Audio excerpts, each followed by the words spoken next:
Mike. You good? You good? I think we all good. Hey, Swift, welcome to the stream. Hey, man, how you been? I've been good. Now, okay, let me give you a little status update of what I've been up to the last couple of days, alright? Because I haven't been streaming for a bit. If you were here the last time I streamed, you know I was having some discomfort with my gums, with the inflamed gums. Initially, I had a surgery planned for the 29th of December. But I called them, and I asked them to put me on a priority list, alright? And that means if somebody cancels their appointment, I'll swoop in, and I'll take their time. That happened, so I had my surgery on Monday, and I've been feeling good since then. But I have been swamped at work. But now, I'm on vacation. So, I'm finally chilling, man. Big chilling. I'm feeling good. No pain. I can taste my food. Everything is right in the world again. Yeah, I mean? Swift, how you been? I've seen you been creative with your OCs. I like it. Okay. So, since it has been a couple of days, I'm gonna need a little, summary of what happened last time, man. I wanna say we concluded day 2 and we started day 3, which means... Hey, family, how you doing, Kev? Also, bro, okay, wait, let me just finish my thoughts, bro, because this is kind of difficult right now, alright? Started day 3, we opened up the coast, we have a whole bunch of side quests and main storyline to get to. Cool. Awesome. Now! I was at my parents' place earlier today, bro, and we were watching the football game, right? And things were going well. We won. But the conversation was good. The vibe was right. Pops introduced the gin and tonics. 1 became 2. 2 glasses became 3. And now your boy's kind of buzzing. I was like, yo, can I get some fucking siesta in before the stream? I'm trying to fucking sleep in this. But, yeah. Slightly buzzing session, yeah, I mean? Listen. I ain't see no comment in that motherfucker. Hold on. Yes, I got to my grandma's house 2 days ago and I'm currently watching Lucifer. Cool. Alright, awesome. Now, start the game up. It's hot now. Why is it hot? What happened? Them gin and tonics were fucking spiked, bro. What the hell? And I didn't have no damn breakfast before. So, shit, that shit hit my soul, man. Goddamn. When Pops asks you if you want another glass, and he give you the, like, puppy eyes, and you're looking at the game, it's like, over an hour left, like, my parents ain't raised no bitch, hit me with another one. You know what I mean? Oh, Lord. When you said disco later, I really thought you meant hitting the clubs. See, I thought how it could be perceived that way. That's why I capitalized the D. I'm like, yo, he's gonna get that. Pause! He's gonna get that. Pause! I'm also working on my friend Bloody's OCS. Is that plural for OC? The game... Ah! That is plural. See, just read, bro. Just read. I was like, this dude busting Ogita type moves or fucking Majima moves, baby. I ain't need no damn demon dagger. I see. Oh, you better get some commission over there, Swift. That's all I'm saying. I'm gonna need this coffee is my lifeline. I was like, do I go with a Papa Franco? Bruh, nah. I need something hot, something that grounds me in this motherfucker. I'm sweating. I'm fucking sick. Am I muted? Okay. Okay. Where the fuck do I start, bro? Impossible. Can't retry these. Legendary. Impossible. Wasn't this motherfucker white just now? Oh, never mind. Measurehead. That's the racist shit, though. We don't want that. Commotion. Someday I will start doing commotions. That's when I figure out online banking stuff. No, you mean commissions. You don't want to do commotions. Like, I just see Swift popping up with the fucking baseball, the metal baseball bat, like kneecaps. Like, you better pay me for my work or that's them fucking kneecaps. Crush the bits. You mean commotion? Come on. You don't mean commotions. Commissions. I'll fucking egg your house, bitch. How's that for commotion? God damn. Okay. Is this game quiet or am I loud? What the fuck? Okay. I don't remember anything to it. That's where Kim lives. He's not there. That's where Miss Dutch lives. Oranje.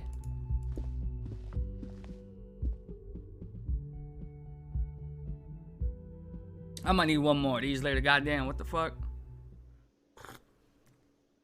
That's that good. Okay. Okay, you guys are new. You guys are officers. Ohayou gozaimasu! Yes? I said good morning. What do you mean, yes? Rude. What y'all up to? You look like shit. Fuck, it's rude, bro! Your ruffled face reflects in the man's sunglasses. And I don't mean that as a metaphor. Fuck you. Snack time. Hell yeah.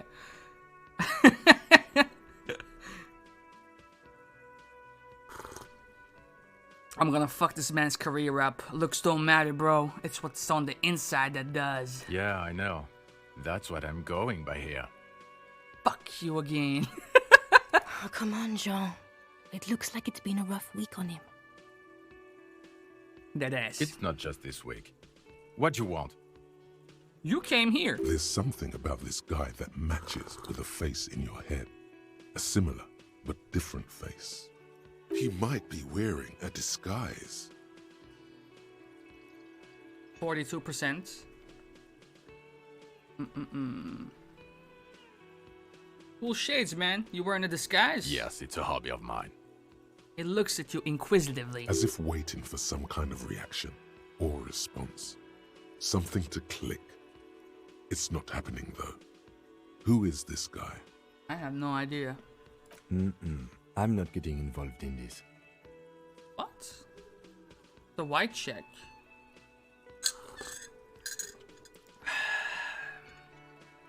Listen, this will set the bar for how this session's gonna go. 42% is fucking doable. Life is good right now. I'm on vacation. Both my teams have won. There's something that binds you to him. I should have gone of to an bed. Outfit, maybe. A uniform.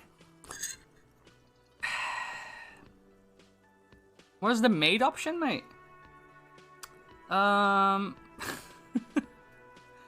Okay, let's see. There's something that binds you to him.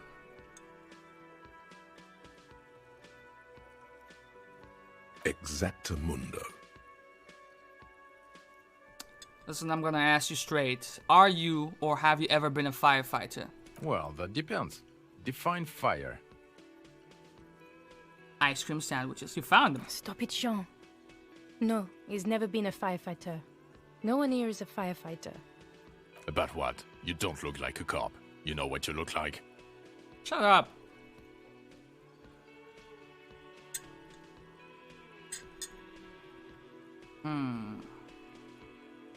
Should I end his punchline for him? Exactly. The man nods excitedly in approval. Now, will you answer some questions for me, asshole? No. I hate this guy. Why not? Because it's not my job. Why don't you go and fucking do yours and solve this damn hanging?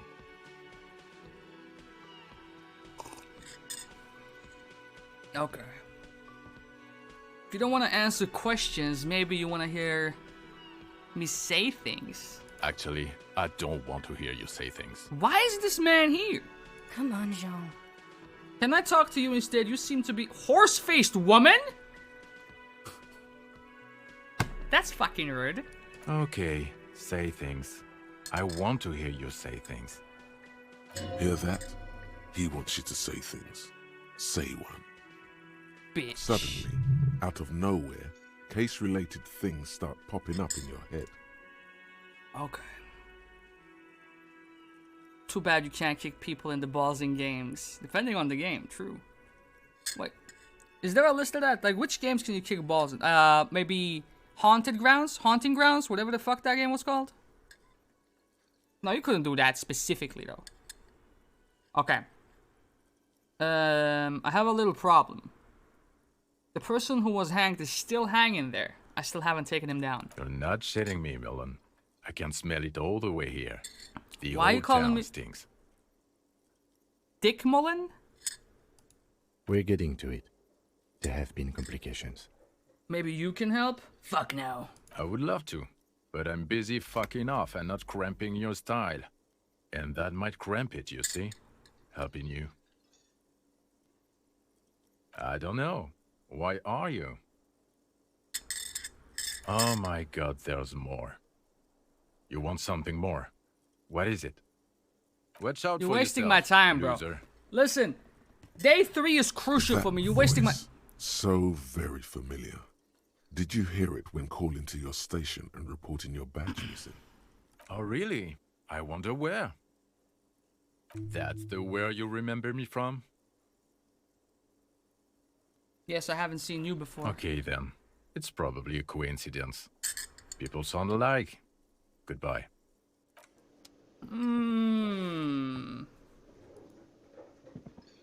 Oh, hello, dear. There you are. Goodbye, dear. Okay. Let's get down to business, man. We got shit to do. I need more coffee. Oh, goddamn, that's good. Okay. So.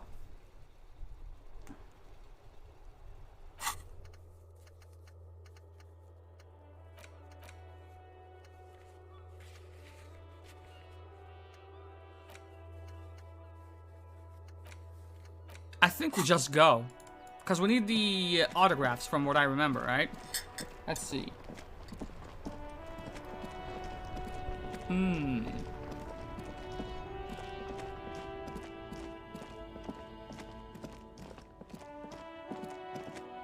You guys are new. Can I talk to y'all? No, I cannot. What?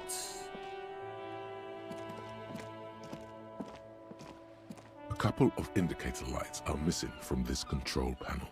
Loose wires dangle from the now vacant holes. In the middle is a lever. Beneath it, a small metal plaque. You grab the handle and pull the lever up. As soon as the metal connects against the contact pins, you hear a loud clunk. Then, the water lock starts moving. That's fucking cool.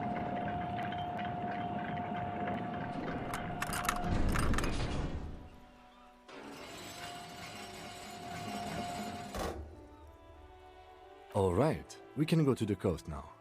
Expect rugged terrain and drunks. And if you wanted to forge that document for Evrard, now you can. That's certainly an option.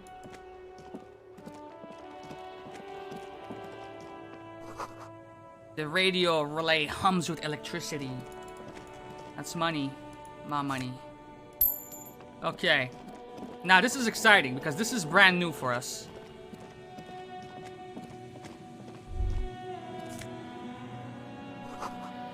Traffic beyond the gate. More abandoned motor lorries.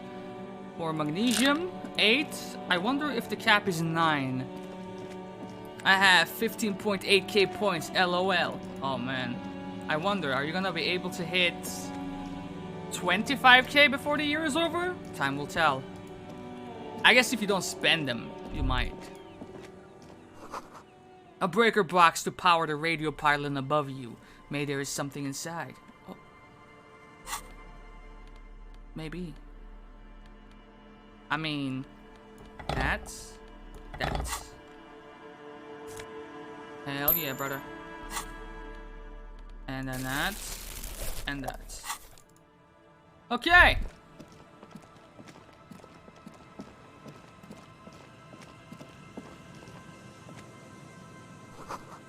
Someone has broken down the fence and the barbed wire. I assume this is where the car went? It seems logical.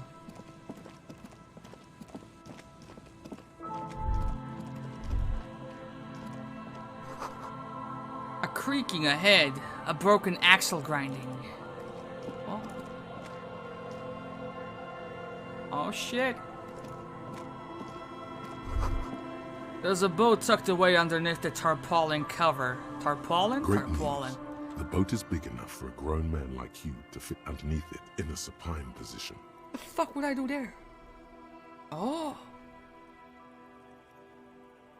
I don't know. Sleeping? What do people do under boats? This is merely a measurement from your visual cortex. Do with it what you want. No. I'm not gonna entertain the thought.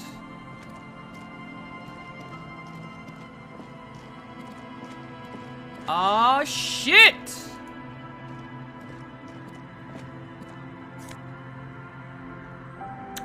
I can sell that.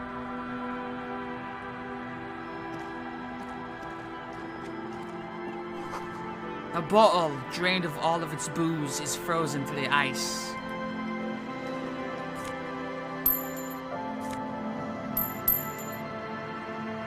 We have 25 real to our name. Hold on, wait a minute. The Oh! carriage lies half submerged in the icy water, slowly sinking into the Insulindian Ocean. Only the cabin top, rear wheels, and the engine remain visible. Remember the tire tracks in Martinez? This is where they were leading. It appears to be so.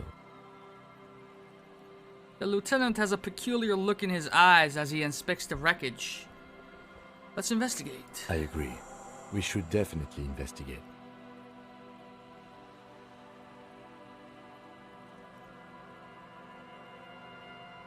The lieutenant replies, his eyes never leave the sunken vehicle. I would assume that I was the driver of this vehicle. We're thinking of using that for game suggestion? Oh no. She's close, isn't she? Oh no. Oh no! You Oh, get a yeah. sudden sinking feeling. Stomach acid comes up as you look at the motor carriage in the deep, dark, cold water. Why the doom and gloom? It's just a sunken motor carriage. Some motor carriages are bound to end up in the sea. Or we can play the sax a billion times, Swift. We could do that. There is that option. You like the sax, don't you?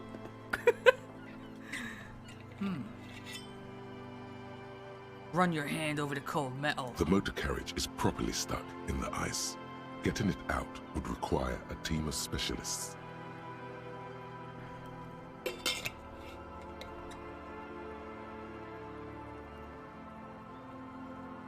The logo is too deep in the murky water.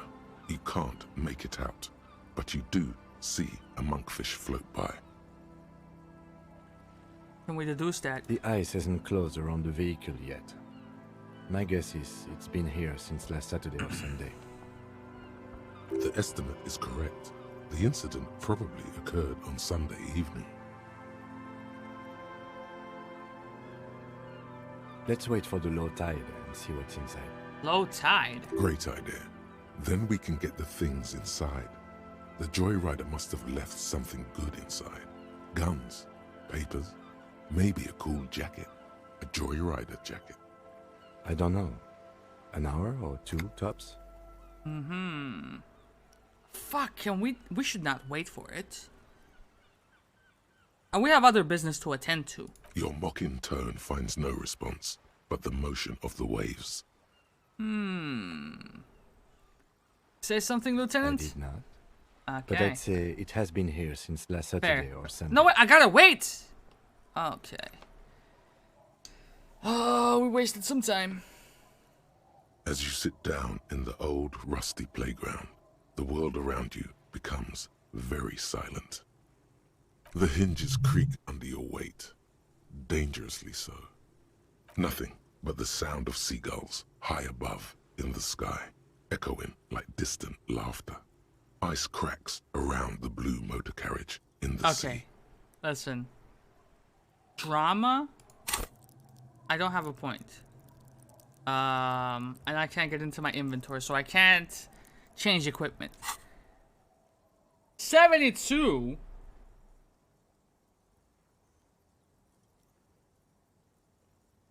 I don't know. Yes, it does. What's your favorite blue thing? God damn it, dude. Let me think about it.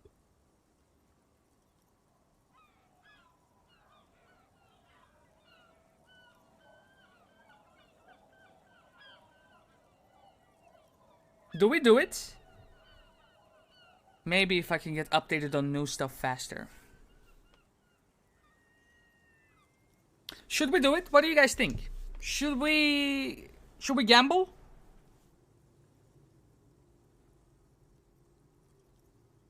Cause if I take a look, I need like 29 more experience to have another point if we decide to put it into drama.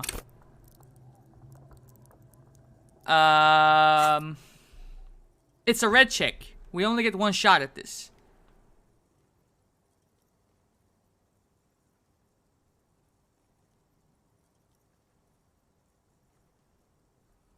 Also, in the meantime, I saw that Enscar followed, and I assume that's Ben, and I assume, in that case, that's my dude Kev's doing, so appreciate you, homie. Always looking out for your homie, man. I appreciate that. I kinda wanna, and I kinda don't. I'm sick of failing these checks, man. That's the thing.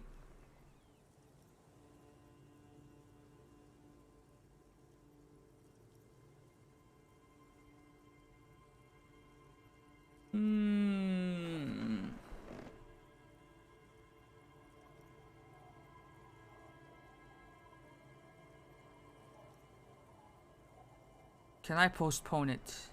It's impossible to say if it's happening, if the water is receding. All you feel is a lot of time going by. The clouds pass in the sky, and the shadow of the swing moves like the hour hand on a timepiece. 30 minutes have passed. Looks like this might take a while. Time to present a good topic for discussion.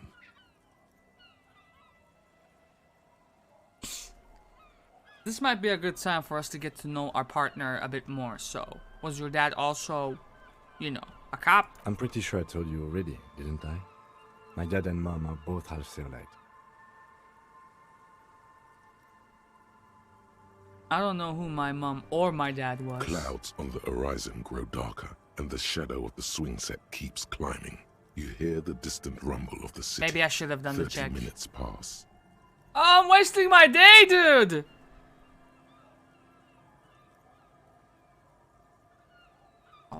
Oh.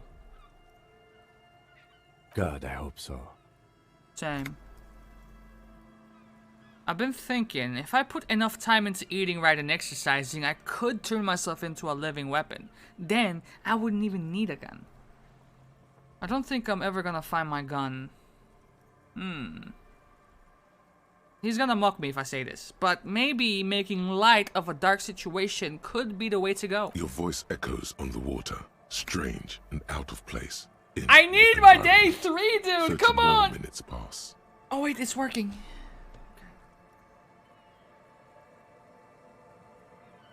Is that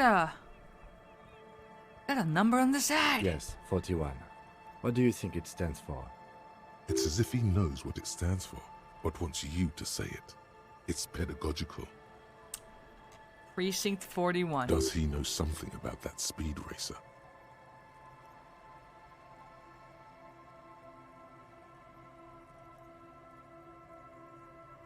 Oh god, no. I'm sorry, Harry. I'm so sorry. 41. Precinct 41. A massive pit opens up in your stomach, and the most terrible feeling comes over you. Oh God, Harry. Oh God, Harry. What did you do? I mean, did someone die? I mean, I'm alive, you know? My front door back at home is frozen shut, so when I go back, I'ma shovel the walkway and pry open the door somehow. Oh, that's a project. No. Just no. Say no to this, Harry.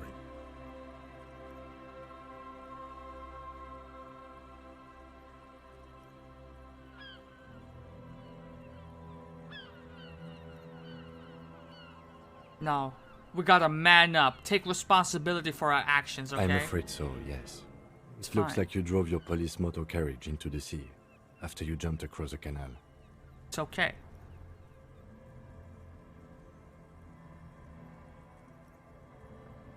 The badge, the gun, and now this? The lieutenant adjusts his glasses and doesn't say anything. How do we get it out? Detective, we don't. A rescue operation really isn't viable at this point. They're not gonna take me back after this, are they? People are more valuable than machines. Training a police officer is even more costly. People, yes, but not you. Oh my god, Half-Life, you're so toxic. I can still fix it. That is very unlikely. All the electrics are toast. That goes for the electromagnetic steering and brake systems as well. But wait, what if my gun and badge are in here? You'd be lucky to find one undamaged component in there. In a few months, there will be nothing but rust left of this vehicle. No, wait. It'll be cheaper to buy a new one. I just remember the pawn shop owner said that someone came and bought my gun. Well, not cheaper. This motor carriage costs 40,000 real. But in the long run, it still makes more sense to buy a new machine than try to refurbish this. I couldn't even pay a hostel bill, bro. Let's face it, this is a substantial loss to your district's budget. I mean, my station only has 4 other vehicles in addition to my kinema. This was 20% of the station's vehicular budget. If we were in the same district, yeah. I was not in pursuit of anyone. Of whom? I don't think so. If anything, you were probably drunk. You don't have to spill it out like that, Kim. Probably. Try definitely. I don't wanna. So it's just going to be there just like that, yeah. He's just gonna say yes to this. I'm afraid it will have to be there like that for many years. Look at it. Parts of it might be salvageable.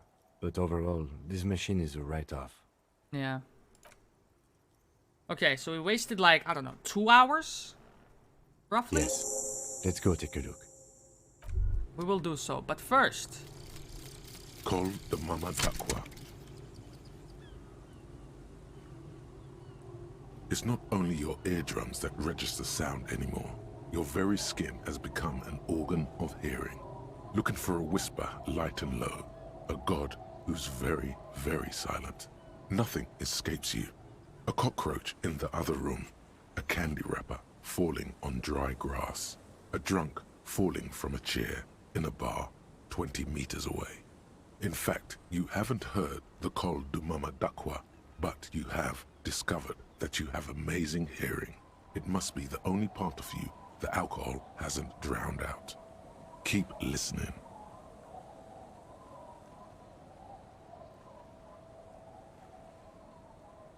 That's huge. If I just put 1 point into encyclopedia, that's golden. Okay. Can I internalize? Oh, I have to unlock something first. Got you. Okay!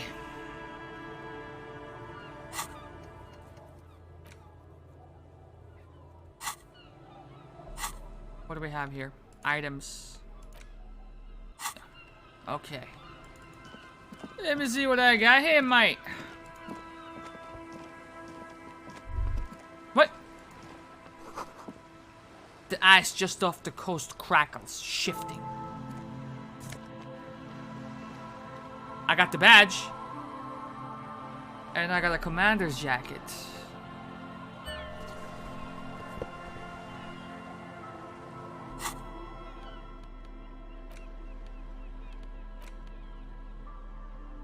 Thick blue piece of acrylic covering a thin leaf of paper with the officer's name and rank on it. Next to the writing, you see a man stare back at you. A younger version of you. Already disintegrating inside, but still presentable on the outside. A police badge on which you see the photo of a man. You. Some seaweed is stuck to the back. At least something good came out of all this. Encased between 2 durable plastic sheets is a bluish card with lines of information and a watermark in the shape of the street grid of Revachol West. You see a photo, a name, a rank, a document number, the date of issue, and, in the lower right corner, your precinct. The man keeps winking at you with his green-grey eyes. The photo is old, no doubt about that. But the badge is new. You used an old photo for a new badge. Remembering good old times, is that why? Good choice. A newer photo would look different. 20 years old? 8, maybe 10 years. The guy in the picture is rather good looking. He's got a nice haircut and is distinctly lacking in massive sideburns. What do you think?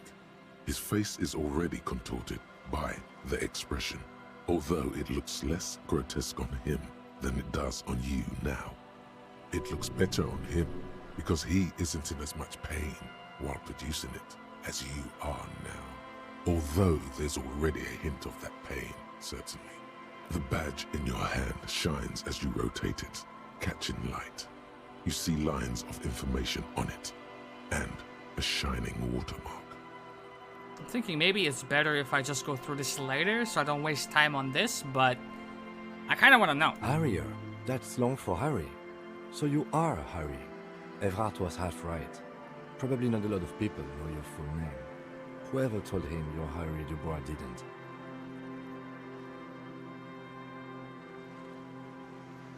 Harrier Dubois it is then. Pleased to make your acquaintance, Harrier Dubois. The badge in your hands shines as you rotate it, catching light. You see lines of information. Lieutenant W. Freighter. Double what? The lieutenant is a rank above sergeant and below captain. It's the highest rank in the RCM that still does field work. I am a lieutenant. The title of Freighter is added to your rank when you decline a promotion to a higher rank. In your case, captain. You have declined twice, thus you're double Freighter. There are many reasons one would do this. The rank above you in your precinct's décomptage might be taken, or sometimes promoted officers do not want to replace their superiors out of respect. And sometimes they just prefer the type of police work available to their current rank. In your case, lieutenant. What's a décomptage? Décomptage is the hierarchical system employed by the Revachol Citizens Militia. It means counting down to twos. The lowest rank is junior officer, usually teenagers. Then there are the patrol officers, then sergeants, lieutenants, then a captain. That's basically it, except for a few kings. And we declined it twice, the highest rank. Interesting. Kings like satellite officers and the additional freighter rank I already explained.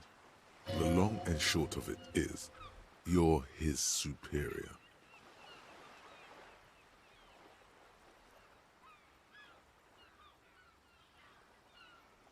I mean...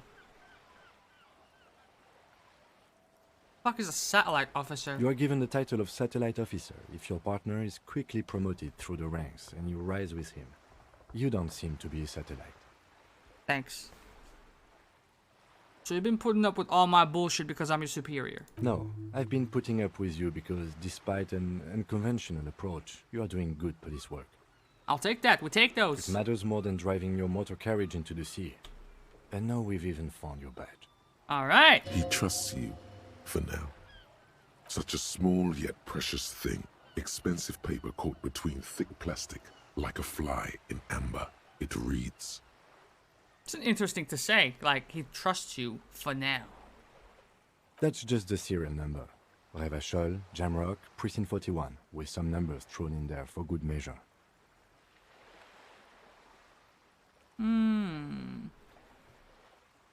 4 months ago. I'm guessing that's when you were promoted to the rank of Lieutenant W. Freighter. A new badge usually comes with a new rank. You seem to have been doing well then. The case created a lot of edge you have to take off. The death march really gets us going. You're pretty sure you weren't doing well, but better? Probably yes. Yes, it's the designation of your precinct. 41, like mine says 57. The 57th is mostly industrial harbor, a lot of asphalt. The 41st is... it's a tough station to work in. You have all of Jamrock to cover. That district should have 3 precincts, but money is what it is. But then again, it's a legendary district, and a hell of a station too.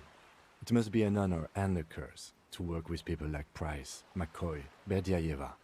He knew all those people, although they're not from his station. They must be big. The badge in your hand shines as you rotate it, catching light. You see lines of information on it, and a shining watermark. And what am I wearing as far as jackets? Shivers +1, Esprit de Corps +1.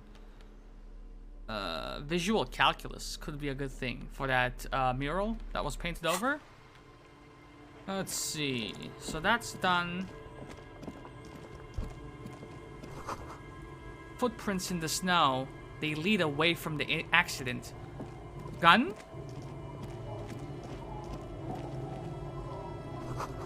The underside of the boat has recently been tarred.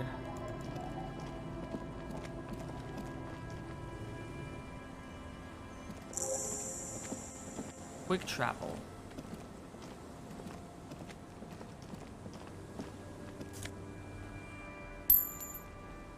Yeah. So what is this? A village from The Witcher 3? You can't see into the house from this angle. Hey, up! Inside, you hear the cozy sound of some kind of heater sputtering.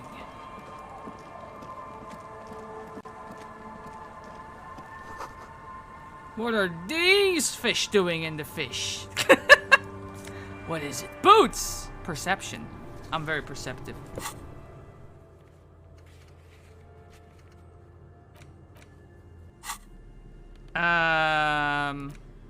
Am I though? Oh yeah. Oh yeah, I can't. Wait, encyclopedia.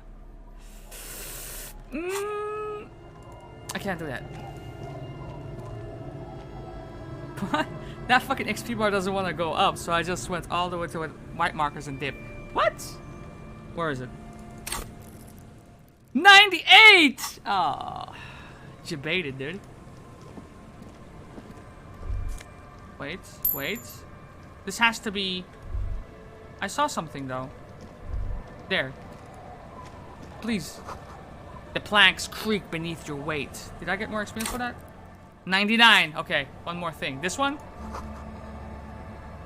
Okay. This boat is floating freely in the water, unmoored. I don't know what that's... Is it like that fastened? Is that what it means? The ladder leads to a school of fish swimming in the kelp. Eloquently put. Okay. I gotta put 1 point into encyclopedia. Has to be done. Beautiful. Perception at 7 though. That's fucking fire, isn't it?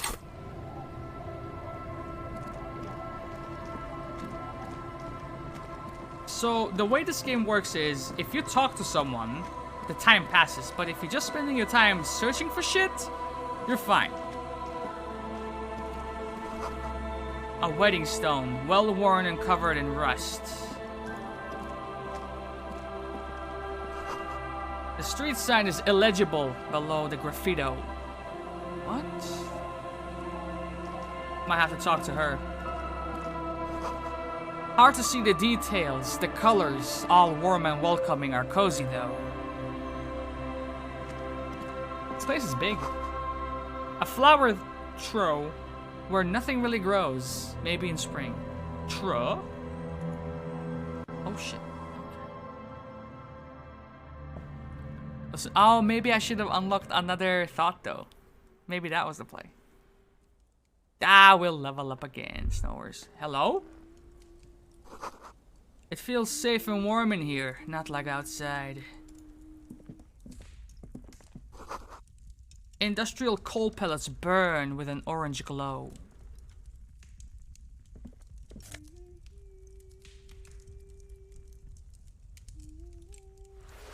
Fucking yoink that shit, mate. Hello, mister. Little Lily, a young girl, barely 4 or 5 years old, sits on the sofa. She is looking at you with frank curiosity. She clutches a small stuffed animal. Occasionally, she twirls it around. Where are your parents? My mom's outside, and I don't really know about my dad. She gives you a bright smile like it's a good thing. It's Lammy. He's my friend. Sort of. Like... She holds the fuzzy beast up to demonstrate. Lambie is a stuffed lamb that, admittedly, has seen better days. One of the eye buttons is missing, and the fur is tattered in several parts. Okay, pleased to meet you, Lammy. Lammy usually doesn't like strangers. But you're also fuzzy, like Lammy. Can I take this? It's a grouse. She yelps, smiling broadly. You might be able to get on Gart's good side if you make up for the skewer you broke. True. Can I have it? Sure. I mean, you already took it. I don't like it anyway. Yeah, It looks thanks. bye. See you. See you. You fucking took it anyway, dude. Holy shit, she's perceptive too. She must be at least a 7 in that regard. Holy shit. Okay. So we got the school replacement as well. This is huge. 10:06. What do we have here? What's that? Can I search that?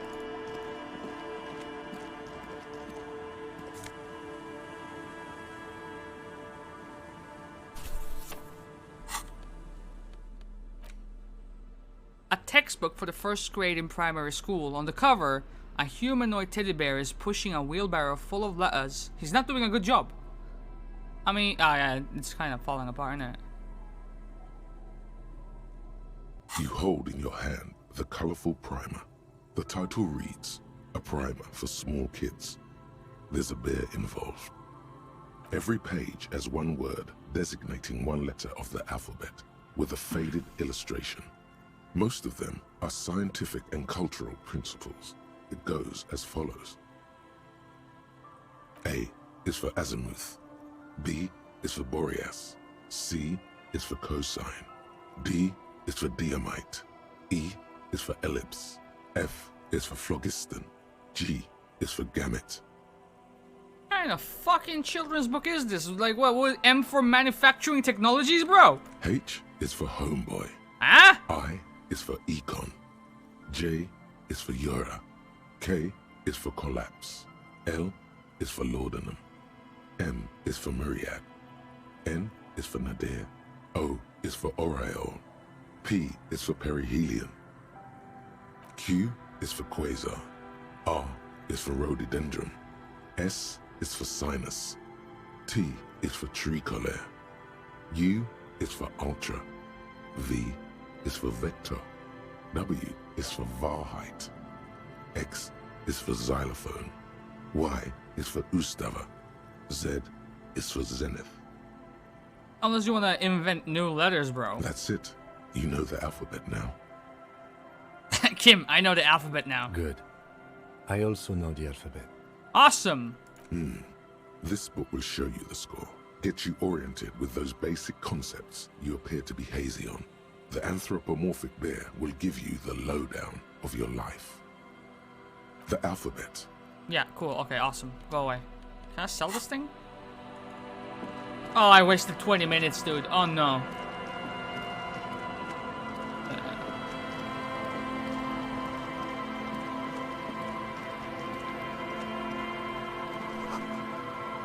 Rust-eaten letters read Mazut. I think mazut is like gas in Turkish, isn't it? If I'm not mistaken. Looking back at you from the rust-colored water, you. Right. Take a longer look at yourself and how you're reflected in that slick chemical rainbow. What do you see? Metaphor. It's always metaphor. Some kind of metaphor for me. This is more important than Oh. you. That's the blood of industry you see before you. The runoff from Coal City, further down the coast. The engines of fortune once roared here. Great wealth poured into Revachol, the Delta, as did smoke, waste, sickness, life. The engines stopped.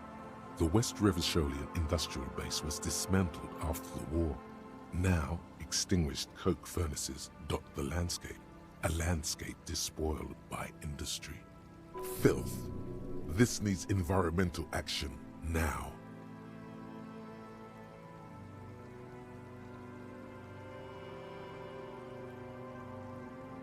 It was a serious dereliction of duty in this cleanup. Perhaps you could dedicate your life to cleaning it up. But you're a cop. You must concern yourself with different messes. Even so, it's pretty to think. I didn't have to use my magnesium. This is good. This place is huge, dude. The rear tire of a motor carriage adorns these reeds. Oh, church. School of fish huddle around the fence posts, then scatter into the dark. Maybe I should go back. Full of holes. Could the posts hide treasure? Look inside. For you, a drawbridge. It can only be lowered from the other side. This one? Got you. A kick drum pulse. The music is coming from somewhere on the ice. What?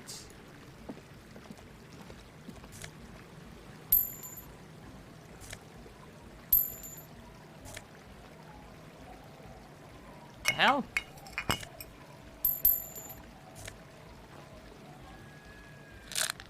I wonder if 9 is the cap.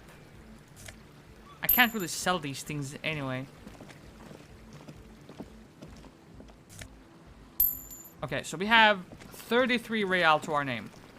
I'm gonna hoof on back, right? Hoof on back. Because this is kind of unruly now. Like, where have I been? What have I explored? Who have I talked to? I know for a fact that I have not talked to you guys. Or you guys. Can I go this way? I can. A drop in temperature, an easy flow of air, an empty street. Before you, a thoroughfare unjammed with lorries. No more drivers smoking on hitch steps. Just silence. What did the smoke smell like? Chemically sweetened. Across the road, a forgotten bus stop. Corrosion has opened a hole in its roof. An elm tree watches over the building. Its branches are dripping with rain and snow. Chemically sweetened smoke? Well, are they vaping, bro? The road is smooth and motley. Craters filled with a black asphalt. The asphalt, first laid, is grey already. A row of tenements are under construction in the distance. What about the bus stop? Number 312D. Young girls used to come here, huddled up, hoping for more warmth than their thin coats give them. The bus took them to school. It has not run for 8 years. There were not enough girls to sustain its cost. What about the road? Craters pocked the surface. Children played in them until heavy trucks full of black pitch rolled in. The landowners have filled the craters with money. It is a vital artery of the flow of trade. There's one bump on the road. A dead dog lies flat about 200 paces away, right at the turn. A dead dog. Tragedy comes from the wheels of a fast RCM vehicle, hurrying to work. The cold washes over you. The sound of the sea has grown distant. A tub warm with water, white with soap. A man bathes while radio waves transmit the lottery numbers. 4, 18, 21, 4, 1. A modern washing machine rattles a drawer full of silverware. Lottery numbers, and you mentioned 4 twice? Eh? His boyfriend is on his way home. He brings tins of meat and vegetables with him. Their pockets are heavier with money, but only slightly. The wind moves the aerosol. A detective stands behind the boom barrier. A breeze moves a curl of his hair.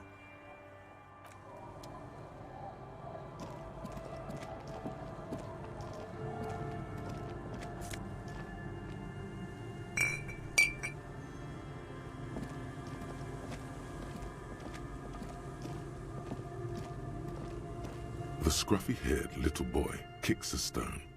He can't be more than 5 years old. The other one looks indistinguishable from him. He watches his brother kick the stone with his tongue lolling out of his mouth. Hey, Switch. Welcome to the stream, man. How you doing? How's it going? It's going well. It's going well. We played for about an hour. Day 3. I finally get to explore the coast, so we're in the midst of doing that. You guys look identical. That's because we're twins. The stone-kicking one becomes frantic all of a sudden, as if that's something to be scared of. The obvious fact that you just stated. He looks just like me. The boy doesn't answer. His brother throws another rock. Both of their hair is covered in some kind of dirt.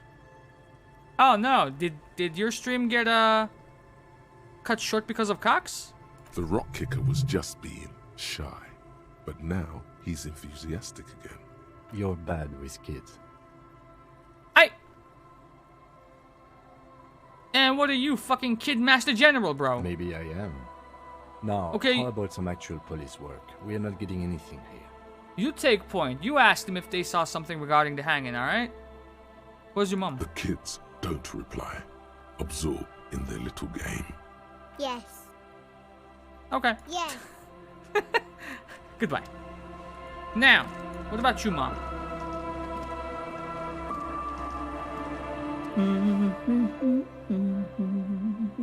The woman next to a bucket of clothes hums an odd melody. Her eyes are closed. You're not sure about the melody, but it might be South Samaran, possibly Sigayan, also known as the apricot suzerainty. Welcome to the fishing village. Please lean in closer. I have cataracts. Then how does she know you're here? Lean forward. Oh, welcome, police officer. We don't cause any trouble around here. And we don't want any trouble either. We There. are not here to cause any trouble, madame. Listen to what he said. We're cops, alright? We don't cause trouble, we take care of trouble. Oh, of course. Last time we saw you around here was 12 years ago. You also came to take care of trouble then. Wish you did. But still, in Martinez, you're considered an ill omen. What kind of an ill omen are we talking about? Oh, the usual. Dark tidings. Black hound. That's you, all right. A black hound licking your own heels. No, not you personally. I meant the RCM. Some of the men got into a fight. One of them killed another. Locked himself in that woodshed over there. She points to the building behind her. He was brooding, needed some help opening the door. You got it open for him and took him to think about what he'd done in a more secluded place. Somewhere more quiet. She says it as if he was on some kind of spiritual retreat. You're not. No one around here considers us an ill omen. People would have told us. But I like the fact that you jumped in to say that it wasn't so, though. You know, it might have been a test. You Maybe passed. they are afraid. Why? Because you're an ill omen. But Fair. you're still welcome here. As long as men with guns aren't chasing you. And maybe even then. Because that's the kind of fishing village we've built. I'm sorry there's not a lot of room to park the motor carriage. And not a lot of houses. Or a lot of people. My kids are long gone. Searching for treasure. So are others. Don't worry about the parking for the motor carriage. That one is, that one's parked all right. Ah, look at me ramble on. What brings you to us? Okay, so let's see. Stay around here. We don't really need that. What's in this fishing village? Just us. It's barely a village anymore. We almost don't exist. This is pretty much a non-place. A gap. A blank spot on the map. Just a cluster of nameless shacks on a nameless street. They're saying no one really cares about you guys. The place is so pornographically poor, it's not even funny. What the fuck do you mean pornographically poor, bro? What the fuck does that even mean? Okay, Gugu!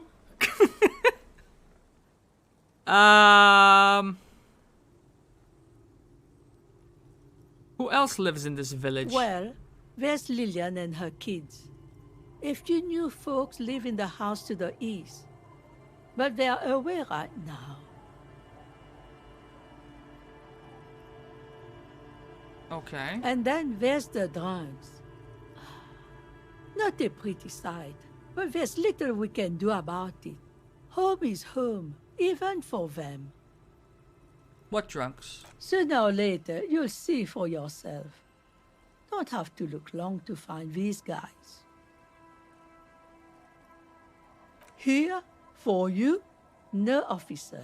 The Fair. only money we have here is some coins the drunks tried hiding from their women and then forgot about. Okay. She nods, rinsing another piece of cloth. Not much. There's the abandoned church, the DeLorean Church of Humanity. It's been there since before my time, even. It's abandoned, you say? Some things just don't fly, officer. Look around. Who'd go to church here? They built it 300 years ago. Must have been nicer then. So, they don't hold services there anymore? The Ecclesiastes? Ah? No, we've tried, but things just keep happening. Crime, accidents, other things. The place never stays open. It's a pity. It used to be such a nice church. What else is down on the coast? Before you get to the church, there's some ruins, an apartment complex, or some kind of electrical plant. Run-down bunch of houses, empty. Anything else of note? Of note, the old fish market up on the boardwalk, but it's closed. I feel amazing. That was the best shower I ever had due to the stronger water pressure. Hey. I'm nice.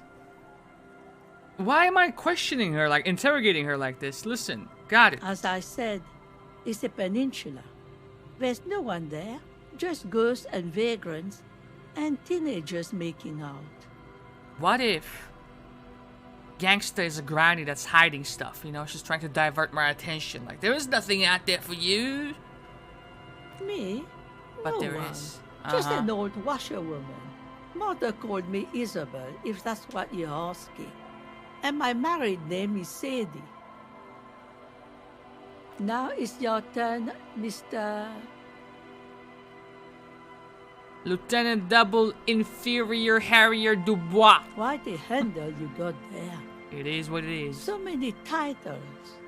One of them double. So nice it had to be said twice, yeah, I mean? Oh. Was she one of them? Wait a minute. Yes, it is. Oh, shit.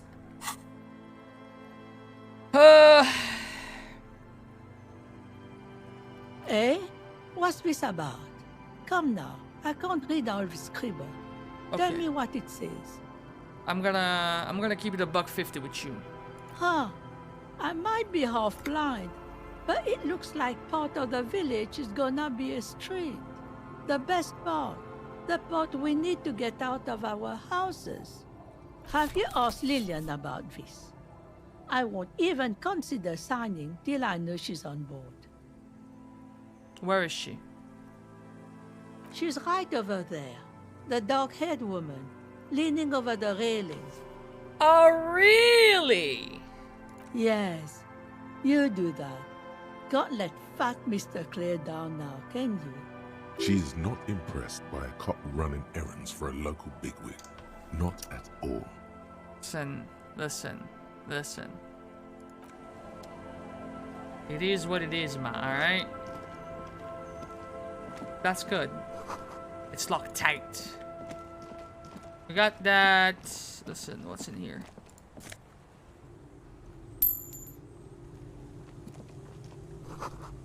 Construction material. Whoever planned to build this house left in a hurry.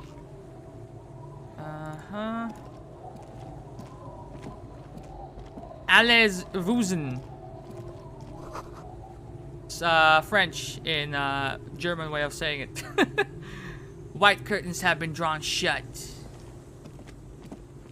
Can I interact with that? Yeah. Cinder blocks, charred. A makeshift fire pit with magazines for lighting. The worn and beaten wooden planks of the bench do not look overly comforting. We can sit on benches after we've solved the murder. Let's go. I thought it was that one specific bench, but are we not allowed to sit on benches until the murder is You can solved? revisit the bench if you ever need to pass the time when Lieutenant Kitsuragi is gone. Got you.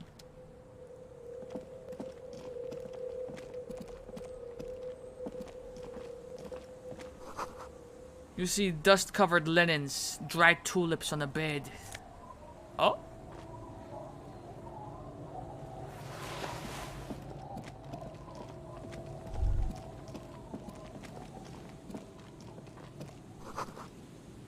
Through the broken glass, dusty shelves, and a forgotten chair. Do it.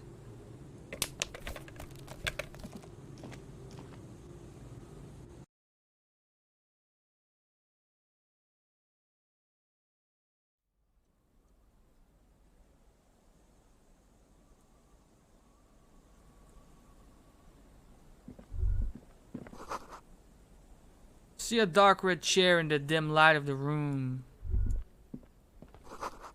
Cold breeze is enough to make that wall planks creak. Gee, a note and a container. That's money. And that is... Ooh. Okay. I feel like I can pass any drama check now. And any perception check, but that's beside the point. Okay, so... we have Lillian to talk to. It's almost 11. Wait, what's this? I kind of want to talk to the drunks as well, but first...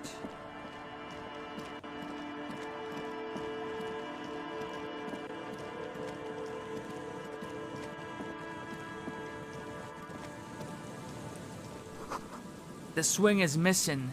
No one's been here for a long time.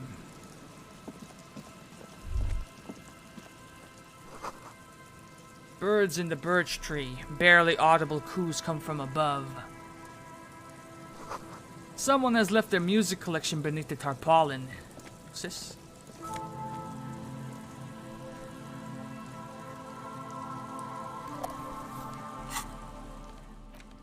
There's no way to listen to the tape without a working tape player or portal reel at hand. Sensible if you think about it. A pawn shop would have a tape player.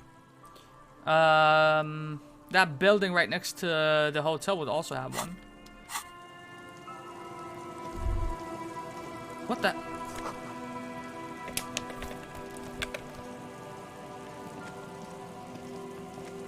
Bro, I gotta be close to another level up at this point. Glorious is the graffiti to the ghosts of us. Okay, we need like 60 more points.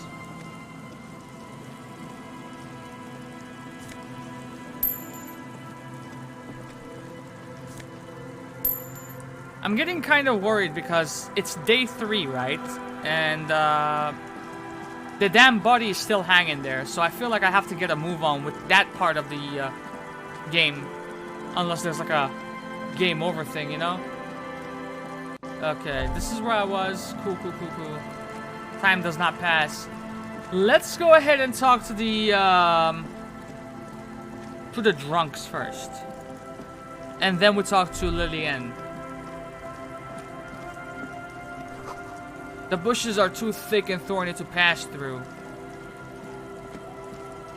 Fair. It's 11:30 here. I've been up since 7 on a Saturday? My sister made breakfast. Wait, how do I talk to y'all?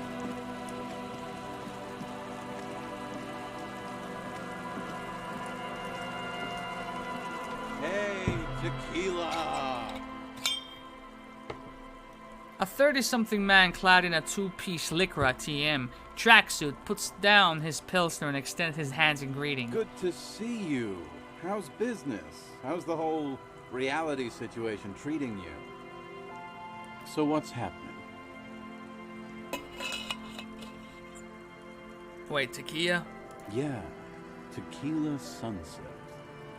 How are the, high-concept, reality-based adventures proceeding? Are these guys figments of my imagination? He says it like it's obviously your name. Like you call someone Billy Brunel or leader of the 4th Street gang. Listen, bro. I have re-entered reality to conquer it, alright? To bend it to my will. I am the law. That's the spirit. I used to shape reality into my image a long time ago. Those days are over now. He looks at his shit-stained Lycra TM jacket with a grim expression. Sadly, things aren't going that well in Idiot Doom Spiral Land.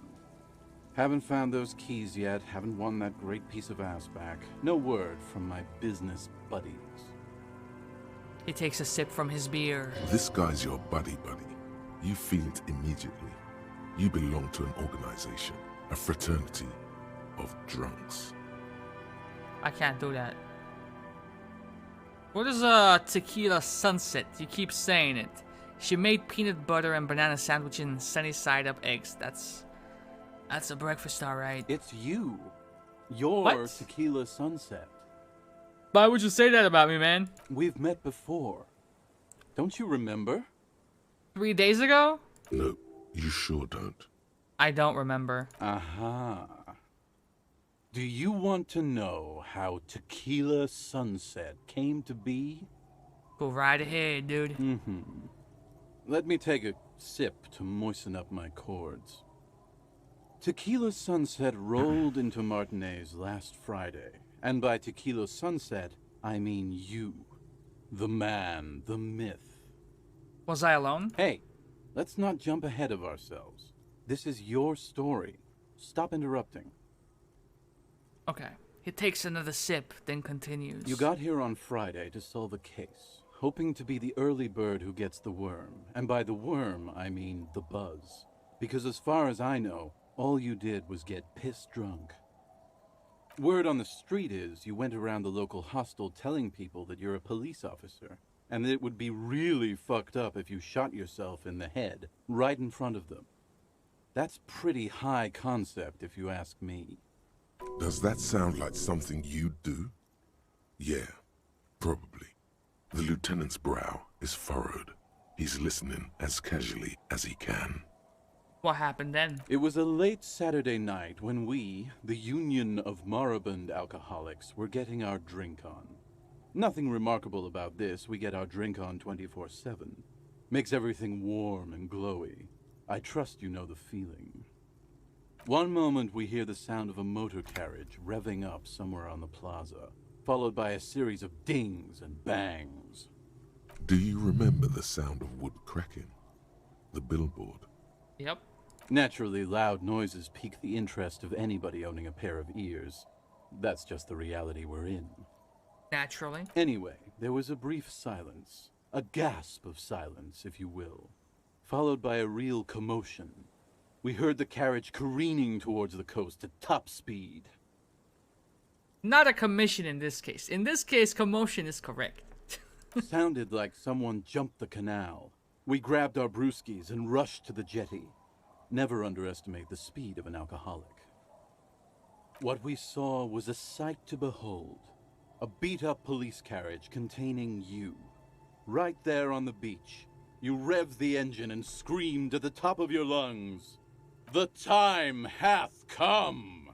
So, naturally, being the curious cat I am, I asked what time hath come. To which you replied, "The time hath come for Tequila Sunset, the end of all things." Okay. After which, your reality contracted. You jammed the pedal, plowed right off the jetty, and through the ice. Your hands cramp on the steering levers. We ran towards the ice whilst you crawled your way out, miraculously unhurt, covered in seaweed and shit, like some kind of sea monster. When we finally got there, you were sitting on the beach crying. You said that your badge and uniform were in the car. It was too late to get in there, though. The carriage had sunk too deep. In this way, you and your motor carriage have a lot in common. Recognizing a brother in need, we offered our condolences and invited you to party with us, which you naturally agreed to. I wonder, would this story go the same way if I hadn't inspected my vehicle? We asked about the whole Tequila Sunset thing, and you told us it was your name now, and insisted that we all call you that from then on.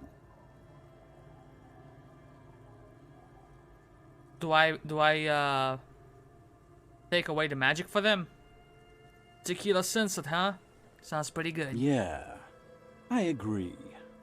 He smiles. So how long did we party for? Hours. It was an all-night drink-a-thon. Then, at some point, I think it was Sunday morning, you got belligerent and wanted to talk about Revacholian women. How they're beautiful and also whores and so on. How one of them fucked you real bad. After a short while, you crossed the event horizon, looked sullen, got up, and left without saying anything. Could that be referring to my gun? Because up here, he did not say anything about my gun. He just mentioned his jacket and his badge. So even at this point, the gun might have been stolen from me. Wow, that's quite a story. Or misplaced, you know, either of the two. Yeah, I bet Tequila's a fucking legend around the precinct. You must be proud to work with him. Just heal up since I have 9 charges anyway. There you go. If you only knew. Okay, did I tell you anything specific about this person that fucked me? You were pretty vague about it, but you kept saying you got fucked real hard, and that we've all been fucked too. No one's fucked me. I do the fucking around here. Mate, you're a dude named Rosemary. Shut the fuck up.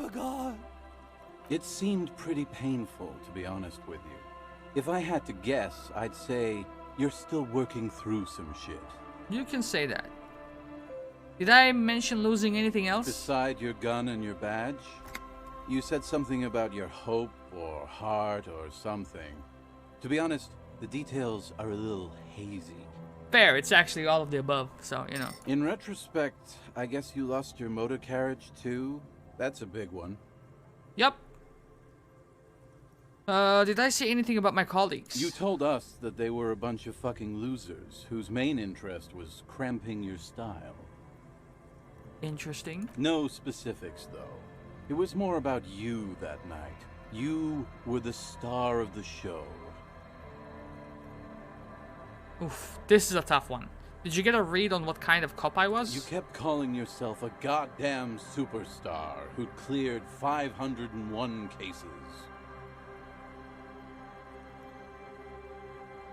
But according to our ledger, we only solved like 216 or 218, something like that. As you've already determined. Yeah. The actual number is 216. But what's a little embellishment between friends? The fucking memory on this guy, though. No thanks to the squares at the precinct, as you put it. Did I say anything about the case? Yeah, you said it was no biggie and that you'd solve it in no time. And that you didn't need anyone to do it. You're doing it solo now.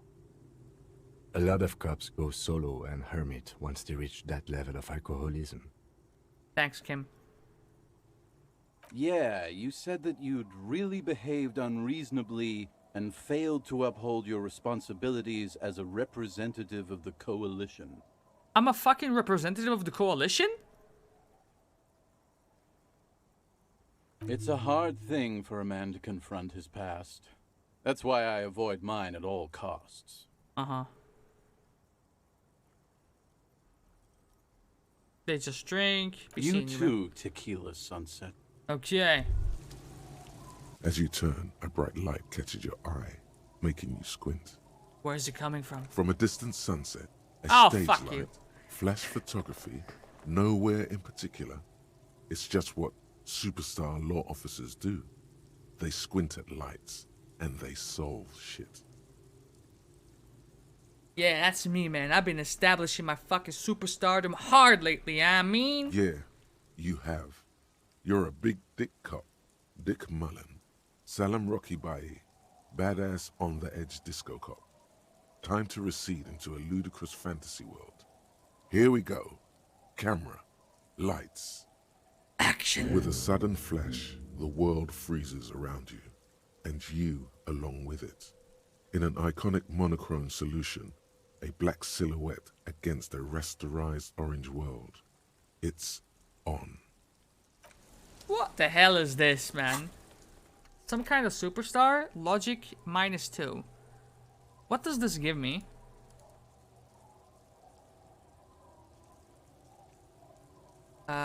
Thoughts? Boop. And it's some kind of...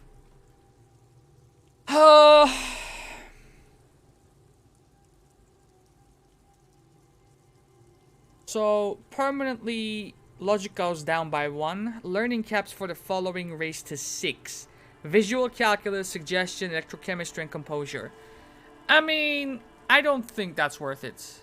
To be honest.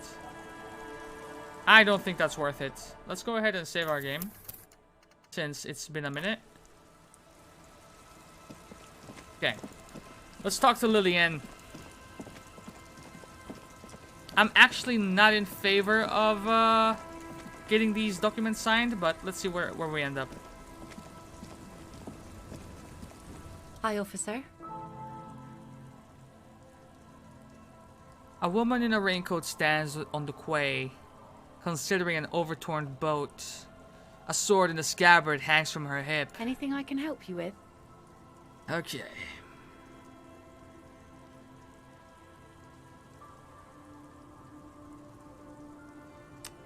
I have questions. The first is, what is your name? No. I am the lawbringer. You've graduated to Lawbringer now? You're fucking right, I have, Kim. Men with authority have their quirks.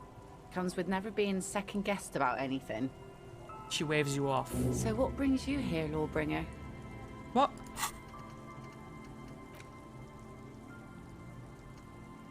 We'll figure that one out later. Where are we exactly? A fishing village on the seashore. This place doesn't really have a name. It's sometimes called Elysium. Elysium. The sign on the street leading here is illegible. Has been since they built this place. So, the G kind of turned into an S, that's why it's Elysium, and I guess the E turned into an I. Yeah. The name is Lillian. People call me Netpicker. I think I have time for questions, and that was actually the second one. Fair. Indeed, you're always confused as to your whereabouts. I like to have everything sorted, alright? Ask her about the cool sword. Helps to I have break the ice. one question. What's the question, Swift?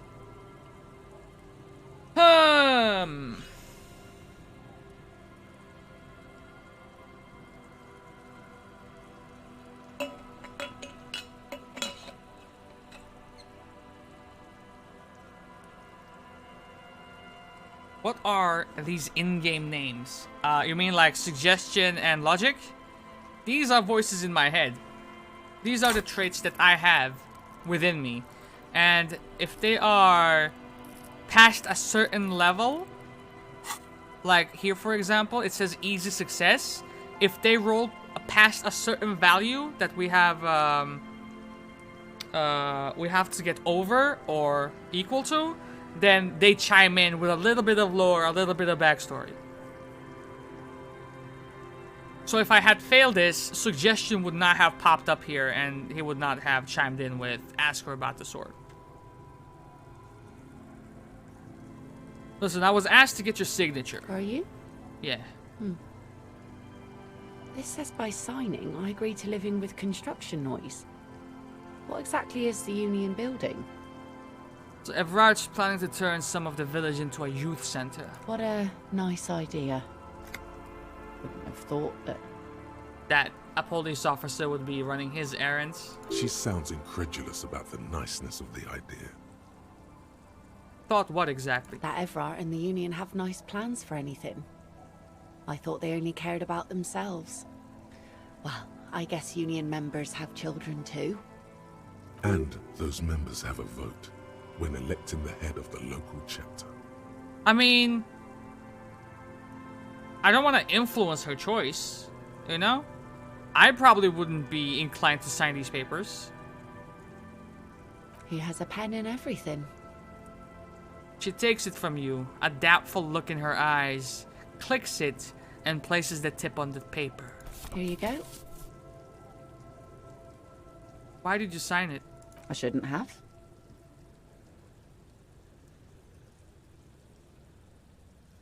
I looked at the documents and no, you probably should not have. Yes, well, I looked at it and thought I should. Because it says youth centre, and I have my own children. I am, of course, just a stupid poor person, so what do I know? Living with the construction noise is going to be a challenge. And it's gonna mean that some people will have to relocate. Sure, but it's temporary and for a good cause, and I need to give the children something else to do. They're cute and small now, but they're growing up fast.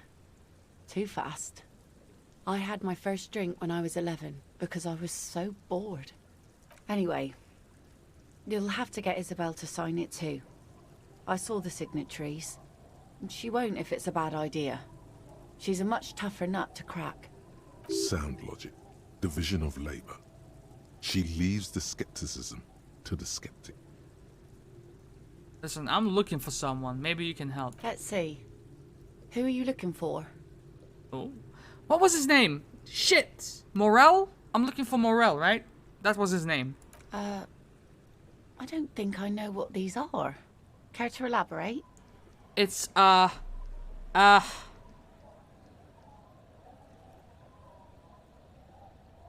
mean, they are imaginary, aren't they? But... Aha! Like snowmen.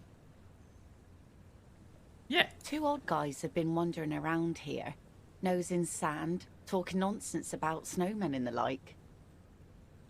Where did they go? Don't really know. Further down the peninsula, I guess. I mean, that's where they were heading. Who else are you looking for besides snowmen? Jesus, I don't know. No one yet. Well, how can I assist you then, officer? Sure is. The sun, I call her. Coated with a fresh layer of tar just yesterday. It'll take some time for it to dry, assuming the sunny days continue. Like I said, fish mostly. Sail the waves, take care of the kids, pick nets. Right now I'm tarring a little skiff. The hell is tarring a little skiff? Sometimes I also walk to the beach to see what the sea has given up. The sea is full of surprises. Keep it professional, man. Don't make it sound like you're hitting on her. I'm not rhetoric. Go back to bed. This is what is called a conversation. You don't have to be guarded right now.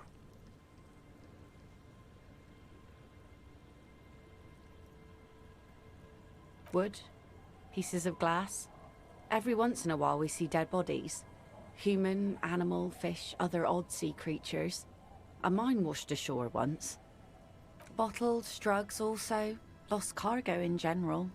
Most of the time it's just wood and glass. All right. Major choice moment. You only get to ask one thing. It would be weird to say them all. Choose wisely.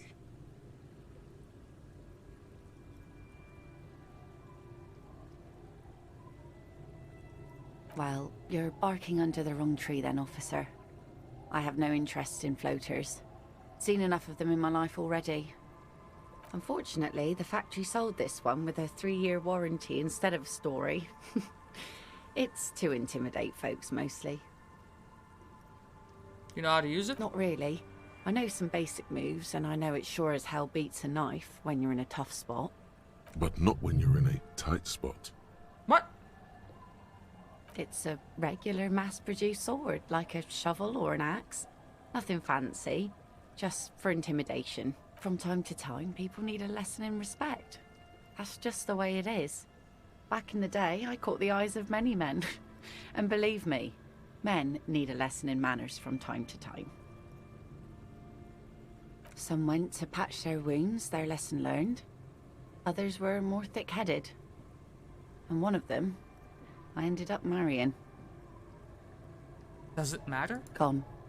Ah. I mean, fuck! All of these are so dense. I wish there was a fourth one just saying, I'm sorry. To the waves. The sea took him. It was a long time ago.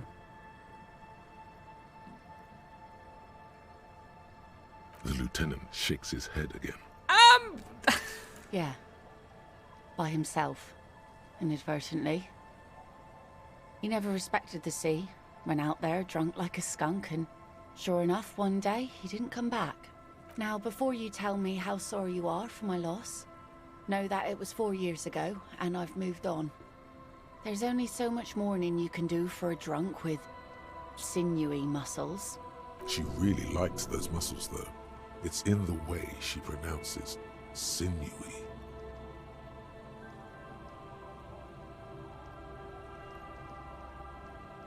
It's healthy to let go and move on. Gotta keep the wheel spinning. Us working folk don't have the luxury to be bedsick with melancholy. I buried him, mourned for an appropriate amount of time, and went on. I wonder if he was one of the floaters that she found. Life didn't really change that much for me and the kids. She glances at the village where 2 little kids are playing with what look like rocks. This is neither a touchy nor a very interesting topic for her. She looks like she's ready to go on a date with another, better, Jesus Christ. drunk. Ask her. Both of you could need some action. Holy shit, dude. Okay, so we got that sorted out. Let's talk to Isabel again. The old woman still hums her unknown song. She Perhaps opens her eyes to I should have acknowledge saved my game. presence. Electrochemistry and Half-Life, bro. Those two are... They need to be fucking yeeted off the island. Vote them off the island, those There's two. a gap where the name of that song should be. You should ask her about it right now. Listen, I got Lillian's signature. Will you sign the papers now? Lillian should let her sword make her decisions. The girl just doesn't have the head for it. Either way, I won't sign. So it was a test. Lillian's not the only one who's too trusting. She wanted to see if you would do it, and if she would. I've seen it all before. You think they've got our interests at heart? Rich men are always selling poor men promises we never planned to keep. She pulls a dark red rag out of the bucket and puts it back. Then the poor get pushed out of their homes, and the rich get a little richer. That's the way it goes. So, no, I don't trust the fat man, and neither should you. I don't trust him. In her mind, the Union is right-wing because Everard is fat. It's that simple, and there's no change in it. She is headstrong, but there's a slight hesitation in there. You may be able to convince her. Shit, dude. A lullaby my mother used to sing. I sang it to my kids too. It's an old Samaran children's song. What's it called? Surrender to the night. She replies, slowly rocking back and forth. That's kind of grim for a children's song, even if it is a lullaby. I like it. Yes, it does. Suggestion 4. Okay. Okay, so if suggestion is 4... What's the... No...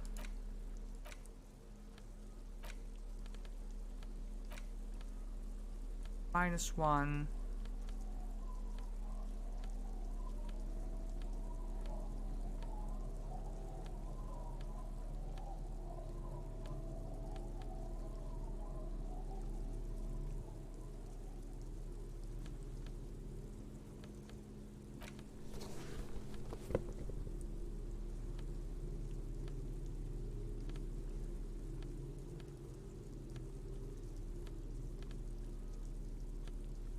So that leaves us at a 5, right?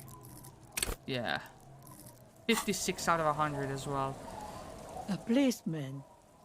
What can our village do for you? Not yet. I mean, actually, I could level up and come back to her. Policeman. What can our village do for you? Boom! Logic and reason. Let's go! Solve that. Better go for shameless emotional manipulation. What's the grandmother's deepest vulnerability? Sorry, Granny. The grandmother card will do the trick. Last chance to turn back.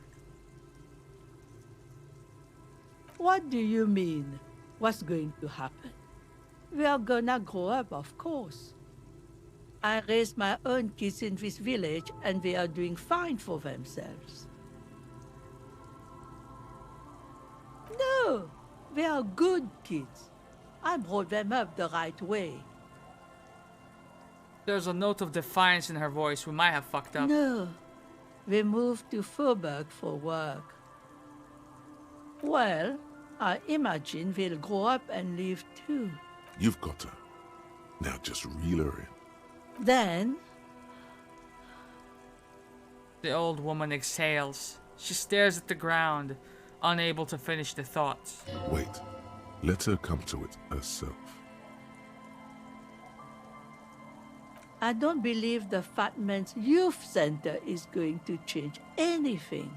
But what other choice do we have?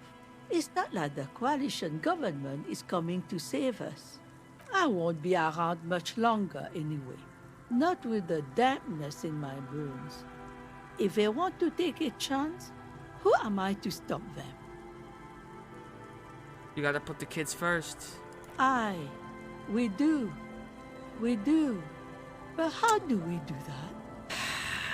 This feels bad, man. You can start by signing these papers right here. Reluctantly, she takes the pen from your hand, scribbles her name on the line, and hands everything back to you. See that you didn't just get us all screwed. I might be half blind, but I have a good memory for treachery. You have about 2 years to exact revenge on me, ma. I don't know what the fuck to tell you, I mean? Put your dukes up. Let's go, Merit. Yeah, let's...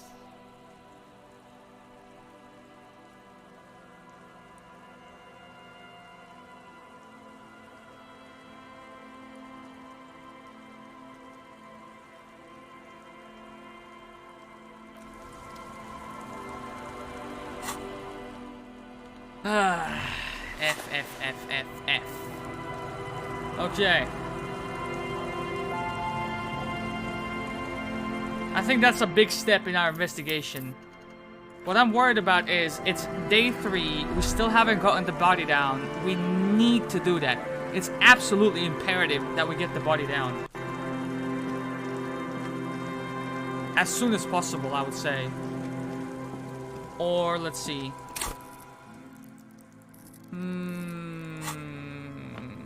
Actually...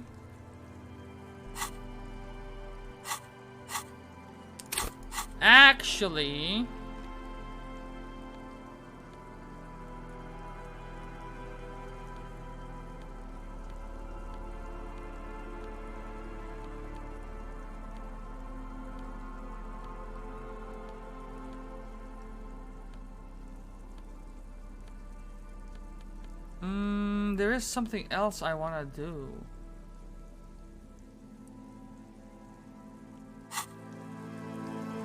I can't go back just yet. I have to get some levels, bro. I have to get some levels. At least 2 levels, right? I don't know if that's gonna be in the cards.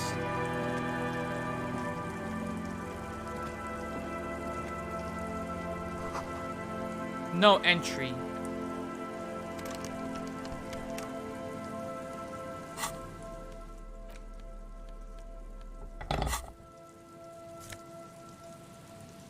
Empathy.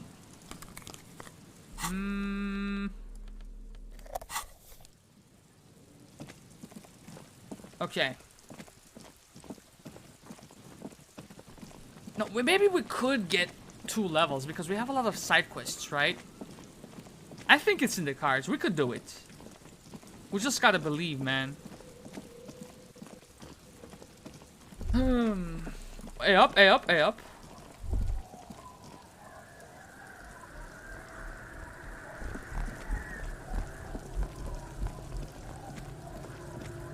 Was this something?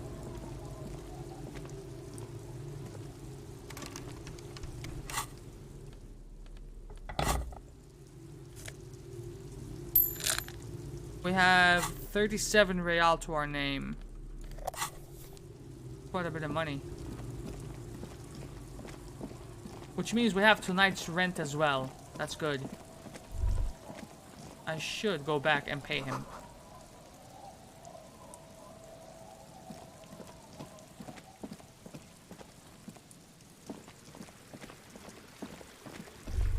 Hey up. The water runs from the west. The source is upstream. A broken pipe?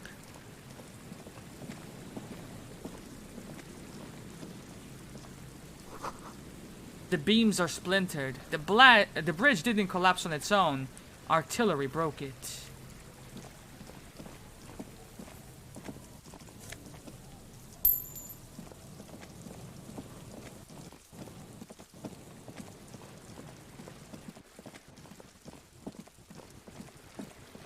Wait, I missed this? Bro, I'm bugging.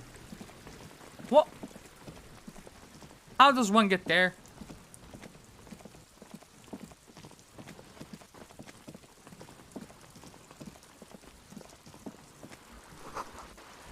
It must have taken a lot of patience to do this.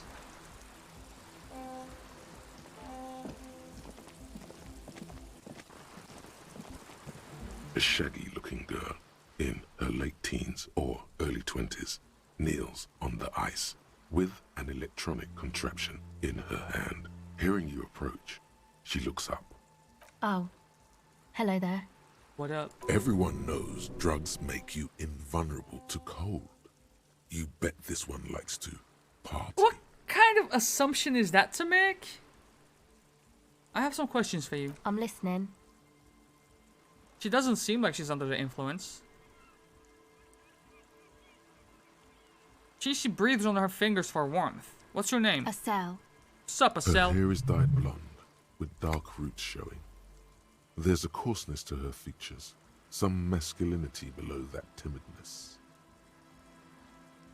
Estelle who? Listen, I'm not a young suitor or nothing, alright? This is official police business. Okay, it's Burger.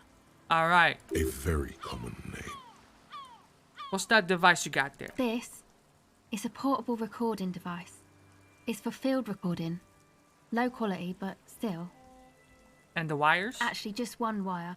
I picked on it till the braiding came loose. The wire leads to a contact microphone. And what's that? A contact mic records sounds from inside things, like this ice. Your mangled brain would like you to know there is a boxer called Contact Mike.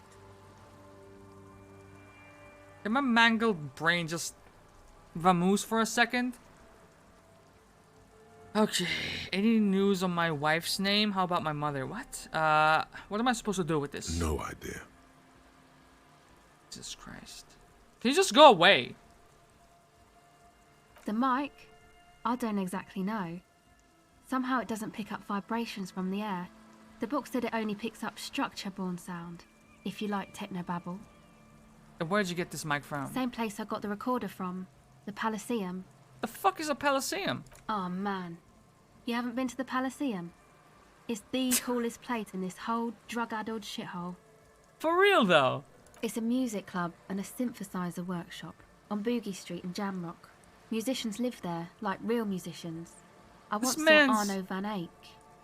This man's thoughts got the fucking zoomies, bro. He goes like, he is right here, and he goes like, zoom, and thinks about something else, and zoom, thinks about something else, and zoom. Like, fuck, relax, bro. Let's figure this shit out before we move on to this. Damn. Okay.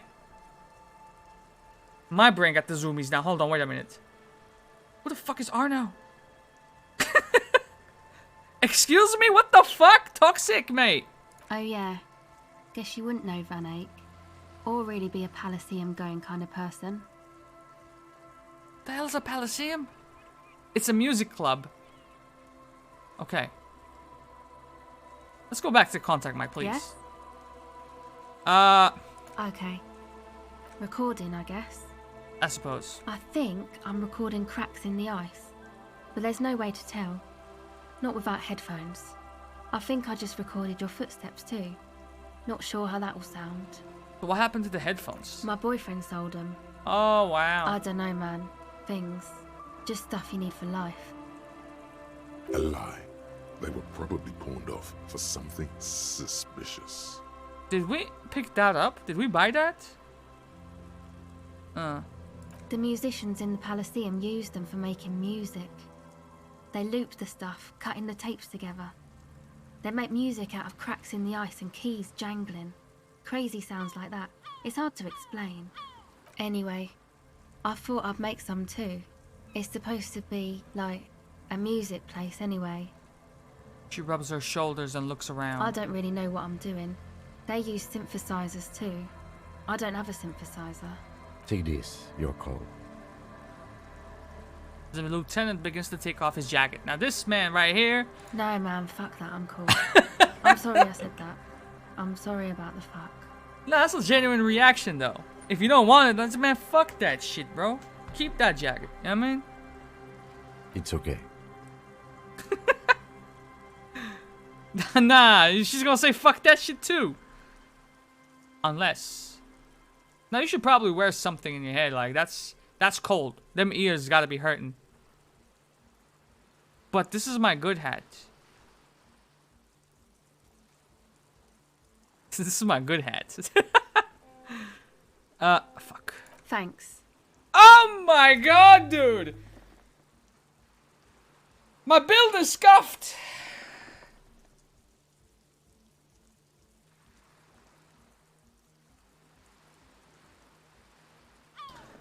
What did that thing give me?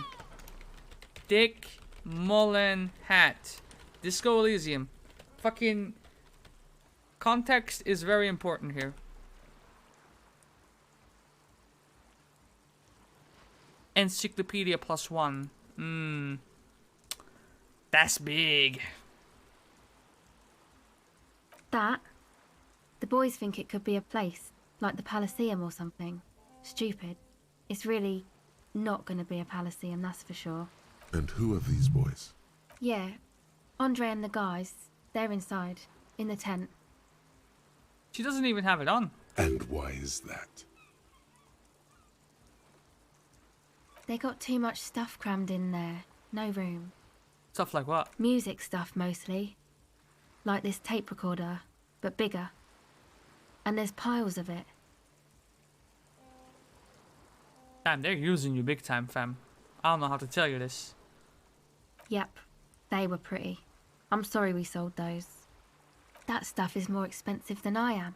More expensive than any of us, really. Doesn't matter. I can take the cold. That? The boys think it could be a place, like the Palaceum or something. Stupid. It's really not going to be a Palaceum. And who are these boys? Oh my god, And okay, let's why go. she Got looks it. back at her tape record. Go ahead. 17. Empathy. No, my empathy levels are hell no. Okay. Okay. Alright. So then we have... Oh, she took my hat, bro. Fucking hat is gone.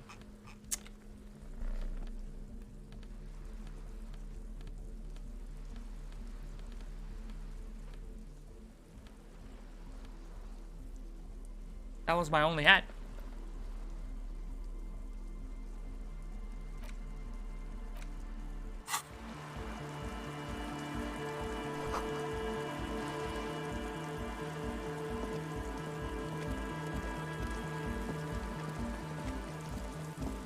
So where can we buy a new hat?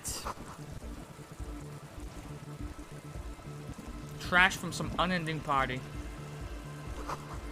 A pole screwed into the ice keeps the tent erect. More tribalistic markings. This post is covered in little humanoids. Can we... A pane of Eternite has been planted into the snow. 2 poles are holding it up. Barely holding it up. It could fall over any minute. a stronger gust of wind might be enough.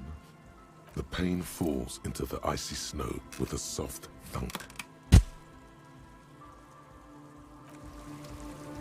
Shortcut unlocked.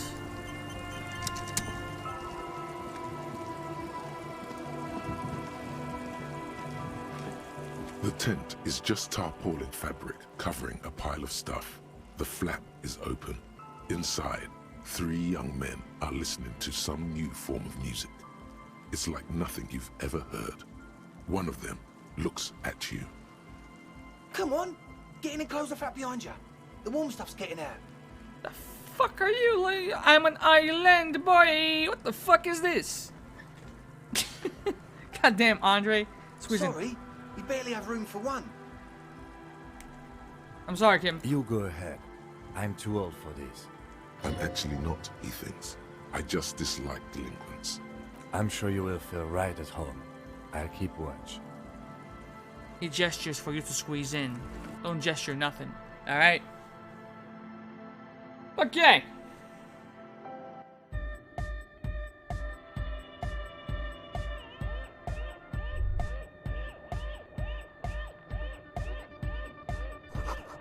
Smells like sweat and laundry detergent, plus a trace of ether.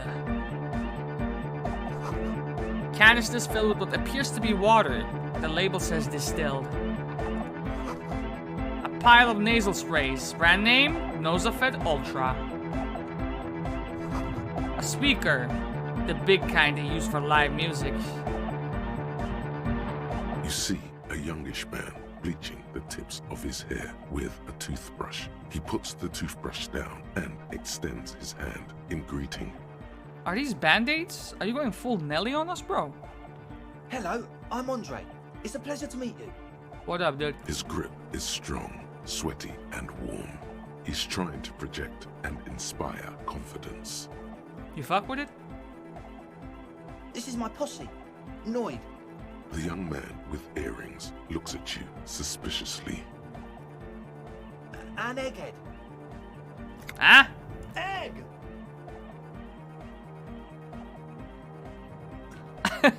Together with a Settle Burger, who's out there right now, doing some seriously progressive sonic experimentation, we like to think of ourselves as music venue organisers. Is this Egghead? That doesn't match up. Because this is the guy with the anal beads for necklace. This gotta be Egghead then. We have many in the pipeline, officer.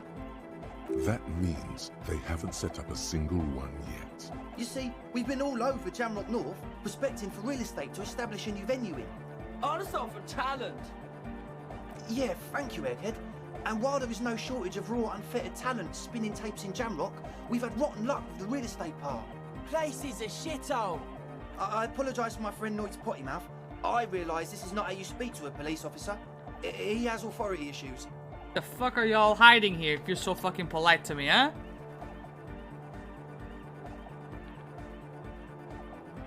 Yeah, it's a matter of occupied ecclesiastical property. I bet you've noticed the derelict hive of narcomania on the coast. An attempt to pander to your perceived conservative sensibilities. No person his age would ever use a word like narcomania with a straight face. Don't fall for it. I'm talking about the church, and I'm not exaggerating. Even a place of spiritual refuge can become a magnet for all sorts of dopeheads and burnouts if left unattended. Makes sense. Dopeheads! Burnouts! He angrily spits on a screw and starts cleaning it. Well, I'm sad to say, that's exactly what happened.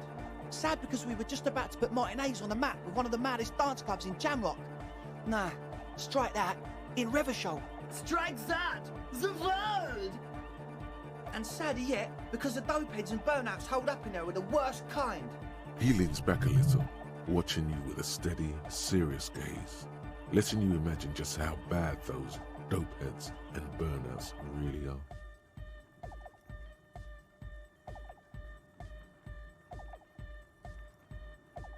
Good. This calls for an opinion. You're an expert in those.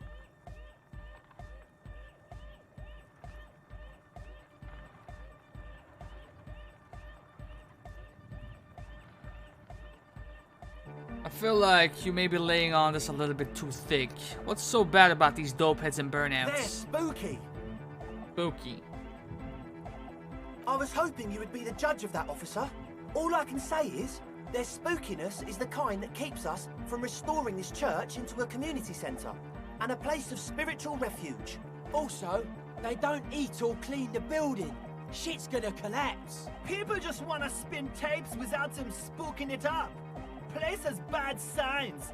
No one can dance like that. Thank you, Egghead. So you're gonna look into it, right? It should be a police matter. Getting them out. Whatever spooky stuff they're doing, I'm sure it's not what the Ecclesiastes meant their property for. All right, man. Andre's obviously very happy you took him seriously. The whole tent is. The boys exchanged giddy looks. It's a side quest. Gotta be done. I asked Noid to install a measure against more drifters wandering in. A padlock. It's a temporary fix. Just something to contain the situation. I had to do it in a hurry. Not my best work, but it should hold for a while. What about the key? Of course. Noid, give the officer the key. All right.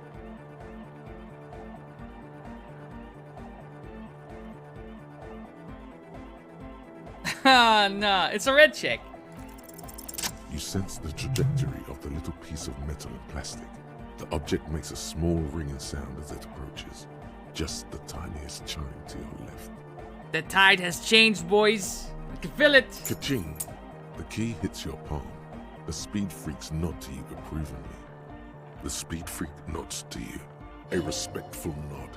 You proved something here. Alright, whatever. How long have the squatters been in there? Not long. Like a week, maybe? Uh-huh. I'm super sure they're alive. I mean, come on. I'm at least 90%, maybe 85% sure they're still alive. The percentage is dropping by the second here, brother. Okay, I'm sorry. I'm sorry too. I guess it wasn't very hardcore of us to just lock them in like that. Me too. I shouldn't have that kind of power over another person. I'm not the one with the violence monopoly here. You are. I'm glad that key is out of my hands now. Sure, man. Tell us what you want to know. Let's do it. Yes. What? Yeah. Good to have, bitch to carry. When I first scouted the place, I did some reconnaissance. I'm not sure the church even has running water.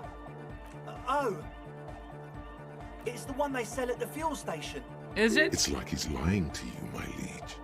But he's slippery enough that there's nothing for you to grab hold of. The what now?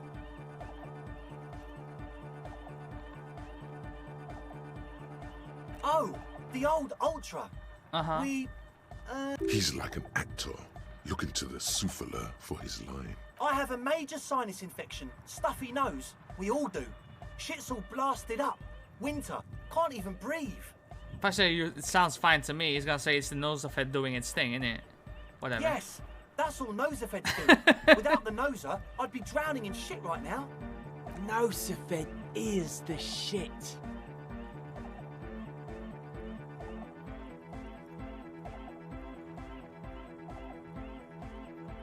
Yes. What? It does, doesn't it? Told you we have a smell problem. Ether? I don't smell ether. Do you, Noid? No. Okay. He sniffs the air, then shrugs. It doesn't take a forensic scientist to guess it's drug-related. They look and act like the kind of guys who've done their fair share. However, their breathing is regular, their jaws stay put, and their pupils aren't dilated. So, not under the influence right now. He nods enthusiastically, no doubt a little relieved.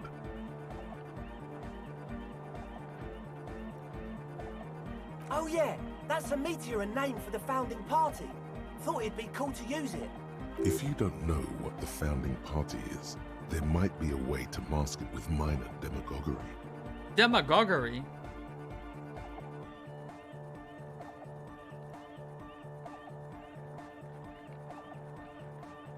Come to think of it, I've never really looked them up, you know.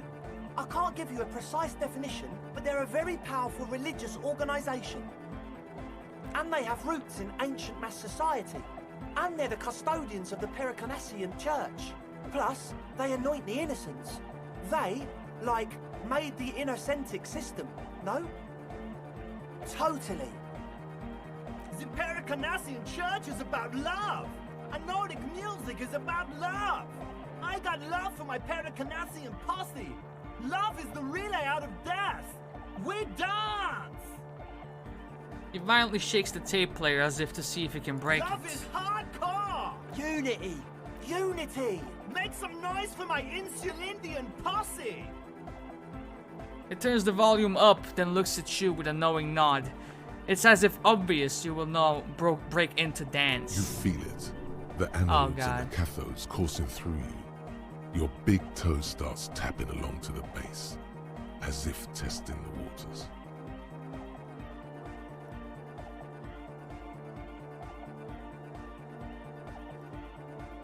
Feels good. Alright. I now understand it was lame of me to suggest otherwise. That's pretty downbeat. I think I speak for all of us when I say we expected the law to be more open to the idea of love, unity, and the Pericarnassian posse. Well, we're sorry too. So, you got more questions? The one with the large head is still looking at you, nodding his head, waiting for your body to start moving. His expectation is fierce. You can't be scared of moving a little bit, are you?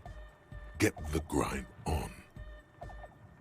As always, we'll be right here, waiting patiently for the news. Yeah! Wow, so someone's been a little boring. What? Yes, my standard liege. Someone's seen all sorts of wild ideas pop off and thought, I'll take the boring one. The Listen, regular, bro. Please. I'm just trying to do my job, alright? Of course you do. Let's get right to it. My lord's copper type is regular cop. I'll let everyone know. I'll send out a telefax. I'm a motherfucking regular cop. You can send that out. Done and done. Cool. No actual communiques will be sent, of course. That would be too dramatic. What does that do for me? Regular law official. Oh hell no.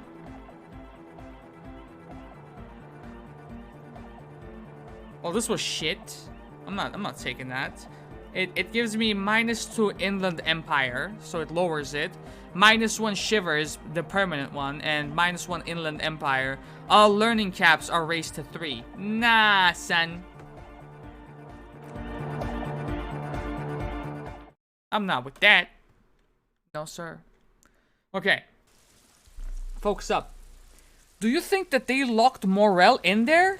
Oh my god, that's what they did, didn't they?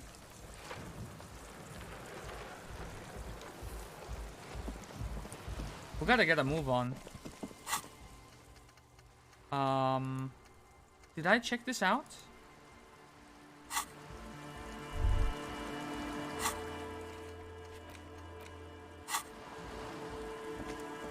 We actually have to get a move on.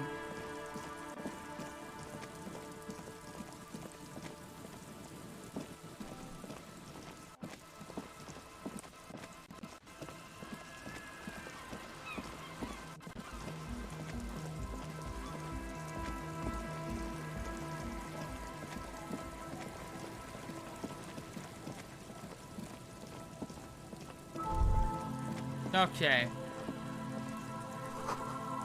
You feel the shadow of a very large building fall on you. Dusty pews in the shadows. Many seem to be missing.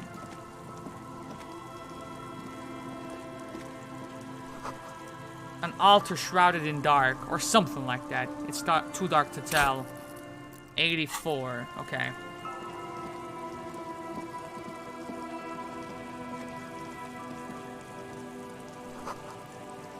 Saint Brune, 1147. heavy wooden doors, more than twice your height, stand shut in front of you. The rectangular sea-worn ornamentation appears in stark contrast to the padlock, carelessly drilled into the wood. The carving on the door is block-like and angular, like the church itself. Two large beams shoot downwards, sinking into the wood before they reach the threshold. The surface is smooth from the wind, but moist to the touch. This cheap-looking padlock is sturdily built. It shackles together a hasp and a staple screwed into the wooden door. The lock is adorned with a yellow sticker. You see a yellow circle with two X's and a big curve below them that looks like a mouth. You're pretty sure you haven't seen it before, but what the symbol depicts is clear enough. A smiling dead guy. The curve makes it smile, and the X's make it dead. There is something blindingly modern about this symbol. Its modernness puts to shame everything you've seen before. It's the contrast between the cheery, chemical yellow and the rigor mortis. As if the cheery guy didn't know he was dead, or the dead guy didn't care that he was. Either way, you get the sense the forces of future are at work here. He takes off his glasses and uses a blue handkerchief to thoroughly wipe them clean before inspecting the sticker. Then he looks up, pauses, and replies. I use this smiley all the time on Twitch. No. Oh. Looks like a dead man smiling. Suggests junior delinquency. The playfulness, I suppose, and the vibrancy of colors and all that. I haven't seen that sticker before, and I'm not a youth.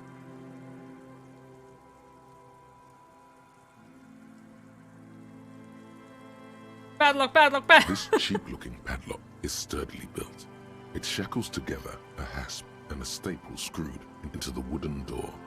The lock is adorned with a yellow sticker. Okay, fam, it's time for the hat trick. 3 in a row! Boom! Your hands are clammy for the sea air. Oh, The sticker keeps wow! slipping away. That was bad. That was bad.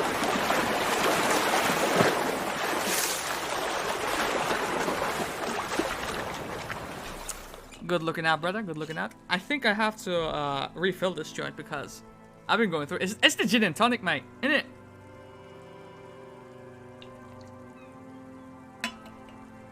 Got a brother freaking parched. Okay. The lieutenant hands you a blue handkerchief. He looks a little dismayed when he gets it back crumpled. Oh! However, it should be easier to peel the sticker off now. Dude, if I fail on 92%, no way. There's nothing like the sound of a sticker unpeeling. Now it's stuck to your thumb. Okay. Put the sticker in your ledger after the last entry, where it belongs. Looks like today was a gold star day.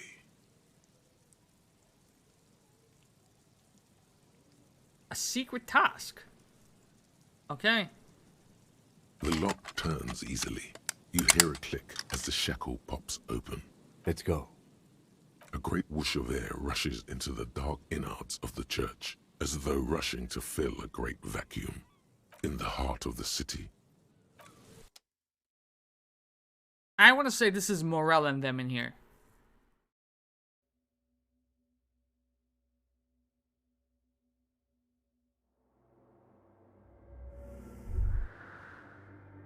What the fuck?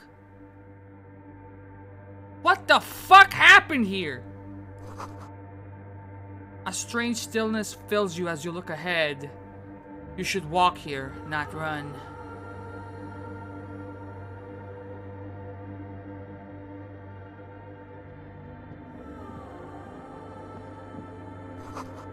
This grotesque wooden figure looks half finished. Oh, it's just a carving. I thought that was actually someone. It has to be a carving, isn't it? More of the forked lightning pattern you saw outside. Bark beetles? No. It looks intentional. Some long forgotten style.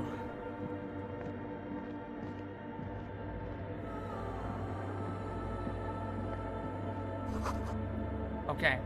The blackboard is filled with complex equations. They look recent. For this point, I would like to raise my interfacing, actually.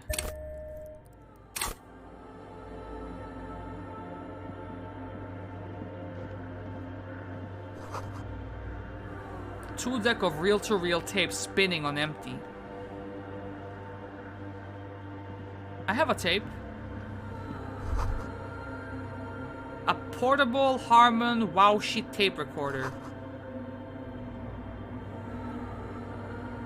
Fuck, that's right. Someone's siphoning electrical current from outside into this antenna. A machine stands in the corner, watched over by the figures on the stained glass window. It's turned on and quivering with soft electricity. Another radio computer. And this time it's already turned on. He seems cautious around the machine. We should leave. I doubt this place bears any connection to the case.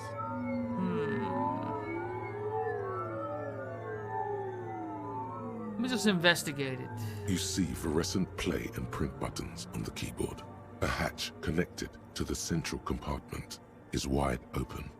It's abandoned, so there's no reason why this should be on. The lieutenant says nothing.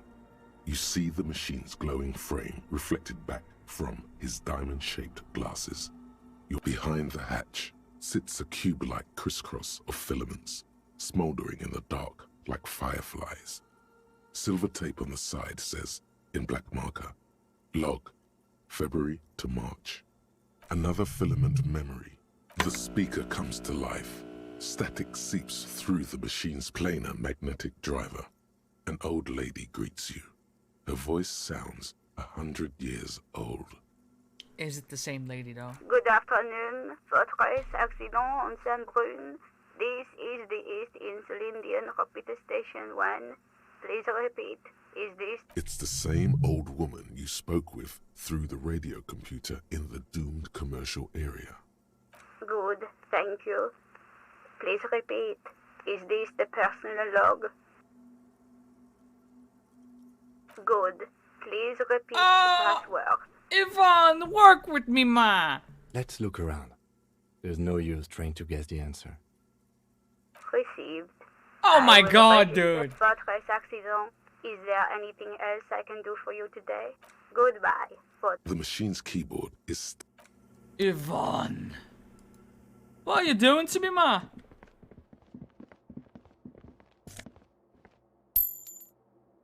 Oh, 42 real. Let's go.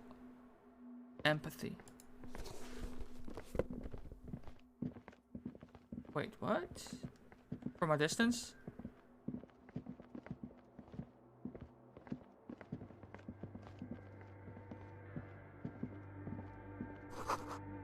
A spider has spun its web around this wood-carved pillar.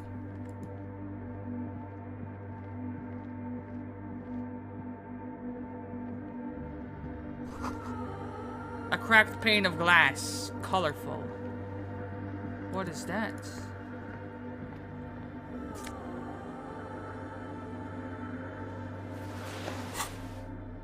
And it goes on my neck.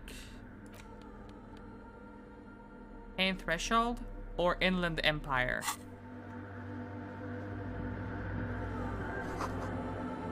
Frost has drawn flowers on the glass. What? That's how you spell flowers. What the fuck am I? Oh my god, dude. Depicting a deer. So, they broke through over there? The silence in this part of the church, it's almost palpable. All the shifting matter and shuffling of living things is gone. Nothing seems to exist beyond the church anymore. Maybe if you were to stand in just the right spot, even your footsteps would be completely silent. And then it's gone. Almost all of it. But for the faintest of hums, you can hardly hear your own breathing.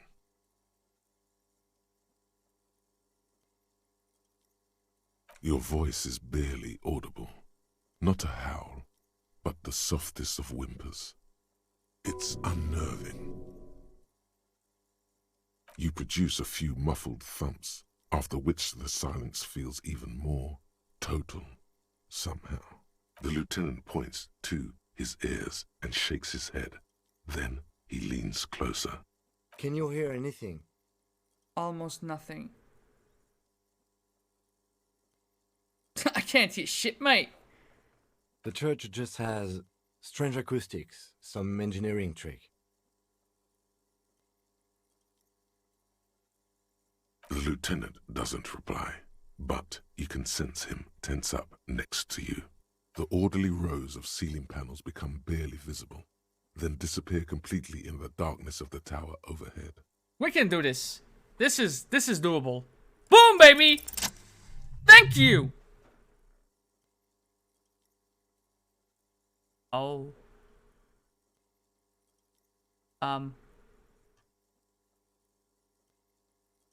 It's like there's something moving up there. A shadow has emerged from the tower and it's making its way toward you through all the other shadows. Follow the shadow's movement. It's not a shadow anymore, becoming more substantial as it gets closer. The shape of an animal descends. Officer, is there something up there? The lieutenant follows your gaze, attempting to see whatever it is that you are seeing. Oh no. You've lost sight of it. Where did it go? Yes, the darkness makes the ceiling feel infinitely far away. No, that's You definitely see something hanging from the rafters, looking straight at you with dark eyes. Maybe it's possible to talk to it.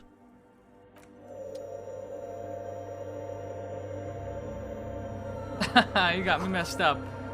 The bowl is filled with water. A live wire runs directly into it. What the hell? He's not gonna run away, is he? He's fine. A prayer book has been left open.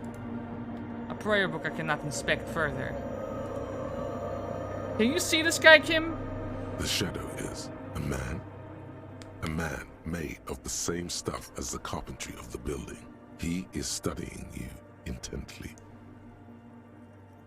Just be quiet. The man leaned forward a little, fixing you with a steady, unreadable gaze, then speaks. Habitual alcohol use has made you into a scared little pussy, Holmes. But don't worry, everything's gonna be alright. You come to the right place.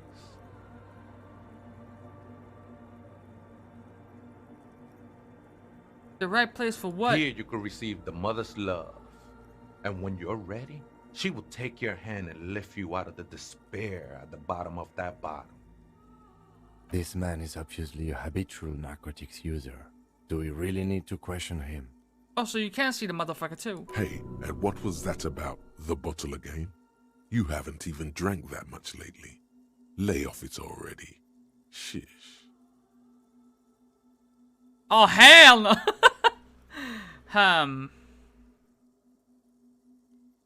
Listen, this seems like a line straight out of BoJack Horseman. I'm an adult, I'm gonna need to drink some alcohol, so just give me a bottle of your finest alcohol, or a glass of alcohol, please, thank you.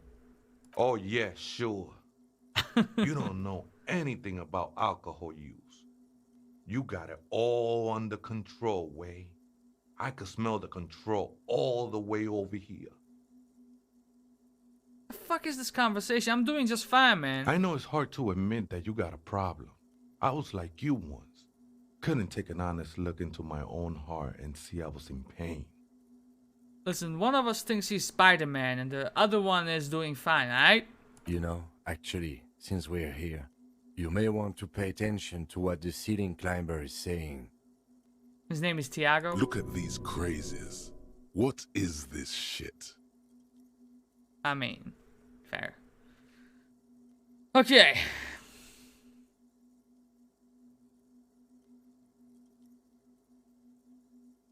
The only thing we need to talk about is how the mother can really help you, Holmes. His voice echoes in the cold air of the church. This is the Church of the Mother of Silence. You are welcome here. He sways gently on the beams, waiting for you to take it all in. You have no idea what the fuck he's talking about. Is he just trying to throw you off your game? See, that's his first mistake. I ain't got no game. Whatever it is, he's quite confident about it. Just look how gracefully he sways. 'Tis not an act, my liege. Save him perchance, he hath deceived his very self. This man is a zealot. Other spooker? Oh, esa viejita es muy estudiosa. Don't know, Holmes. The fuck did this man just say to me? Google Translate? This motherfucker said, esa viejita muy estudiosa.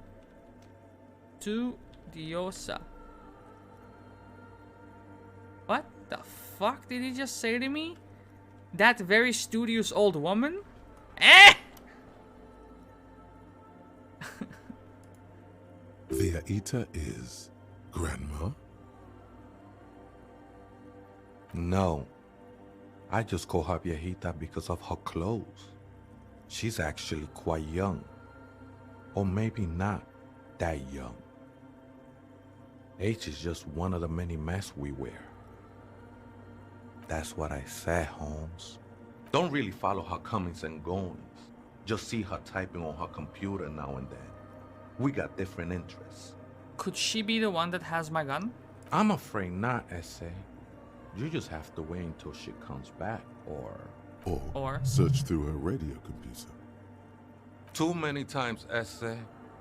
You need it for something. Maybe. Surveys are a good way to fish for personal information, especially in the name of public safety. Okay. Don't sweat it, vato. The password is afterlife death. Afterlife death. What you think of that? Makes me almost pity la niñita pequeña when I hear it. Sure did, Holmes. You human, bro? I am. At least in part, Holmes. Until the mother's love burns away the cruel distinctions of the body. What does he mean, in part? I don't fucking know. At least you part human, motherfucker. That's a relief. Glad you're feeling more comfortable. First-timers are always nervous. There must be something illegal about living in a church ceiling. What? No. The sinewy figure lingers on the wooden beams, blending into the shadows. What are you doing here, man? This is a special place. There's a perforation in the world up there. A way out into nothingness. This church was built around it for purposes of veneration. That's what yours said? Mine said... It said Spanish detected. That very studious old woman. That sounds like a insult or something. That studious old fucking woman right there, man. I circled it. Nurtured by the silence bestowed by the mother. One of these days, I'll be pure enough to go drink from it directly. Afterlife death, he said, right? Listen, are these yours? I think they were. A long time ago. I had to shed them like skins to get closer to the center of the silence. You could have them. I don't need them anymore.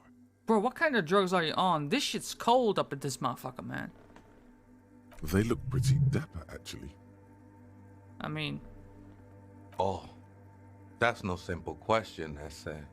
She is one who can be painted or sculpted. She is a cavity in the dark beyond sense. She saved me, but I couldn't describe her to you. No one can, Holmes, and no one ever will. You'll be one step closer to salvation or something like that? I will be incinerated, but not destroyed. Finally, I won with the state of the world before reality began. That sounds a bit like substitution behavior, no? You know a thing or two about that. Hard to say. I think I did some construction work here, back when I still had material worries. Up there, I realized what the true purpose of the church was. Been spending a lot of time here ever since. The past is nothing to me now, Way. It didn't belong to me. It's not like that at all, man. It's just faith and joyful service. Okay. Too gleeful, those words. He is lying. Not to you, to his very own self. No worries, man. I know this shit takes time. The sinewy figure lingers on the wooden beams, blending into the shadows. Let's see how he feels about this. The ones in the tent outside, right? I see him. Think they scared of me. Shit, bro, I'm scared of you. Do they have a reason to be scared of you? Nah, man. They look pretty funny. And I don't harm no one anymore. Anyway. Anymore? Though he used to, a long time ago. Why not? They wouldn't bother me none. I'm usually way up there, imbibing. Ain't no music on earth that can reach where I go. Imbibing? Oh, drinking. He's drinking up there. This man's getting drunk up there, bro. Might even be nice to have some company. Okay, I then. think we're done here, Essay. Oh, he fucked up. That was an interesting conversation. At this point, I'm just glad you saw him too, However, man. I'm still not sure how it's relevant to our investigation. Oh, it's not. Okay. We have a password, though. The machine's keyboard is still illuminated. The speaker comes to life. Good afternoon. Votre accident on Saint-Brune. Good. Please repeat the password. Good. I have unlocked the filament. After ending the call, please press print to access the filament. Now, is it safe to assume that the other password is the same? It could not be, right? Votre accident. Is there anything else I can do for you today? I have 2 machines registered to this company name in Martinez. Maybe it's the same One then. on Saint-Brune, the other on Rue de Saint-Ghislaine. Maybe it is the same. Saint-Brune, that's the church. Anything else I can help you with? Take care, Yvonne. Goodbye, votre accident. The machine's keyboard is still illuminated. The printer prints out a long text document with dated paragraphs. It looks a bit like someone's journal. The first entry, made on the 4th of February, 51, by an unknown author, is short and concise. Arrived at the church, the door was boarded up, so I used the crowbar to get inside. Looks like the place has been deserted. Nothing out of the ordinary, but I'll ask around. Need to figure out how to get the electricity in. The lieutenant leans closer, scouring the printout over your shoulder. Just as you finish reading, he looks up, muttering under his breath. 4th of February. That's over a month ago. Whoever set up those machines has been here for quite a while. Do you think this log might be connected to the case? Our case? No, I don't think so. It must be some local eccentric. 6th of February, 51. Had a little chat with the local fishermen. Said I shouldn't go near that place, that the church was spooky and ridden with narcotics. It's a little spooky, all right. Still haven't figured out the electricity. See? Even one of the spookers themselves says it's unnerving. What was that about narcotics? This could prove to be interesting. I doubt that we can find any. It's just idle fishermen's gossip to scare away the kids. It looks at the stained glass window. Nothing spooky about this place either. It's just abandoned and cold, and in an awful part of town. Then why doth the lieutenant protest against spending time here so often? 7th of February, 51. Finally got the electricity in. Next on the agenda, a new antenna. I'm thinking ESCA series, something advanced. Why would anyone need any of this equipment here? Well, that's not answering any damn questions here, Kim Kitsuragi. 8th of February, 51. Bought the antenna. Had some problems setting it up. Called Simo for help. Heard the Simo. others are back to making art. Drinking somewhere out of town. Sulislav started a rock band again. Lexi has been seen asking money from strangers. Okay, quite a few names here. Simo, Solislav, Lexi. But at least the artists have their act together. They're qualified labor. They can get work anywhere. Graphic design, ads. The programmers are doing fine too. I mean, they're programmers. The writers, though, they're fucked. I just have to find out what caused that data loss and be done with it. Still don't understand how it managed to wipe out the backup, when the backup wasn't even connected to the front. I know. Everyone thinks it's impossible. They say I must be lying. I'm here to set it right. Seems like something to do with radio computers. Unfortunately, I don't know enough about them to understand what the author is saying. Something about the backup data getting destroyed, and how everyone thought it was the author's fault. Let's just keep reading. I think these people worked in the radio computer games business, the one we saw in the Doom commercial area. They must be our former co-workers. 12th of February, 51. Brought some food from the grocery store. Apparently, there's a strike going on in the harbor. Definitely not happy to see the Martinez people again. Everything's now set up in the church. Going to start working tomorrow, 8 a.m. The strike. We are nearing the date of the murder. Keep reading. I'm interested now. I want to know what's that radio anomaly that sent this person here in the first place. 25th of February, 51. I've been sending data up to Lintel for a while now, trying to recreate the data loss, but nothing. Didn't even feel like logging in, the disappointment. But I did discover a curious audio-spatial anomaly at the back of the church. I've named it the Swallow.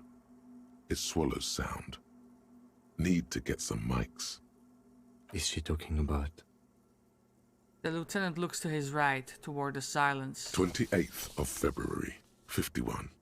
Yes, the first recordings confirm that the Swallow is real, and I'm not just losing my mind. It's a pillar of silence, with a diameter of approximately 3 meters. Seems like the higher I go, the less I record. This might be a coincidence, or it could be connected to the data loss that led me here. The pillar of silence. She is talking about the silence.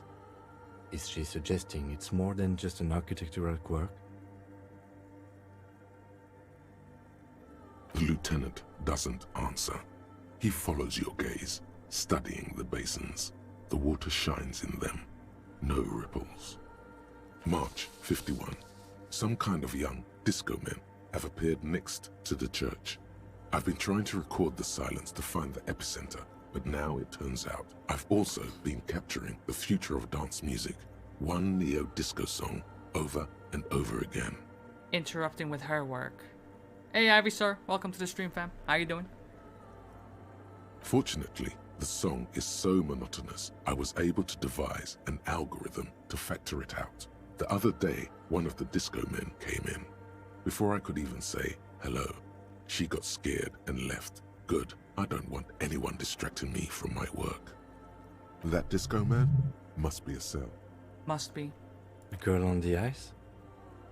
Sounds like her, yes. March 51. I got a call from the repeater station. Someone has tried to access the radio computer in our old office in Martinez. Can't do anything about it. The storekeeper still doesn't want to let me inside the building. Thinks I'm part of some kind of curse. How Martinez of her.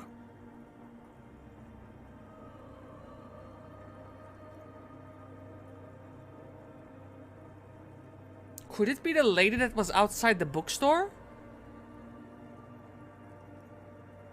We were kind of rude to her? I knew it wasn't a good idea to meddle with the machine. Oh, we're gonna meddle with it again. No. It was a great idea. You're learning things. This is how you learn things about machines. March 51. A new 2-meter aux cable. Noodles. Crackers.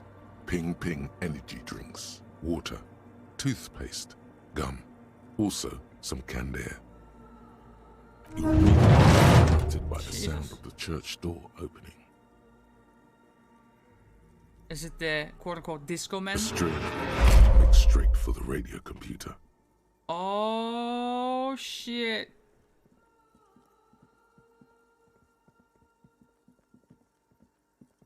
Scared the fuck out of me, to be honest with you. It was predominantly from the right side as well. I'm like, what the hell? Oh. She just ignored me. What the hell? Breaking into my radio computer, I see. She glares at you as she holds down the off button for several seconds. The machine reboots. There was a dude on the beams. He came down, told me the password. One thing led to another. Here we are. I do apologize for the intrusion, madame. We are with the RCM, you see. Oh, let's not do that. That's too much to soak in for her, okay? We're here on a side case representing certain music venue organizers. Well, you won't find any music venue organizers here. She barely looks up from the keyboard. You hear the machine wear back to life. It's just me and my computer, and it has been this way for weeks. Now please give me some room. I need 2 seconds to see that you haven't destroyed anything. And we haven't destroyed nothing. We should talk to her after she has rebooted the machine. Okay. There is something we could inspect here. In white, silver, and apricot faience, the young mother of humanism stands above you. A crack runs across her body. She is impossibly tall, oval-faced and sad, a dark and radiant majesty. This is her innocence, Dolores Day. Cradled in her arms are a pair of glowing lungs, clearly visible from underneath her flowing dress. You should kneel. No, I'm not gonna kneel. Cold wind seeps in from the crack in the glass. Snowdrifts cover the floorboards at your feet. Above, you feel her multicolored eyes on you, inspecting you. Look up. The woman looks down at you, standing there. She towers among her followers, architects, laymen, courtiers. There is a sad smile on her lips and a glint in her green-blue eye. Of what? Compassion?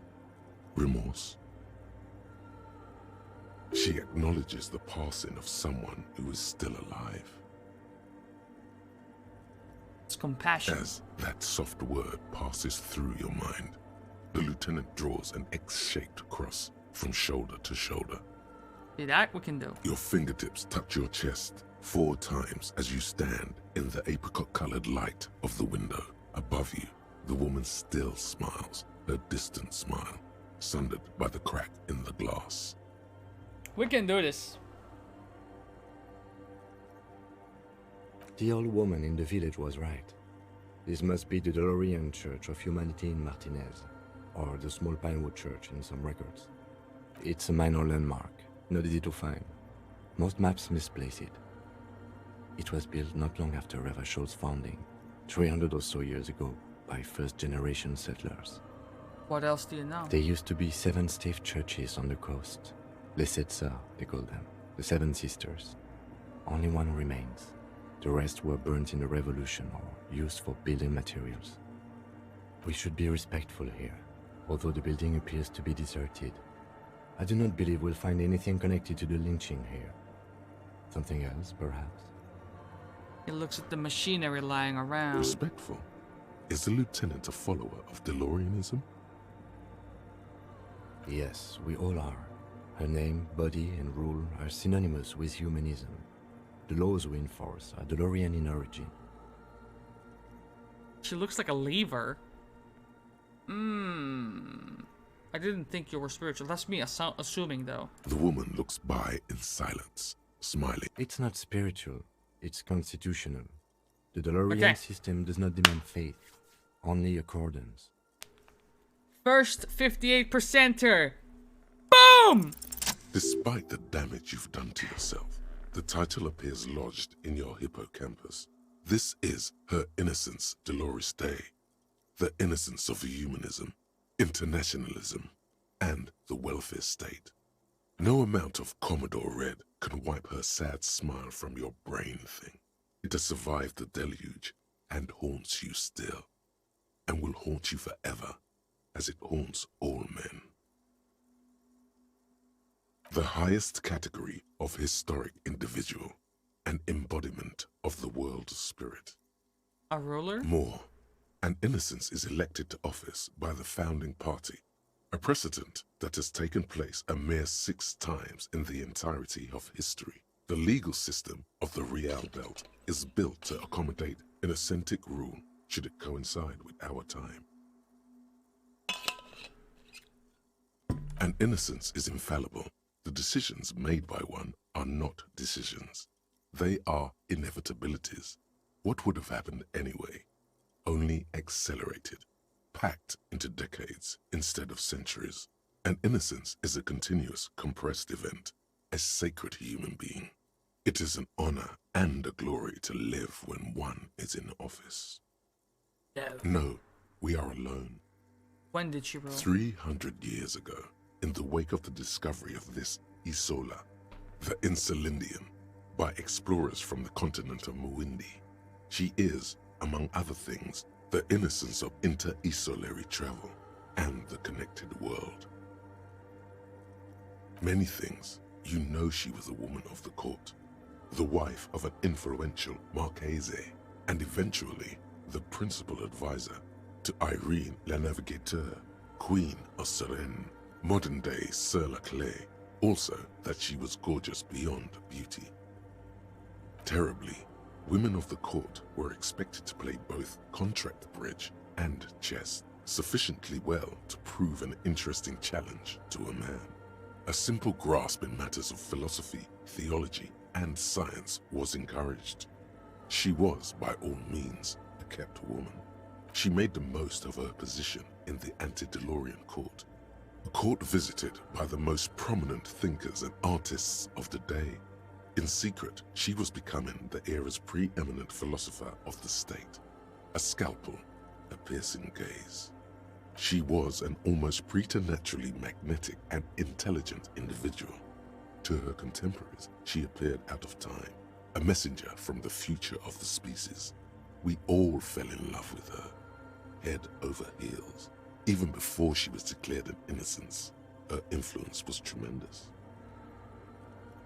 It was on her advice that Irene la Navigateur sponsored a number of voyages into the Pale, a costly, often tragic endeavor, ultimately vindicated by the discovery of the new world, the piece of reality you're standing on. New world incoming? She was crowned 2 years after the first expedition returned, setting in motion what is widely considered the greatest era in history. The DeLorean era. Wow. Wow, indeed. When her innocence was declared, and the queen she had advised for years fell on her knees before her, she was so overcome with emotion that her lungs started glowing in her chest. Oh, so that's what's happening there. Got you. Bystanders reported golden filaments lighting the already sunlit chamber around her, clearly visible beneath her dress. That is why the lungs are the symbol of love for the cultures of the Real Belt. As did we all. The lands of the Mesk and the Occident, and even far away Supra-Muindi, altogether 21 of the 40 mundial nations of the time, immediately accepted Innocentic rule, even before her crowning. In a city called Advesperaskit in Vespa Messina, her homeland, the name of the city means evening comes, but it happened on a winter's morning, with the canals frozen and slush falling out of the sky. She was dressed in a white and pearl dress on an emptied-out plaza with the crowd far away. Already, her Theriers, the secret servicemen of the Innocents, were worried about an assassination attempt. What? Oh yes, she looked like humanity's young mother, a perfect mother, insultingly beautiful. It was as if her face and shoulders and hands were covered in a soft down of underfeathers. You know this well, very well. Why would I? Midwinter snow was beating the cobblestones around her. A small attaché of officials stood by as her Theriers placed a white gold wreath on her head. The crowning was mostly witnessed by Secret Servicemen. One of the men in this Secret Service killed her 22 years later. A young man who had come to suspect that Dolores Day was not entirely human, but something else. Something that had walked in our midst, watching us stumble for hundreds, if not thousands of years, until it decided to interfere in the course of our history. We were supposed to come up with this ourselves. The man was reported to have screamed at the innocents. Oh, call her an alien, bro? Dolores Day was shot in the chest with a fowling piece 8 times. The man, thought to be insane, said he once touched her and her body had been unnaturally warm, like a furnace, and that sometimes, while on duty, he observed her forgetting to breathe for over 10 minutes. This inhuman quality was witnessed by many others as well, glowing lungs and all. It is commonly attributed to mass hysteria and religious psychology. Terrifying is a term too emotionally charged for your semantic memory, or what remains of it. But although she's often considered to be the greatest human being to ever live, there was something ominous about Dolores Day, constantly surrounded by her terriers. Was it ever explained what a terrier is? She was the most socially secluded and least self-aware of all the innocences. Some modern thinkers would consider her a war criminal for the campaigns she waged against the Mesk state. And then there were the resettlement programs. The Mesk state tried to detach itself from innocentic rule. Parts of the world were experiencing whiplash from accelerating into secularism. Her mandatory education programs and mass resettlement of upstream Marguerite were problematic as well. Dissenters were suppressed by a military force she called the Army of Humanity. Freaking encyclopedia is popping off, mate. Suggesting those who fight against it are not part of humanity. She adored chess, yes, but also military war games. Dolores Day often holds a tiny tin soldier between her index finger and thumb. In icons such as this, she was also blonde, the blondest woman you have ever seen, with green eyes the color of the Pacentic, mare interregnum. Little is known of her Marchese husband. It's as if he vanished from history after completing his role, which was to introduce Dolores Day to court. In conclusion, yes, there is something lonely, paranoid, and even terrifying that people seldom mention, but feel when they think of her. This subtle terror is part of her iconography. Lieutenant Yefrater, you've stood there for over 5 minutes. I think it's been more than 5, to be honest with you, but... What sure. are you thinking of, if I may ask? Okay.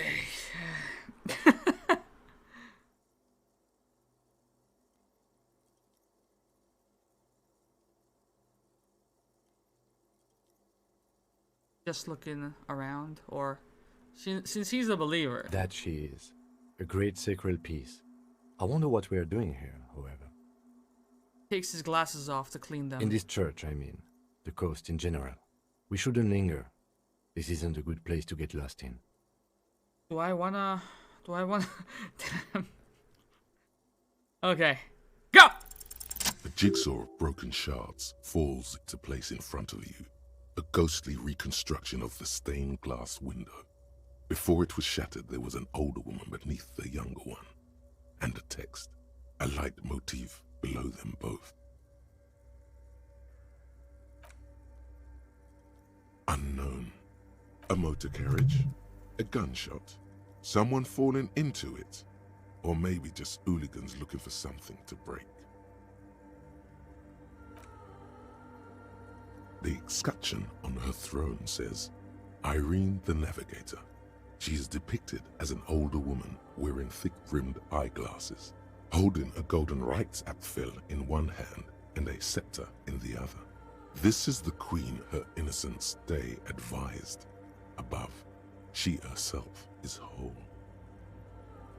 Small figures of wise men, common men, Worshippers walk up the stairs to stand at her feet. Secret servicemen, Theriers, stand in a row guarding her. It must have taken years to produce this work in all its dizzying detail. God, I ended up watching the most disgraceful movies of all time. Deadpool. What do you have against Deadpool, man? Deadpool is funny.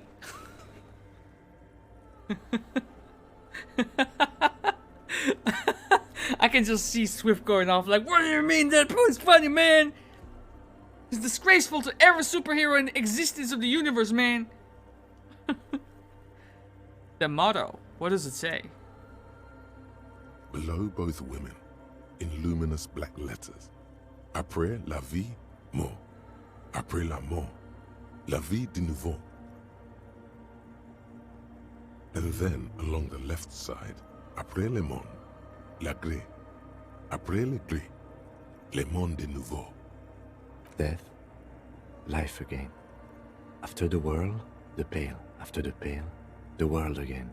This exaltation is common in Dolorian sacralism. In the early years, it was even incorporated as the RCM slogan. No more, however. Why? It was deemed subservient to use a strongly moral intern-related motto. We already suspected of bootlicking. The sentence was also seen as too feminine. It was a macho thing. So, what's the motto now? Justice, union, prudence, and force. What the fuck? Cool. Ice cool. The mother of humanism towers above you. A wax painting on a cracked pane of glass. Do you think Nothing has Suna changed in her is expression. Done. 36. Okay. Are you finished? Or are you done? What is it? I didn't break anything, did I? No, you just printed out my personal log and wasted some paper. It does not look like a big loss to her. Good. Listen, are you the lead programmer of Viral Untethered by any chance? Yes. Or, no. Not anymore. That project is dead. She doesn't seem surprised to be recognized. Rather sad. Something passes over her face before she straightens her back. I am Soona Luukkanen-Kilde, the former lead programmer of Fortress Accident and RSA radios. I have over 16 years of programming experience, and I'm proficient in both Vox and Orbis languages. If you're not here to hire me, I don't really know how I can help you. That still doesn't answer what she's doing in an abandoned church. Nope. Okay. Yes. Ah. He's seen you. And? No. You're right. I'm not. I brought them here. These are my machines. Please don't touch anything. I use the AR-1 as my RAIM Prefect's processing unit. Ah? RAIM Prefect. My radio computer. Yes? You really don't know anything about radio computers, do you? Okay, let's get into this. Not really. Alright. Well, all radio computers perform operations up on air. So in order to gain more processing power, you need to invest in a good antenna. On the front, the unified front of radio waves, licensed and controlled by Lintel in the east in Selindic region. It's all around us. That's what on air means. Okay. Like love. I guess it is. So far I've been quite satisfied with it. Martinez is an unstable region with bad coverage and the operation has been surprisingly stable. But it's not the cheapest one on the market. So I wouldn't recommend it for your regular red tape operations. Fraser 1000 is a foolproof line for civilians. Anyway, you should do some research before you decide to buy anything. Ask around, compare the prices. There are many milieus dedicated to that sort of thing. So what's the end goal? I can see you getting another drink after this. I'm about to pop open a Papa Franco, bro. You know what I mean? It is a vacation after all. You know what I'm saying? I'm working. The machine seems almost alien with its pulsing core. The light casting her face in a strange shadow. Could you just Shh. For a moment? Or get to the point. I really Okay. need to focus on something. It's not Okay. just rudeness. It really is hard to concentrate on whatever she needs to do. And you're not helping. They are connected to my reign prefect. Whatever you do, just please don't move them, okay? Thanks. Okay. Short and terse. There you have it. Whatever she's using them for, they're hers. Fair. Great. Okay. You really like those questions, don't you? I'm a police officer. I'm conducting scientific research here. You can't throw me out. I wasn't trying. I'm just asking questions right now. I'm looking for the location of a 2mm hole in the world. What the fuck?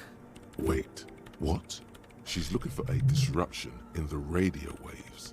That's what her personal log said. The lieutenant raises his brows, but doesn't say anything. Yes, that's what led me here. But I suspect it might be something a bit more complicated than that. Exactly. What does it mean? Up to now, it has been impossible to say what it is because it's impossible to measure nothing.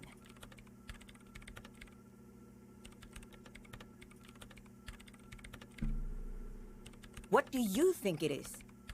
What qualities does nothing have? How do you measure something that does not exist? I might get a beer, actually. That's a little above your pay grade at the moment.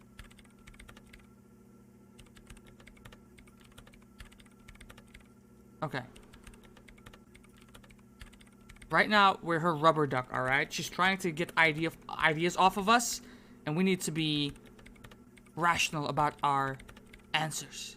You measure it by its surroundings, by that which does exist, which is what I've been trying to do. I've tried using hydro transducers to record the silence, to find out where it begins. It sounds like a conversation with Voldy, if I have to be honest with you. But honestly, it's not progressing very well. She grows silent, staring at her circle of basins. It looks like some kind of ancient ritual. Somewhere underneath those roof beams, I assume.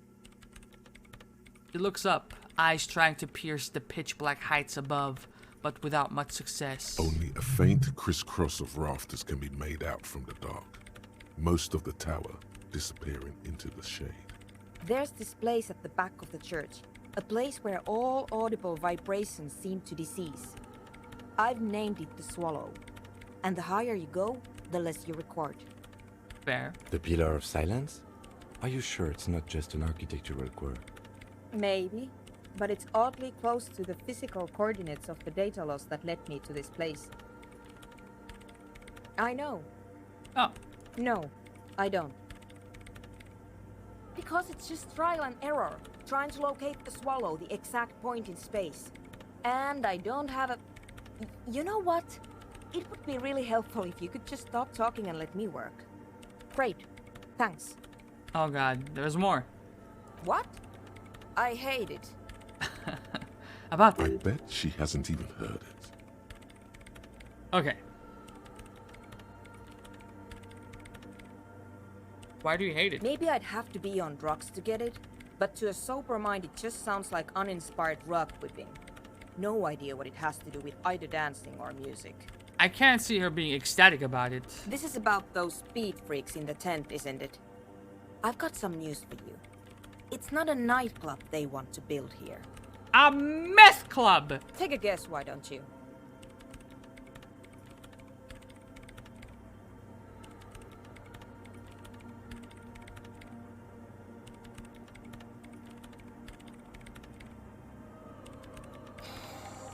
I can't believe they got you so easily. Go have another talk with those up-and-coming entrepreneurs, will you? Thanks. Listen, you wanna join my party? Good luck. I'm not coming in there. Oh, come on, dude. We're a team. Pull your weight. Okay. Map. Jeez. This is so unruly, bro. Exactly what I wanted. Stop. Stop.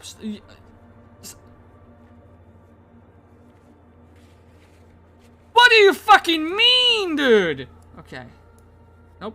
Okay. Oh, wait, I can do that. There you go. I finally used the clicking thing. Okay, then. Mirror. Oh.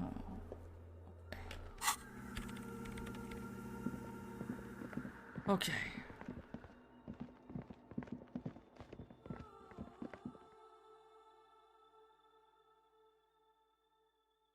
I think we should definitely save our game. And then we take a quick trip around, and then I think we mail the signatures, then go back to Everard. But I need another level. I need another level, dude. That's what I actually need. A dead phone, a smashed receiver, like someone hung up too hard. You can imagine why calls become terrible sometimes.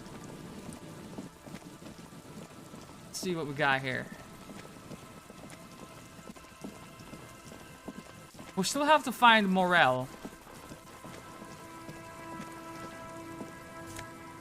Oh, hell yeah, brother.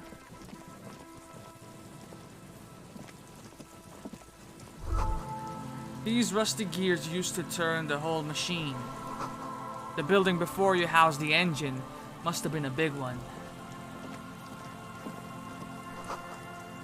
The change trails off into the ocean to who knows where. This barrel has been recently discarded. It still smells of fuel oil. An old door, worn by elements, guards the depot. The wind has blown a sand dune in front of it. The door hasn't been opened in a long while. You see a handle. A red check, though? It's military. A service depot of some sort. Probably something that is no longer there.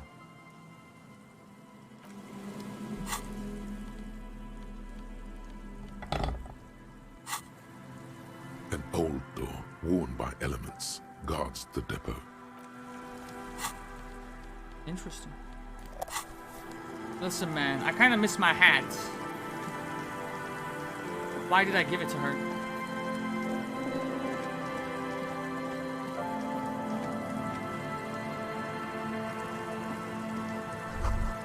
Cigarette butts cleaned away under a rock. Brand? Tio Mutiri. Okay, Tio Mutiri. Someone made a campfire here a long time ago.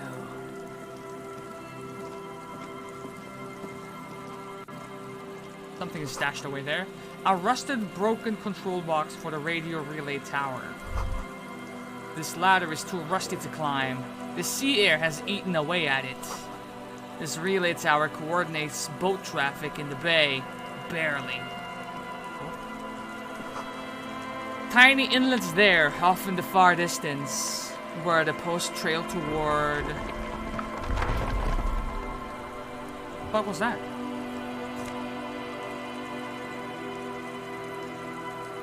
No.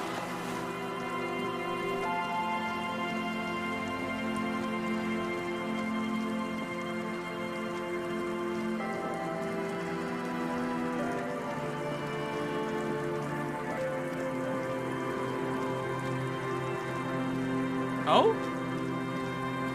What could this be?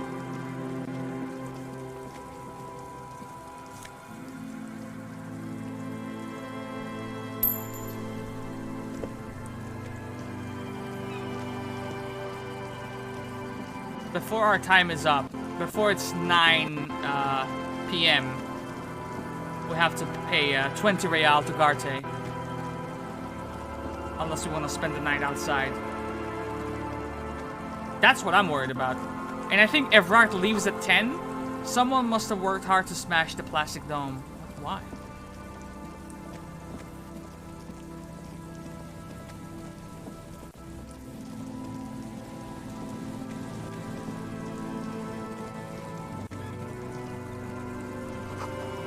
Bars cover these long, dusty windows.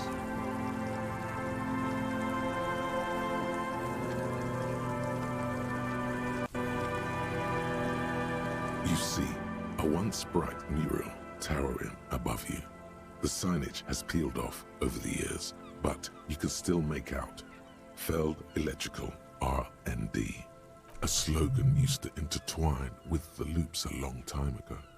Now, only a shadow of peeled letters remains. It says, "Tomorrow is just a whisper away." Tomorrow is just a whisper away. Looks like tomorrow never came. The lieutenant raises the collar of his bomber jacket. Dramatic. What do we have? Money. Can I get a sip in? Alright. That's a good sip. I think we scared Swift off after I said it wasn't that disgraceful. Another power box. It charges nothing now. It's empty. Now this right here. Get that pry bar in and maybe even chain cutters just in case. What we have here, man? Oh hell yeah. Those are fed. The fence blocks the path. No way on from here. Take a look. 53 out of 100. So we're not that close. We're halfway to a next level, which I really, really want. Let's see here. Like that.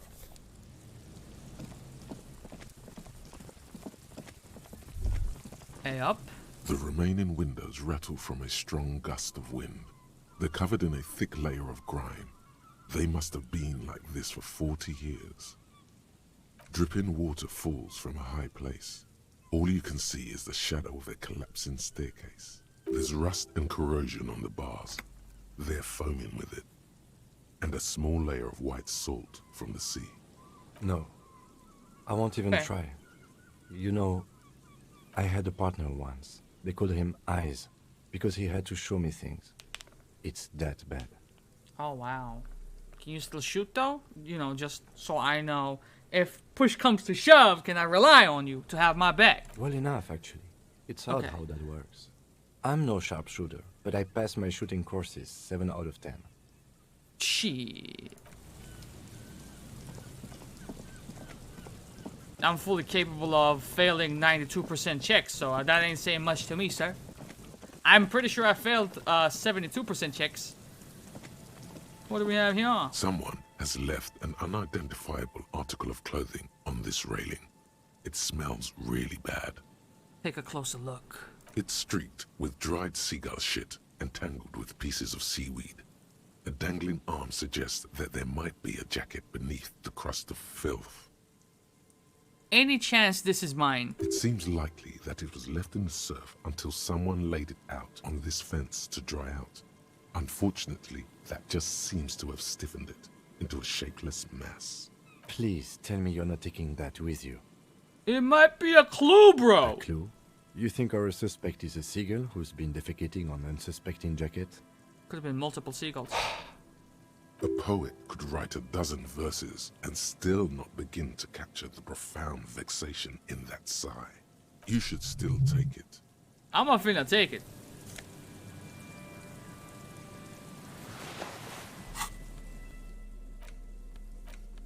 As you hold it in your hands, it makes an uncomfortable crunching sound.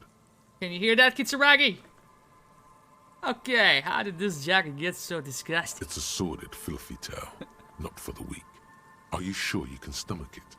I can try. Some secrets are better left uncovered. Don't even try. Seriously. Think about it. It occurs to you that you're not even holding the jacket itself, but rather the thick crust of jetsam and seagull shit that ensconces it. It smells like a dead sea creature, tangled in grey strands of seaweed. It must have spent quite some time in the water before the tide deposited it ashore. Probably like oil or something? Somehow, it was carried or dragged to the boardwalk. If not by human hands, then perhaps the feral dogs that prowl the beaches at night. The faint impressions of many footprints are also present, though it's impossible to tell what kind or how many. Suffice to say, the jacket spent some time on the ground before someone draped it over the railing. Okay, so what happened once someone put it on the railing? The crust is hard, This jacket spent at least a day baking in the sun. Who knows what happened to it then? I still hear the seagulls. Maybe another round of bombardment from them? Somewhere, high above the city, a pair of seagulls trace loops through the air. They are like the bombardiers of the aerostatic brigades, damn, dude! gliding above a target-rich environment. All of a sudden, the Bombay doors open, and their white glittering payload rushes to the ground. Splat, an explosion of white on a man's shoe. A curse goes up, but the birds do not hear. It's too late. You've already thought about it, and now your hands are covered in muck. Flick your now hands. You're just flicking that Ow! shit everywhere. This is a disaster. You'll never get the smell out. Fucking toxic ass jacket, man, literally. We have 9 of them, so we might as well, right? Let's just heal up. There you go.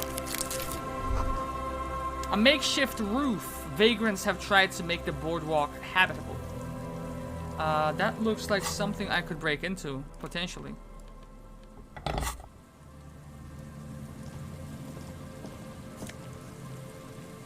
Something to sell. Bit of dough right here.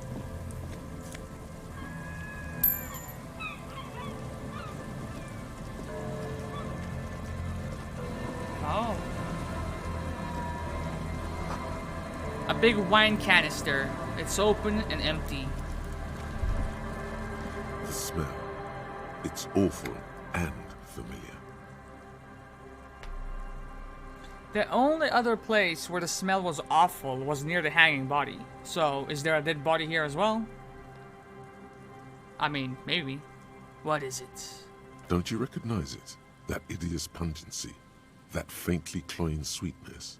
Only death smells like that. Something cold wakes in the pit of your stomach. Fear. The lieutenant has already brought a handkerchief to his nose. Careful there. These floorboards look rotten and weak. You don't have to step. Oh my god, dude. There's some tear, an empty cigarette package, and a crumpled kebab wrapper in the trash bin. Examine the tear. 2 empty bottles of Tallulah vodka and a can of black potent porter. Wait, is what was all that you brand find. of cigarettes? Damn it. Tori Mamuri or something like that? No, there's more in there. Livis strawberry liquor, plus some Pilsner bottles too. Better not pick them up. They seem unhygienic. A tragedy. Whoever tossed it here was a heavy smoker. The brand name reads Red Astra. Is he dead? You see traces of mayonnaise and ketchup on it, as well as a tomato wedge. The wrapper reads Shish Kebab Revachol. Mayonnaise and ketchup on shish kebab? Fair enough if you're in Cyprus, bro, but you gotta have some nice garlic sauce in that joint, bro. It's What no are you doing? older than a day or 2. No mold yet. Ketchup? It's hard to concentrate in the smell. The sea air brings some relief. Fuck.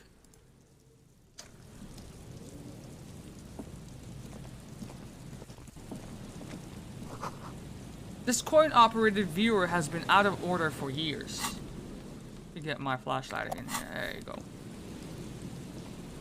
Okay. A man lies on the boardwalk, his limbs bent and neck turned at an unnatural angle. Right next to him is an empty bottle of spirits. In his cramped hand, a chewing gum wrapper. He froze to death. Half of his body has slipped between the cracked boardwalk, starting with the right leg. The fall has left him broken, contorted like a sad puppet. The smell is not as bad as a 2-week-old corpse, but it's definitely heading there. Hold on. The lieutenant squats next to the corpse and examines his face. 2 bulging eyes stare back at him, void of any signs of life. Lividity is faintly pronounced. Whoever this is has been dead for 2 days. No longer. We need to He stands- investigate. He stands up and shivers as a gust of wind blows through his bomber jacket. Another dead body. This is your job. Steel yourself. Calm now. Carefully. Just another day. Just another dead body. Okay. Breathe. Study the surroundings first. There's some dried blood on the metal bench, right where the corpse's head rests. The floorboards are rotten and slippery wet around the hole. An empty bottle lies nearby. A chewing gum wrapper is clutched in his fist. Is this the blood?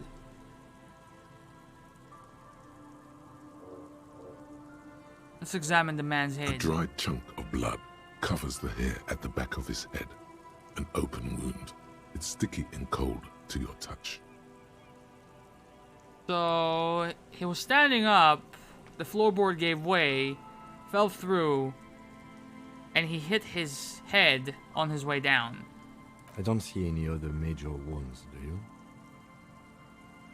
I think it's just this one. Seems like the head wound was fatal. It's exactly the shape of the bench. Okay, let's examine the bottle. A .75 liter Tallulah vodka with its cap missing. There's hardly anything left inside. Tallulah was the brand, right? It's mid-market spirits with a slight touch of menthol. The man meant to enjoy himself, have a good time. It was Tallulah at the radio tower as well? Tear all around us. I'd prefer if you didn't collect them this time. It's not proper. Nah, I agree. Grabowski spearmint chewing gum. Green leaves on the cover.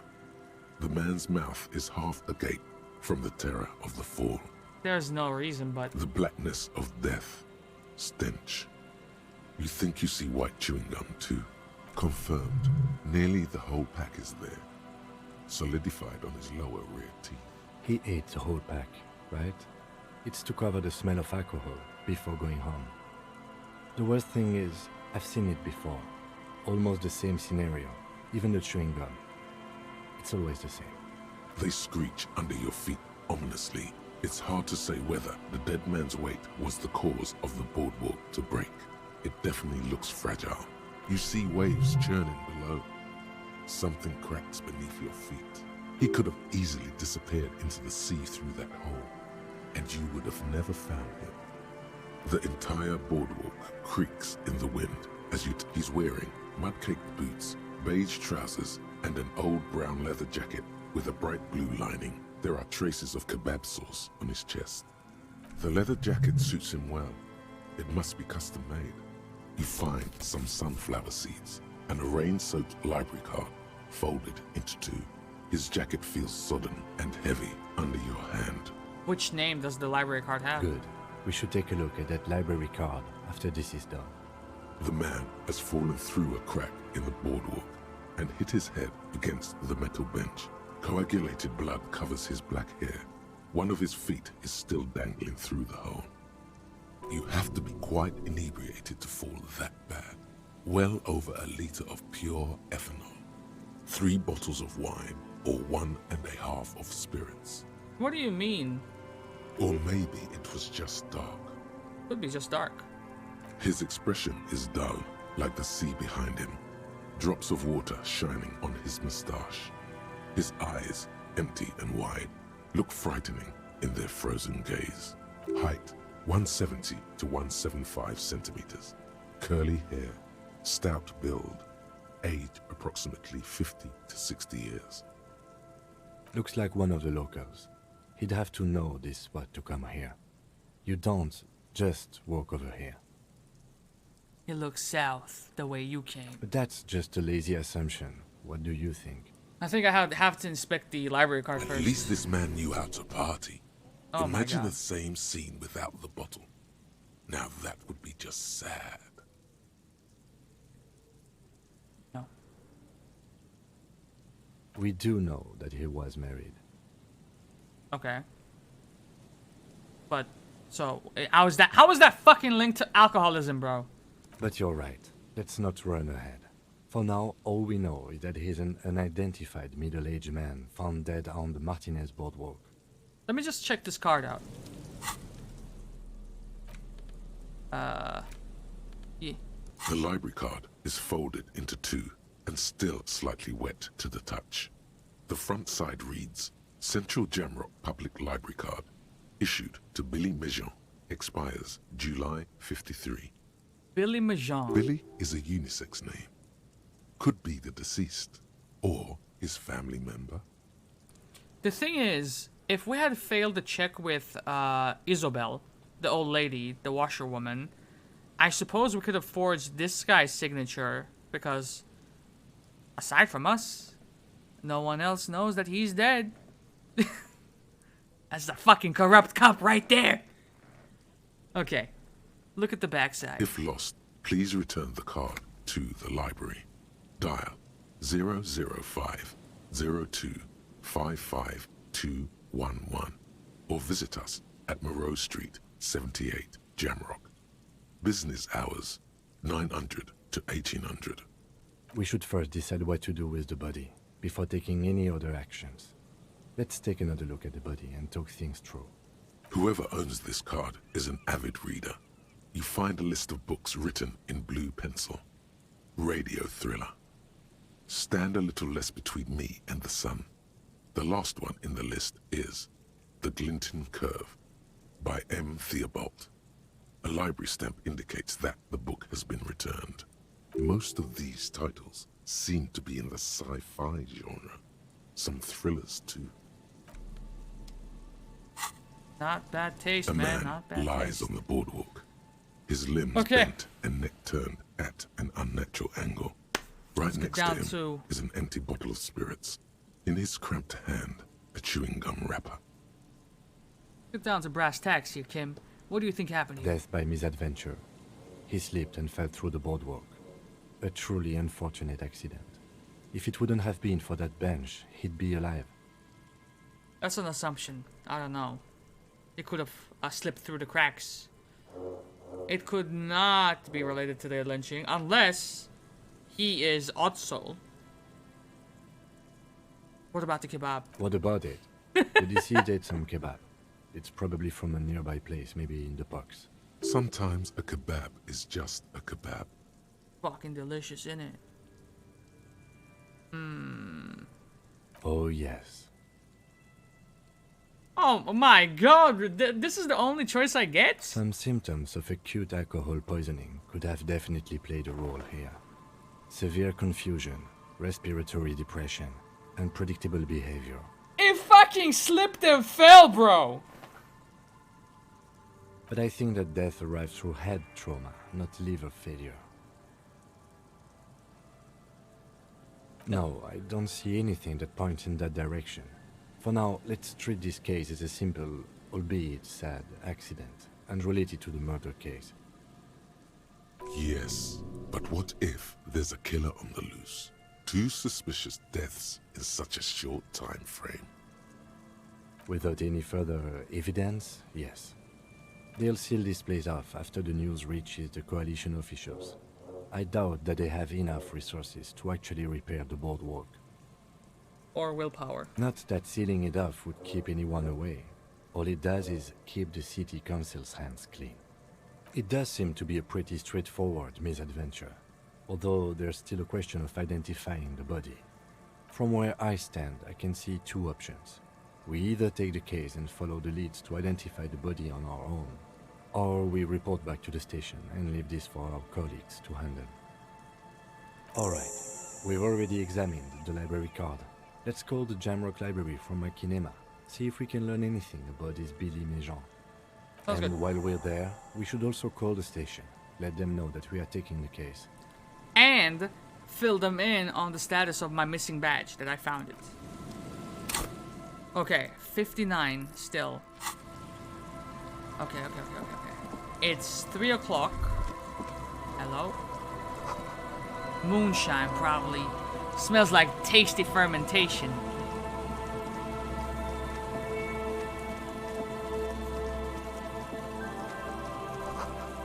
A coin-operated weighing machine hasn't been used for a decade. You don't know that. Vagrants have recently painted the tarp red. Water drips from it. Ah. Not bad.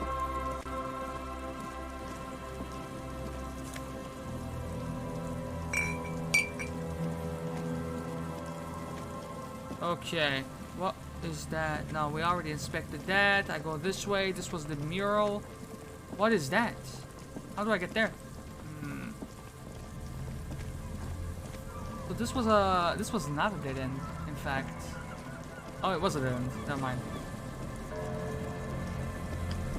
Okay.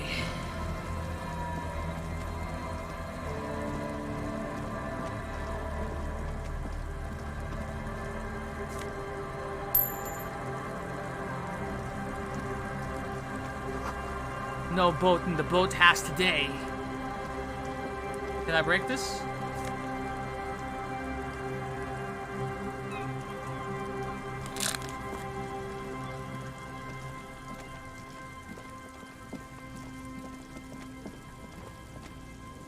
Could that be Morel?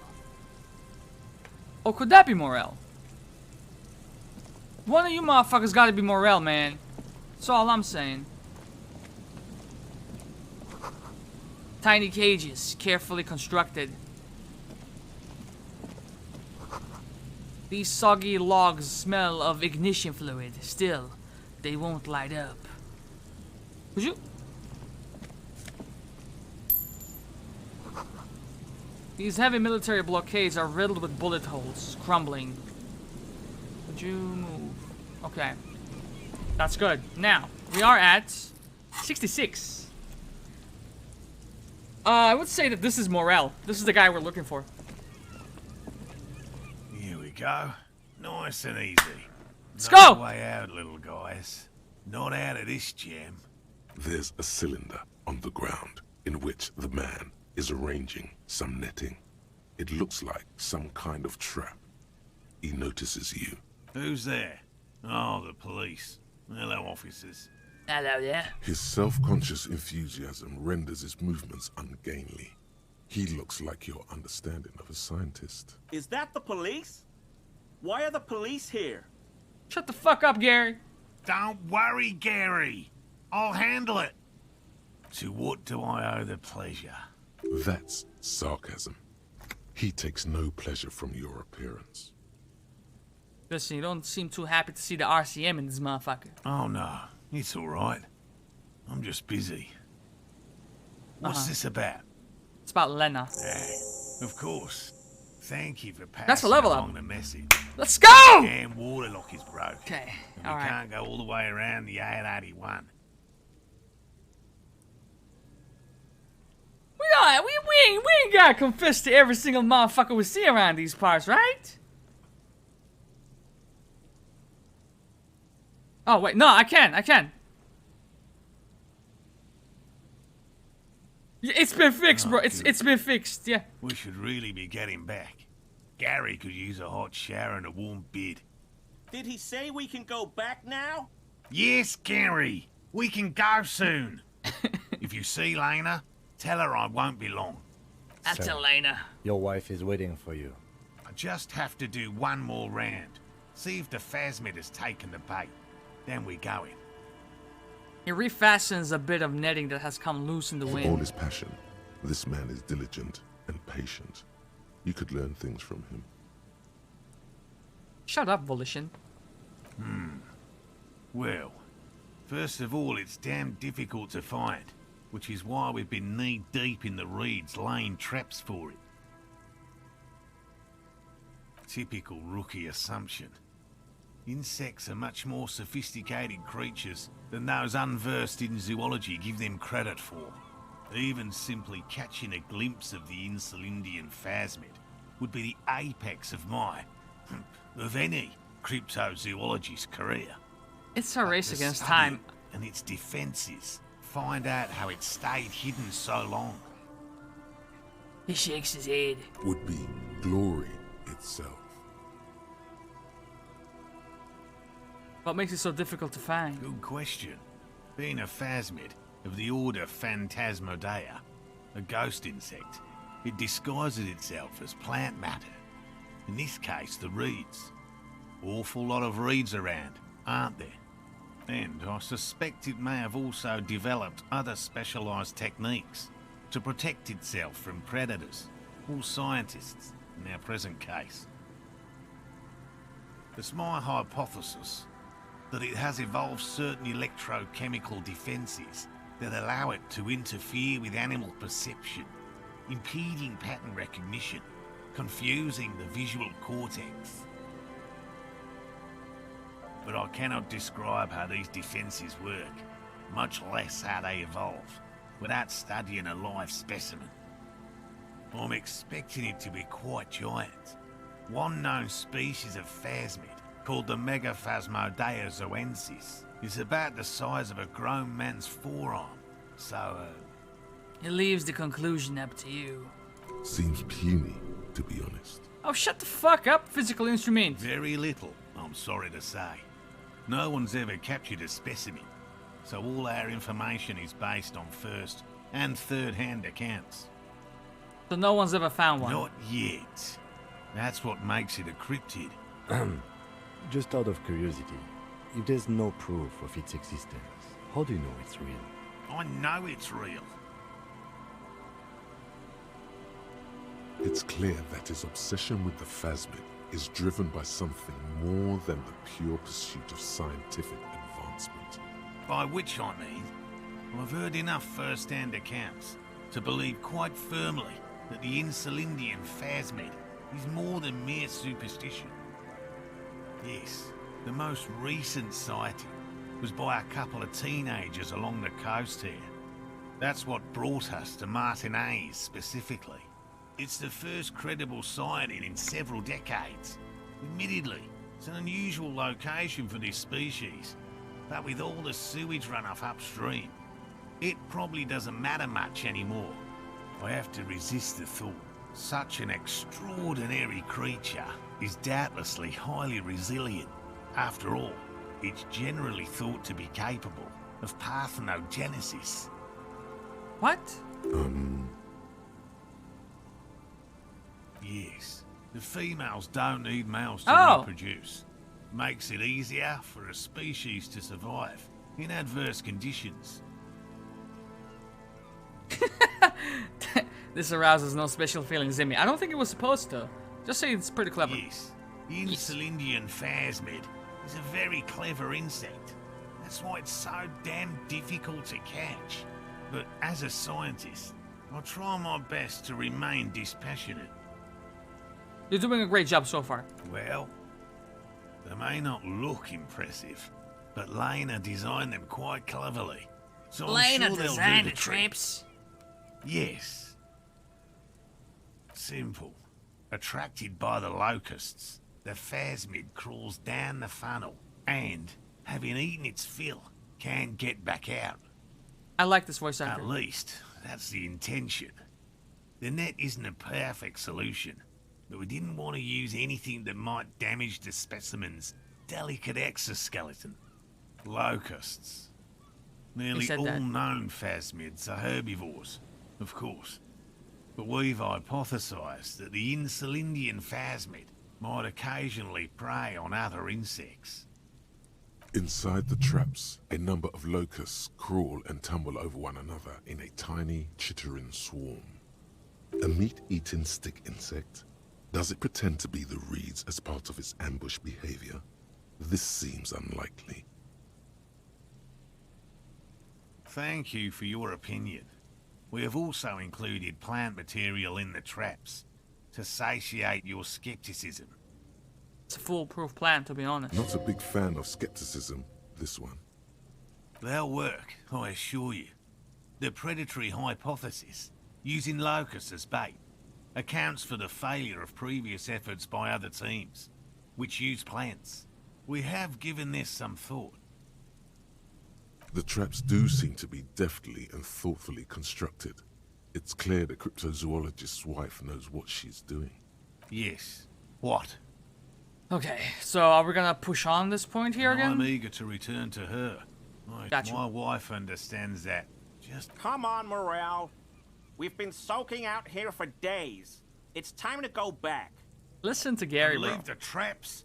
Absolutely not. I won't let Lena down. Come on, she wants us back. I'm soaked up to my nuts over here. We'll both catch reed crabs if we don't dry out soon. Come on, you're doing this for yourself, not her. I'm doing this for science, and so is she. Of course it's important to her. She's seen it. A verified sighting, on record. One of only 4 this century, and it's hers. She's seen it? Yes, that's how we first came to know one another, in fact. But that's her story to tell, not mine.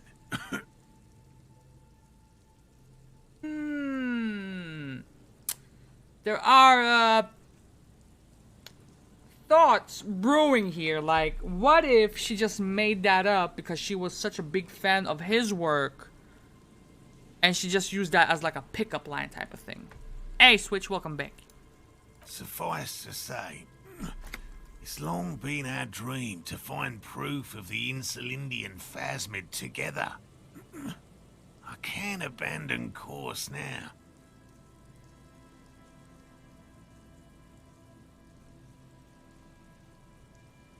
No. The traps need to be monitored on a regular schedule.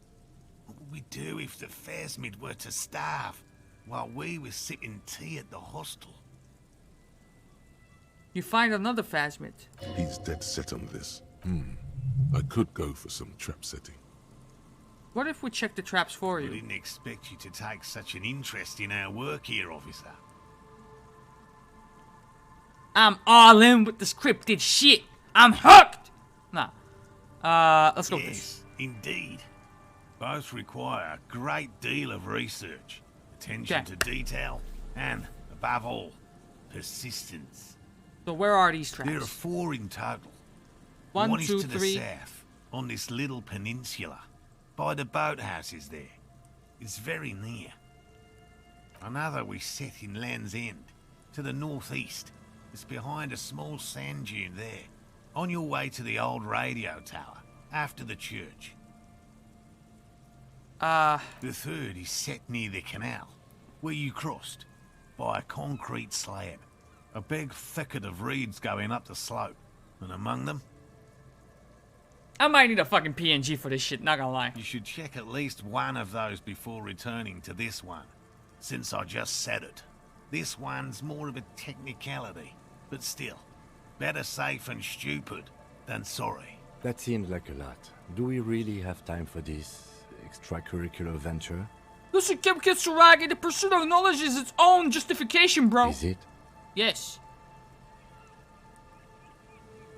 Bring it to me at once.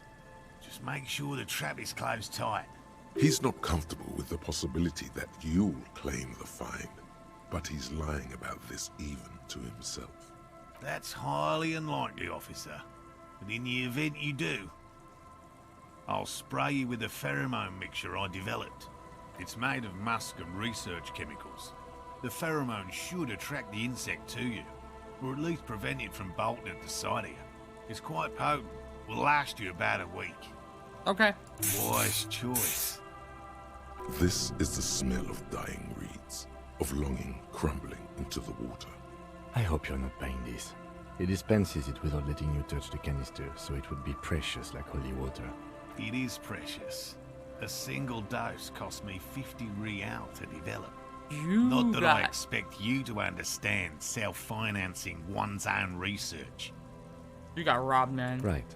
Which means you two can pack up and go back to the boiling. Yeah. Finally, someone's talking sense. Thank you for your help. Gary and I will start breaking down camp. If you have any more questions, now's the time to ask. We'll be gone once you get to it. If it's more cryptid-related business you want to discuss, you'll have time for that later too. But what if the information is vital? On the hunt. What about his eager-to-leave friend Gary there? Talk to him too, perhaps. Okay, we have a point to spend. Oh, we're almost halfway into another level. What I want to do is I want to give interfacing another level up, which brings us up to 5. Now we're ready. I'm Gary. Very generous of you to help us out, officer. Yellow man. I mean, officer. What the fuck? Shoot him. The lieutenant raises his eyebrows slightly. And Yellow man. Interesting. This is something to ask him about. After a little probing first. I'm just waiting for my friend Morel to finish up with his insect traps so we can return to civilization.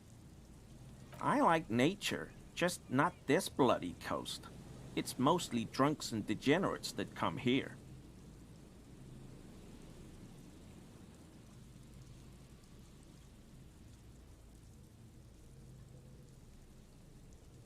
Oh, I've been tempted. But someone has to stay strong for Revocol. He pronounces Revocol with a hard K, unlike other people. You said Revocol? I like to pronounce it the hard way. The old way. The Vespertine way. He winks at you, trying to relay some hidden message, inviting you to mispronounce it too, perhaps. It's odd. He's odd. It's a secret rite. A very fringe nationalist handshake, probably. Oh, so that's what the RCM in Martinez is about. Great. Great to hear someone's finally taking care of that. So you do know something about it? He didn't say that. No. Nothing. He was some kind of mercenary. But everyone here knows that. I'm just glad to hear you're looking into it. That's all. He's not feeling very comfy in his clothes, is he?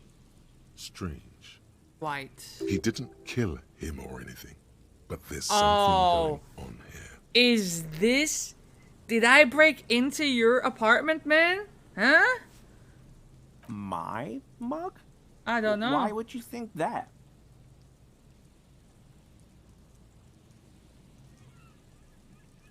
How do you mean? Forgive me, officer, but we've only just met. Don't dance. He is trying to avoid lying to you outright, in case you really have been to his apartment. He's trying not to look afraid, because that would be incriminating. Yet, he is. Okay, I admit it. I threw the mug away in the trash container behind the hostel.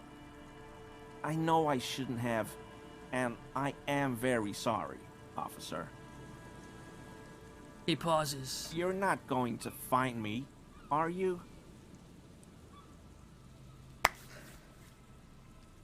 Okay. Alright. We could get 20 real here. Listen, Gary. If you can give me information, I'm willing to let this slide, alright? Whew. Thank you. You won't regret this.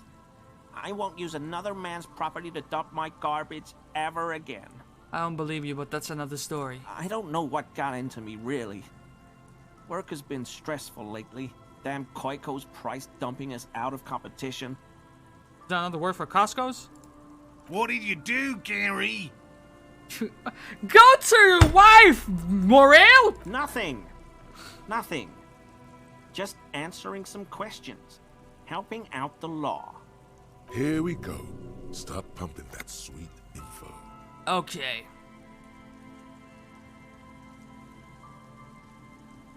Tell me how you got into this container where only the owner of the hotel would have the key and the cleaning crew, right? I know a guy who works with the trash collection services. CS Municipal. He gave me a master key for the trash containers of Martinez. Give me a name. So I can use the Whirling's trash compactor to store my own stuff. Garbage disposal is expensive as hell. The damn Hemians run it like a mob. I'm sorry, okay? I thought I could cut costs. I shouldn't have. I shouldn't have disgraced myself. Disgraced? No need for the histrionic, sir. It was, after all, just a trash container. He studies his reaction. Gary doesn't answer. Did you put the clothes of a murder victim, the man who was hanged behind the whirling in rags, into that trash container? Officer, please. Let me explain. It's not like that. Get to explaining, man. I was only cleaning up. I live right across the yard from where he was hanged, and I saw him stripped naked. All the clothes lying around in the yard, smelling. People are animals, you know? Okay, then what happened? Then I came out to clean up the rags because no one else would. I put them into the Whirling's trash, along with a broken mug, admittedly. He changes his mind mid-sentence. Okay. I was coming to throw the mug away, and, well, I threw the mug there and the clothes too. Right. It was just civic duty. The lieutenant remarks drolly. Exactly. That's exactly what it was. Civic duty. Armor? No. I mean, yes. Of course. I know he was wearing armor, but I don't know anything about it. I'm gonna find you, bro.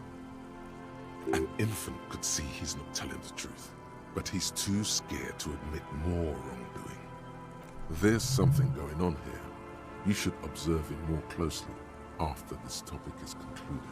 I hope I can help your investigation, in my small way. He's visibly relieved it's over. Don't be so relieved yet, Gary. This bad cop may have been in your apartment, admiring your mug collection. Perhaps a little intimidation?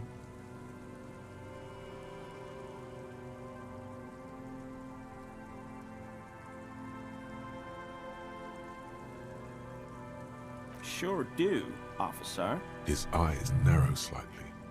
He's wondering where this is going. And I'm seeing that you're a big fan of the man from Yelmdal fan, huh? How?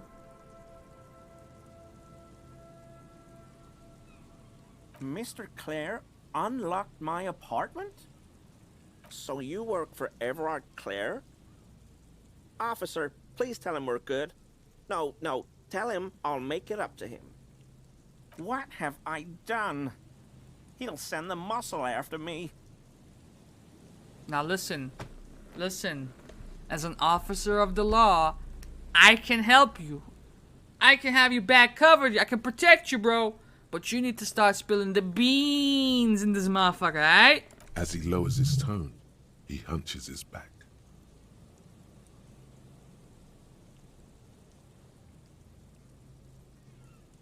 I was probably talking too loud in the Whirling the other night. About some theories. Stupid. Shouldn't have run my mouth loud like that. I won't do it again.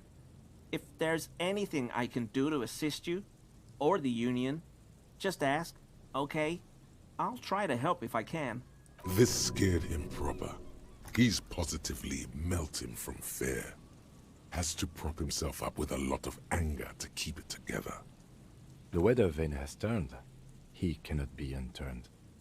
He clearly liked his squirming. He may even have changed his mind about the whole door-opening operation. So do we go back in here with this?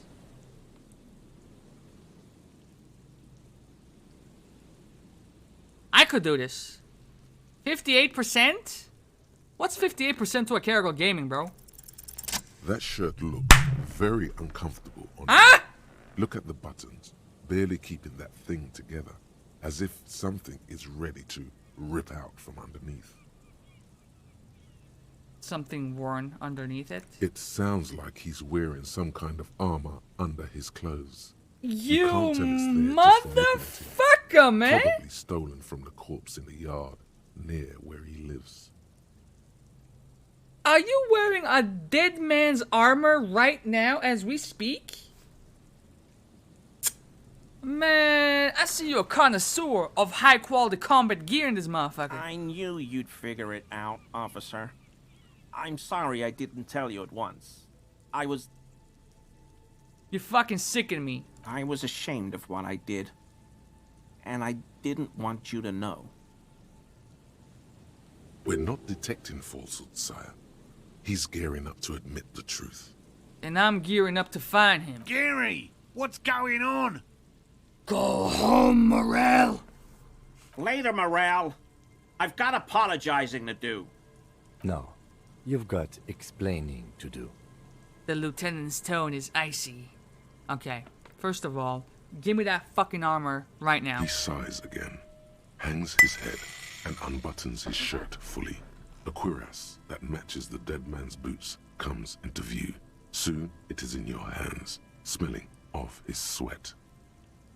But so light to hold, like a bag of cotton. Okay. Why did you really put those clothes into the trash? Because I feel like you undressed him in order to get to the armor, right? That's what happened, wasn't it, Gary? Everyone was picking those pieces off him, and I was watching them do it. And they'd scattered his clothes all over the yard. Everything was smelling. You guys are fucking vultures. That's what you are. So I went there to take out the trash and started cleaning up. All those rags on the ground, him swinging up there, and I had a lapse of honor, sir. I thought, he's a foreigner. They all say he wasn't from here. Only the cuirass was left, so I stripped it off him. It was early in the morning. No one saw me. I took it with me. It was a mistake. Had I known it'd give you guys trouble, I wouldn't have... Fuck. It's okay. It was a loose end, and you are tying it up now. The lieutenant jots something down in his notebook. I'm so fucking sorry I called you Yellow Man. Sealite officers commanded the suzerain's navy. Most of them sided with the king when... Seems to me, Gary, that you're just a fucking mistake machine, huh? They were thoroughly conservative men, he realizes suddenly. Listen, Gary, do you know who killed the hanged man? I always thought it was the Union, but I sure as hell won't go around saying that anymore. You have my word. I don't know, and I won't be running my mouth on this subject anymore. This is all he knows. Because I was weak. I should have told you the moment I saw you, but... The hell, Gary? You in trouble? This guy, bro. I'll explain later. Yes, absolutely. I will never do anything like this again. Good. I won't mess with Mr. Clare either. You have my word. Very good. Okay. Oh no. Whenever Switch says hey hey hey hey, I know something is popping off. Can I wear his shit? Pain threshold and volition.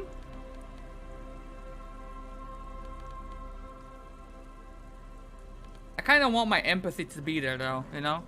Okay. That was big. Let's save that. Okay. Let's see. I really want to get back to town so I can mail this document with the signatures, right? Also, I want to pay Garty my daily fee. Give him the bird. The Skua replacement. I have a headache. Oh no. I'm sorry. I hope I haven't caused that. Okay, we're here. I just gotta run back. Old-fashioned way. I feel like there is fast travel in this game, but I'm not about that life. What if fast traveling takes up time, like an hour? Can't do that. And I would have missed this. Seems the walker was either very confused or drunk out of his mind. What, the walker from The Walking Dead? 82. Dead body on the boardwalk. Called. Oh yes, we gotta do that too. Cool. What? Nani? Okay.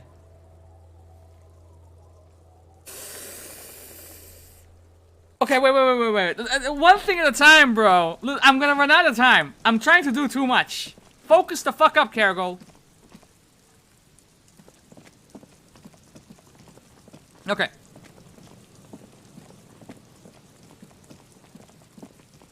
What is that? Is that one of the traps? There's a trap in the reeds at your feet. Looks like the same one you saw Morel set before. Same Look mesh, around. same wiring. There is something in it.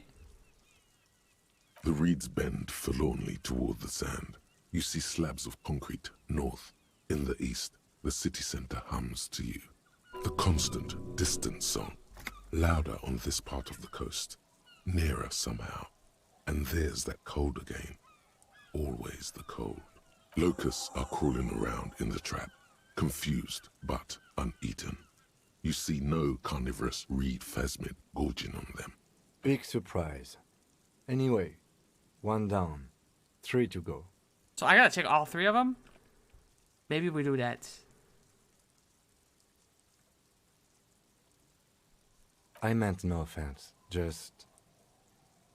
Yeah. Okay, let's just do it. Let's just do it real quick, alright? It can't be that. Boathouses west of the Feld building. Is that the one? No, he just set up that one though.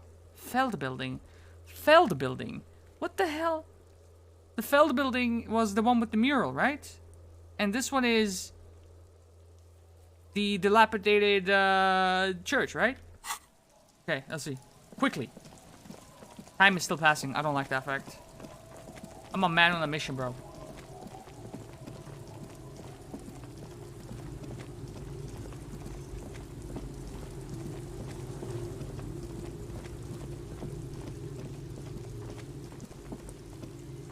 Go. Go, go, go, go. Alright, so let me just figure this out right here. Is that... Feels like I should be able to pick these up for Terry, you know? So, one would presumably be around here.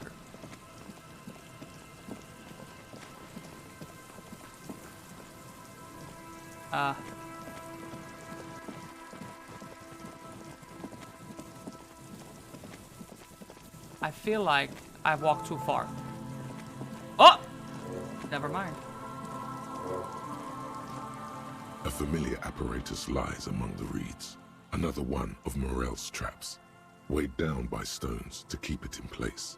Look around. The reeds sway in the coastal breeze. They seem to be waiting for something. The wind picks up here, near the cape's end, surrounding the narrow strip of land from 3 cardinal directions. It's cold for this time of year. This trap is also full of panicked locusts. No sign of any cryptozoological beast inside. Another empty trap. Always up for a good job. Otherwise, would I still be on this case with you? My upper mouth stings, the skin is peeling. What, did you eat something hot? Okay. Near the boathouses, west of Feld building.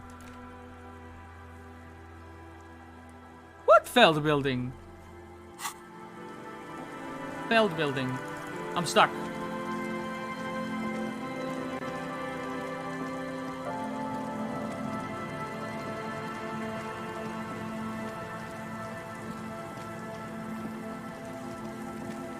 No, I don't know why it's doing that.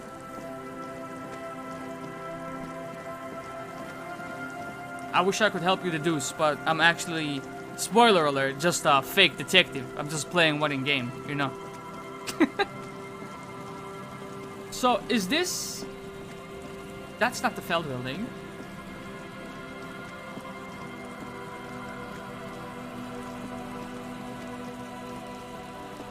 Like, this is not the Feld building, is it?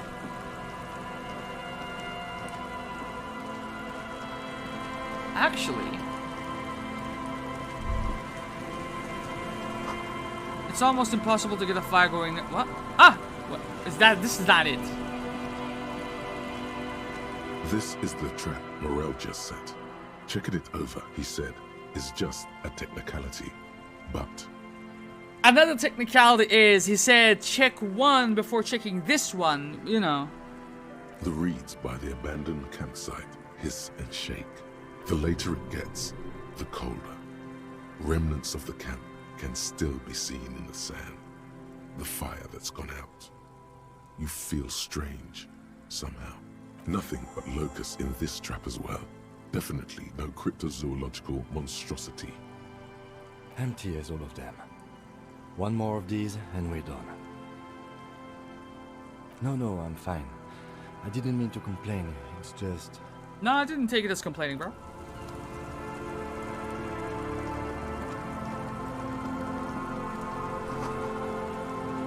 A buoy bobs in the water. The number on it says 11. I don't actually know where the Feld building is, if I have to be honest with you. I don't think I've found it yet. This section of the coast has not been used in decades. Oh! I see locusts. It takes you a moment, but finally, you spot the last of Morel's traps. This one's partially obscured by the reeds. Behind you, the ruins of a residential building rise over the reeds, shielding them from the wind. The reeds rustle confidently.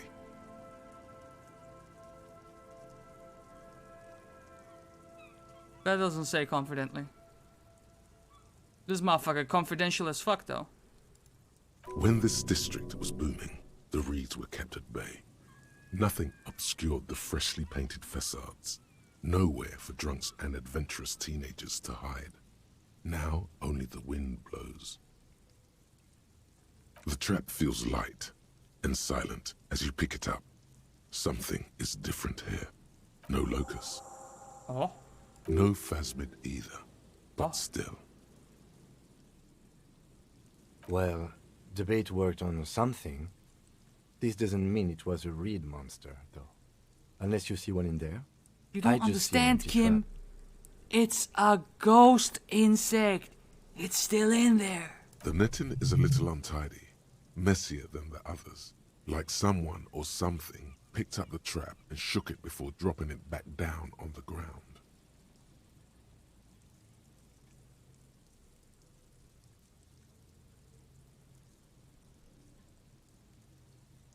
Perhaps our cryptozoologists have competition in the form of an actual entomologist, or someone else is sabotaging them.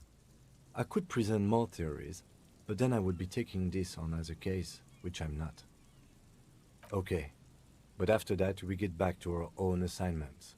There really is no explanation for why we are taking such a detour at this point in the investigation. None whatsoever. That's actually true. Fair play.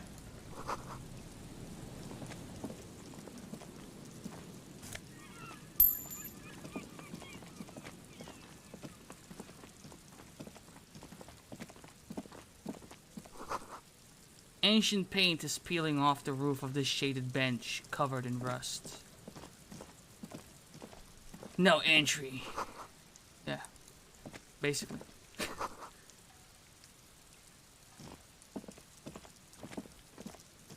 It's riddled with bullet holes. Wait, check that out then. So how goes the game? The game is going. Bullet holes is spread across the cracked wall, reaching from one corner to the other. A constant barrage of things to do right now, so I'm enjoying it, but damn, these 4 hours have been packed. 42. I can do that. Correct. The density of the bullet holes is unusual. Even in a general average bullet hole frequency in Martinez sense. Grim affairs. Meaning, this is a lot of bullet holes. Looks like fully automatic rifle fire. Something you don't see these days. The lieutenant also nods. It is quite a scene. The two of you standing next to the broken wall of an abandoned building, nodding along. He nods in agreement. It really is a very serious scene, worth shaking your head over. All right. I'm glad we stopped when we did. My neck was starting to hurt. Okay. If there's nothing more, we should get going. Let's do it. 42%? What's 42% to a Carol Gaming, baby? Boom! Unable to piece together the big picture just now. There's a hole in their hypothesis. I'm dumb. Fine, okay. The scattering of bullet holes looks like one giant smiling mouth, smiling its deadliest. Okay, listen. Might have some tricks up my sleeve here.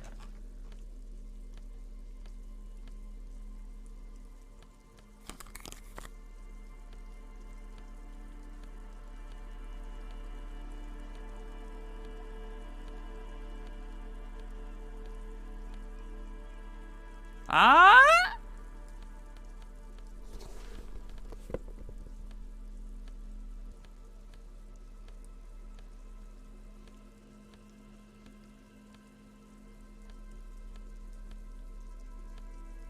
Okay.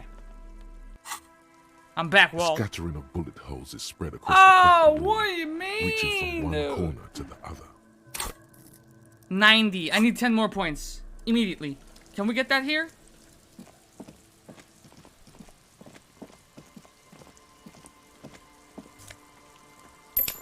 Take that.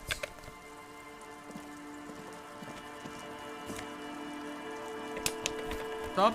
Did you take it? Good.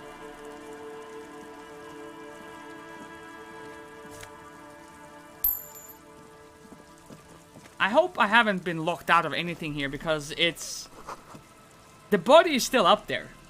I'm hoping that...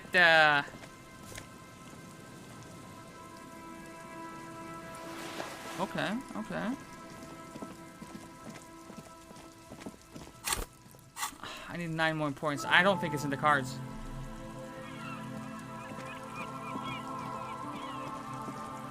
Perhaps I will revisit this place then?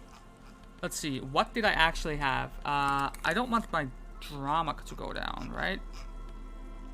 Yeah, I don't want my drama to go down. I do want this one. There you go. Did it. Now, logically speaking, time is not moving as I'm exploring, which means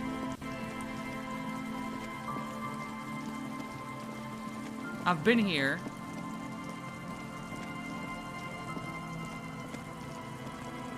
Okay.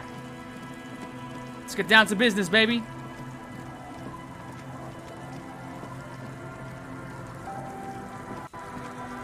No more detours. I have a feeling we're gonna be able to get the body down now, but I kind of would have loved to solve the mystery with my missing gun.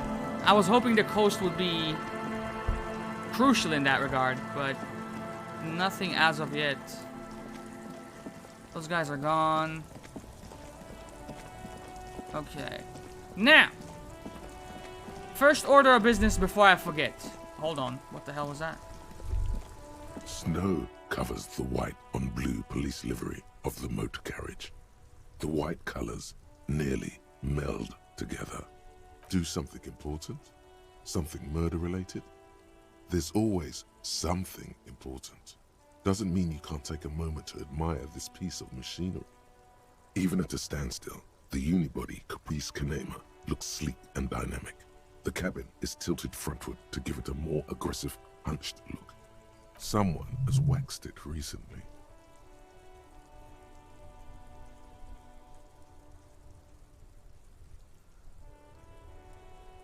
What the fuck, man? Mm-hmm. You want to take a closer look? Oh, that's a bit creepy. That's also creepy. 130. I reckon that's a 7-liter V12 there. That's what, 7-liter V12? Mama serving some serious macaroni. You lost me there. The Kinema is fast. Feels right at home on the raised motor track. Hard to find something that could overtake it. Yes, an extraordinary machine. It's nice and all, but why so modest? Put some zing into it. Flare it up. Helium headlights would improve the range and quality of the visual field a lot. Actually, I have a pair at home. Just haven't gotten around to fitting them yet. I need to lay some wiring for the ballast first. That's a friendship brewing right there. Maybe. Yes, definitely maybe. And means no. Basically. Okay, now, I'm gonna take a very quick bathroom break. When I come back, we just go ham, alright? There's so much we gotta do in town now. Be right back.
Alright.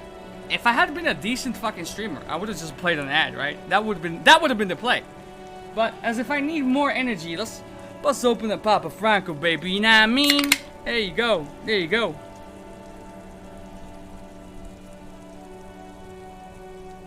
Oh, we gaming now. We're gaming now. Okay. First order of business. Let's pay homeboy 20 real, alright? That's the first order of business. That's what we do.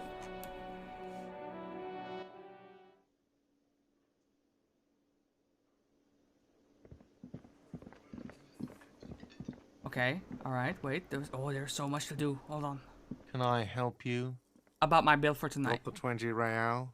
I got Good. you. You got the room for the night, but remember, you'll need another 20 real tomorrow. I got you. Listen, I found a new bird. What is this thing? Huh? You good? Listen, okay. I want to apologize for breaking the grade school, alright? Okay. Okay, well, this is actually a nice bird. Huh? A competent piece of taxidermy. Huh? I can fix it to the plaque and have a new bird in the establishment, I guess. Now fucking yeah, thank you. So, I don't know. Thank you. I'm gonna go with thank you. I'll take it. I feel good about our work here today. It's all about the little things, like bringing people random stuffed animals. Right? It's not actually about that, but he liked it. Okay, that's number one. It's number one, baby. Okay? Next. Next. I inspected your trap, sir. It's great to see you again, officer. My wife can't wait to thank you. Go on, talk to her. If I talk to her, it's gonna be a minute. Okay, listen.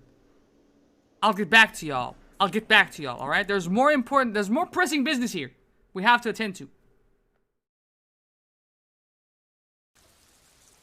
And then there is the dude, behind the hotel, right?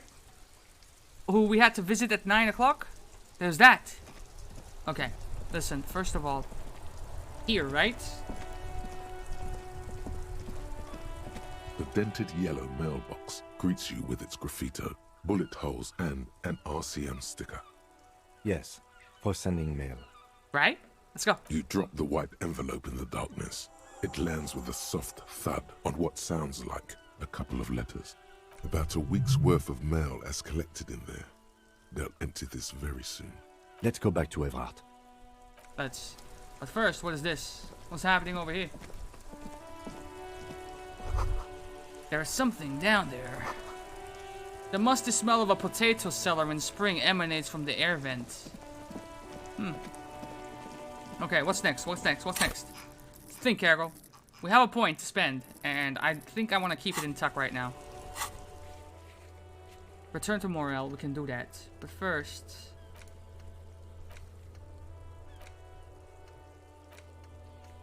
Yes. Maybe we go back to Everard. Maybe we do that. But there is still plenty of time. So let's calm down. Make a call. Inside, you see a set of steering levers, a radio microphone, a pull-out toolbox, and the soft glow of the fuel preheater gauge. This is Precinct 57. How may I assist you?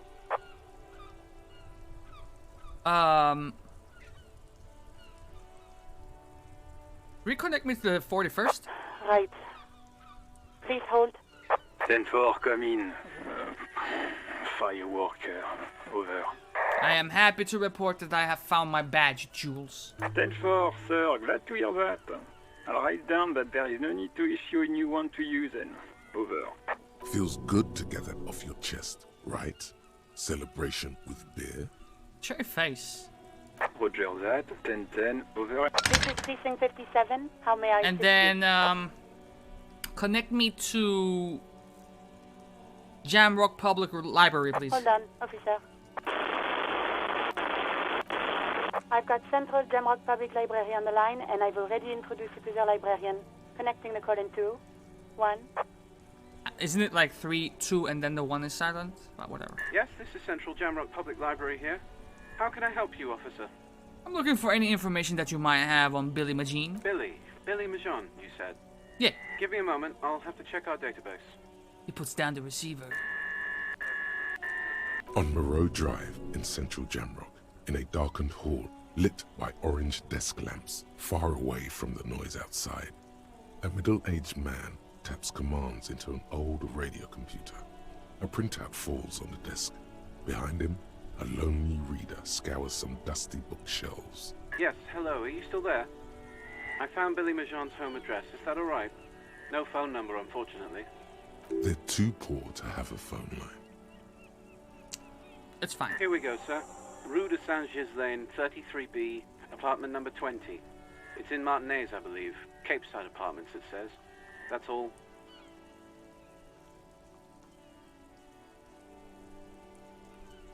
That's where the smoker on the balcony lives, isn't it? Yeah.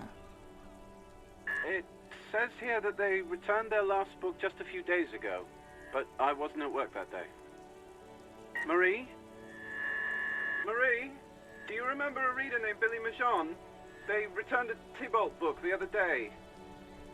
You hear someone answer from afar. Maurice, what? A woman yells. Then, yes, okay. If it was the police, she starts explaining something.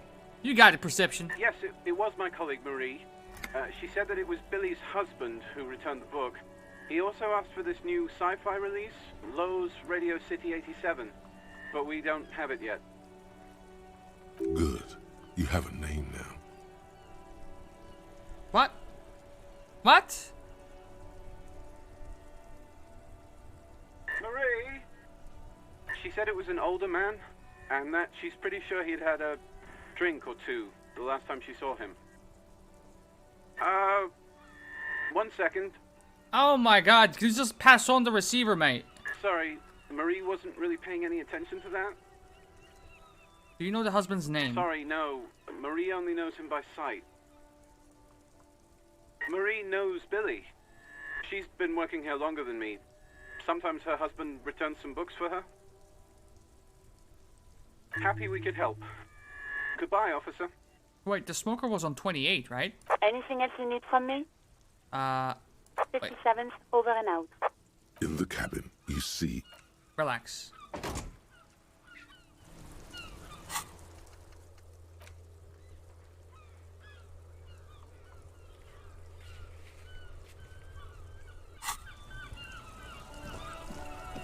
Still have some time, it's fine. Let's see, if I go not this way.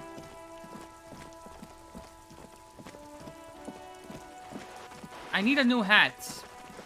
Where can I buy a new hat?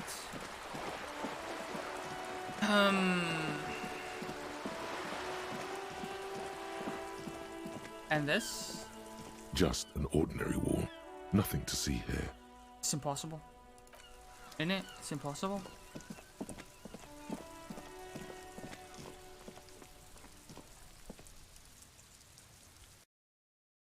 So we're saying 20. Is that the same apartment? Get me in there. Right now. I'm a man on a mission, man.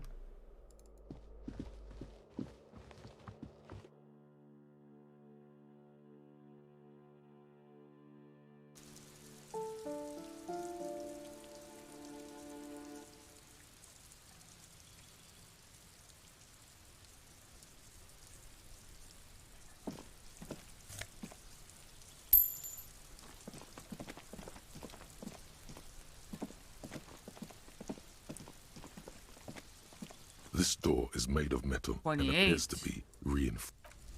Okay. Well, let's figure this out. Where would number 20 be?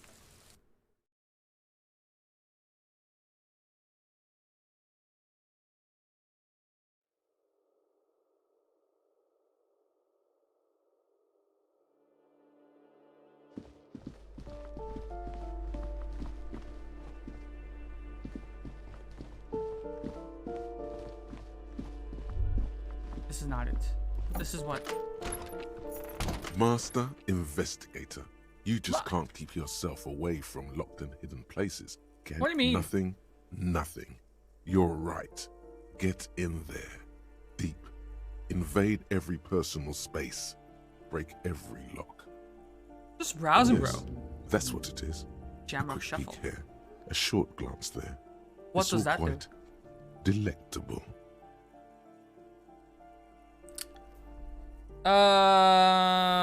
Oh, shit. Find better loot in locked containers. Is that... Haven't I opened the majority of the containers now?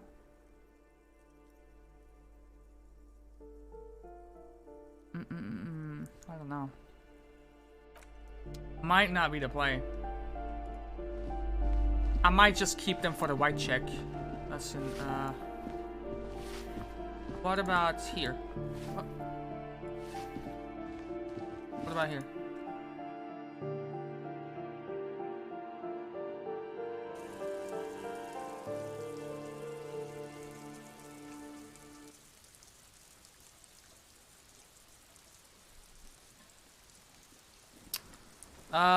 No. Not at all. What? There was a container. What?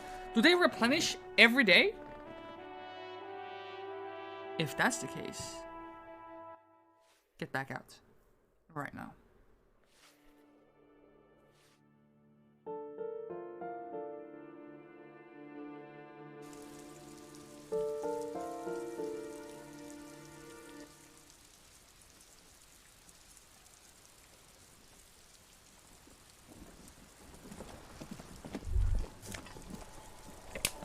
Ruination has come.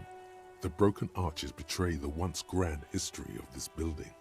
It towered over the harbor until it happened.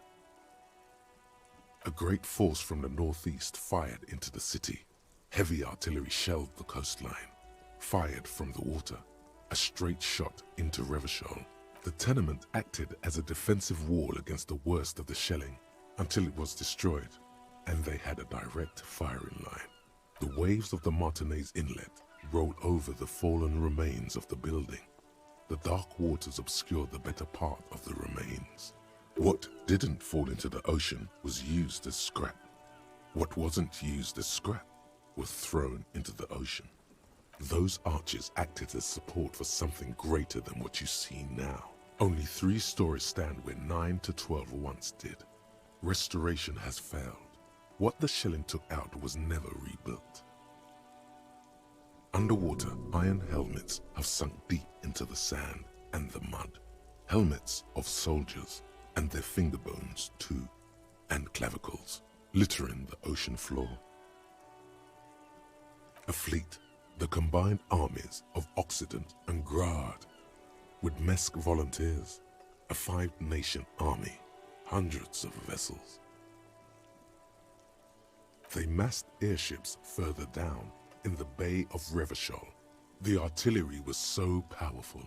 The ships not only required gyroscopic stabilization, they were anchored into the ocean floor as well. Many are still there to this day. If you squint, you can just barely see the shadow on the water, far in the northeast. Cannons still ready to placate Revachol. The Coalition, but that was a long time ago. I think we should move on. It's chilly up here. He fears the discussion might lead to disagreements, as it often does.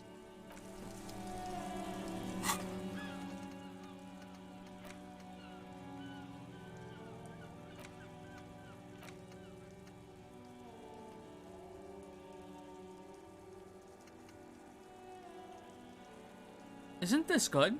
Let's see. Bringing... I guess? Let's go with this. Confirm. And internalize that. That will do. Okay, now. Yes? Is there any way...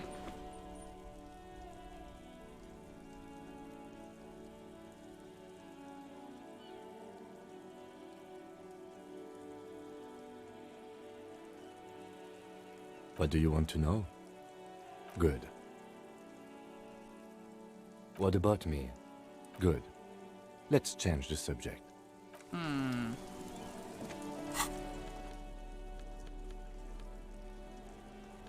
Got one bullet.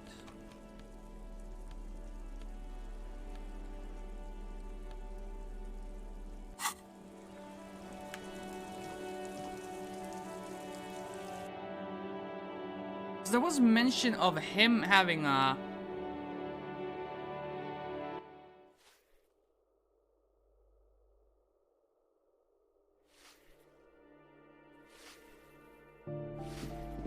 Let's go back to Everarch. Wait, I didn't find the thing.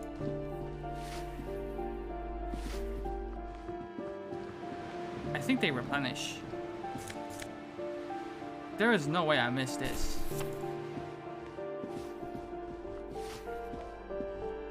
Give me a moment. It's about Victor, isn't it? It's always about Victor with her. You'll find the Maisons in apartment 20 upstairs. It's one of those doors on the balcony. Okay. But... upstairs. But let's see. Where does this lead?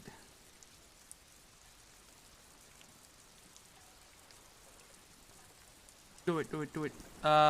Absolutely not where I want to be.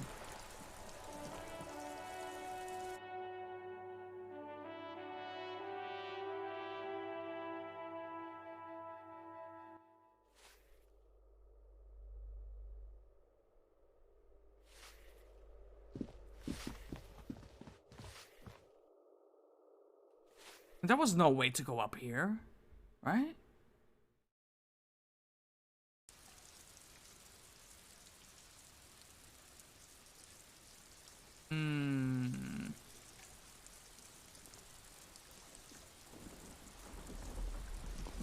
I mean...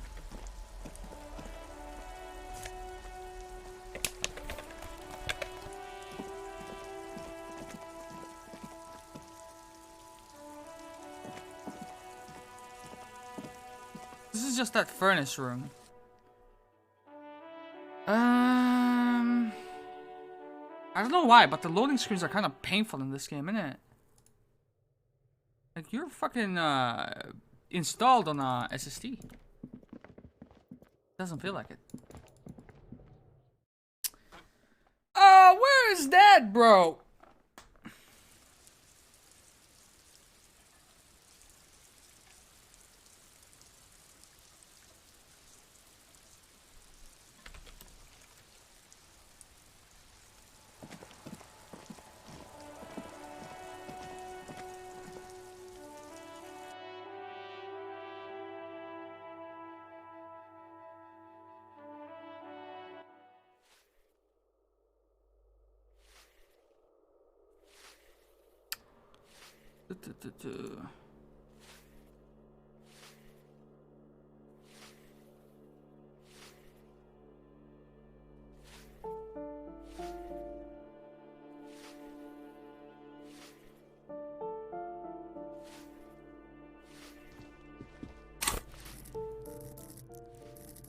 Oh, damn. Okay. Let's see.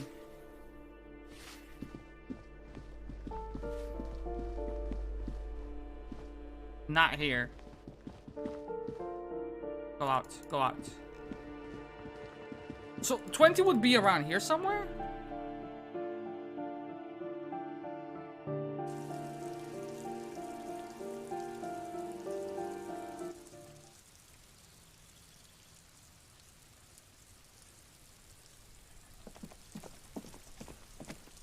A weathered brown door. Oh! The number reads 20. Got him. Something smells good. Soup alongio. The lieutenant motions to you to go ahead and knock. Wait.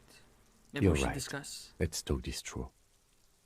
He looks at the apartment door and lowers his voice a bit. You hear light footsteps passing by the door and some folk music playing on the radio.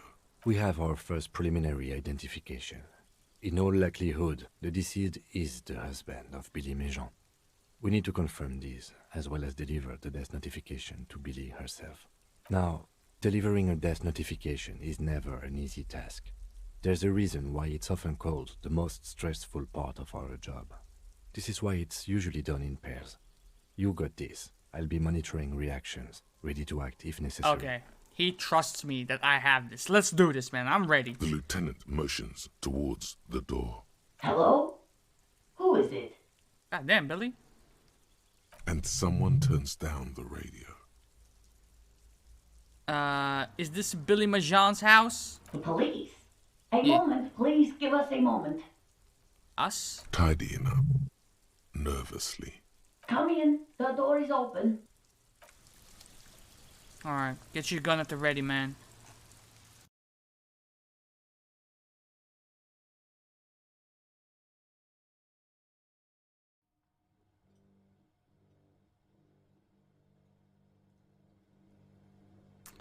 Okay, what are we working with here?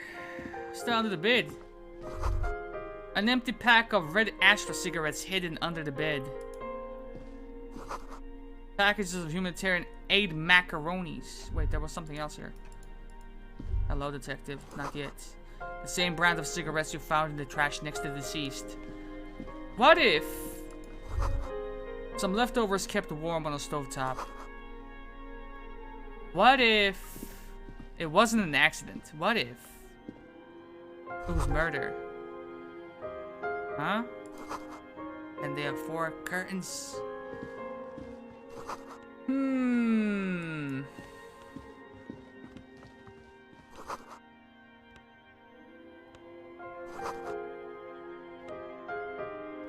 They have a kid, probably. Let's see. It's you from the bookstand. Did you come to bring my cockatoo back? Freaking connected the dots, mate. I don't think I introduced myself properly. I'm Billy. Would you like something to drink? Tea? Lemonade? We're out of coffee. Nothing, thanks. The lieutenant has taken off his foggy glasses and is busy cleaning them in his handkerchief for now. You're on your own here. Thanks. I'm not really here for the tea. Is this about Victor, my husband? Is he in some kind of trouble again? I can come pick him up in the station if that's what. No, this is something much worse. Is he in a hospital? How bad is it? Worse than that. How about some small talk before you break the news? No. Red check. Oof. You live with Victor, your husband, right? It's me, Victor, and the kids here. We have 2 daughters, Jenny and Jolie. And where's everybody else? The girls are staying at their friend's place tonight. And Victor is out. She swallows visibly. Out where? He has a problem with drinking. And so he disappears every now and then. He's probably in the parks drinking with his friends. I sent him to the library a few days ago, but I guess something came up.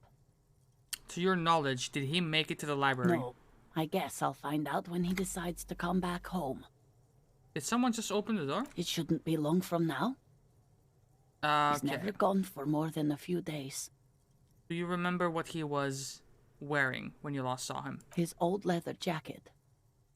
It's just your average brown leather jacket, but he bought it as a teenager, so... Yes. The lining is hand-sewn. It's blue. I tried to make the thing more weatherproof since he's running around with it in the middle of winter. She folds her hands across her chest. Here it comes.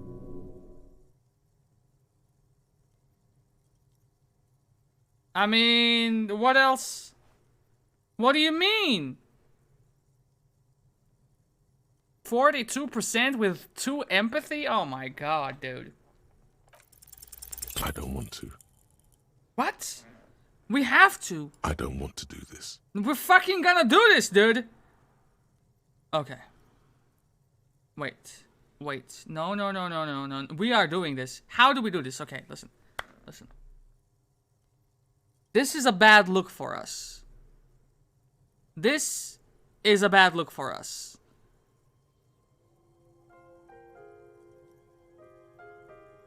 This is also a bad look for us, but it's the least worst one. Do what? Officer. Too late. You ruined it. Just say it now. Excuse me? What? What did you say? She's in pain. She's in so much pain. And so are you. Your chest is burning. We are very sorry to inform you, but your husband, Victor Méjean, was found dead this morning on the Martinez boardwalk. Oh. She touches her neck, eyes pale like pearls in seawater. Oh. But he was just... She looks at the kitchen table where 2 cigarette butts are still in the tray. I understand that this comes as a huge shock. I want you to know that me and my partner are here for you if you have any questions. I fucked up, We bro. are He very trusted sorry me and for I your fucked loss, up. What happened to him? Tell me. He fell and smashed his head against the bench. And you just found him there? Lying in the cold? Yep. How long had he been there? For a few days at least. She doesn't reply. Her eyes well up with tears. As she struggles to keep it together, you hear the clock ticking in the children's room. Is there anyone we could call for you? A friend, a family member, someone who could be here for you? Good call. No. I just need to tell my girls. The air gets sucked out of her lungs suddenly. It burns like acid. God. Should I call them? Should I tell them to come home? Yes. All right. I'll call them. Just tell me, what do I need to do next? Where is he? Can I see him? He's in the morgue. And who should I contact? He was taken to the city morgue.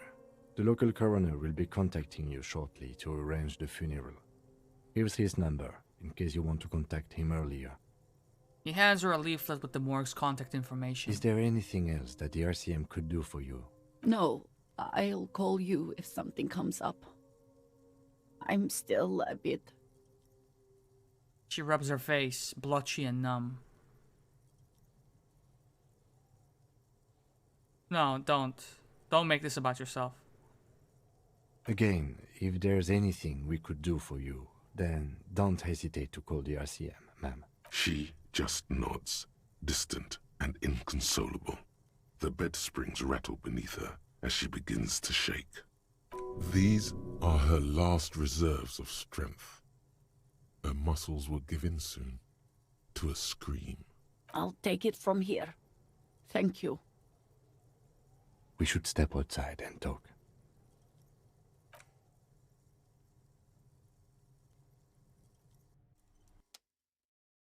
Sorry, Kim. I let you down, homie. I let you down, man. I thought I had it.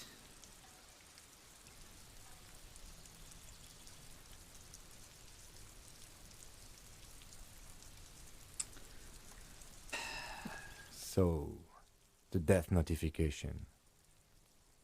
Yeah.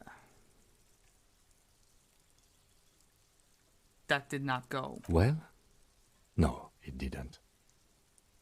I'm sorry. I know I fucked It's up. alright. Don't worry about it. I'll call the station when we're finished with the day and let them know the name of the deceased.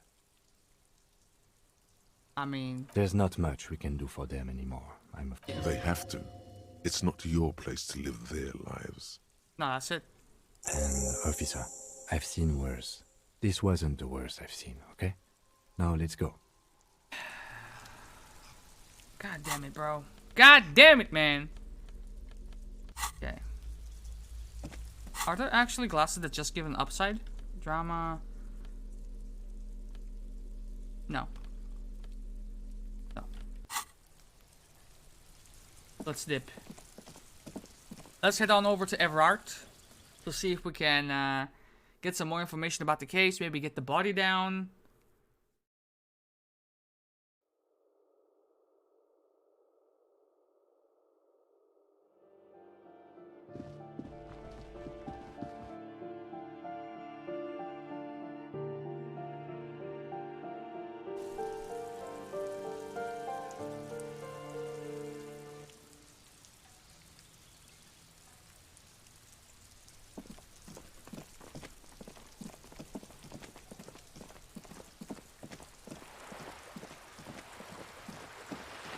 perhaps we should heal as well.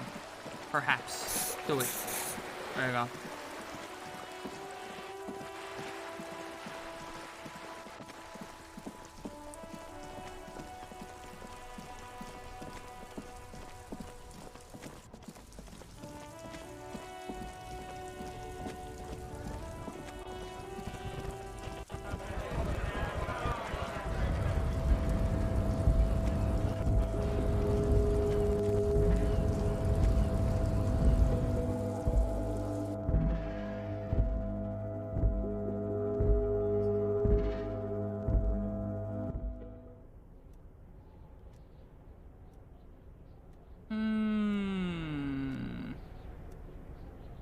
Because here is the thing, right? We have two options. We have two options. The way I see it. This right here, it's too far away. It's only 15%. I think the optimal play would be to wait until that one maximizes. Because that one's gonna allow us to never fail any hand-to-eye coordination checks. Which means that getting the body down would give us more of a boost with our partner here. As opposed to doing it this way. But we're kind of running out of time. Actually, are we running out of time? It might be tight. That's the thing.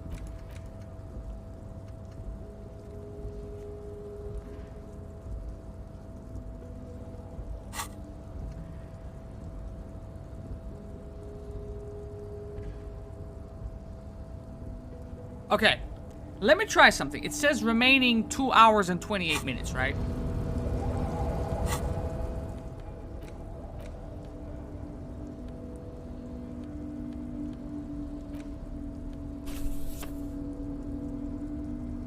It's the legend you found in an arson, petty theft, spousal abuse. Handwritten logs on dozens of investigations state you don't exactly click. It takes about half an hour to piece one together. So, 1717. This one, it calls of the mural true love. People, the graffito crew is easy to track down. Only the bell ledgers have the case files. The crew, the 9,000 people subject to the murals, a staggering 78% of voters. Did anyone ask you what you believe? Not much.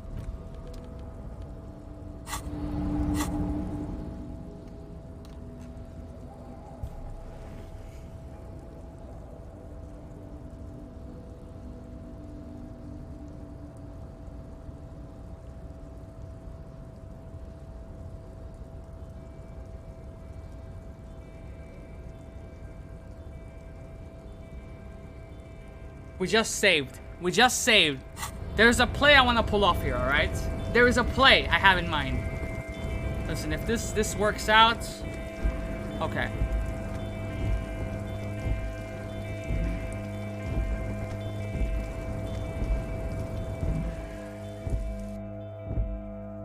If it doesn't work out, we might have to reload, alright? But if it does work out, it's gonna be bellissimo, bro. It's gonna be fucking phenomenal. Alright? Wait a minute. Right.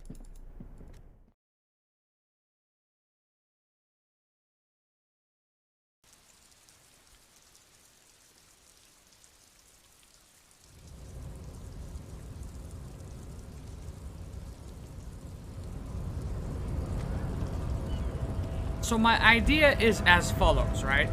If I go back down.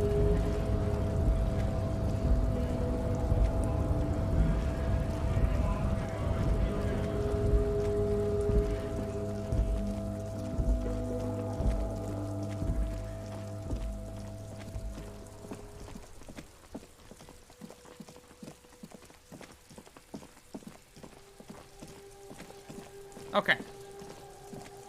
So.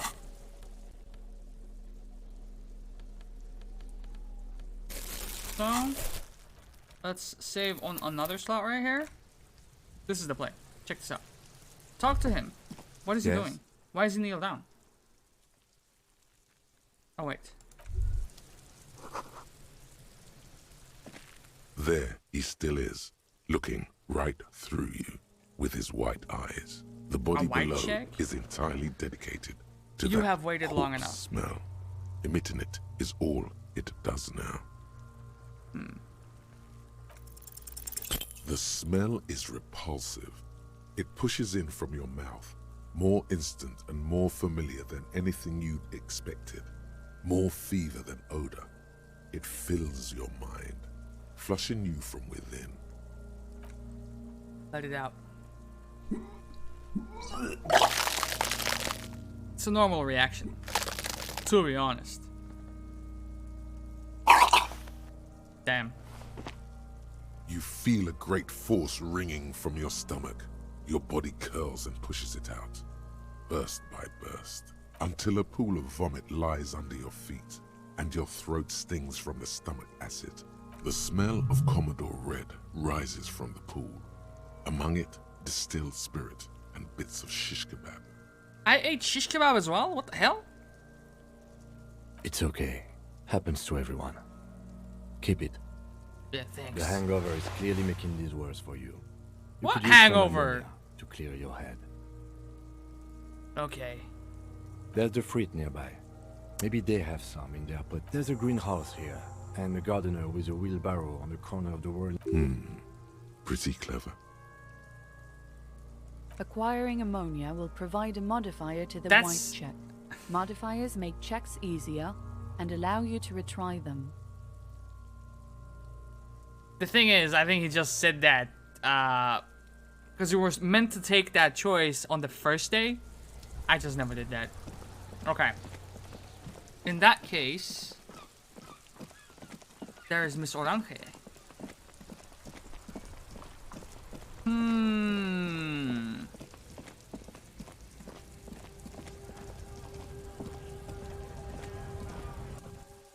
There is a play. There is a play to be had here, alright?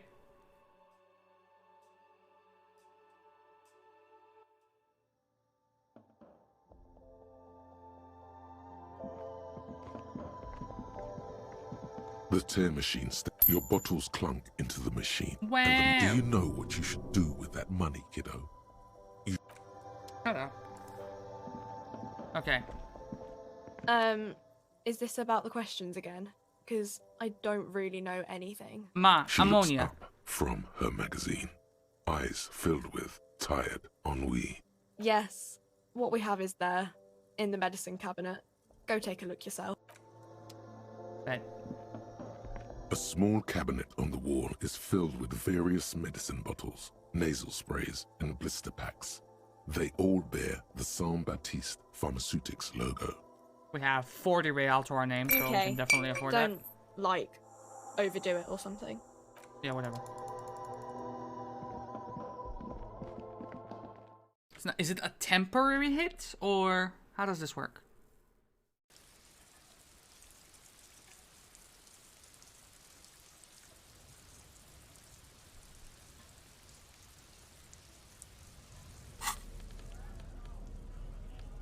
Or has it already been used? Items? Uh-huh.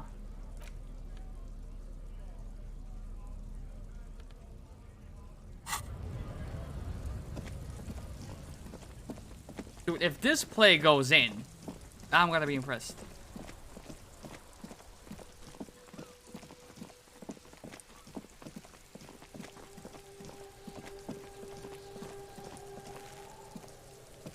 There he still is, looking right through you with his 42! white eyes. The body below is entirely dedicated to that corpse smell. Emitting it is all it does now. I might actually save scum this one. I might save scum this particular one. I might do that, dude. I might do that, dude.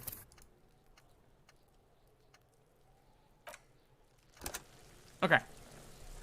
There he still is, looking right. The ammonia only makes it worse. The combination forces tears out of your ducts. You manage to keep it in once. The second time, not so much. When the vomiting is done, your cheeks are I need more ammonia, ma.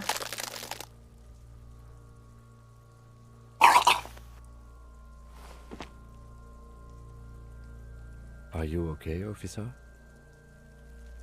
Is it gonna You're be... facing tough odds here. It's aggravated further by alcohol withdrawal.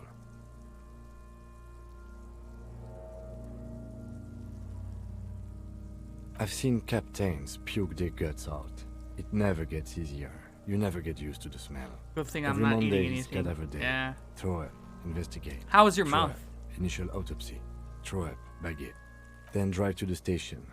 Maybe throw up on the way there if you didn't bag the thing tight enough. You seem to be fine. I think I've lost my sense of smell. That must be that Corsodyl. Not being hungover helps too. That's probably a good idea. You need to get your shit together. My shit? Yeah, I want to get my shit together. We should go talk to the locals. Find something else to do while the wind changes. You've gained a thought. Give it half an hour. Get Yeah, yourself fucking together. thoughts? Then What is come that? back and have another go. Volumetric shit compressor. Better, keeping my tongue away from it. Good play, good play. Listen, volumetric shit compressor. Currently, all locked white endurance checks unlocked. Huh. I can't do that though. I cannot do that. So, the play is just load that one. That's the play, honestly. Is it that late? Oh, dang. We gotta pass it, bro. For this play to go in, we have to pass this one. We have to pass it. I don't care about the thoughts. We just gotta pass it. How many times could a 42% fail us? To be honest.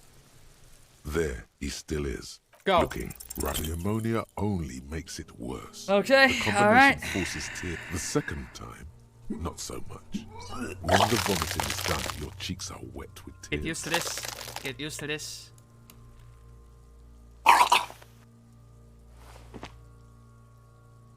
Are you okay? You're facing tough odds here. Wait. No. This is a Exactly. true madness. You need to get I your got shit you. together. We should go talk to the locals. You've gained. Give it half an hour. Shut up. Oh. Oh, I don't want to do this, dude. I feel dirty. Saves coming.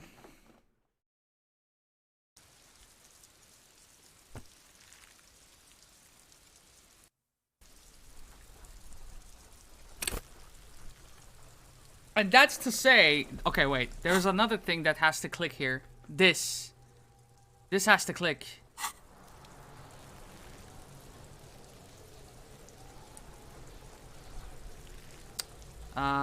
Shit.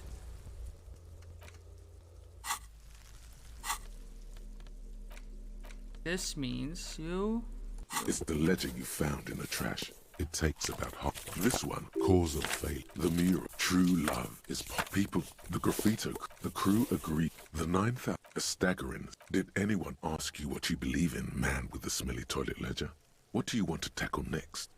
This one, cause of the mural, true love is possible. People call it the graffito, the crew, the 9,000, a staggering. Did anyone ask? Not much is. Okay, now, take a look at this. 8 minutes remaining.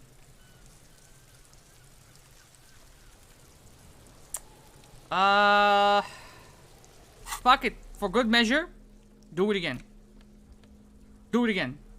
It's the ledger you found. Thin, see-through. The rest of the stick it takes about. This one is relatively easy to record. Cause of the mural, true love. People, the graffito, the crew, the 9,000 people. I wanna back out. 7. Did anyone ask? Not much is. Okay. Now. So now it's getting a little bit tight here, alright? Bringing of the law. Law jaw. Okay. Okay, so we now know why you have law jaw. Why you say the law in a weird manner. And why your jaw does that thing. You had polio as a child. You hadn't gotten vaccinated. It must have been right after the revolution. Not a lot of vaccine going around then. So you got infantile paralysis due to polio, and this jaw thing is a complication from that. Admittedly, it's not very funny, but you overcame it. This little infant survived and became a sharp-shooting super cop. So, fuck you, polio. Yeah, fuck you, polio. This is the reason why we wanted to unlock this. Succeed all hand-eye coordination passives, right? So, we're kind of running out of time with this state. But, I'm going to go ahead and do one more save right here. And hope that we pass this 42% check. There he still is. You can do it, man. Right you can do it. With his, you crack open the ammonia ampoule and breathe in. The odor of death is still stronger. It's a spell of the mind telling you to run, and your stomach to wring itself empty. Okay. With your eyes squinting, you stand in it. This is uncharted territory for me. I'm hoping that I played it right. Step closer. The man before you is naked, but for a pair of underpants and enameled boots. His skin is greenish, marbled with decaying veins and blotched by lividity. A fading web of tattoos covers his chest and shoulders. The cargo belt used to fasten him to the branch above appears industrial in strength. Let's inspect the boots. The material appears to be ceramic. Its clean white stands in stark contrast to the decaying flesh above the knee. The man wore thick polymer socks, probably for padding. A fine array of interlocking plates covers them. Delicate and fragile, they feel alien to the world around you, out of place somehow. These are clearly not boots. They're armor, possibly part of a larger set. Indeed. Technically speaking, these are sabatons, not boots. Ceramic plate, zirconium dioxide, most likely. This is where the make would be. Under the heel, fair weather model T500 VE. I'm guessing that's vitreous enamel.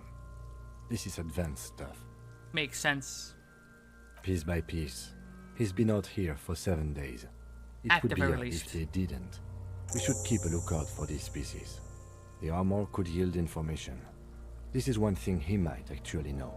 If you wear those pieces, it will help me protect your mortal coil. The sabatons dangle off the man's decaying form. Ageless and... It is. It's expensive.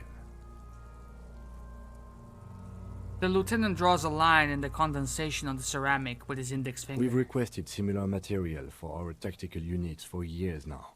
The constabularies deemed it too costly. In that time, we've lost 6 men to semi-automatics. How much are we talking about? For a full set, about 4 years of wages. God damn. What do you mean you take it? Of course. By catching, do you mean let's not log them as evidence? Let's steal them? Borrow them until we solve this case. What was that about the constabulatory before? You need to push some buttons if you want to recruit the lieutenant in a conspiracy. That's a confession. That's a confession. Mm-hmm. It means disciplinary hearing. Oh, come The on! lieutenant nods often. It's part of his unplastic expression range, communicating both professionalism and sarcasm. This time, That's the latter. a good question. How could this man afford such expensive hardware? Looks like he worked for a private contractor, like Evrard told us. Wealthy, with state ties. This is way above what we have. Knock on the boat, I guess? A small bell-like sound fills the air, like tapping on the side of a porcelain cup. Suddenly, your biceps coil up. Your elbow is sharp and cocked for a punch. No. It's anything but. This material is a kinetic redistributor. It spreads kinetic energy horizontally, from plate to plate, dissipating it entirely. See? It would probably hurt my health. Faint, organic lines cover the plates where they separate into smaller ones. These plates then divide into smaller plates until there are hundreds of them, like whirls of floorboards. The design looks organic, influenced by highly resistant wood materials, like lignum vitae and ebony perhaps. If trees were made of porcelain, this is what their cross-sections would look like. The smooth, glossy surface fractures into ever more intricate interconnections, peaking on the right sabaton, where the whirls are in the shape of a letter and number combination: E50, 100, 1,000. Good. Can you read it to me?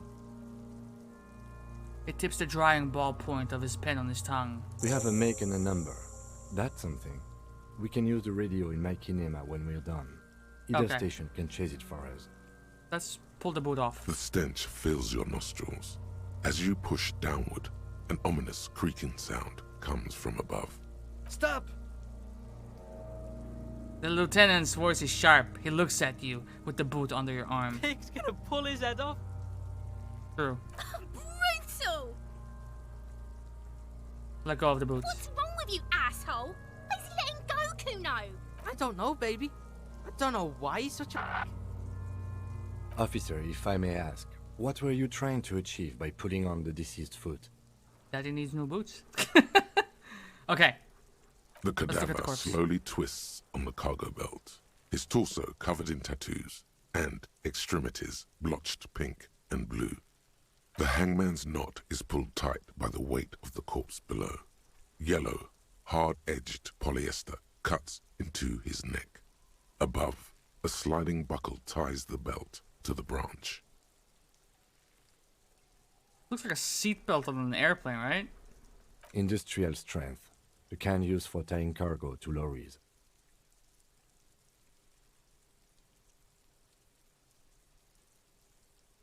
Yes, it looks like they used whatever was on hand, paying no attention to not incriminating themselves. Right now, everything seems to fit their confession. It's not merely polyester, it's steel reinforced. See these lines? This is where the wires run. I see rabbits for more than 20 strands. This makes getting him down much more problematic than I had assumed. A noose is one of those things that's easier to use one way around. He points to the buckle tying the belt to the bench above. That ladder can't carry a grown man. I didn't see any splintering either, did you? I think they lassoed the branch, then pulled on the belt to close the buckle. Could be. The shape of the branch supports the theory. The cadaver hangs from the cargo belt. Limp and intricate web of blue lines stretches across the torso, from the right shoulder to the solar plexus. Each time they intersect, a small white star is formed in their crossing. Hundreds of fading asterisks riddle his skin. Their concentration is highest around his heart. Is this a national pattern? Of no nation that I know of. If anything, it reminds me of religious illumination, last or penultimate century. Men who live harsh lives often turn to innocentic worship. But which one? I see no trace of a humanoid figure. The pattern does not stir patriotic or religious sentiment in you. What it does is speak to the wounded, limping animal, the male in particular, unable to communicate in anything more than grunts. It's impossible to tell if its advice is right or wrong. What was that? He wears a wide leather belt around his waist and a gun holster under his arm. He takes a thin piece of milled aluminium from his coat pocket and pulls it open. Sounds like a sword being unsheathed. A small lens appears. Some sort of camera. Shit, Kuno! What the fuck is that? An instant color camera. He produces two metal-capped ampoules and clicks them into place on the side of the apparatus. A thin slot shines there. This is the first time he openly acknowledges the kid's existence. I have only 2 ampoules, so nobody move. I don't want to waste one.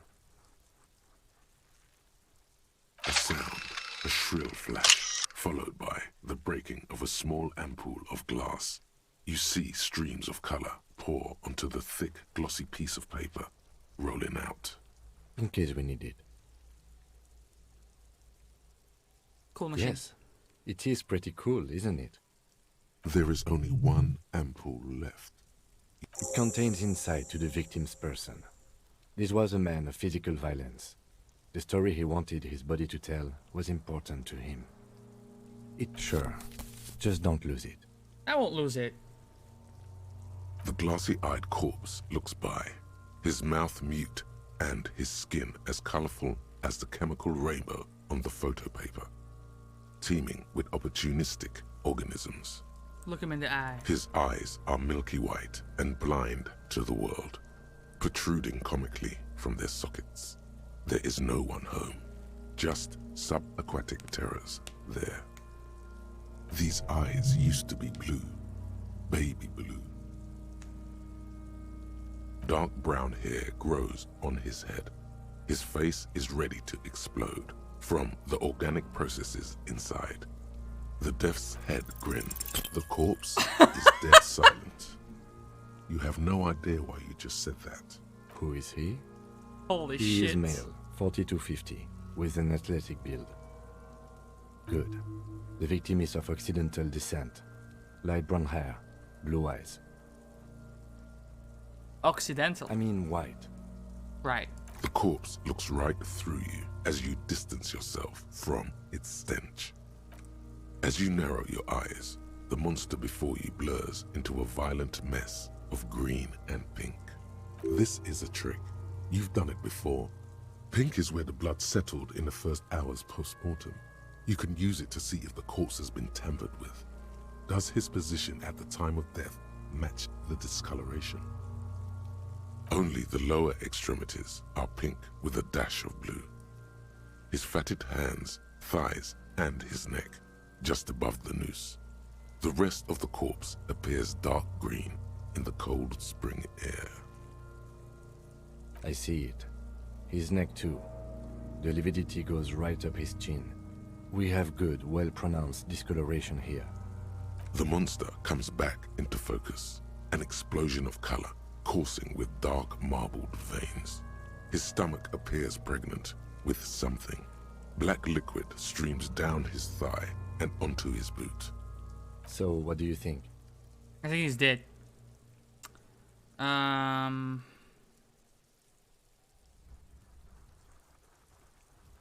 Agreed, especially on the neck. The belt acted like a tourniquet, keeping the blood in his head. The hypostasis supports a hanging. Yes, there's always a chance we are wrong. We should check for ligament marks on his neck to see if they're in tune with the belt. We'll have to get him down first. I do. Most of them are post-mortem. Maybe That's even that all of fucking them. idiot throwing The rocks at him. delinquents have made our jobs harder with their little sport. Stop talking in riddles, coin slot. It means you fucked him up good, Kuno. Fucked him up brutal like. But there is no breath to catch. Only the cadaver filling the air and your nostrils. He slowly rotates before you, decomposing. Okay, let's see if our play comes together here. Are you sure we finished the preliminary examination of the cadaver? We might miss some of these things once he's done. The steel-reinforced belt presents a unique challenge. I brought chain cutters, but I don't see a good angle of approach to the belt. He doesn't actually think the challenge is unique. He thinks it's frustrating, annoying, and harder than he thought. The cadaver is a good 1.2 meters up. Neither one of us can reach the belt without assistance. And even if we do, there's the question of cutting it. Let's shoot him down. Yeah! Bang bang time, pig! Shoot his head off! How? Where the buckle ties the rope to the branch. That's a good spot to aim.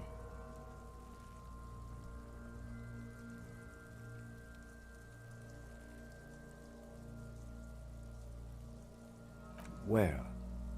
Ah, yes, I see. If the shot hits that, there might be a chance to release the belt. Yeah, now we're talking. Entertain a Kuno with some shit. They'll miss! The pigs will miss Kuno! The lieutenant is undecided. On one hand, he wants to shoot some gun. On the other, it's an awfully stupid idea. Let me try. The lieutenant's brow is furrowed. He appears too deep in concentration to even notice what you said. Let him choose. Silence. With his elbow sharp, the lieutenant unzips his jacket and produces a lightweight firearm.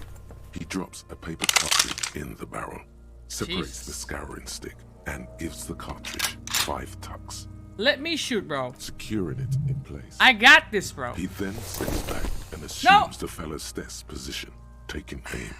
The corner of his eye twitches. His finger is on the trigger. He's gonna fucking miss! His voice is drowned in a shrill blast that echoes off the walls of the surrounding tenements. A cloud of smoke slowly parts in the air as the lieutenant steps back and says to himself, You fucking missed? God damn it. What? A lot of things were wrong with that shot. The Phalostess was the wrong choice.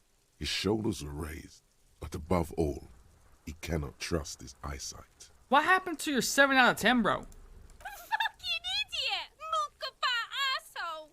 Guys, finish? Kuno could have hit it easy, but then Kuno's not fucking handicapped, is he? Kuno's sorry too. Kuno feels sorry for the Beano Cloud. The lieutenant doesn't say a word, just looks at the gun in his hand. I have to say, it's beginning to look unlikely we can get Let him me down try, without man. assistance. You know, you don't feel like too bad of a shot yourself. Let's try it. It's bad as it is. Us shooting firearms like punks. Come on, man. Just give me one shot. Go ahead. I'm not stopping you. Okay. Just don't lose it. This is the play. We only have one gun. This is the play coming together, This boys. is the sorriest pair of pigs Kuno's ever seen. Take the gun. Take it, you fucking banani boika. Take it and shoot yourself in the mouth. Feel the weight. The cold piece of bakelite and gunmetal is surprisingly light. Your fingers fit right through the guard, instinctively resting on the trigger. You've held this, an A9 Armistice, before. At some point, it probably used to be your choice of firearm. It still feels comfortable, like you never laid it down. The fuck are you waiting for, Kuno? Tell him to shoot himself in the mouth. Kuno is silent. Aggression gathers in the air. The trigger feels delicate and ready to break under your finger. The buckle comes into focus in your sights. You stand with your feet planted firmly in the ground and your left hand supporting your gun arm. Why don't you just shoot yourself in your mouth? At least you won't miss. This is a red check, but it does say that we should be fine.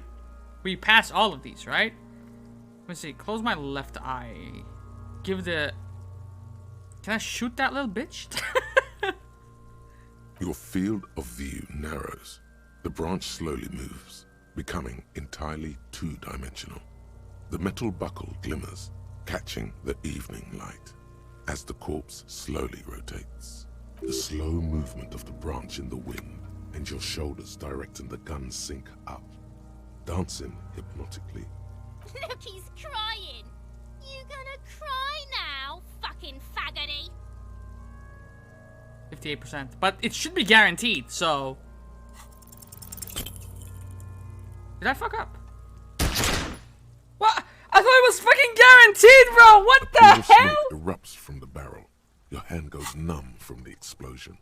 With your ears still ringing, you lower the weapon to see what happens. Are you fucking serious, dude?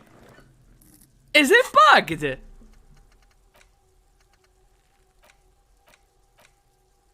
Where is it?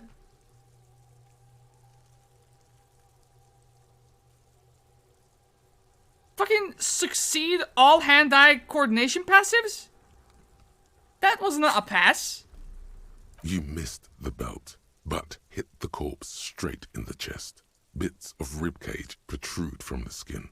No blood, only a murky sludge dripping down his belly. The sudden stink makes your eyes water.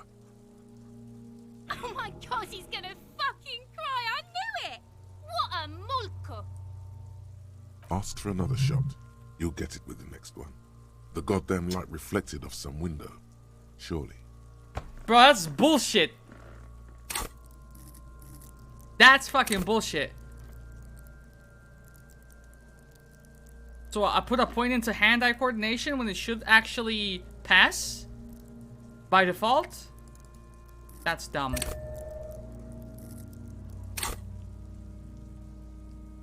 The cadaver is already compromised bad enough. It came out wrong. You made it sound like you're some sort of roulette addict looking for a fix. Ask again. I don't think he's gonna More do it. control this time. There is silence. Victor wants to fuck up again bad. Okay, so that was. If it's not gonna work, then we can you know just fucking go back to.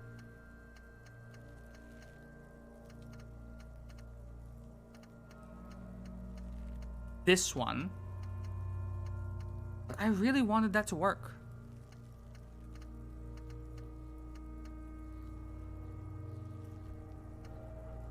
Okay, fuck it. The play did not come together. But...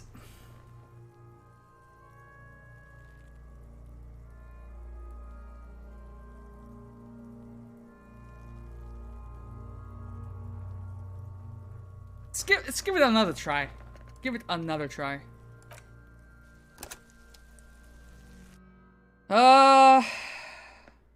That was a lot of conversation to get through, though. That's the thing.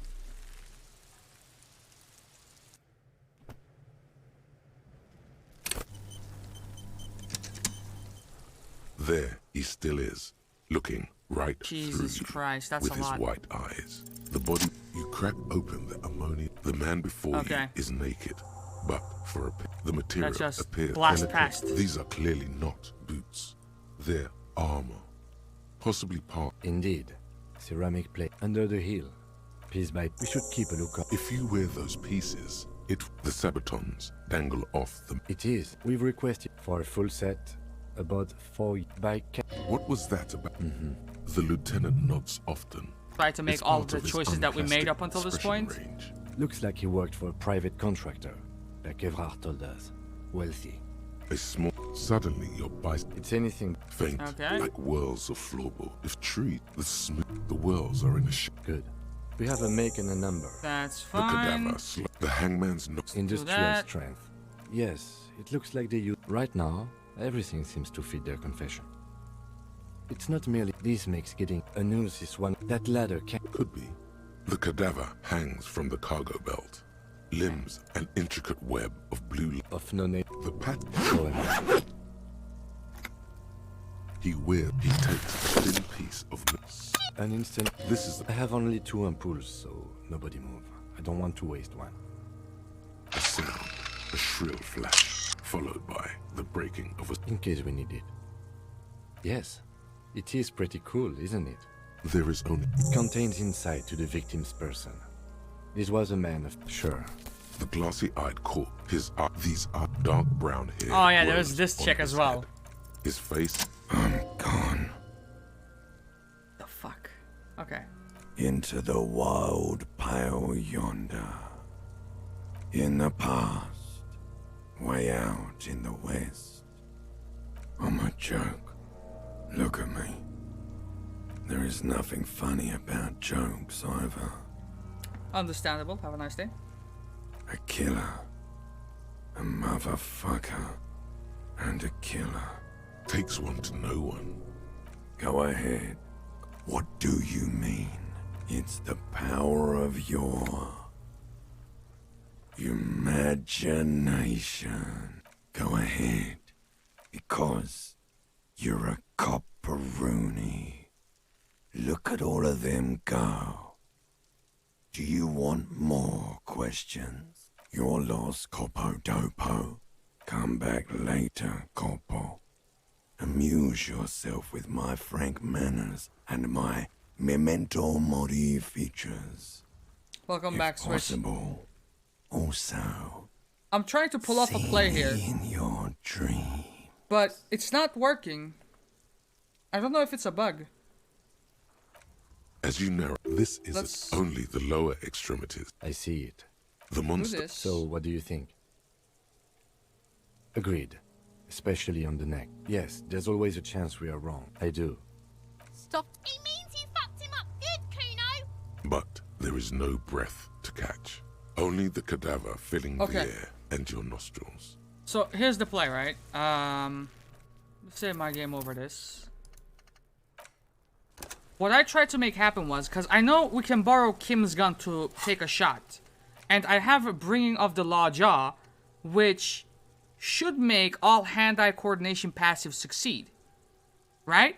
So, it should not be possible to fail, but I failed it.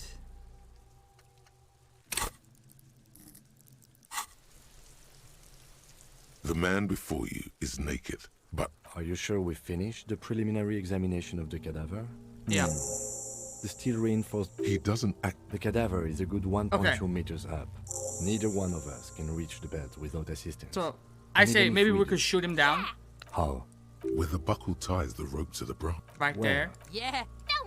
The lieutenant is undecided. On one hand, he wants to... Let me try. Doesn't do it. Let him choose. Produces a lightweight firearm. He drops a paper cartridge in the barrel, separates the scouring stick, and gives the cartridge 5 tucks, securing... Am I misreading it? Yeah, hand-eye coordination passives. He then So, steps back and assumes the fellow's desk position, taking aim. say nothing. The Let corner him of his focus eye. up. The chip voice is drowned He in missed. a shrill blast that... God damn it. A lot of things... Kuno could have hit it easy, but then Kuno's not fucking handicapped, is he? Kuno's... It's okay, The man. lieutenant, I have to say... you know, you don't Can feel I like try? too bad. It's bad. Go ahead. Thank you. Alright, take the gun. Banana pointer. Take it and shoot. The Feel the cold weight youth just in help- case. Kuno is silent. Point the gun. The buckle. Why don't you just shoot yourself in Close your your left You eye. feel the slow move. And here's the thing. This is a... Isn't this a... Cry now, fucking faggoty. Shouldn't this be automatic, pass? Or am I mistaken?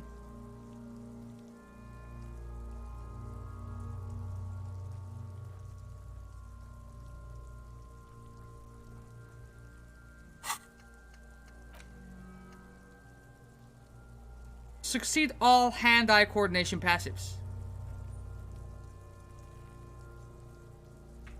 Good lord, that twerp is annoying. I know, right? I wish I could shoot him. I think you're mistaken. How does it work?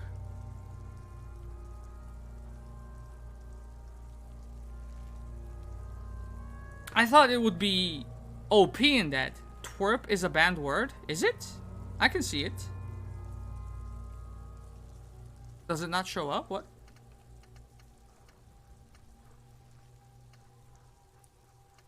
I didn't ban it. So how does this work then?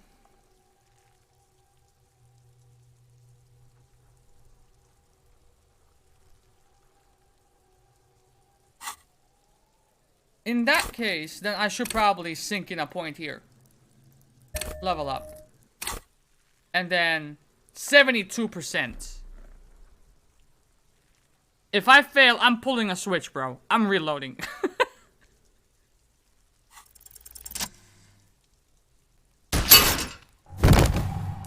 And the primary reason The why I bucket explodes wanted... into tiny pieces, coming loose with a whir. The reason why I wanted to do it like With this... your hand numb from the recoil, you look at the body slump down.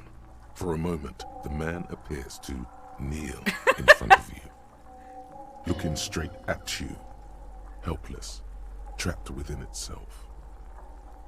Who killed you? Communism. Oh, fair enough. It takes a millisecond for the association to flash within your cortex. You have no idea where it's coming from. Then, the rigor in his muscles gives up, and he smashes sideways into the spring mud, letting out a horrid stench. You been police, motherfucker. Boom, boom, boom.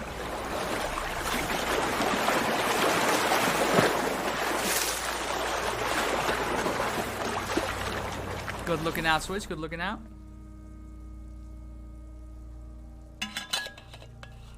Okay. But we did that by fucking safe scumming, and I'm not proud of that, man. By being a damn good shot. Ace is high. Oh. The Ace is High, a custom invented by the aerostatic brigades during the revolution, is used to celebrate success in Revachol, especially in sports. The gesture is spread across the world, despite the defeat of the revolutionaries themselves. You could add an Ace's Low to it, if you like, by turning your back after the high and waiting for another. Let's do it. The high arrives with a sharp slap. As you turn around, there is a moment of doubt. Feels like that low ain't gonna connect. Chill.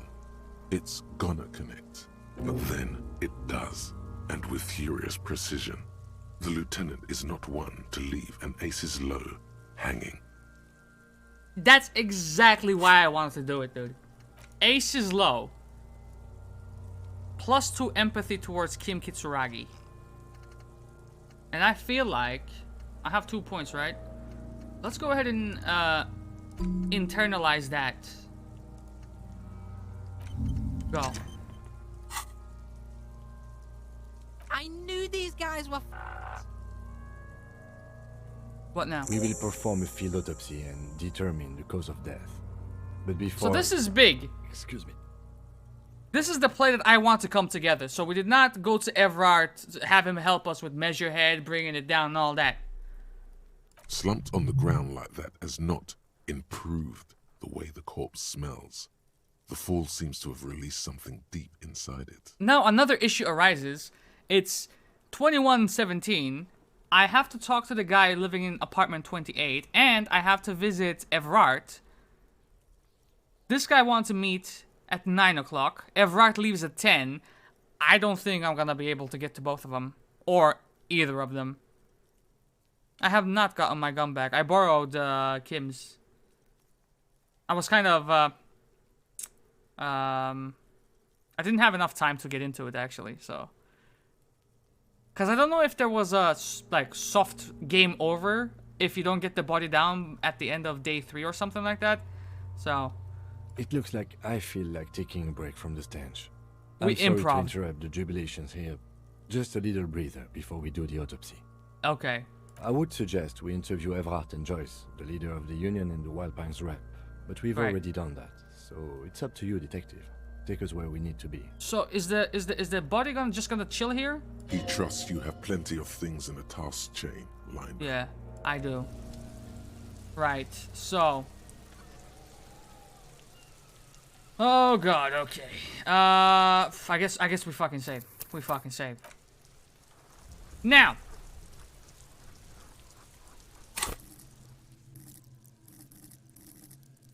I thought I had 2 levels, but... I guess not. Interact with what? This? Okay, let's figure this out. Let's figure this out.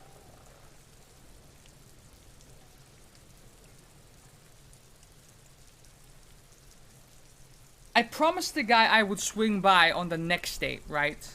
Should I do that, or is it more... I'm just gonna... I can't leave the body here.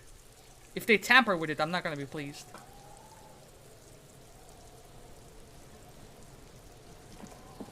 I'll be right back.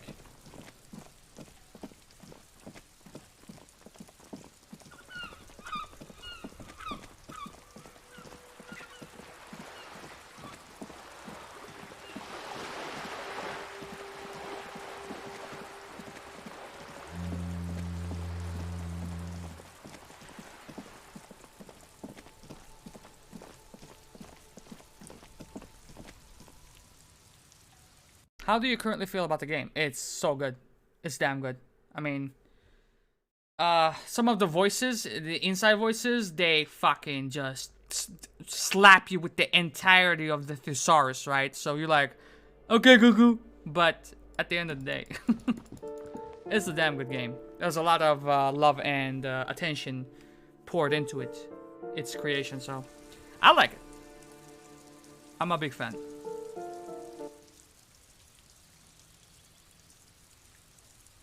Okay, so doing this, you. Gendarmerie, you found me. The young man on the balcony gives you a bright smile before taking another drag from his cigarette. His slender figure is backlit by city lights. I love this game, its man. Distant streets and motorways flashing like diamonds. Damn. Would you say like I'm 50% done with the game at the very least? And His shirt is still unbuttoned. Listen, we found a key under a stone. Was it yours? It was mine. My friends use it from time to time to visit me. As he looks at you, something sparkles in his eyes. So tell me, are you here to make things right again? I tried once. Listen, that's what I'm aiming for, yes. Beautiful. He says again. A nearby street lamp casts shadows on his chin, drawing out the slender cheekbones. I have some good news for you. My Sunday friend is visiting me tonight. I told him about you and he'd like to say hello. Step in. He's already waiting. Get your gun ready, homie. Repeat the question. Would you say I'm 50% done with the game? Or are we still like 1/3 of the way? We went into the church, but I have not completed it yet. I spoke to the programmer there. There was a dude coming down from the beams. It was a whole thing. Listen. At least 50%, okay.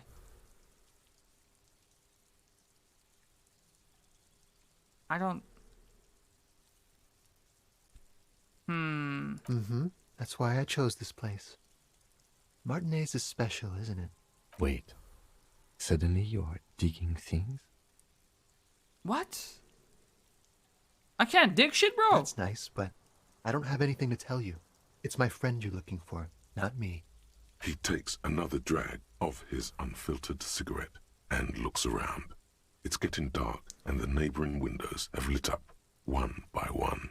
Okay. Downstairs, a cat crosses the yard, disappearing into the bush. His Sunday... Besides, I've got to run. Sunday friend. Are we going to be in trouble here? Something tells you you're never going to talk to an individual this cool or mysterious ever again. The hell? What the hell? To the city. It's a beautiful night. Right. A man on high heels stumbles out of a basement club, music blasting over the entire district. It's chilly, and as the chemicals hit his nervous system, Take care, alright? Let's interview this Sunday friend. And he's gone again. Looks like it's becoming a theme for him. What the fuck is my guy saying, bro? Let's go, Kim. Right after you. Gun at the ready, homie. Gun at the ready.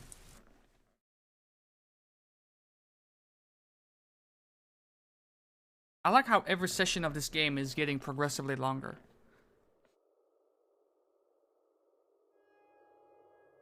Okay, who the hell is this guy?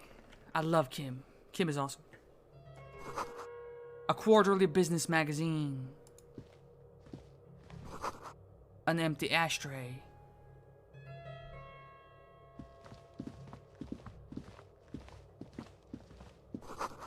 Dishes soaked up in a pot.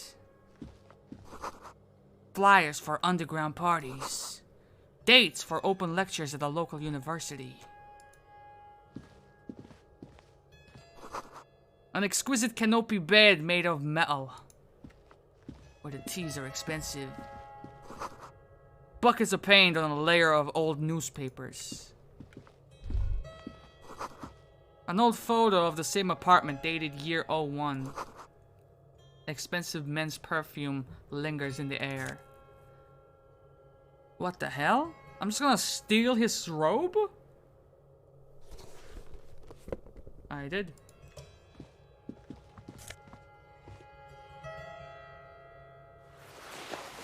Officers of the Revachol Citizens Militia.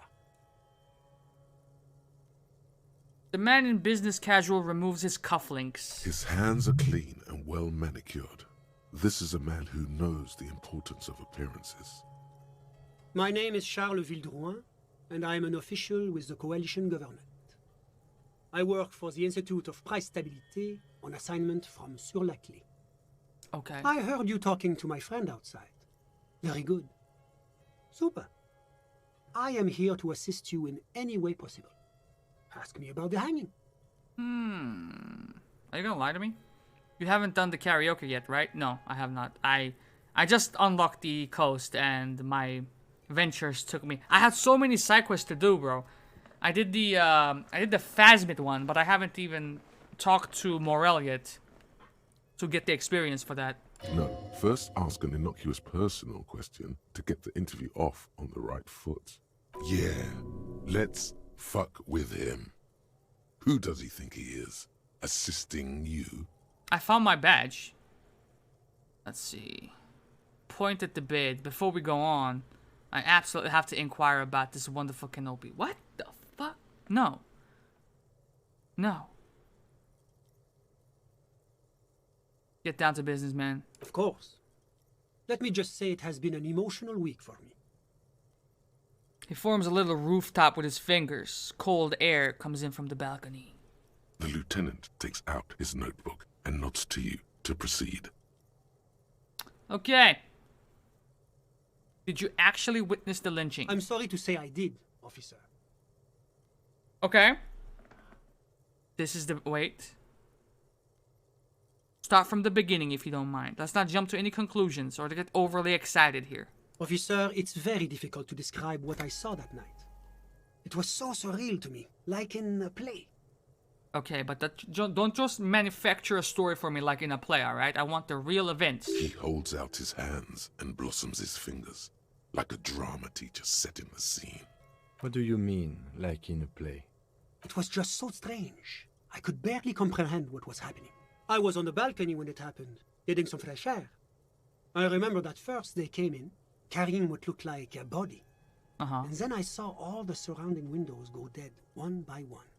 That's when I understood. I should not be seeing this. Sounds like the victim was unconscious, or at least incapacitated. Well done, detective. Okay. How many? I couldn't tell you exactly. Less than 10. Maybe 8? Maybe 8. The lieutenant sends you a sharp look at the mention of that number. Was there a fat dude, like 130 kilos, not 200? That's a giant you're describing. No, they were all quite human, as far as I could tell. I went back inside. Yes, back inside. Keep yourself safe from the killing. Were you able to see anything from inside? Officer, the yard was pitch black. There was nothing to see, but I could still hear their voices. They were threatening to kill that poor man. So there should have been like 7 men and 1 woman. All men, I presume. But again, I couldn't see very clearly. Ethnicity? I don't think that's... I believe they were mostly white, though I believe I saw 2 Aeropagites among them. What the and hell I am is that? quite certain that one spoke with a Mesk accent. Well, that's the strangest part, officer. Nothing happened. It was oddly quiet for a public lynching. Eventually, their shouts died down, and that was all. There were no gunshots, no celebratory shouts, no anything. You're right, of course. That is what one is supposed to do in such circumstances. I'm afraid I don't have anything else to add. About what time was all this happening? All I can say is that it was late. What? No, what the fuck? Something like that happens and you're not scrambling to look at when things happened and... You remember, man. No, I didn't see the corpse until the following day. I'm sorry I couldn't be of more assistance. The Coalition is only looking out for the price stability. Inflation is a killer, like a heart disease blocking the normal circulation of the economy. It must be controlled. The economy impacts the entire international community, which is why it requires international oversight. Well, I'm renovating it. It is an interesting project. The building used to be a 12-story skyscraper before the cannons took the top 4 stories off. This, of course, happened when the Coalition forces landed here. You could say I'm undoing some of the material damage the international community caused when we arrived here. What is the price stability? It is the most important thing. It's the central goal of any sound monetary policy. Maintaining the price stability is essential to maintaining high levels of economic activity, which is essential for maintaining high levels of employment, which is essential for maintaining the social stability. Oh my god, now I'm getting a headache. Basically, it makes sure the price of bread doesn't change. See, just phrase it like Kim. Précisément. Too much inflation, bread becomes too expensive. Too much deflation, it becomes too cheap for bakers to produce. That's why the Institute of Price Stability works to keep inflation just below 2%. But not too far below, no. Too below is also bad. Below, but close to 2%. This man's fucking distracting me, that's all he's The doing. coalition believes in the importance of informing the public about the benefits of the price stability. Oh my god. Transparency is one of our principles. Would you like an informational pamphlet? In real life, that was working until this last year. Thanks, COVID. A sound monetary policy is essential for addressing uncertainty. Stability is the raison d'être of the moral intern. It's the reason why I identify as a moralist. It looks like the game is also saying that I identify as a moralist. But oh, I don't have my leaflets on me today. That's too bad. You can always call our information line. Making information available is part of the moral intern's commitment to transparency. Let's exhaust this. Yes, as I said before, I am a commissioner from Sur-la-Clé working for the Institute of Price Stabilité. This is one of the main projects of the moral intern. La Communauté Internationale is what Revacholians colloquially call the coalition. In other words, the nations that stopped the disaster of the revolution. Your employer, technically speaking, the governing authority of Revachol. The RCM is but one part of this provisional administration. It's the International Organization for Moralists, hence Moralist International.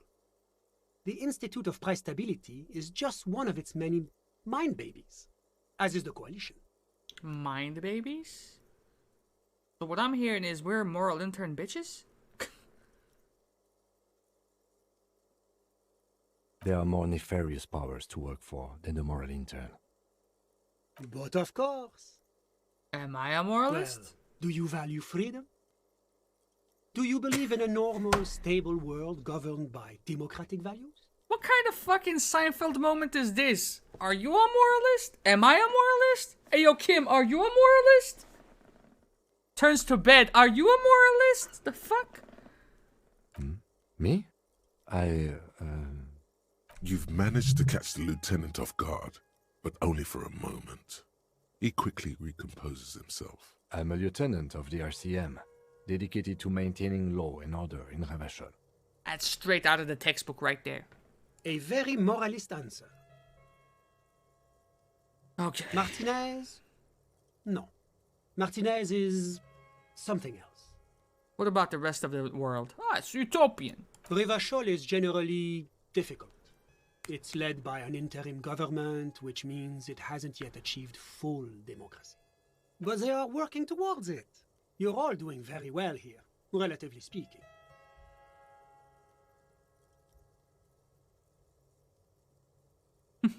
True!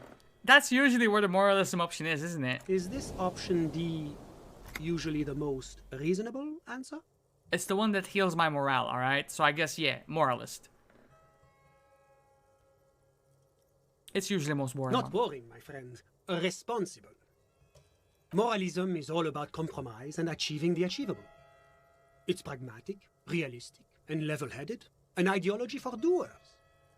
Are you a doer, my friend? Bro, he has steered me so far away from the initial thing. Now, enough of this delightful political interlude. Was there anything else you wanted to ask? What's there to say? Sur-la-Clé is a modern, urbanized country that measures very high on the Human Development and Freedom Index.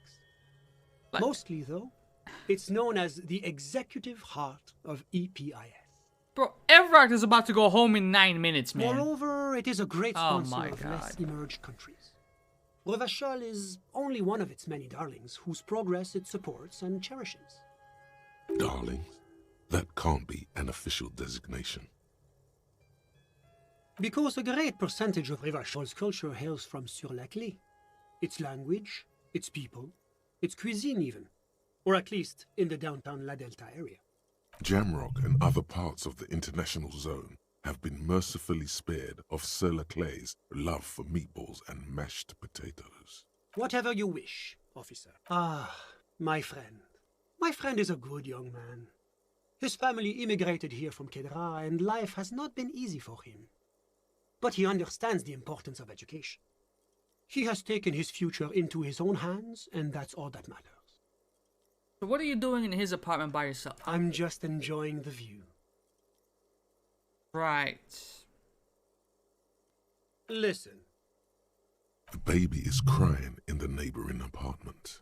No, listen. The Insulindian Bay.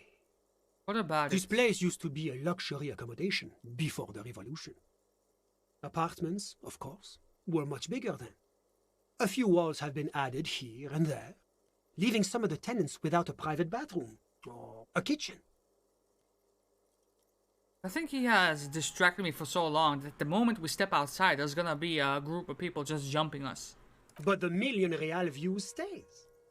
You can't take that away. My friend comes and goes. I'm sure you'll see him around. He's a busy bee. A busy bee? What an odd choice of words. Kedra is a candidate member of APIS. But, between you and me, their potential membership is a more contentious issue. That it's never going to happen. They entered negotiations in 21, and it's been pending ever since. EPIS is a very special program developed by the Moral Intern to support certain Occidental nations. It began as a unified system of weights and measures, which proved to be a wild success. Nothing but kilograms and centimeters as far as the eye can see. God, yes. Sweet standardization. The backbone of rationality and commerce. It was such a wild success that we expanded it into an economic union for the processing of steel. Another success. And between you and me, the Moral Intern feels emboldened by this success. Emboldened to take EPIS to the next level. Why, it stands for progress and stability, like the Moral Intern as a whole. It's been such a wild, extraordinary success. What the fuck, man? We are very excited to take it to the next level. A supranational political alliance. The United States of Occident. You mean Revachol? No, it's going to have transparent democracy. It's one day going to be a candidate member of EPIS, sure. Except that candidate members never become full members, do they? No, candidate members do become members. Why do we even have the whole system in place if they don't? It just takes time. Time and evaluation. But we were talking about my friend here, not politics. Sorry, who? But I told you, officer. He's a bright young man, officer. Oh my gosh, shut you up. have to understand. I can't give you his personal... He's deeply enmeshed in the study of the... He's a truly free spirit. He likes all the arts. How did any of us become friends? Bad things happening on the Insulindian Isola? Au contraire. It's how I'm all ears of a moment. Officer, do you have everything you need from me? I'm afraid we won't have the chance to speak again once you leave. Of course. I'm glad I could help. Waste of time. That was a proper waste of time.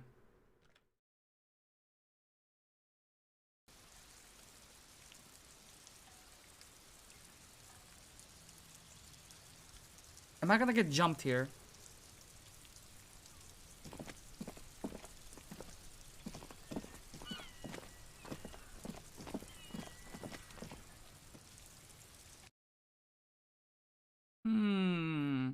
So it's too late to visit Everard now. So we can do that tomorrow. Can we leave the body where it is? If we have to go to bed? Tomorrow we have to find our gun. We have to find our gun. Let's see.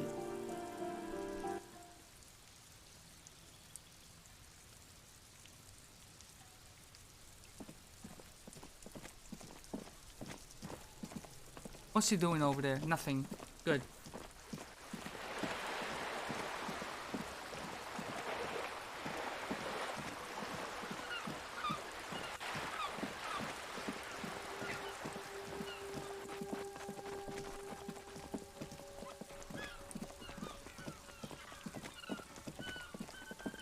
Okay.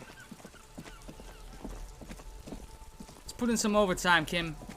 The rotting man lies on his side with his eyes looking straight through you. The belt is still around his neck. His body is supine and open to intrusion.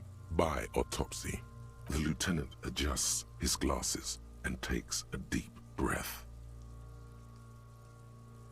First, what exactly is a field autopsy? Come on, officer. You know what a field autopsy is. You've done 100 of them. Unfortunately, no.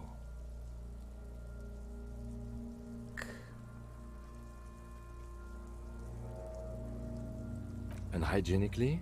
Yes. I suggest I handle the physical part of the autopsy and you take notes. That's right.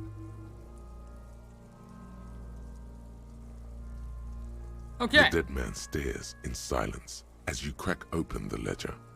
The bright red paper is covered in boxes and lists, describing the condition of his skin and organs in 3 parts. Above those, an 11-field info form needs filling out first. Okay.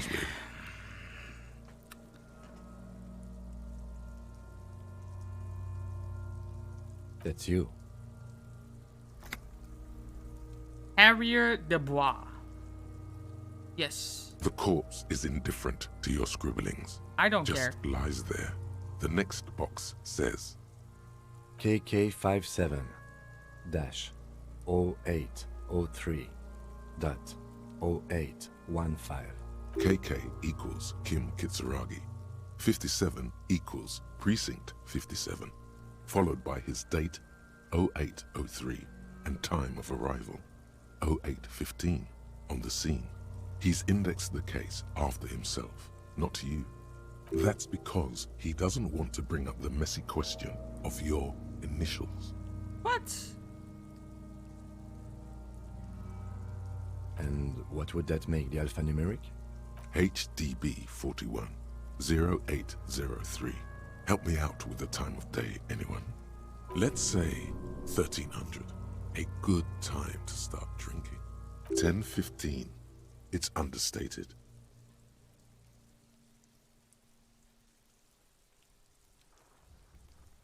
Good. Let's go with that. NA. Next.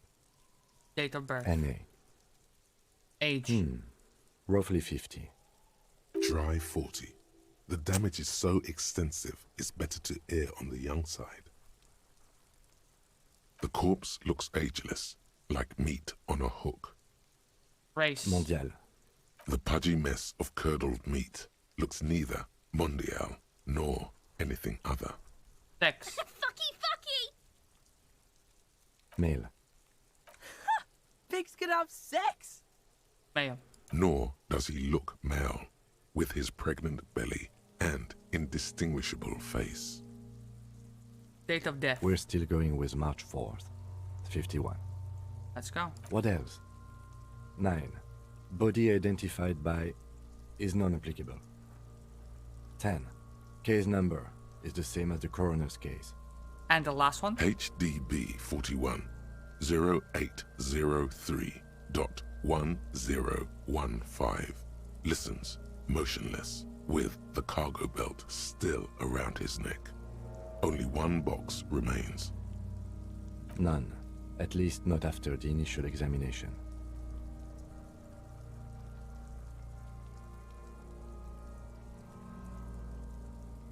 They'd have to have incapacitated and carried him over. This man was more than a match for untrained dogwalkers. Your central nervous system recognizes this gesture. It's the stations of the breath. Ecclesiastic, religious in nature, a holdout from pre-DeLorean burial rites. It takes him 2 seconds to perform. Then, somewhere in Jamrock North, a small wood shed behind Rosencrantz Row, Lieutenant Nick Feuerbach puts his hand to the chest of a small corpse, no larger than a monkey. It's raining outside, light drizzle. There is darkness in the shed. What? Elsewhere yet, an obese female sits in a wicker chair, her silhouette bull-like against the window. Outside, Grand Coudon. The day is turning dim for Sergeant Mac Dawson. Hand extended, he approaches, to make sure she is dead more than anything else. The building is tall, 7 stories wind-wrapped in solitude. Most of the apartments are unoccupied. This was a suicide, the other an accident, the small one. And so, all across Jamrock, Coal City, GRIH, 42 deceased persons found today, 42 stations of breath. We should start the post-mortem. The corpse cannot feel Kim's hand on his chest. It no longer meaningfully interacts with its surroundings. A thicket of boxes and lists on red copier paper tries to answer why. Clothes. The deceased wears armored boots and white briefs. The make of the briefs is Babrodine, I think. Let's see. It turns the body onto its side to check the underwear label. See, it's happening. Babrodine, yes. Inexpensive. Size M. Color white. The disappointment is palpable. The red-haired thing was expecting something more lurid. Write it down. The boots are ceramic, vitreous enamel. They are fused to his skin from blood flowing downward post-mortem. Removal of the boots is left for processing. The boot has a serial number. It's E50.100.100. The lines between the plates are in the shape of the alphanumerical. The number is purposefully concealed by the design. Tattoos. Bunch of stars. The upper torso is covered in a single, continuous tattoo, resembling a national pattern. It reaches from the right shoulder to the heart. The ink is blue and white. The assistant has a color photograph of the markings, to be added to the case files as document A1.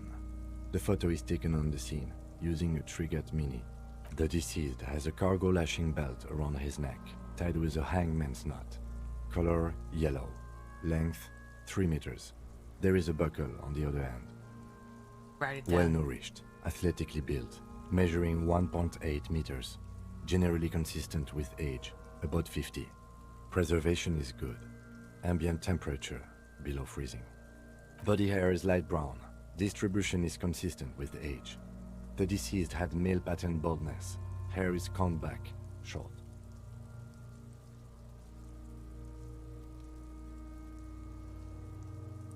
Why would you touch his hair? Lividity is consistent with hanging. The head is congested. Contusions are present on the head, chest, and thighs. Consistent with stones thrown post-mortem. Low velocity. Fucking low velocity? You think Kuno doesn't know what you're talking about? Velocity was fucking max. Talking shit about Kuno's velocity. Have you played what? In addition, there are bite marks on the face, scalp, and chest. Consistent with predation. Ligature mark. The lieutenant produces a small folding knife. With the other hand pulling on the belt, he starts cutting into the polyester. The stench is horrid. After a while, it's obvious the material cannot be cut. Still Bully. worrying. There's too much. A of little it. bit of it. We need to remove the belt so we can get to the ligature mark. Those type of games are not really my forte or specialty, or the ones that attract me the most, so I watched a playthrough of it after having played a little bit. I think that was a better experience for me, to be honest with you. You got just the right tool for that. The chain cutters.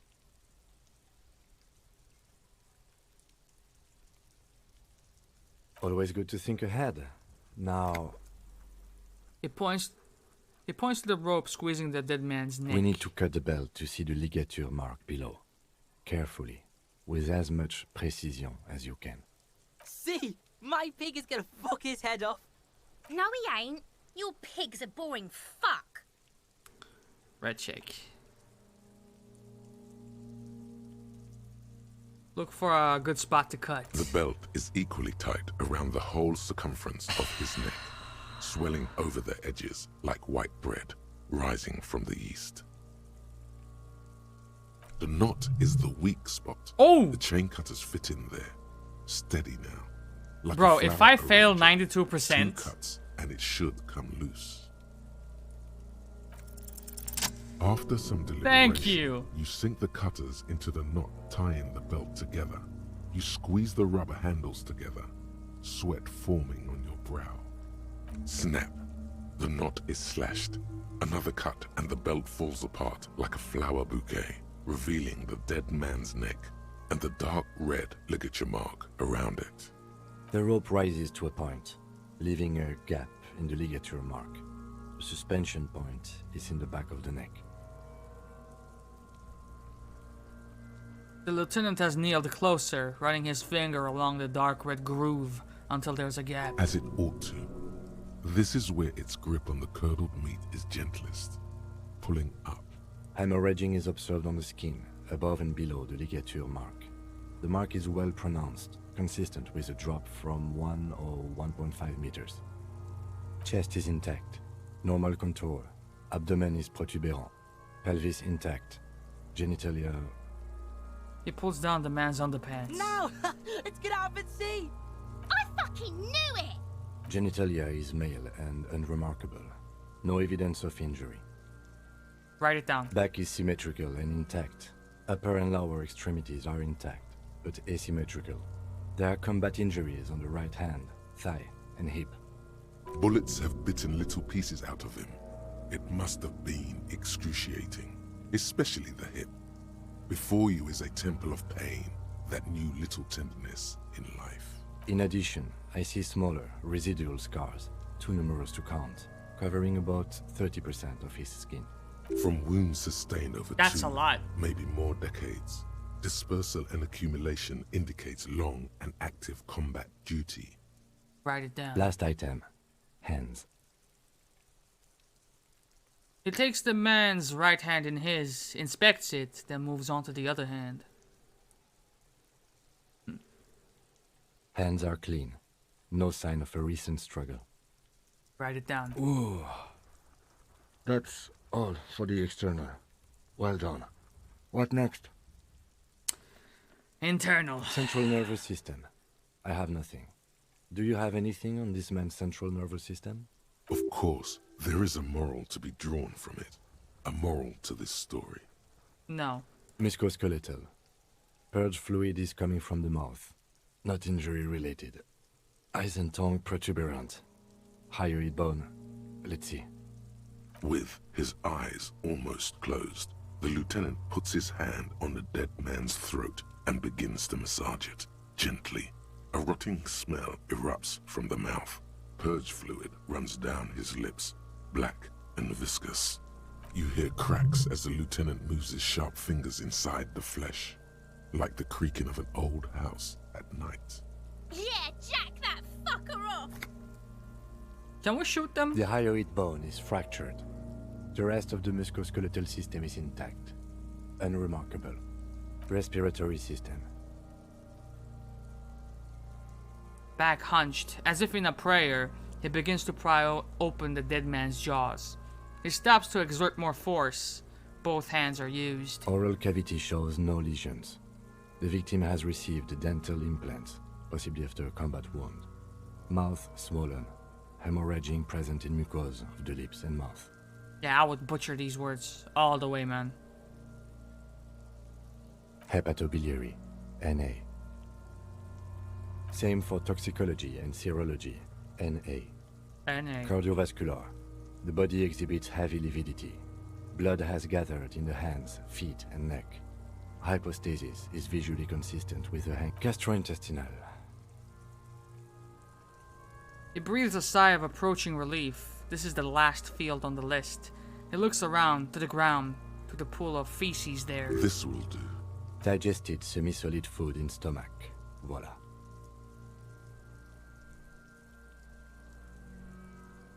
Omit the voila. What's next on the list? Description of injuries. Let's see.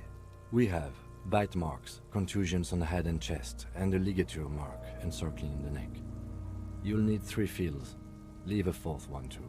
He has bite marks? Be thorough if you want maximum results. Head, chest, and scalp bite mark injuries. Predation by birds has caused damage to the body. Odontologist does not need to be consulted. And your opinion, officer? Non-fatal, post-mortem. Agreed. Next injury? Contusions. So, the scalp bleeds from a post-mortem head injury, a stone. The injury does not have the rim of an early inflammatory response. The perpetrator on the scene has confessed to causing it post-mortem. That's you, dickhead. At maximum velocity, fucko! Has confessed to causing it at maximum velocity. Coagulated blood sticks to his scalp and chest, where the countless stones have hit the dead man. Beneath, the description of injury. 2 boxes. Non-fatal, post-mortem. Right. Next? Finished autopsy. No. What's the 4th injury field for? Nothing. Just in case. Okay. Turn the page back. Ligature mark. A dark red abraded ligature mark encircling the neck, with a gap on the nape measuring, let's say, 7 centimeters. The hyoid bone is fractured, the cervical column intact. I see hemorrhaging on the skin, above and below the ligature mark. Depth of the mark, 1 centimeter. No signs of clawing on the neck.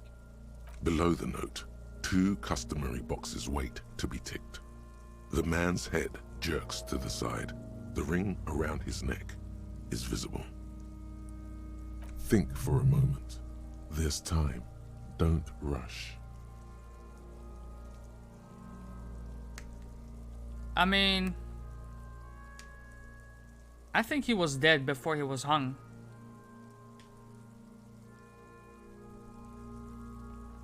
But if he was alive, this would have done the trick. This would have killed him. Yeah, I think he was killed before.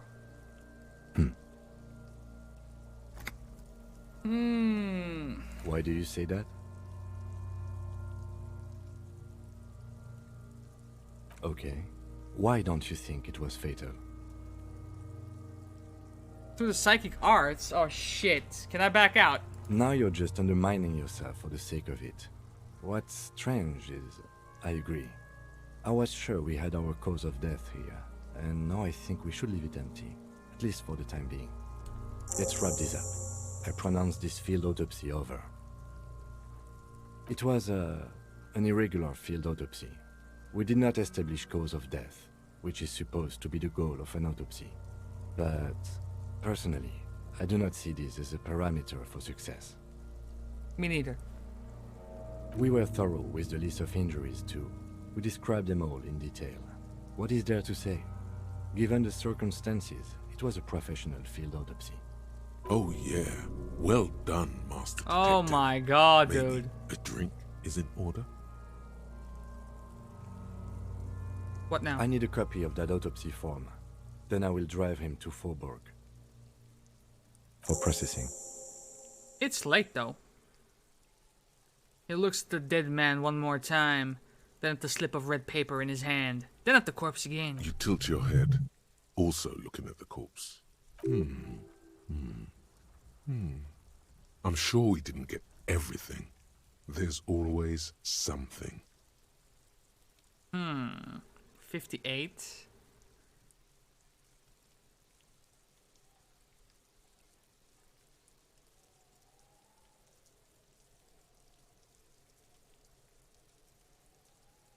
The thing is, I could sink one more point into perception. Is that the play, though? It's a white check, so maybe it's not the play. If I fail it, try again.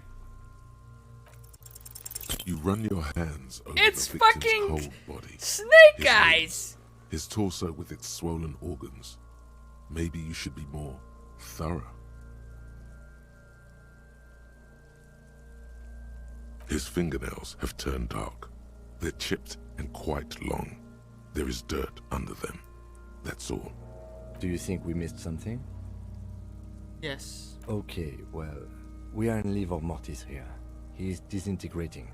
We need to refrigerate the body if we want to conduct another examination, and we need to do it fast. We have a fridge. Hey, wasn't there a giant ice bear sarcophagus below that building? Can we do that? Is that legal? Why, yes, there was. It was massive. Red eyes glowing in the dark. Now, detective, I've rarely been disappointed by the size of a giant ice bear fridge, but I think we should still take a look at it first. Make sure it's big enough before we carry him over. Let's move. With every hour, whatever we are looking for in the deceased will become harder to find. Fair enough. As long as you don't bail on me and go to bed, you know?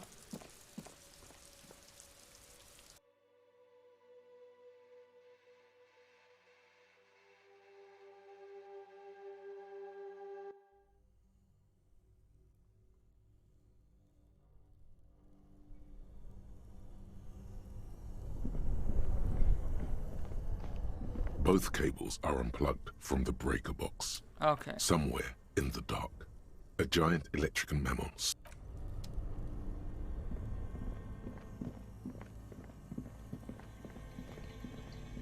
The bear's eyes are still glowing red, watching over all the ice cream wrappers hidden inside its belly. It's certainly an eccentric choice, but it is capacious and cold enough, too. Your visual confirms you could fit 2 more bodies in the ice bear fridge. Kuno and... Shall we go and get the body, then? I'll take the head, you take the feet. The stairs won't be easy, but we'll manage. The 2 of you, easily. Let's go. The body is heavier than stinky. Half an hour to stuff it into the fridge. The lieutenant takes a step back to admire your handiwork. The fuck kind of sound design is that? Fucked my shit up, dude. Beautiful. A dead body in an ice bear fridge. This is some of the best police work I've ever done. Did my sound settings get reset or some shit? That was loud. You've definitely earned a drink after this. Perhaps even some pagan rites. Of course you don't. Look at that. What have we done? We stuffed a dead body in an ice bear fridge. This does not leave this room. Jesus Christ.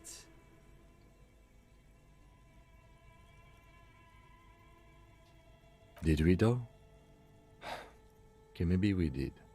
At least we've stopped the body from decomposing further. Now you can conduct another inspection under controlled circumstances. Inside the icy realm of the ice bear fridge, the corpse stands slumped, waiting. Dude, 83% with fucking ease!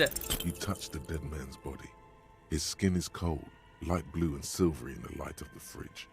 You still have no idea where to begin, or what to even do with him.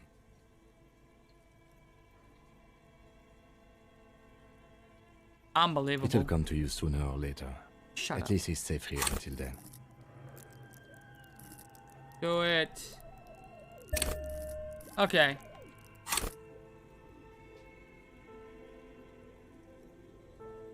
%.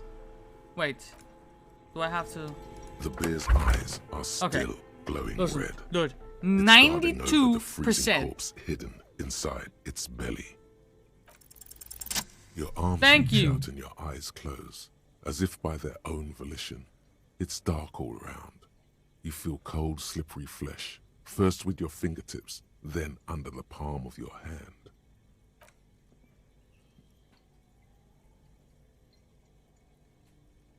His face, his cheeks, his nose, his fat, swollen lips. Like a spider, your hand crawls over his features. Everything is silent.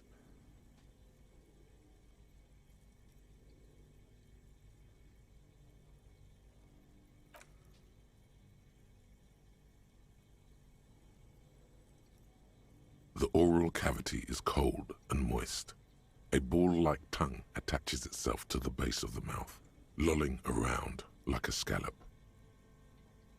A vision of black and dark red death, pried open by your naked hands and studded with teeth. Looks like he's laughing.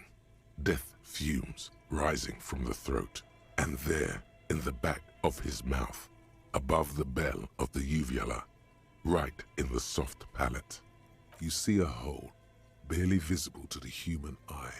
It is swollen shut, almost vanished.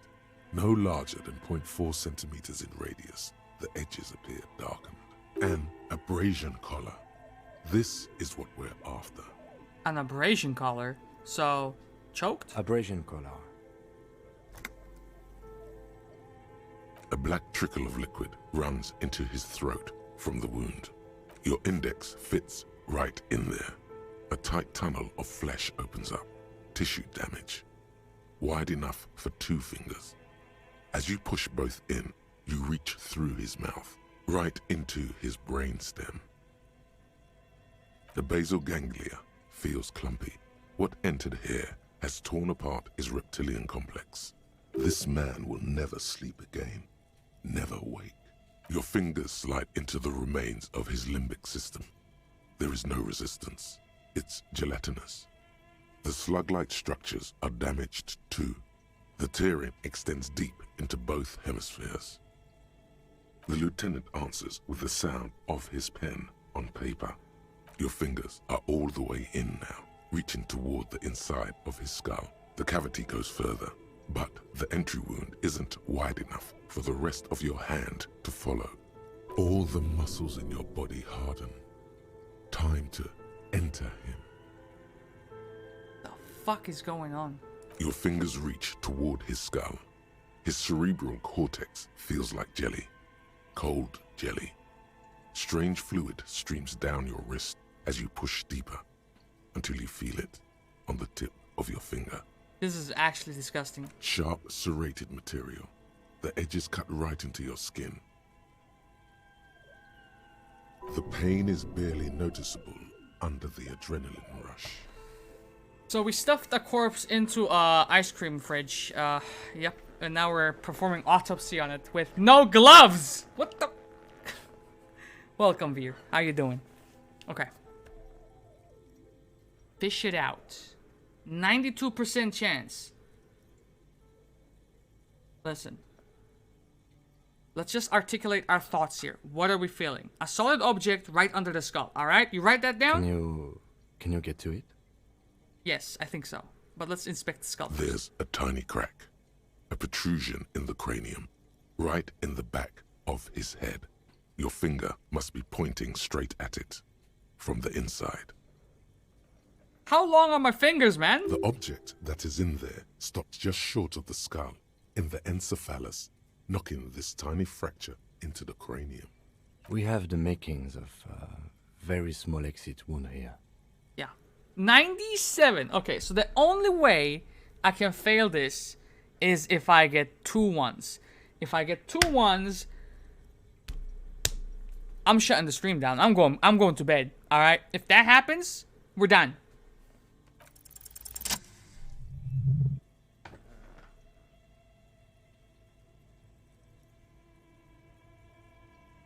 You pick the object between your index and middle finger. Feels sharp, like metal. You press your teeth together. Your jaw is clenched. All you need to do is just... Slowly pull your fingers out. The inside of the head feels cold and smooth, like a glove. Sweat dripping down your brow. Careful not to lose the prize between your fingers. It's interesting that you would mention the word glove. With a plop, your hand emerges from the mouth, covered in blood up to the wrist. Between your fingers, a small flower, a blossom made of lead. A bullet.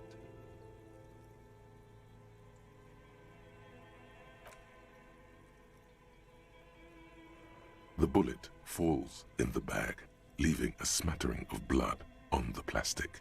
He raises the bag under his eyes and says, A non-caliber. Rifled. Some kind of brittle alloy. Fractured on impact. We found a bunch of guns in this very room. It's evidence. No, you deserve it. We can log it later. The lieutenant drops the bag in your bloody hand. It feels light. We need to add an item to the injury list. Injury number 4. Oval entry wound with an abrasion collar. Soft palate, back of mouth. Oval entry wound or oral entry wound, bro? High velocity, temporary cavity in brain tissue, small exit wound on the occiput. How does that sound? You got it. Opinion, fatal injury. You goddamn right. Oh wait, I agree. And one last thing. Yes. We can now fill in injury number 3. Ligament mark. Opinion, non-fatal. Post-mortem. Treatment. Facts. He's proposing the bullet was the real cause of death, and the hanging an attempt to conceal this fact. Makes sense.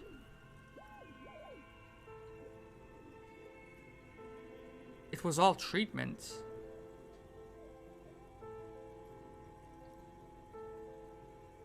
Huh. Yeah. Yes, and the belt around his neck. The hanging. Even dragging him to the yard. All of it was done after this man was already dead. I agree. I have had my doubts since you showed me the tracks. Why did they carry him over? Why not march him, I thought. There was no satisfying explanation. There have been other signs too. Small things. We were right not to assign hanging as cause of death, as the perpetrators expected we would. No such luck for them. There is, of course, the very real possibility he was both shot and hanged. I mean, both of them happened, so, you know. Maybe the bullet holds more answers for us. We should take a closer look at it. I am certain it has more to tell us. This little thing could reveal much about the weapon that shot it. I think I need to wash myself. Oh, you really do. I am glad to hear you say that. Your room in the Whirling in Rags should come with a bathroom. Be sure to make use of it in the evening. Make use of it in the evening. It's already like almost midnight, bro. Okay. Why would anyone do this? I don't see how he could answer this question. To hide something. The real killer? The real motivation? What really happened here? Could it be...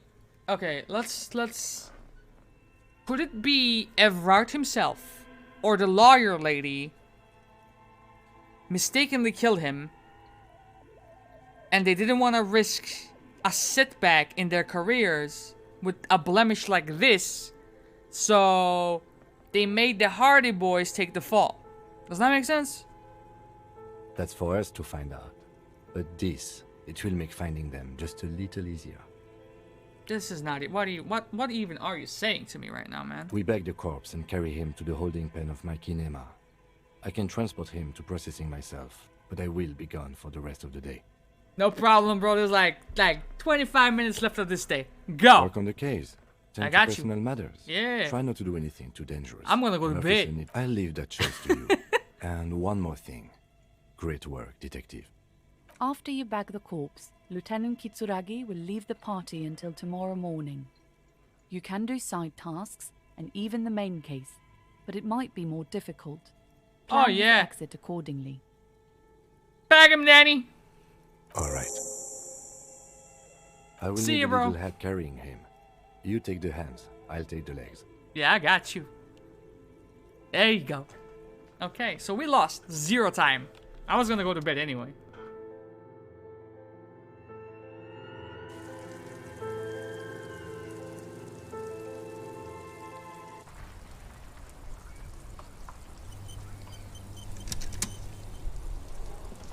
This is perfect. I wonder if the game would let me take a shower here now. Because that would, in theory, be another side quest that we can get done before we go to bed. Speaking of that, let's see what we got here. Find booze and drink it. Why are you doing this to me, man? Huh? We can let everyone know about this one tomorrow. This one will come eventually, I feel like. Find smokes and smoke them. Like, come on. What are we doing? We have our badge, so we can talk with Joyce again. This is good. I don't know about this one. I don't know about this one either. I feel like the tape is somewhere in the coast. I haven't like fully explored it, but initial inspection is done, so we can take care of this in the morning as well. Let's do this. The victim's tattoos. Ask around about tattoo's possible meaning. You should probably talk to about 2 people. Okay. We can do that tomorrow. Uno, we can do that. We can do this. This is gonna be interesting. Okay. First things first.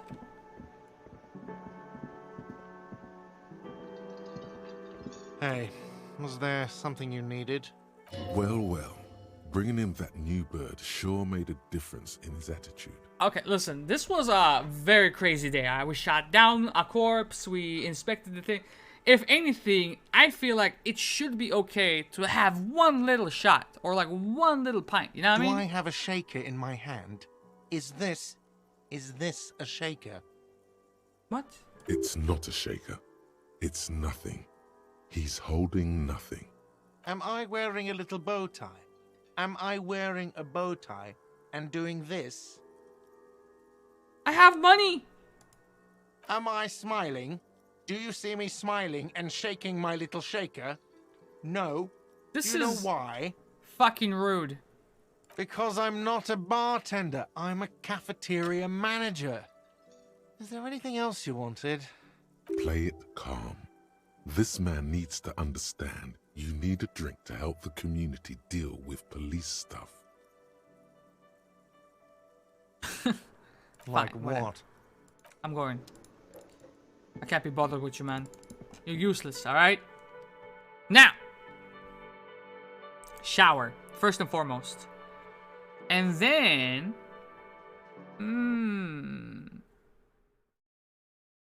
Figure this out.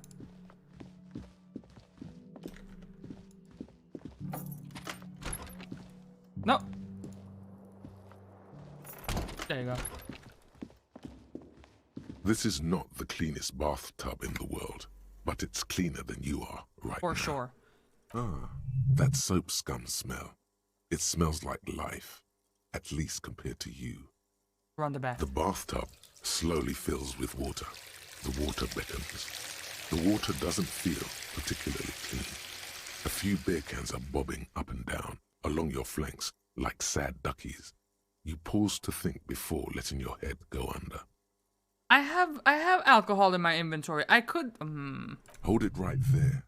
Keep your head above water, or you'll lose all those pheromones Morel sprayed on you. I don't care.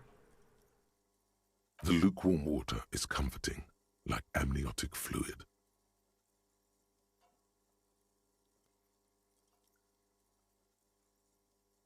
Now you are alone with your thoughts in the tub. But it's easier than being alone with your thoughts outside the tub. They're not even really thoughts, just assorted sensations. None of them acute enough to focus on. Am I running the risk of drowning myself in here? Imagine You something. see the corpse. You can still smell the cadaver on you. It's going to take more than one bath to get rid of that stench. You could have imagined anything, dog. Then, houses along a narrow street. A video rental. Darkness on the planet's curvature. Your fingers grow pale and are covered with tiny whirls as the water cools. Raisin fingers. What are you doing? You're not some fat fish in a fucking aquarium. God damn Time it. to get moving. Fine. The waterline recedes as you stand. You are cold now. Your clothes stick to your still moist skin. I'm leveling up like a beast. I have 2 points, right? Okay, so here's the thing. Map. Electrochemistry or interfacing. Interfacing is actually quite good. A I mirror should hangs be able on to. the bathroom wall. In it, your face, adorned with the expression. Okay, I'm gonna let the mirror be. Listen. Okay.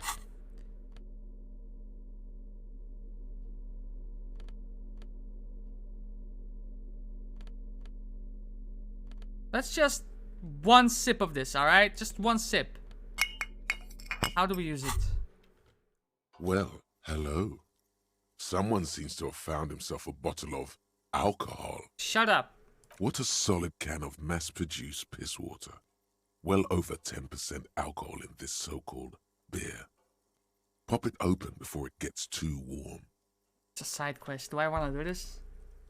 Wow, the gods of mass production have made this alcohol container laughably easy to open. A child could have done it. Is it going to be uncontrollable for him? Is he going to chug everything? There's a satisfying pop as the cap comes off, and the hair on your back rises like an army at attention. A golden sun melts down your throat. Its rays filling your nostrils with sunshine. Your stomach melts from it into a happy, gooey mess. In the bottom right corner of the screen, there's an alcohol button. Alcohol gives +1 to physique skills. Physical instrument, half light, electrochemistry, endurance, pain threshold, and shivers. This is good before rolling a white check, but damages your morale. And remember, from the void we came, and to the void we must return. Be quiet. Right, so that's done. The bed is still cold from the... Go to bed.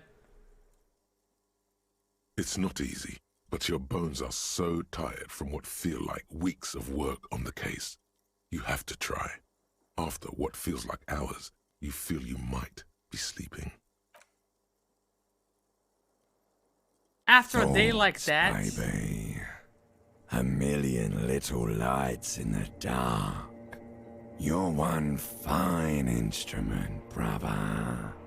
All those faces and all those names. All that laughter and screaming and scheming around.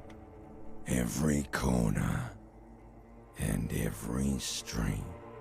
I feel like taking a sip of alcohol after a day like that is fine. Recorded in you forever on Faraday.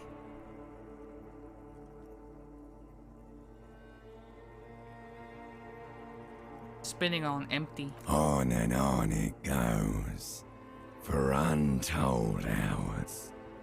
At the disco where you first asked her to dance. Rising, rising above the dark curvature, the great wingspan of sleep, studded with stars. Behold, there are millions of them down there. The first time, the last time, the smoke in her mouth, the plotted flowers, the faces turning, changing. It's the world, Harry boy, and you're made of it. Every day you're out there, you make more of yourself from it. I'm afraid you can't be unmade now. You can never forget this shit. The rain, the snow. I don't wanna. It's beautiful. Beautiful. It's stuck on loop, whirling, spitting out words and images. You're the son of the world again. Harrister, a ceaseless agent. Picking up litter and old newspapers. Collecting your little bubblegum wrappers and idiotic picture postcards. Meaningless, meaningless keepsakes. This should be good though. Reading your awful letters and recalling things, aren't you? The endless names of the world. An address book you are. The map of a city. That's right. I am an agent of the world. You'll go insane if you keep going like this. One more day, and you'll be in the loony bin. For the greater good. Solving your little crossword puzzles. Doing your tasks. Crossing names off lists. Trying to become some sort of world detector. It won't make it okay. It won't put smoke back in her mouth. I just realized I've been lurking while watching Deadpool 2. That's one hell of a realization. Okay.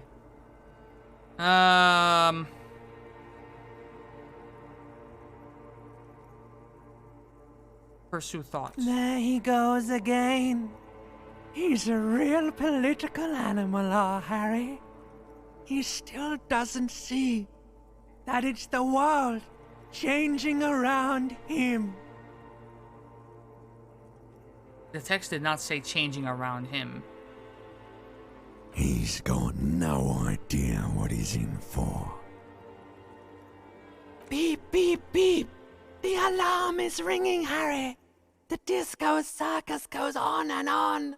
You barely slept 3 hours last night. Do it for the wind. Do it for the picture puzzle.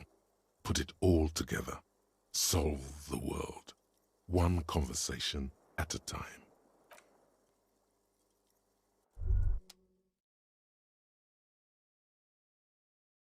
Okay.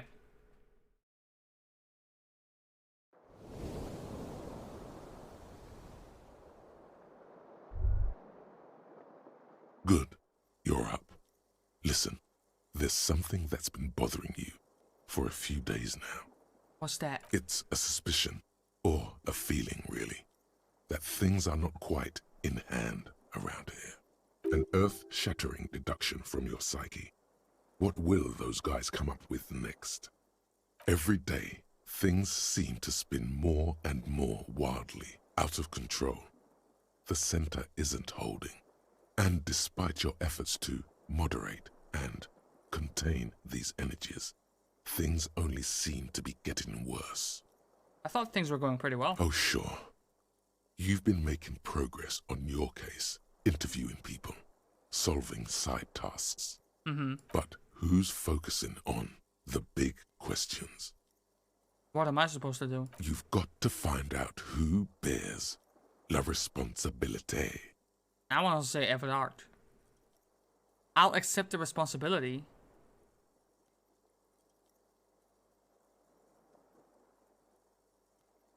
Harry, you're thinking about this too narrowly. La responsabilité isn't concerned with trivial questions like who killed who. It's about the real issues. The human welfare index, the price of staple goods, the transition to real democracy. Just trying to solve this case and pay my bills, man. What are you talking about?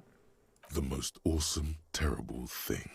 It is human nature to crave la responsabilité and to deny it. That's why it must be distributed across many different organizations, agencies, offices, and portfolios. Thing is, I can't do anything else but accept, so I guess... Whoa. This isn't some kind of dictatorship. You can't simply seize la responsabilité for yourself. It must be given by a legitimate authority, like a committee. Do we really have time for all this shit, man? There's always time to follow best practices. Once someone's decided to cut corners for the sake of expediency, who knows what else they're capable of? Swift, decisive action. Swift. Mass executions. Excuse me? Fun stuff. That's what they're capable of. Don't run away from it now, Harry. You know it's the right thing to do. Go away. This is a grave abdication of la responsabilité. A note will be appended to your personnel file. Aces low.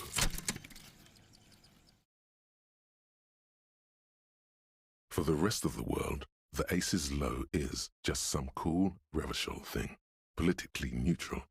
In Revachol, it still holds revolutionary connotations. Also, have you looked at Lieutenant Kitsuragi's clothes? He wears a bomber jacket, just like the ones worn by aerostatic brigades.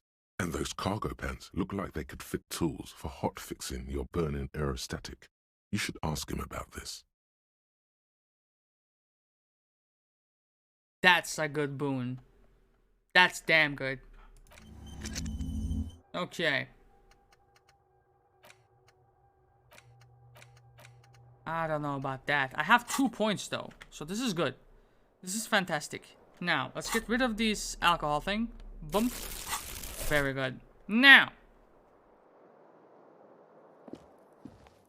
can somebody think about this water consumption level thing here? Like, the water's running. Listen.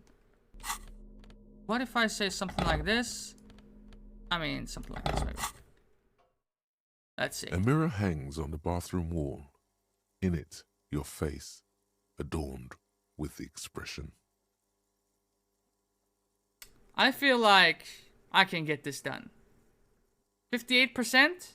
What is 58% to a Caragol Gaming? Boom!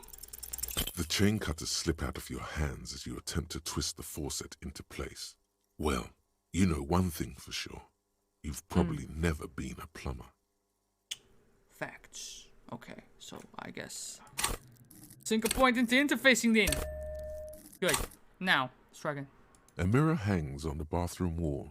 72%. Adorned with the expression. Boom!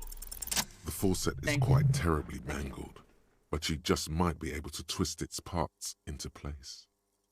You handle the chain cutters deftly, applying just enough pressure. The faucet regains a recognizable shape. The steam stops. Told you that you needed those chain cutters. Everything is connected. Everything has a purpose. Right. The mirror begins to clear slowly without you having to wipe it. Okay. So, electrochemistry. It should be right there. The thing about electrochemistry, right? I could raise it. I could do that. However, let's do a little something like this first. Endurance. Electrochemistry. Currently, our gloves give us half light. Boom. Very good. One more to that. That's good. Our current pants give us also electrochemistry, so that's fine.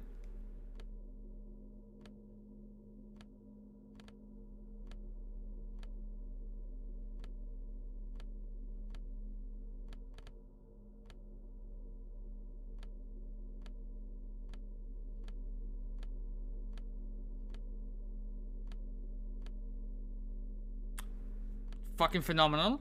Yeah. Put that on, mate. Okay. We look rather fucking questionable, to be honest with you. But, A mirror hangs on the bathroom wall. It's barely covered in steam anymore. It's your face in the mirror, adorned with the expression. 42%. Boom! Still not happening. It won't come off that easy. Fine. Okay. I'll sink a point into it. Electrochemistry? Yeah. There you go. 7. A mirror hangs on the bathroom wall. It's barely covered in steam anymore.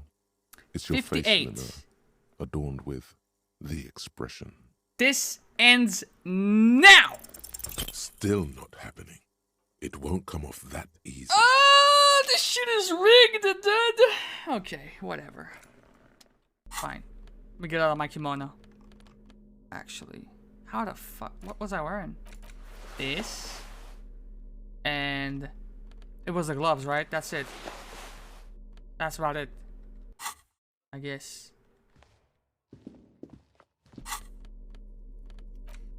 far as tools go, bag, flashlight. There you go. I did the thing. Okay. Next time we level up, which should be... We're halfway away from leveling up. I will get it, though. I will get it.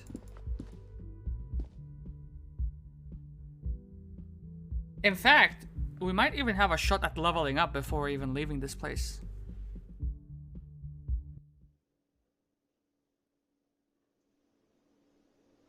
Okay. Morning, brother. How we doing? Lena. Oh, sweetie, I don't even know how to thank you for finding my husband and helping him out. I hope we haven't been too much trouble for you. I'm just doing my job. Here, I want to give you a small token of my gratitude. It's a tie, Meskin origin. The pin is an antique, quite special. I appreciate you. The little silvery knob holding the tie together feels warm in your hand. It's in the shape of an avian skull with 8 eyes. Oh, you don't want to hear about some old woman's ramblings. No, I asked. Ramblings? Nonsense. Your description of the phasmid is the most precise I've ever heard. But, darling, I didn't even get the size of it right. You were a child, my dear. Really. It's extraordinary what you were able to describe. Now go on. Tell our friend about it. He's proven his interest in the field. Reflexively, the lieutenant read his familiar notebook. Oh, he's getting into it as well. Well, it was summer. I was building a racing track out of sand on the beach near a tall stand of reeds. Quite a tall one. Many times my height, I remember. When, all of a sudden...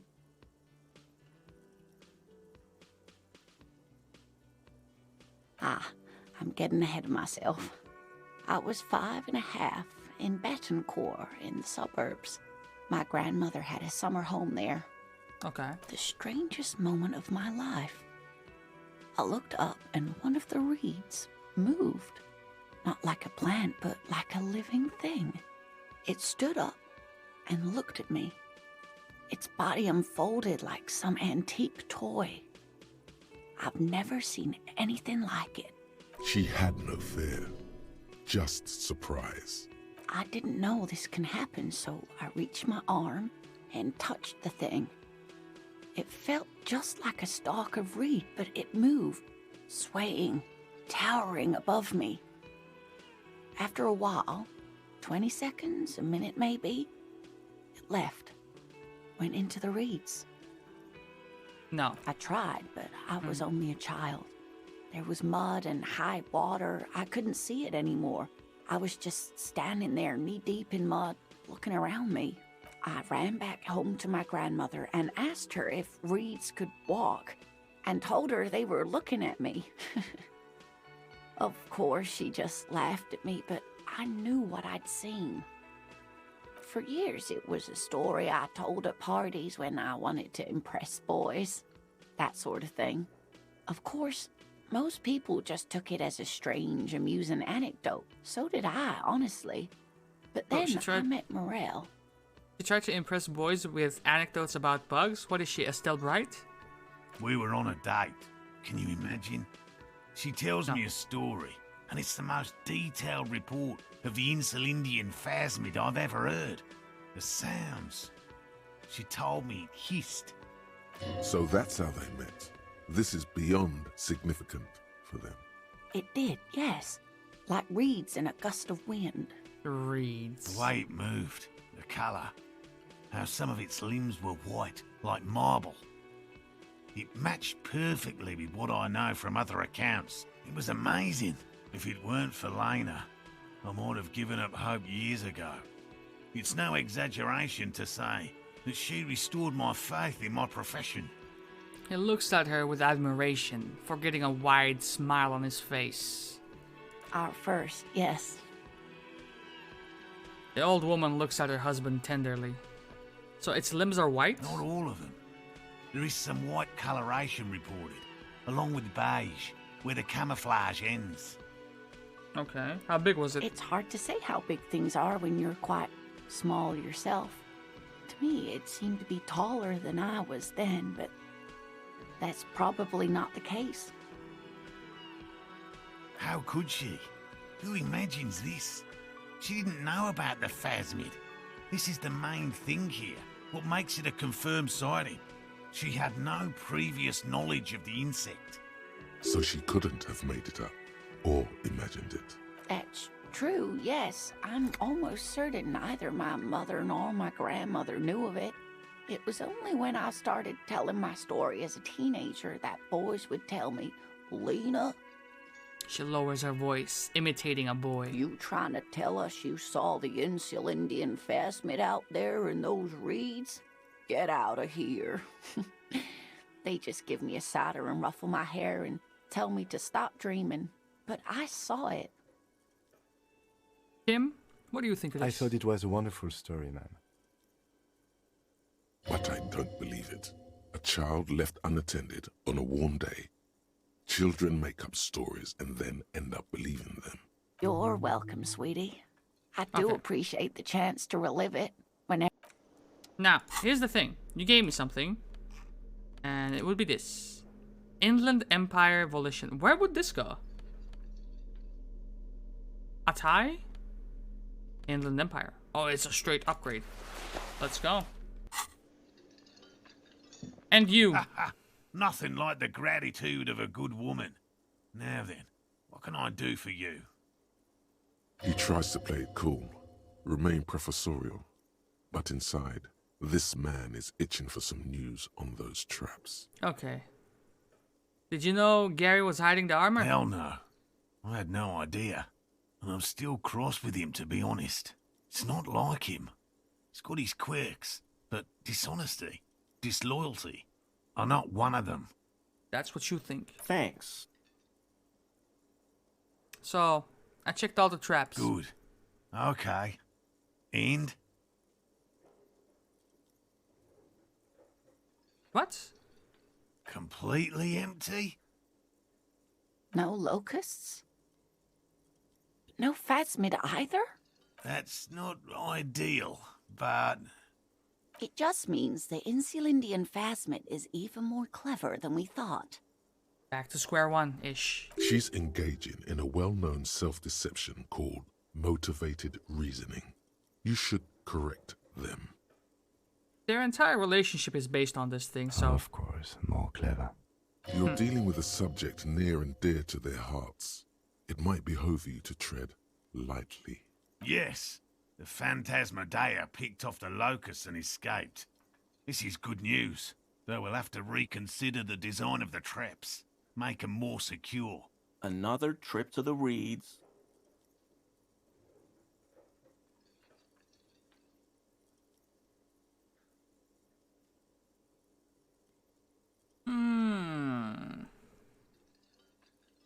I mean, they would not consider me an expert in this field anyway, so I don't think they would care. Of course we have.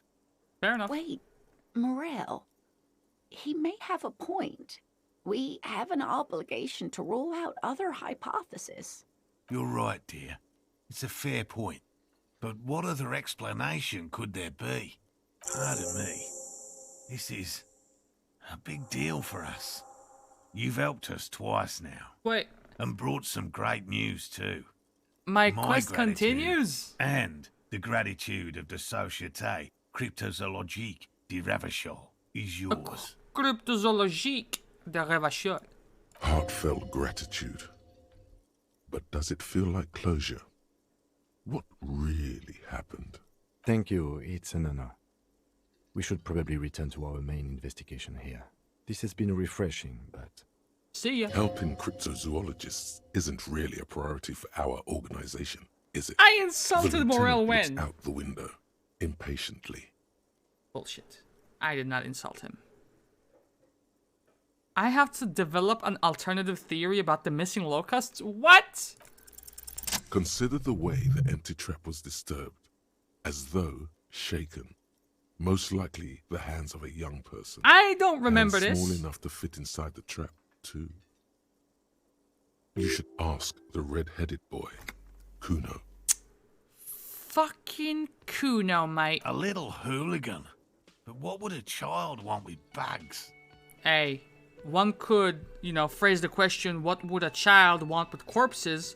But there you go. Oh, my dear Morel. You've been an old man for too long. Kids love to torment insects almost as much as they love to torment old folks.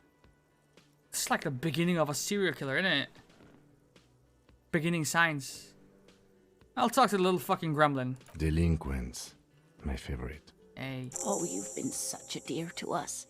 Please, let us know whatever you turn up.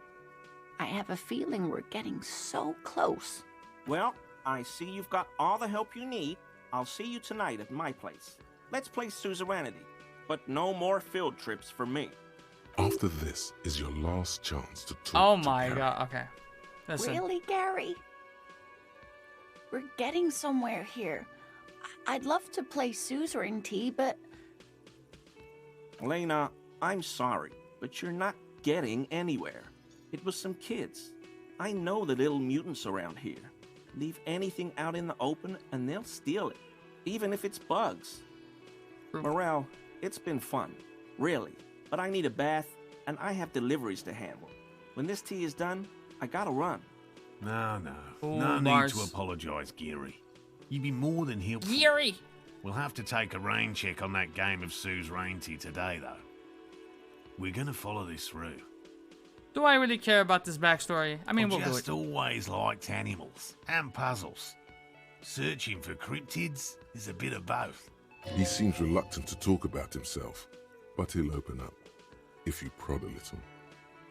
Have you ever actually discovered a cryptid? No. What the Very fuck? few cryptids are ever discovered, and not for a lack of trying. To stay hidden is a cryptid's primary quality. It's even in the name, cryptid. Of the list of cryptids kept by the Cryptozoological Society of Chemney, which is 4,082 items long, about 2,000 have been confirmed as hoaxes. 2 are categorised as confirmed discoveries. The rest are in differing stages of discovery, refutation, and data collection.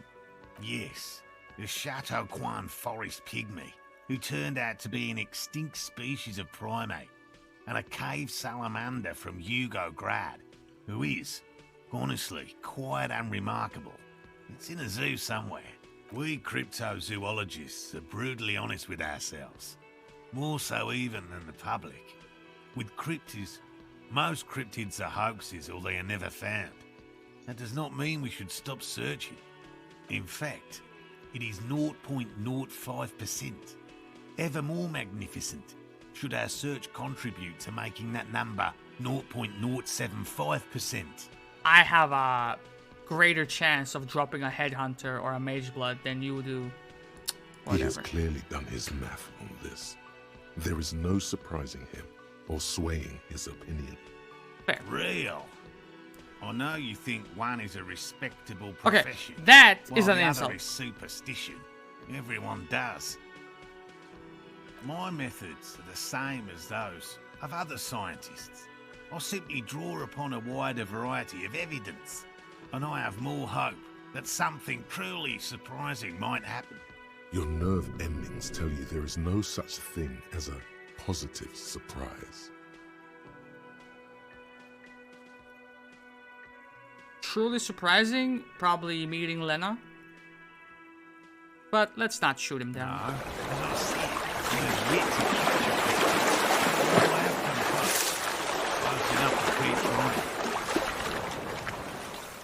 Good looking out switch, TY.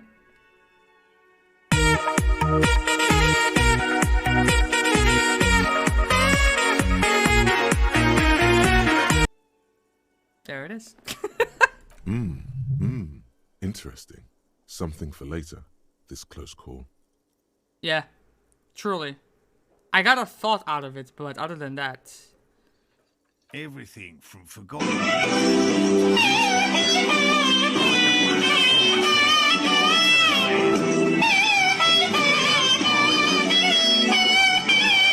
I don't think I've heard that the entire month. Now I feel fulfilled. Now it's good. He's interested in things that people believe that scientists don't. Most establishment scientists only care about reputation and remuneration. One day, not bro. real research. And Our real certainly Batman not will the show truth. up. They're a cowardly lot. And both the field and dear. basement archives can be dangerous places. Yes? So, okay, no, let's not talk about specific cryptids. I gotta leave. I have a real job, alright? Listen. So.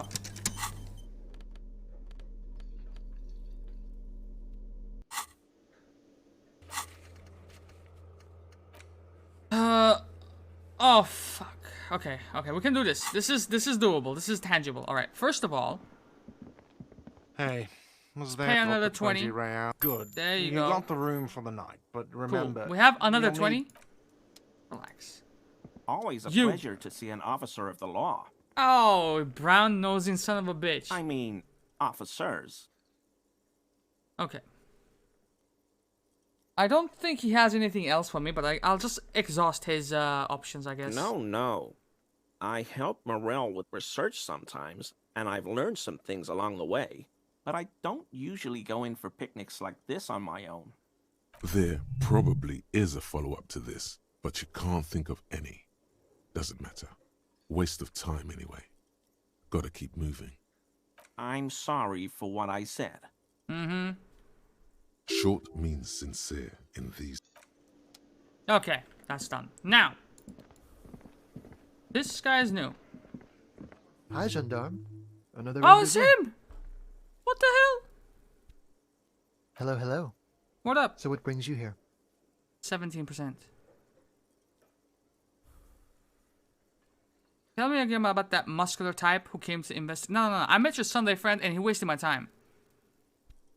How has finding the armor gone? Well, I kind of just started that. The corpse left with the leggings, so I didn't get those. I don't know if that was an option that I could get. I found the armor that Gary was wearing, and the rest is up in the air still. Oh fudge, my phone is dying. Oh no. The Sunday friend was a ginormous waste of time. You did? And how did you like him? He was trash. What the hell? Are we flirting with this guy? Ah, shoot. Why not? I don't care what you two are. Well, a visitor from the first world. He's not like you and me, gendarme. He can always return. Return where? To his opportunities in Occident, Sur la Clé. Still, his coming and going brings some life to the village. Or is it just money? I don't know. Friends, I told you. Sunday friends. Friends who like to get together from time to time.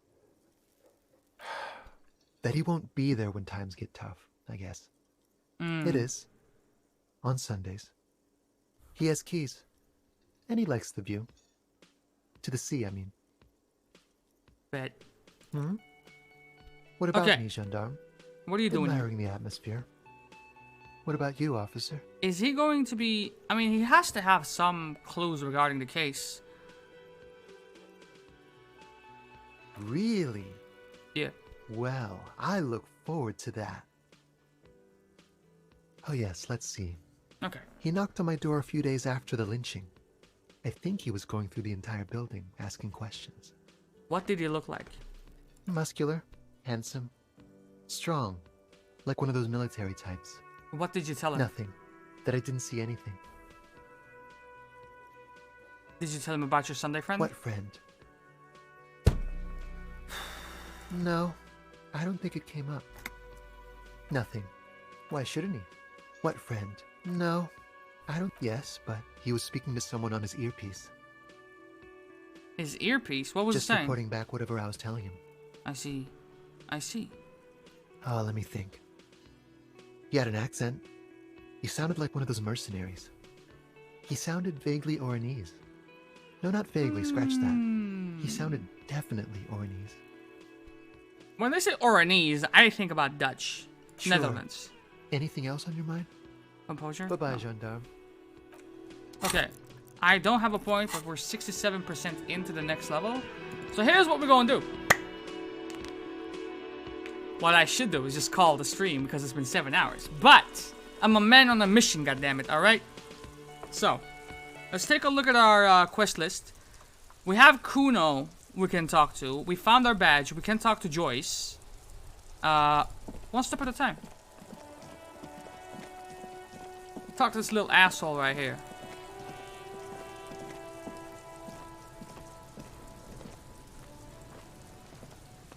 Fuck does Kuno care?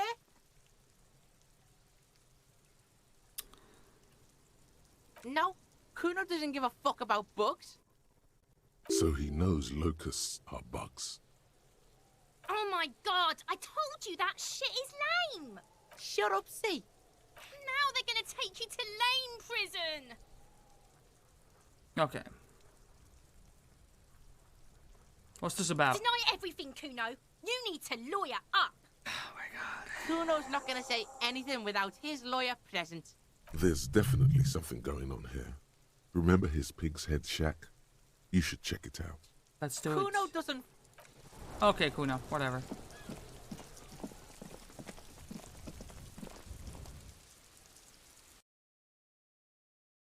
If it dies, it dies. Yeah, that's that. Lil Wayne lyrics right there. Okay. He wouldn't be that stupid, right? I've been in here before. He would be that stupid. It's crawling with locusts in here. Jesus Christ, dude. All around you, the hisses and chirps of locusts fill the musky air. The earthen floor of the shack has been shaped into mounds of mud, dotted with little holes for windows. I want to punch Kuno in the face. Same. Like skyscrapers, spires of dirt and sand rising. Accommodations for their insectoid inhabitants. Well, detective, it appears you've solved the case. The lieutenant looks around, writes something in his notebook, and then turns to you. Of the locusts. For the missing locust case, which is a sub-case of the imaginary insect case. So at least Precisely. that's going well. Precisely what I was thinking, man. Yes. I feel we are nearing a real breakthrough. Mm-hmm. If anything, the presence of the locust points to the opposite. The Phasmid did not take the bait from the traps. It was Kuno. The Phasmid doesn't exist. But what do I know? Use your powers of deduction. You knew the magic bug was nowhere near here. I'll let you handle the Kuno side of things. You are doing just fine. Let's just get rid of it, man. Get it done. Anything else? Doubt. Okay.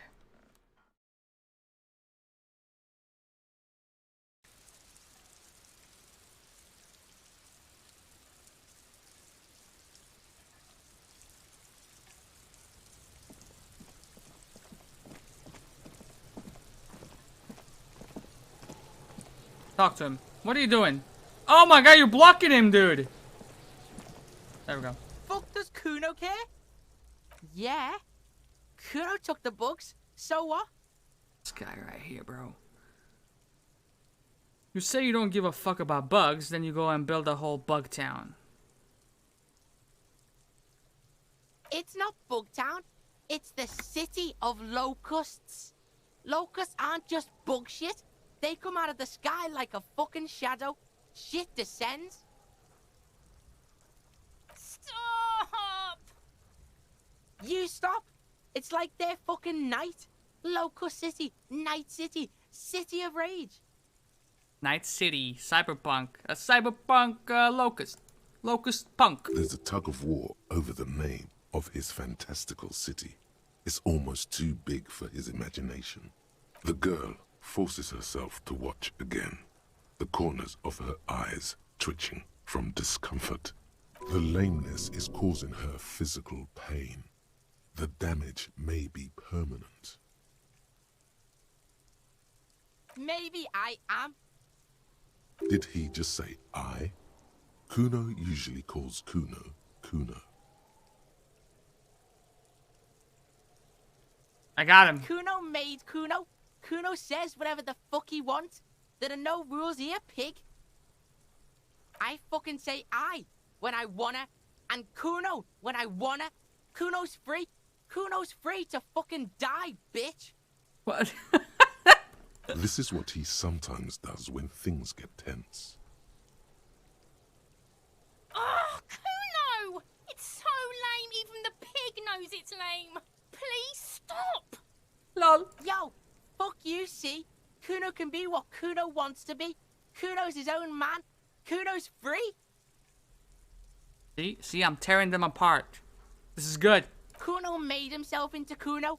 Kuno can make himself into anything. Kuno can make himself into a pig if he wants. Kuno can make himself into a... Kuno doesn't give a shit. The fuck? Don't make yourself into a pig, Kuno. You'll have to take me away. In it, you hear snow melting, dripping from the eaves. Someone closing a window. So that's what this is about. Let them fight. Without a word, she disappears entirely behind the fence. Checkers is gonna be officially with us on the 23rd or 24th or 23rd. That's a nice Christmas gift right there. For once, the boy is lost for words. He turns completely red now. You with on your own, splotches of white motherfucker? beginning to appear across his face. You got him. Now convince him to leave the cryptozoologist's traps alone. I don't give a shit. I don't need the locusts anyway. Shit is all lame now. She was right. The girl's face appears again, above the fence, just long enough to make eye contact with Kuno. They're probably gonna die. Kuno's gonna let the fucking locusts die. The fuck are they trying to catch anyway? With the traps? None of your business, bitch. Yeah, whatever. Don't worry about that. So with that...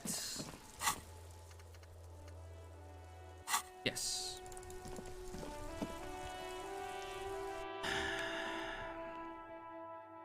This might allow us to level up. Might.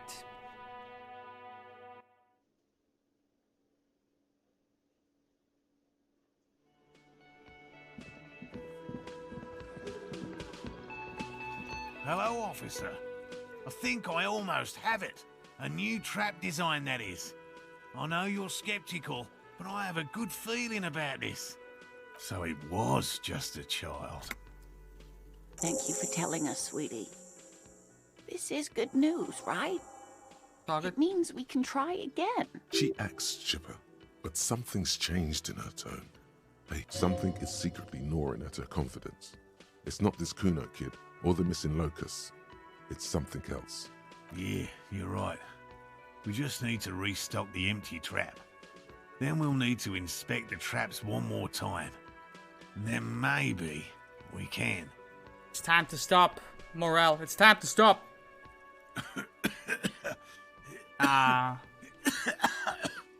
He has a 38-degree fever. His resilience has given way. Darling, I told you to take it easy. You're getting sick. Maybe it's time to go home. You're right, you're right. We can come back next season when it's warmer. Yes.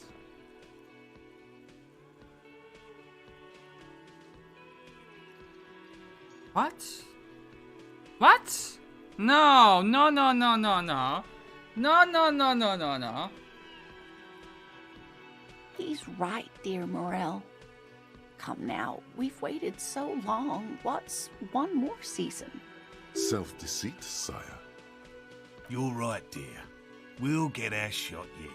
I'm sure of it. The slouch in his shoulders tells you otherwise. He doesn't know how many more field expeditions he has left in him. This place is much better for fieldwork in the summer, believe me. Thank you, dear. And you, Detective Fox? You've been great company to an old lady and her stubborn husband. It feels like we're concluding a lot of quest lines now. You're right, Lena. The RCM is worth their salt. More so than they say on the radio.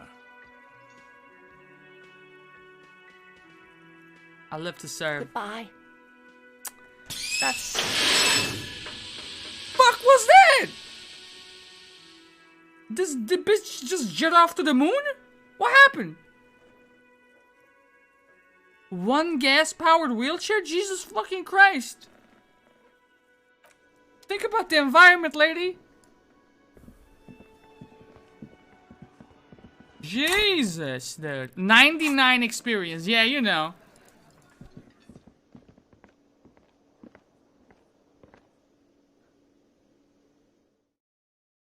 That was terrifying, mate.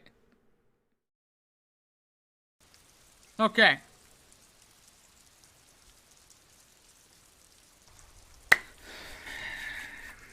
We can go to Everard. We can go to Joyce.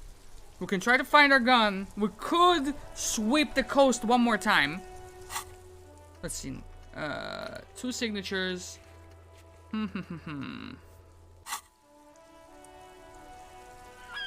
Let us go ahead and do it. Let's go to Everard.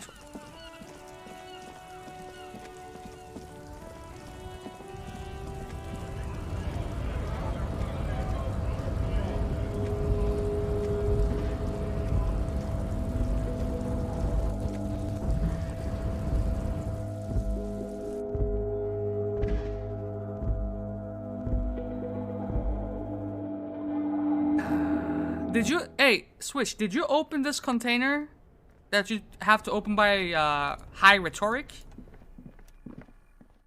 That feels so odd.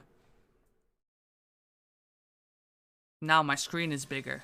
Ooh. Nice. I'm just going through every single one of Swift's devices. You know? I've been streaming for so long, one of her devices died. Yeah, the big container. This one right here.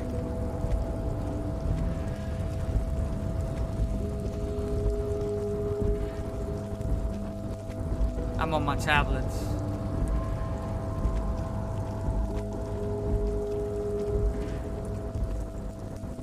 Get in. Okay. Mr. Everard, you sneaky... Save scum the fuck out that shit. Was it worth it?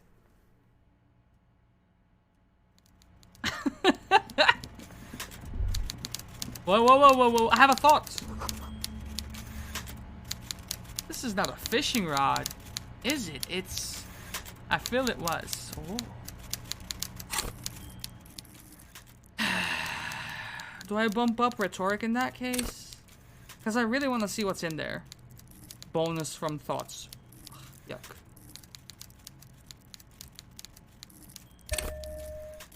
I have to. Mr. Dubois, I hear the meeting with Titus was a glowing success. That's such a relief. Titus can be a handful sometimes. Now, what can Everard Clare do for you today? I mailed the signatures you asked me to mail. The Golden Boy returns once more. Wonderful. Simply wonderful, Harry. Of course. I already knew this. My friend, the mailman, confirms the letter is on its way. You've done a great thing today. You've given the children of Martinez a real future, Harry, and I feel I can finally trust you now.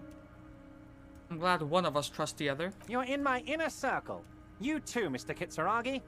We can talk about anything. The strike, oh, the murder, my gun. Your lost gun, nothing is off the table.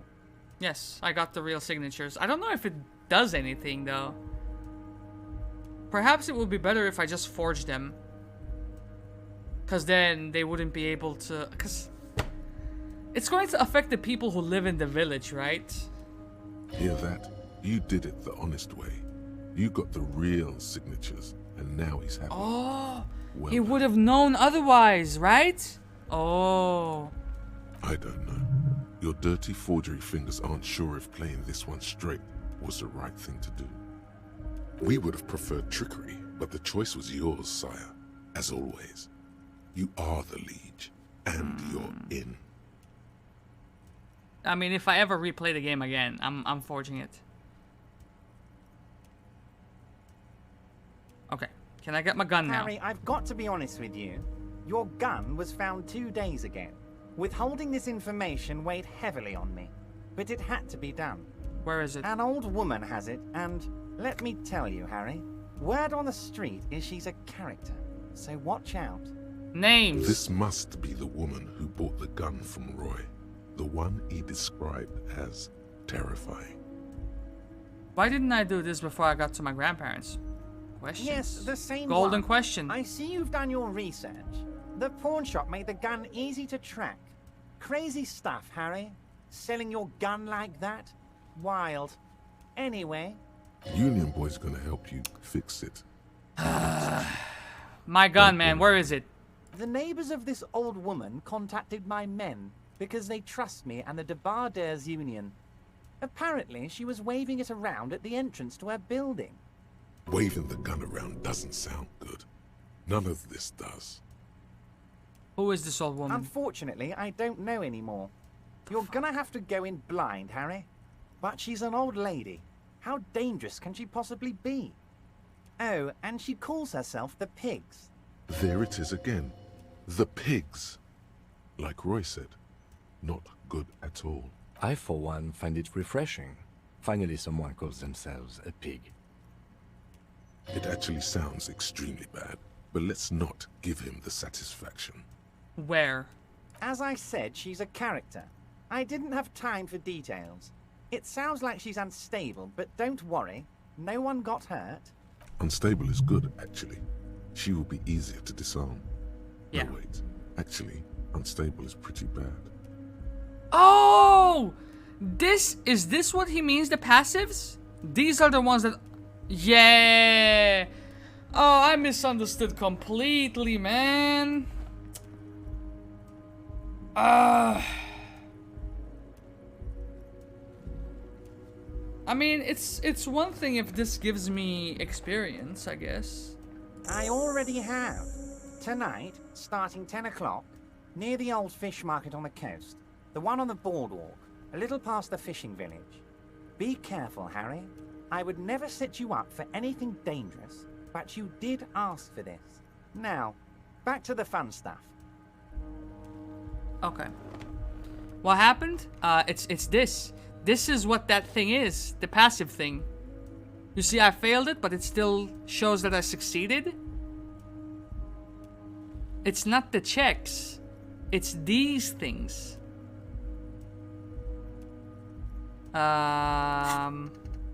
With bringing the Lawjaw, succeed all hand-eye coordination passives. That's the thing. I don't know if it's worth it. I mean, if it gives experience, then fine, sure, I guess. But, okay. Tonight, starting 10, old fish market on the coast. The one on the boardwalk, a little past the fishing village. Okay. She will be there from 2200 hours till 0200 hours. Okay. More fun stuff. Seems like we already have fun stuff to do. That man's face that's on your face right now. What? Nani? What? Okay. He's never gonna admit to this. That's... Oh, this guy? I did not. This guy. Harry, although I am very, very glad he's dead. Why a war, of course? And what do you have to gain from a war? Money. Victory, Mr. Kitsuragi. I have victory to gain. We are going to start a war with the Wild Pines group and win before they even realize there is a war. Harry, we outnumber them 1,500 to 1, and that's just Martinez. With all the unions in Revachol, this guy? and with public opinion on our side, we can hold off 2 men, or 15 men, or even 50 men. Kim Kitsuragi? The more they send, the worse it's going to look for them. They made a huge mistake hiring those guys. No one likes foreign mercenaries. The leftists hate them, the fascists hate them, even the moralists think they're in bad taste. How is this connected to the strike? Harry, there is no strike, only war. Class war. Or, in business terms, a dawn raid. Or wait. Is that when you still pay them something? Because we won't do that. We're not going to give nothing. We're going to take Terminal B away from them. The roads, the gates, the containers, that big crane, even the damn coffee maker. We're going to take all of it for the people, and fuck Wild Pines. I don't want to be that guy, but that's a double negation. We're not going to give nothing? That means we're going to give something. The word fuck rings like a gunshot from his mouth. He doesn't swear often. So that's why you haven't let Joyce in? Yes. It's also why I let that midget Gaumont go. He's too nice. I can't Toxic. put him through this. Plus, he knows how to get in here. That woman can't tell her tits from her asshole. She has no chance. This is interesting. Why is he showing me his cards right now? Because we're friends, Harry. Besides, it doesn't matter now. You can go tell her if you want. It won't change the course of events. We have a significant head start. It's already happening.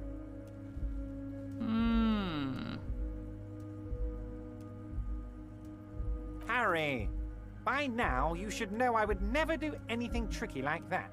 However, if the construction noise and limited street access makes some people consider moving, well, let's just say there'll be freshly renovated buildings near the roundabout where those poor people can finally enjoy a significant uptick in quality of life. I'm talking real affordable workers' palaces. He proudly spreads his hands to demonstrate the size of the palaces. They're very large. So the village is doomed. Basically. You were there. You saw the place. A wasteland. There's nothing left. But mark my words, officers. We are going to reset it. Reset. I have big plans for Martinez, and they do not include humans living in those pig sheds on the coast. That land will be used for municipal buildings and commerce. Yeah, this Everard guy is not a role model, so to speak. Harry, imagine a youth centre supermarket church complex, employing hundreds, no, thousands of people. The coast will be lit up with enterprise and life. All those ruins out there turned into low-income housing. Harry, enough is enough. We're taking this district back. The war was 50 years ago, for God's sake. It's time to move on. Yet he's the one who wants another war. Maybe not in the same scale, but...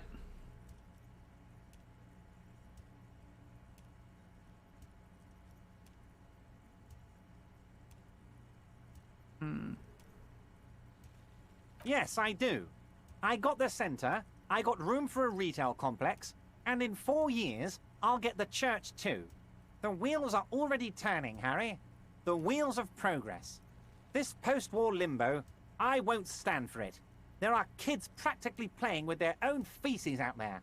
It cannot go on. The pain is true. He's seen kids do worse than that. But will there be giant statues of the Clare brothers towering above it all? Joyce knew he was up to something. I'm not a symbolist, Harry. I'm a realist. My statue will be Martinez rebuilt. 5-story building complexes, workers on welfare, and landowners in Azon hating me. That will be my statue. And yours. We're doing this together.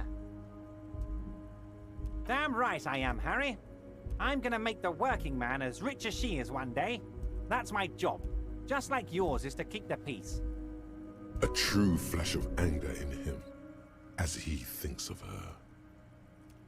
2,372. Plus yours truly, of course. 2,373 is a sizable contingent for a labor organization in Revachol. Oh, you mean what sort of goods are going to be flowing through? How am I going to replace all the contacts we'll lose once the poo-poo hits the fan? The clients will ditch us. Harry, we've thought of everything. Do tell. We've been running back channel negotiations with all the major clients. I think the company will be unpleasantly surprised to see how many of them stay loyal to Martinez and to the new competitive contracts we can offer. With renewed zeal sparked by communal ownership, the men will be shipping those containers double time. You'll be surprised to see how fast things go without parasites latching on. We'll have our hands free to pursue bold, exotic new revenue streams. What kinds of bold, new, exotic revenue streams are we talking about here? Haven't you seen the crates outside, Harry? There's all sorts of fun stuff inside them. I mean, heck, this one has you and the lieutenant, me, and my novelty swordfish clock. Did he just deflate slightly? Was there something he wanted you to ask about? Maybe you should come back if you learn something relevant and ask again. You should definitely come back here and ask again if you learn more about the Union's dealings. There's something he's not telling you. Great, Harry, great. I think we have truly built a bridge between Martinez and Jamrock today. We have united the RCM and the Debardeurs Union. This has been so great. I'm sorry we don't have more fun things to do together, but if you ever feel like bouncing something off me, my door is always open. Most certainly, Harry. Ooh. Nothing brightens my day like brainstorming these things with you. I really wonder what his reaction to this is gonna be. So they shot him. What? He was shot in the head before he was hanged. How odd. I don't know what to say, Lieutenant. They told me they hanged him. A hanged man is what I saw when I took a look into that yard. It's impossible to say if he's telling the truth, sire. What I do know is, the case is in safe hands. If anyone can get to the bottom of this shot and hanged man, it's my 2 little policemen. Godspeed, policemen. By all means, Harry, I'm always happy to educate a very nice Okay. So I want to say that I did put a point into... Could you go down? Rhetoric. So maybe... Maybe we can open that container. Maybe. Let's see.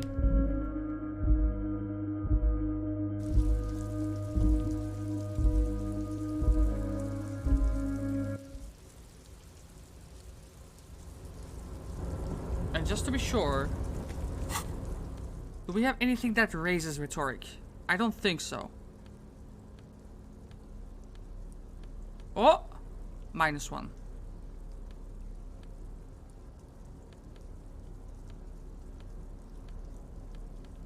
Wait. Yeah, you guys can see it though. Cool, cool, cool. Oh, +1.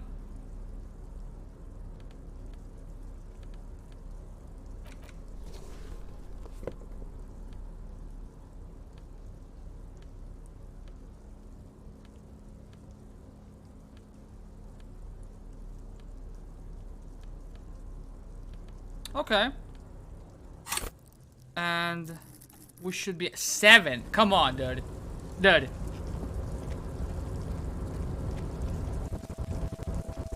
A 7? You're back before the cargo container. Its draw has not lessened since you were last here. If anything, it seems to have grown slightly. 28%.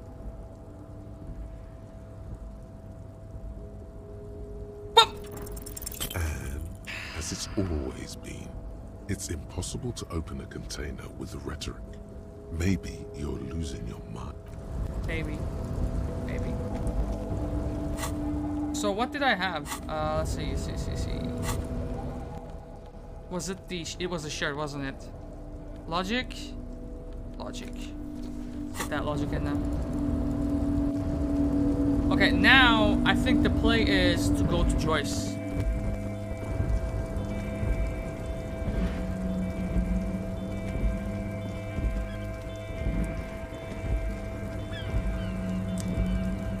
I don't know if I'm ever gonna get it, bro. I might have to resort to save scumming, but I really don't want to do that. But on the other hand, it doesn't seem like a clever move to just sink that many points into rhetoric for just one singular thing, right? It doesn't seem like the play.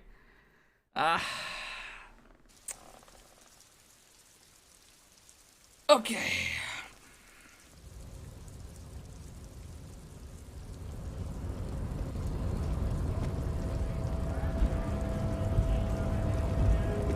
Down. Go down. I hate this part! Please go down! No, no, no! Fuck's sake. Go down! Thank you.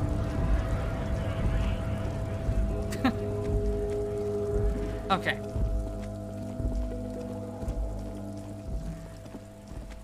Wait, did I have business here? What the hell are you guys doing?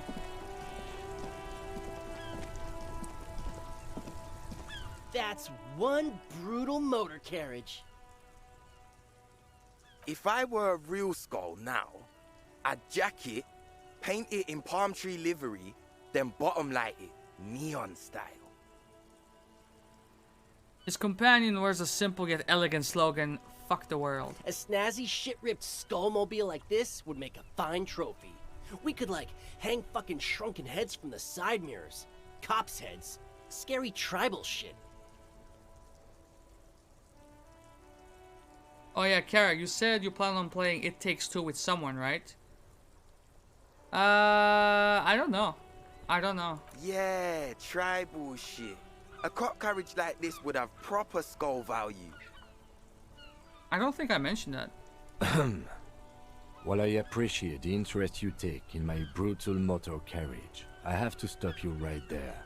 The RCM takes threats directed at its property seriously. It's just theoretical work, Copper. No basis in reality. Man, if we were certified skulls right now... I can tell you who we're not, cop. We're not snitches or skulls. Which is not to say that the skulls are bitches and... On the contrary. The part of this presentation you want to take home with you, cop man, is we're not part of the skulls yet. Okay then, let's indulge in some intellectual exchange. Ugh. These young men seem eager to share their beliefs. Murder? I chose the wrong one. Yeah, sure. We'll gladly tell you everything we know about it. Bro, this is a waste of time. Shut up. Also, he was hanged. He was hanged from a tree. Yeah, I mean, duh. These punks don't know anything. Hey, stop right there. How does one know anything? Fucking philosophy, man. You don't know? It's not a question. Don't get into it. The Skulls are the most vicious gang of the Besmertne. The nastiest bunch of psycho... Possessing an infinite amount of fuck-all swagger, infamous for their non-verbal modus operandi. They usually occupy the burnt-out quarter in Jamrock, or you can find them loitering around the brightly painted bottom-lighted vehicle. I can't wait to become a Skull. Oh yeah, Cindy's a right proper Skull. Yeah. By the way, if you see Cindy, give her our regards. For all their nihilistic posturing, these young men are not lacking in youthful idealism. The lieutenant on your left is unusually lenient toward them.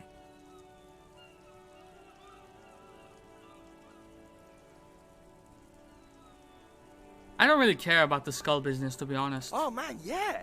We're not fucking kids, man. We gotta get to the coast. Be wary of the abyss. Oh, shut it's up. It's a threat. An impotent threat of violence.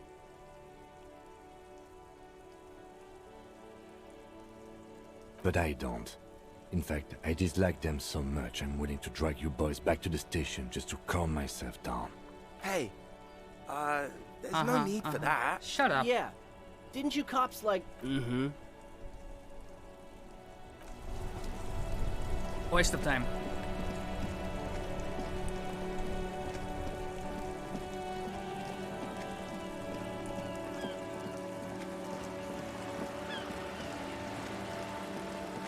Let's see. This should be rather massive as well. Whoa, whoa, whoa, whoa. The sea breeze carries more than salt. Meat. Not rotten, not fresh, grilled.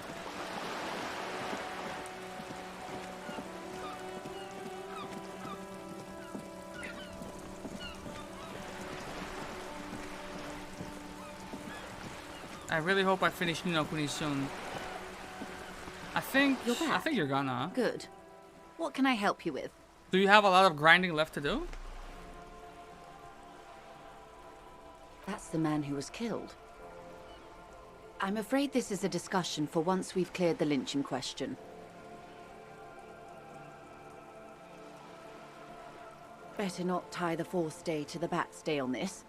I hope there is something else I can help you with. I'm afraid I can't say any more until we've taken care of formal protocol. I found it. Did you? Yeah. Wonderful. 7 hours? That's one session. You got this. Quickly, methodically, like an electric printing machine. It is a relief to see a double freighter here. The situation is precarious, to say the least. It needs a quick solution, or we will have a bloodbath on our hands. Okay. Now, you said contain the situation. Yes. I'm afraid this strike may descend into a small-scale civil war, with possible consequences for all of Rivershoal West. Since you are sharing land, this is also the RCM's worst-case scenario. Then we're on the same page, as grim as it may be. So tell me again, how are the lynching and the strike connected? I have an indirect role to play, I'm sad to say. My employer experienced a momentary lapse of faith in me. In that moment, they elected to deploy a private military contractor as an insurance measure. They called it my security detail. A momentary lapse of faith? They were dispatched after I relayed the union's initial offer. Okay. Every worker... A member of the board. I tried to convince my employer it was simply a piece of rhetoric, or a joke. They did not appreciate the humor. Absolutely not. These mercenaries are muscle, pure and simple. They are meant to intimidate the Union into surrendering. Who are they, exactly? Crenel, an Oranese military company. As far as I know, 3 arrived in Martinez. They report to me sporadically, but they do not answer to me. To be frank, our relationship is deteriorating. They wear ceramic armor, have semi-automatic weapons, and years of combat experience. They also have trauma and stressor disorder, and no idea how to conduct themselves in an urban civilian environment. That's the victim then. So you didn't take the Joyce quest. What was the Joyce quest? I must have gotten locked out of it. So, what happened? The story is, one of them, the Colonel, I don't know his real name, sexually assaulted a local woman while he was drunk and separated from his unit. This allowed some of the more militant Union members to subdue him. He was taken out behind the whirling in rags and lynched. Nothing. Mr. Clare refuses to let me into the harbor. I have not been able to discuss this matter with anyone there. The remaining 2 Crenel contractors carry out their orders, for now. It's a smokescreen. In secret, they are conducting an independent military tribunal into the lynching. Once this investigation is concluded, executions will follow. What is the nature of this so-called investigation? Something involving busting a drug dealer. Huh. Whether to execute one, some, or all of the Union militants. That never came up. But then again, perhaps that's something that comes up after you show her your badge? It'll be all of them. The decision is already made.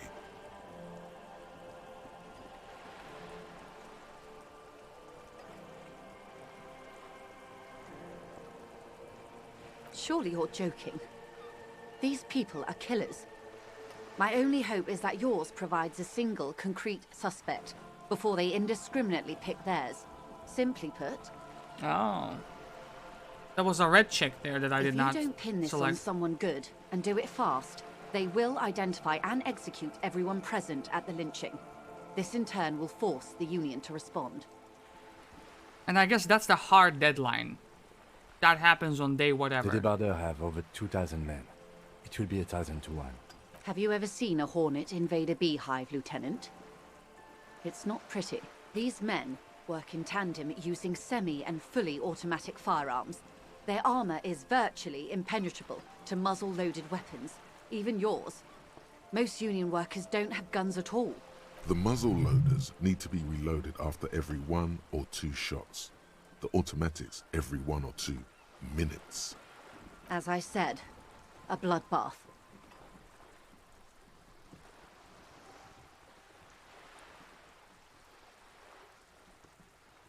Many bleak scenarios have already come true, Lieutenant W. Frater Dubois. All we can do is keep the rest from going the same way. One single concrete suspect delivered into civil court, and I may be able to defuse this situation. Okay. How much time do we have? Until the executions start? Truthfully, I don't know. It depends on their progress identifying the members of the lynch mob, and their impatience. They don't report their progress to you? Not on this matter. I'm afraid they consider this a personal initiative.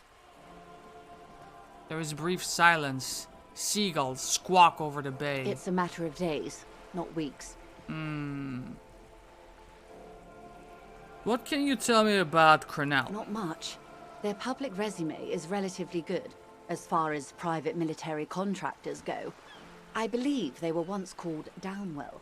They boast a long list of clients. Saint-Baptiste, Welchman-Lorenz, Eintracht. A warning sign, however. The operations concerned all take place in third or fourth world countries. Guarding facilities, escort missions and such. You mentioned these clients like I remember them. I don't even... These mean nothing to me. Meaning they're used to operating in war zones. Yes. All the good conflict corridors, Supramundi, Yesut, the Seminese Islands, countries that don't have a good record reporting atrocious military conduct on their soil. Sadly, no. Before this happened, I had little interest in them. Now that I do, I don't have the resources. She thinks. If you still have access to the ICP's database, you could run a better background check than I ever could. It may take some time, though. Do you know a lot about the inner workings of the RCM and the ICP, man? In my line of work, it pays to do your research. I was prepared to deal with the RCM. I did not think I'd be dealing with a group like Crenel. I have, and they will. However, these orders take time to reach what is basically a rogue unit out in the field here. Until they do, it's all on us. She's being truthful. She is pressing them as hard as she can. That's the story, at least, that the deceased assaulted a woman. Or he didn't. This is information passed on to me from some teenagers loitering around the canal. I cannot testify by it. The remaining contractors, their tribunal. It's what they believe.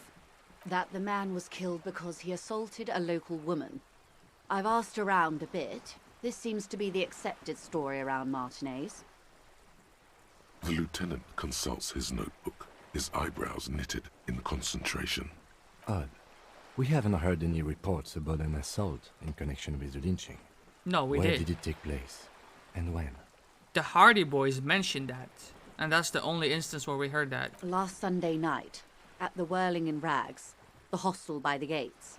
Supposedly, the colonel was drunk, maybe on narcotics too. Either way, he's alleged to have sexually assaulted a woman. Sometime later, a group of dock workers got their hands on him. That's a good question, officer. I don't have the slightest idea.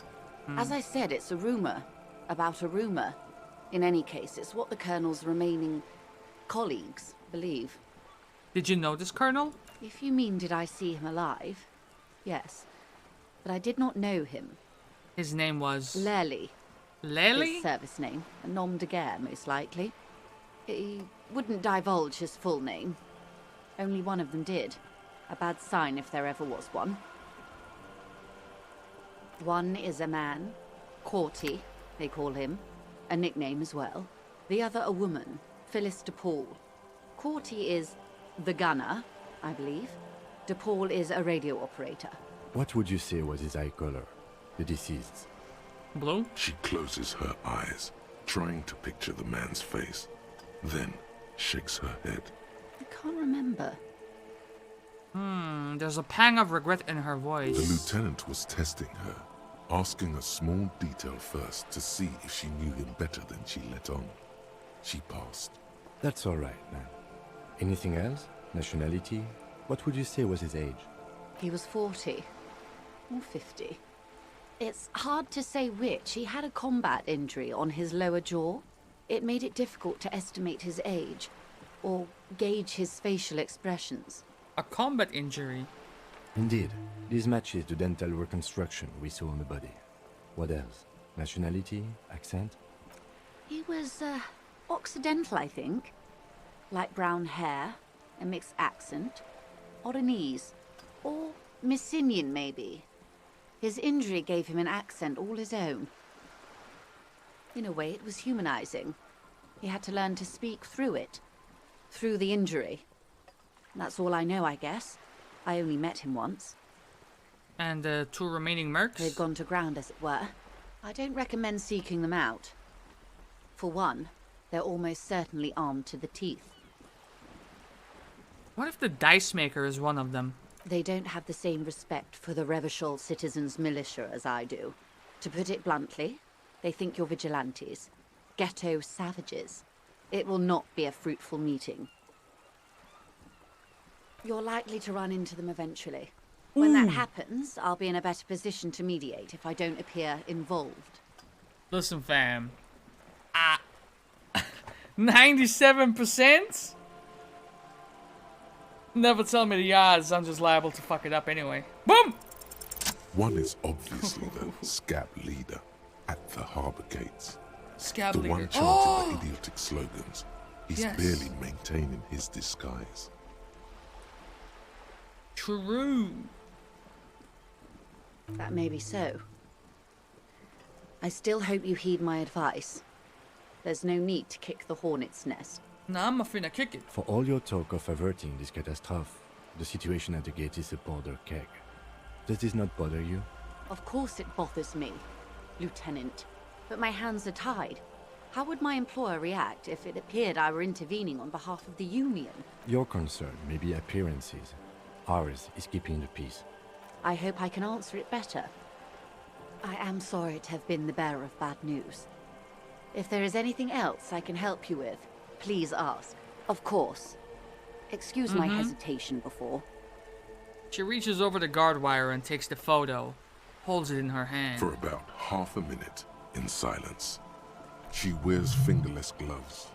Her fingernails are cut short and fractured, like those of a working woman. Okay. It was taken with a trigette not long ago. This is the man's upper body.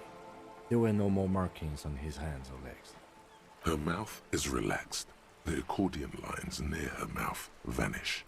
The pearls of her eyes move slowly on the photo's surface. Sorry. I was trying to see if I can read the web of interdependencies between these points. The stars. I can't. But that's how you read this story.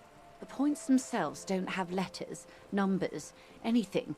Their size, location on the body, and distance from each other tells you what they represent. Close. Port cities. This is an Oronese map of the waterways, a sailor's tattoo worn by wayfarers of the Dolorian century. Over 300 years ago, the sailors would mark their bodies to map their travels. And what is the use of this map? The sailor's soul would use it to fly back home if they should die abroad. This is a sort of contraption to be reeled back in by. The silver cord, they would call it. Who could tell me more about this? His platoon members? The other contractors. Though I do not suggest you go and show them that picture. This man was their friend and comrade. I need information. Do what you have to do, Detective Dubois. I don't think deciphering that tattoo should come before public security. But if you should wade into the mob to find out, I couldn't stop you. We will be careful, ma'am. Quite a few. Vredefort, the Oronese capital, traditionally stands on the right shoulder. He started somewhere near here, I think. What next? Then he made his way to the Pretto Grande, through what I think must be the Stutz Canal, an artificial channel through the Occident. From the Pretto, he sailed to the Insulindic Ocean, first the Semines Islands, then this. He points to his heart. Revachol. Those are the two constants. Vredefort on the shoulder, and Revachol in the heart. They started the tradition of these maps right after the discovery of Insulinde, at the dawn of the Interinsulary Age. The old world passing by, and the new world already here. You said you can't read it. I can't. This man was no sailor, and these are no ports. I can understand geographic fragments, but not their meaning. I see. Is there anything else I can help you with? No, I think this is good enough, actually. I don't know whether to eat Pop-Tarts, read a book, watch Lucifer, or watch the stream. Well, which is the potential book that you would read?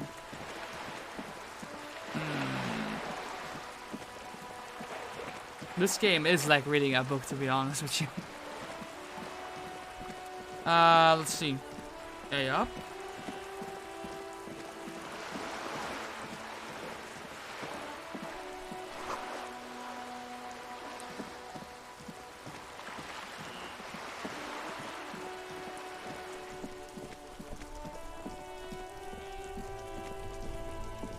Let's take a quick look here. Victim's tattoos.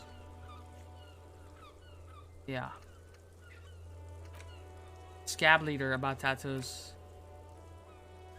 Where is the old fish market?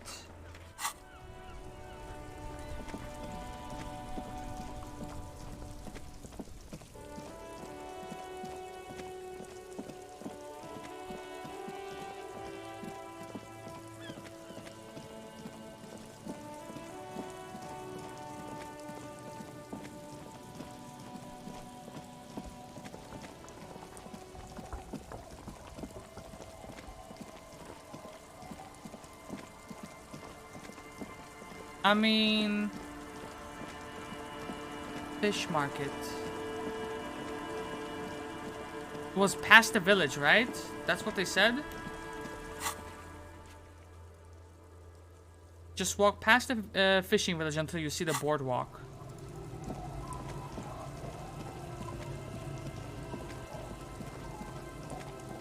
So, around here?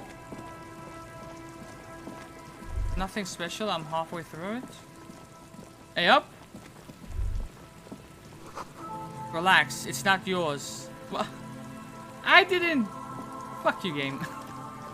Okay. Is this the fish market? No. Maybe. Okay, let's see. They would be over here. Let's see.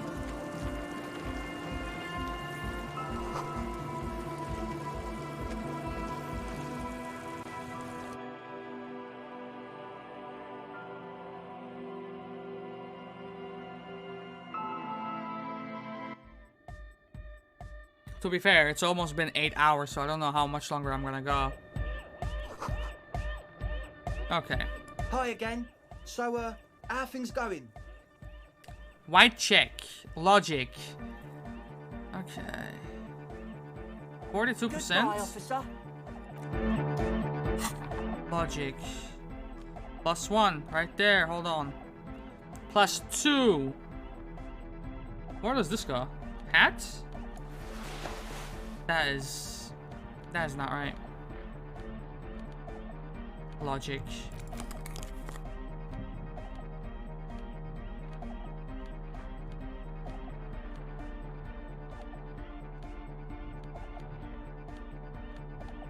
It's minus.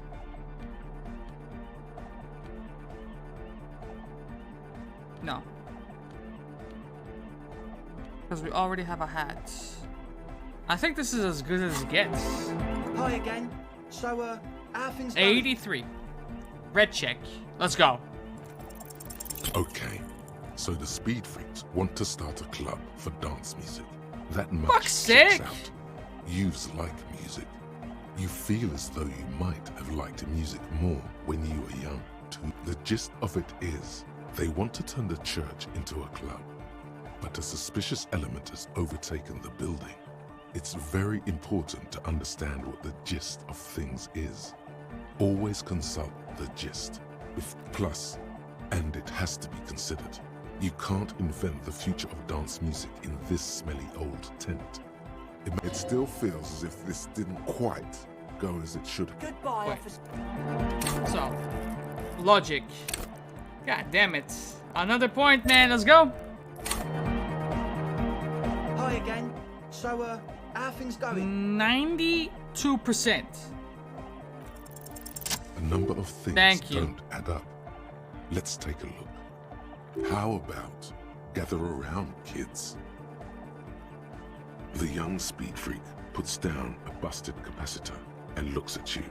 The one with the large head seems very enthusiastic about whatever you have planned. I bet. Their would-be leader is less amused.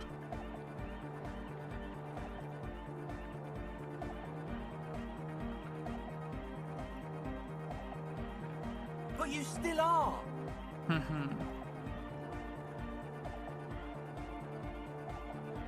What happened?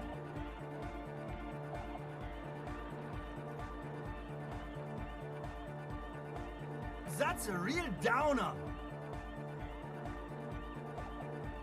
The young Speed Freak is silent.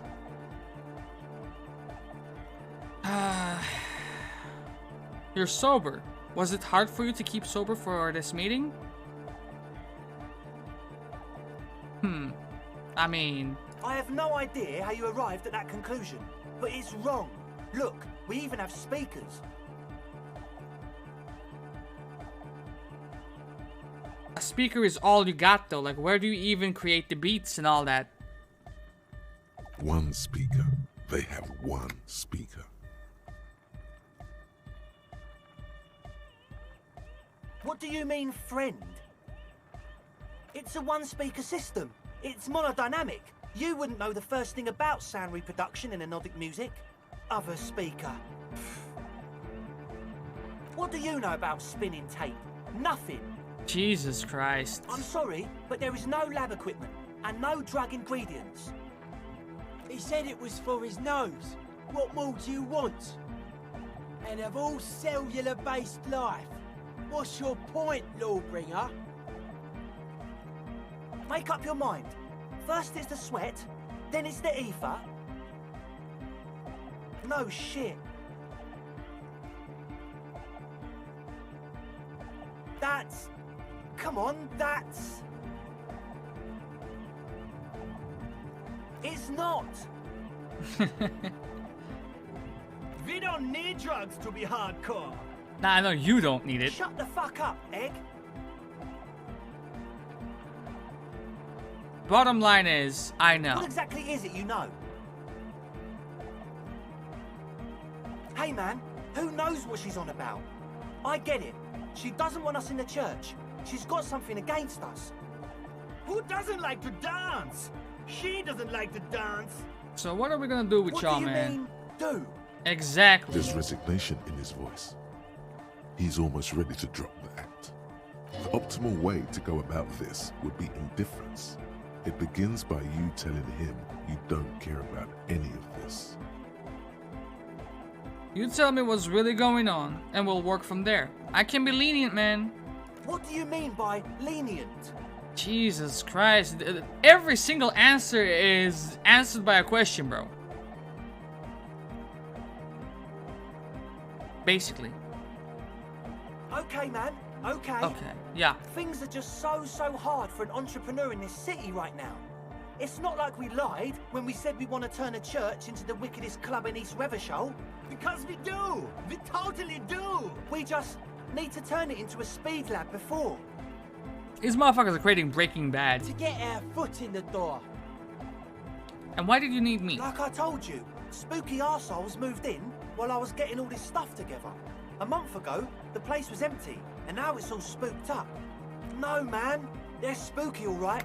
It's just that they would also probably call the police if we started cooking speed in there. Probably. But the sign was way off too. I couldn't feel the love at all. Sir, you promised you'd be lenient. Okay.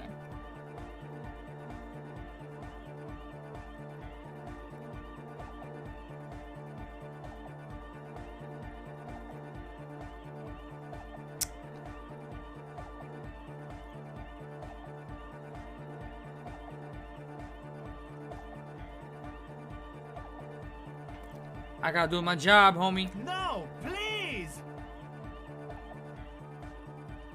The one with the large head presses stop on the tape player. In the silence, you can hear the wind howl outside. There needs to be a club for anodic music in there. Everyone hates each other. Everybody hates it here. It's all just drugs and we're slaves and I can't. We are running out of time. Without his smile, he looks heartbroken. And older than you thought he was. He looks almost as old as you. God damn. We need a win. I promise you this will be a win. We won't cook speed in there. We'll do it clean. We'll do it true. We'll do it sober and real and beautiful. This will be a victory for the light. This will be nothing. You can hear the ice cracking underneath you. Outside on the pier, the last century development crumbles in the wind. A grape-shot row of fallen houses, and so does Rue de Saint-Jérôme and Main Street. The old cinema is sinking underneath Villa Labos. No! What does that even mean? He looks like 45 years now. Fuck, man. You said you'd be lenient. What happens at the station? Fine. I guess we're truly done. The would-be leader pulls out a card from his jacket pocket and hands it to you. The name reads Pete Andre. His friend hands you his papers. The name reads Carl Holtzman. Jermaine van der Wijk. I guess that's that. That's that. Pack it up, Egg.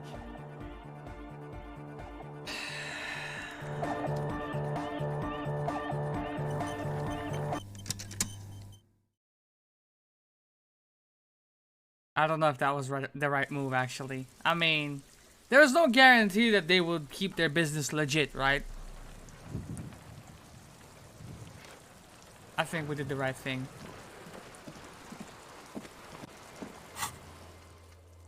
Okay.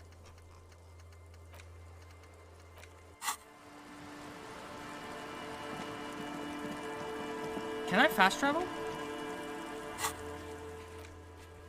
Mirror. Oh.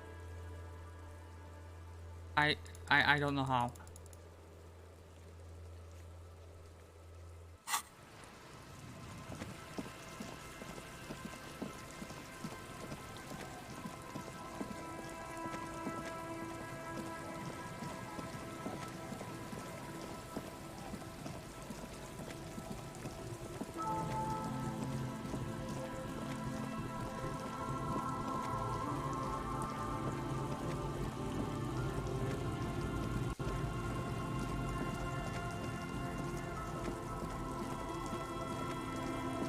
Perhaps I should take these things off.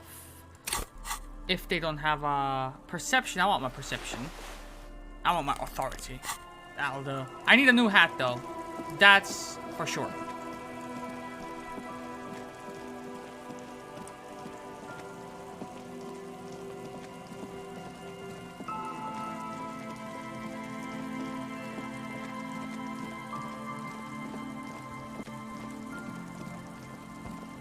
Wait.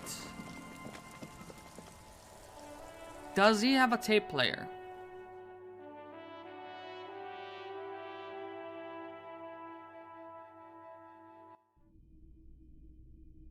Or does he have a hat? I don't think he has a hat. Hello, hello. Let me know if I can help you with anything. Sure thing. Maybe. Shady-looking guys came in here yesterday, looking like they'd just taken off their Wild Pines overalls. They asked if I have a police weapon to sell. I told them I already sold it. Okay. They went their way. It was a trick. Wait, then it might be true. Everard's claims. Maybe Claire really is tracking down your gun. People as oleaginous as Everard seem like they're lying, even when they're really being truthful. Sure, man. I would like to sell some stuff to you, but tape player, right there? The boomboxes wait on the shelves, and your boombox, that gold and amber Harmon Waushi, stares at you longingly with its tape reel eyes. We have 20 real to our name. That's tomorrow's bill. But I wanna buy this.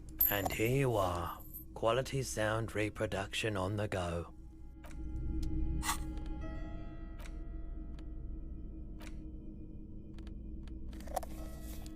Okay.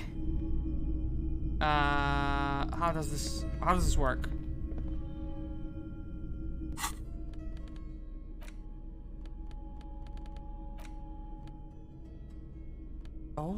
Oh. Wait a minute. The porter reel is just what you needed. The reel's attached to the apparatus with a satisfying click. The tape is routed behind the magnetic reader. You press the large button marked Commencer, and the tape starts spinning. There's a small delay before the song starts playing. Then the organ starts playing a simple, melancholic tune echoing in the hallway. A lone singing voice joins in, telling you about the tiniest church in Cessons, surrounded by even tinier yard.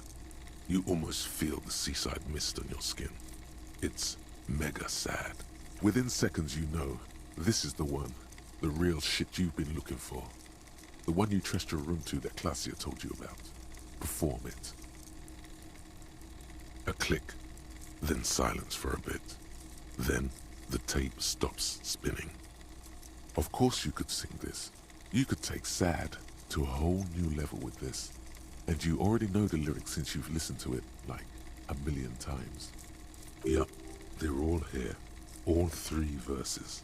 And The B-side of the tape contains the instrumental version. It's like the world itself is telling you to do it. Only one obstacle stands on your way. Gart. You have to convince Gart to let you sing karaoke in the whirling. After you've won him over, you can express yourself. The lieutenant looks at you as you remove the tape from the boombox. He doesn't say anything. Okay, good.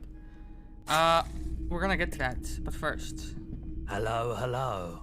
Let me know if I can help you with anything. Sure, let me have a look. Armor? Alright.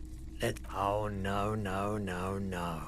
I don't need blood. Besides, this kid... It feels like he would have accepted the risk if he hoped to profit from it.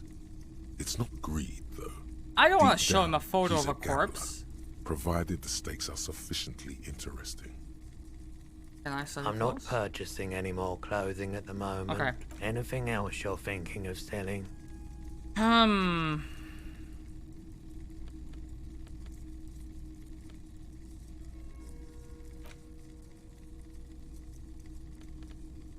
I guess.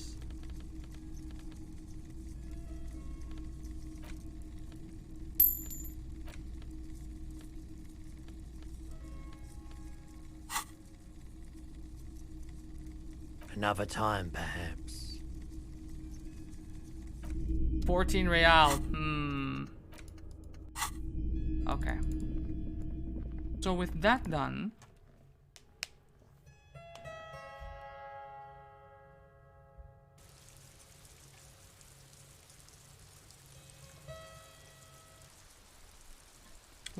we can do this.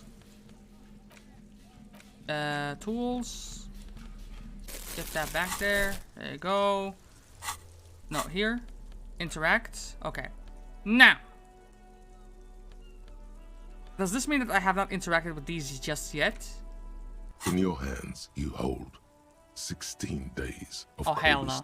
Indeed, the book is unusually heavy in your hands, as though the cover were lined with lead.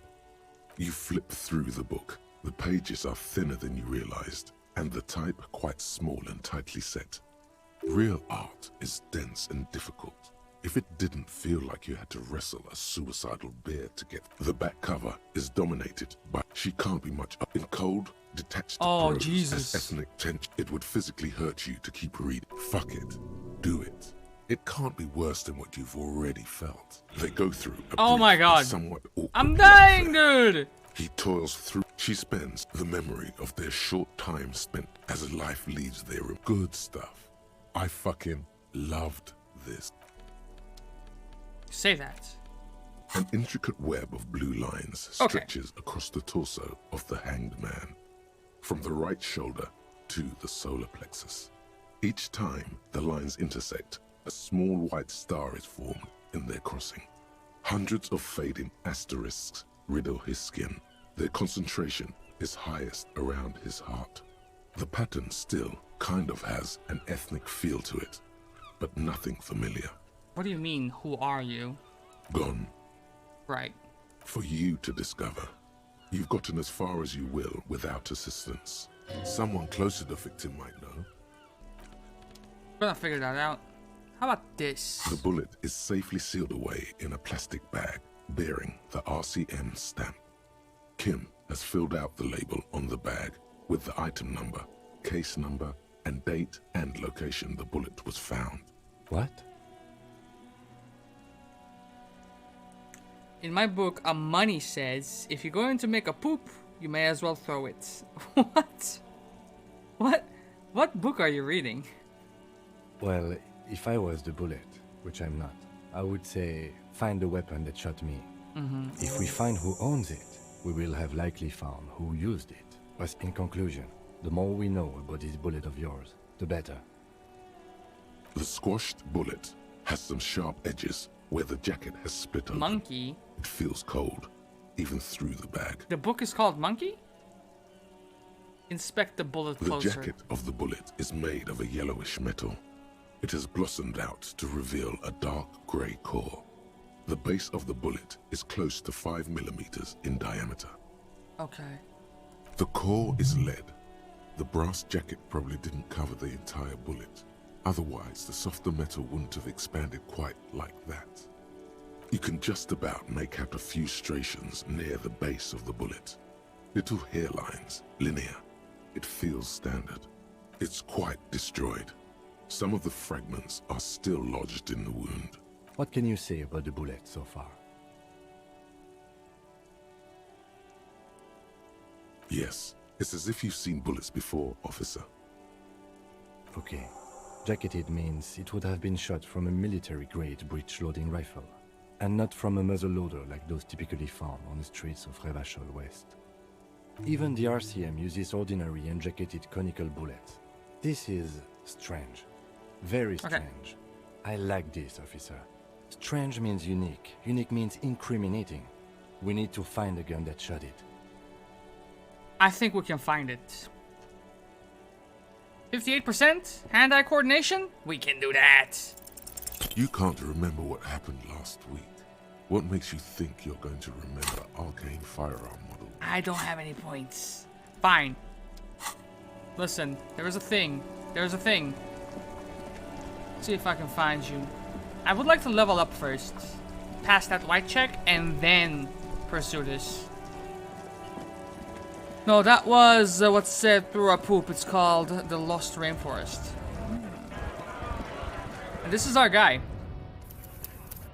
Things might go tits up here. Right to work! Right to work! Shame on you! Hell no. I'm just an honest scab. I won't have talk like that around here. You understand? This is gonna get nasty. His neck muscles tense up. The veins on his neck bulge. What's he gonna do? Like kill me in the midst of all these people? It just has to be said. That was not a convincing line.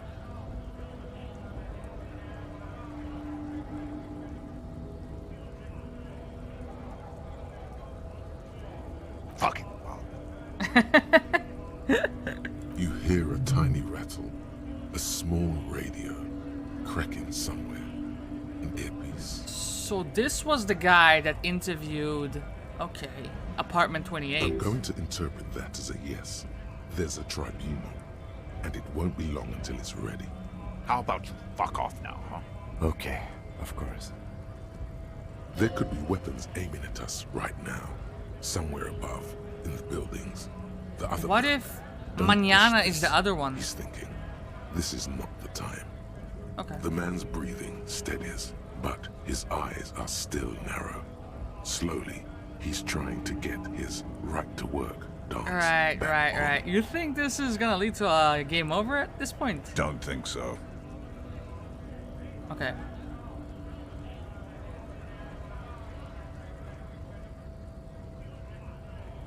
It was on your colonel. Wordless, he takes the photo and looks at it. Grey eyes dart back and forth on the glossy surface.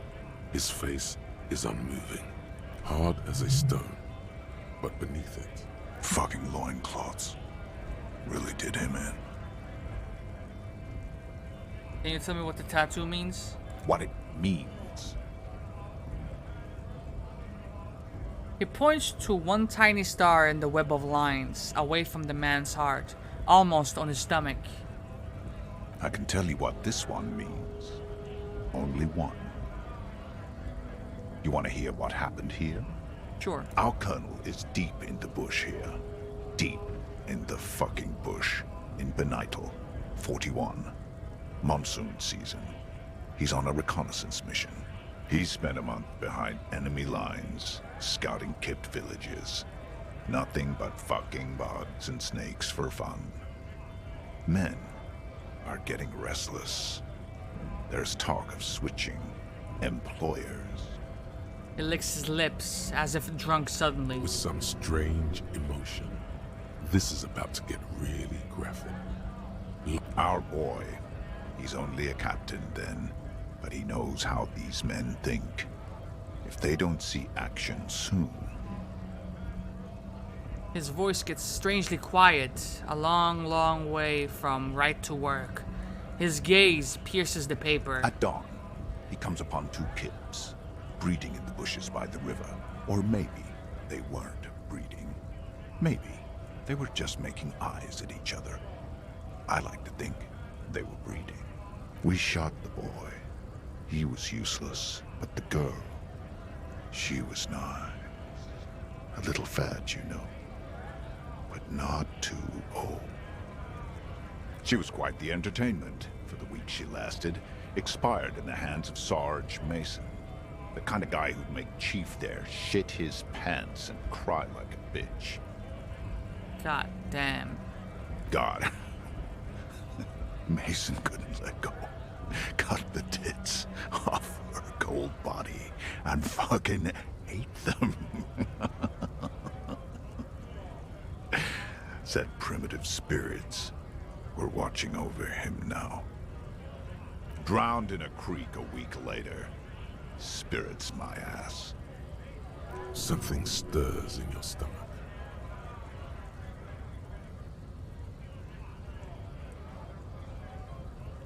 You were there? No. I was in the domain. In Jamrock. Being a bouncer. Fucking mask is getting sweaty. I want to take my mask off. Can I have it back? Go ahead. All right now. Free commerce! Keep the goods flowing! On the photo in your hands, the dead man's skin is studded with stars. Tens, hundreds of them, littering his dead skin.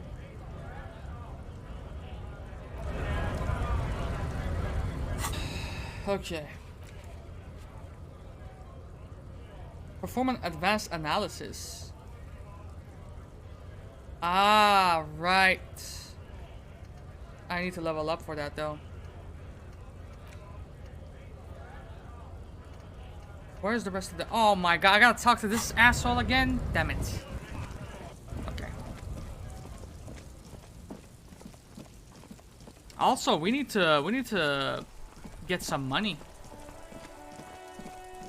For tomorrow at least, you know? Okay, Kuno.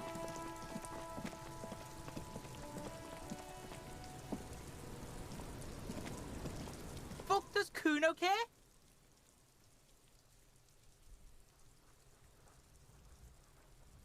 %.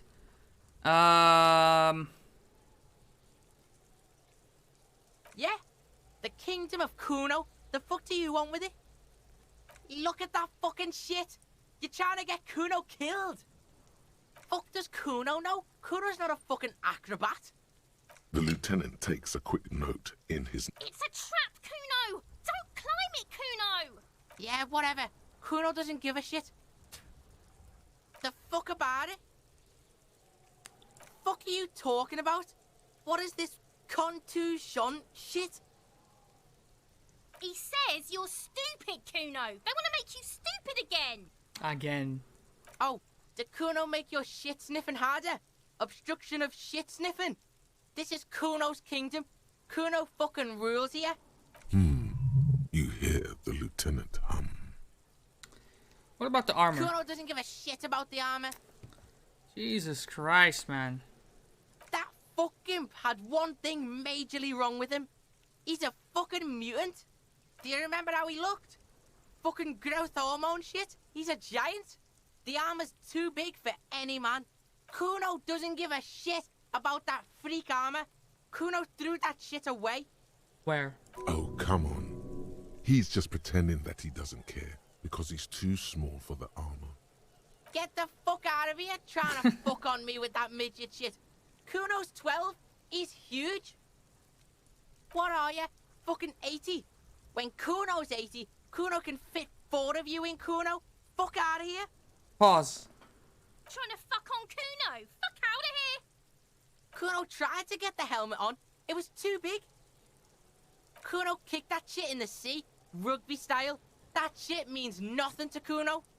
Yeah, that shit means nothing to Kuno. Kuno doesn't give a shit about material shit. Kuno's a fucking monk. You wanna fuck on someone about that armor? Go fuck the mustached union fuck. The jolly troubadour shit at the gates. The Jolly Troubadour shit at the gates? Yeah, cocking boot. You know that jolly Union cow fucker? Came around talking about cows or some shit. Came around pretending like he cares about cows. The fuck are you talking about, Kuno?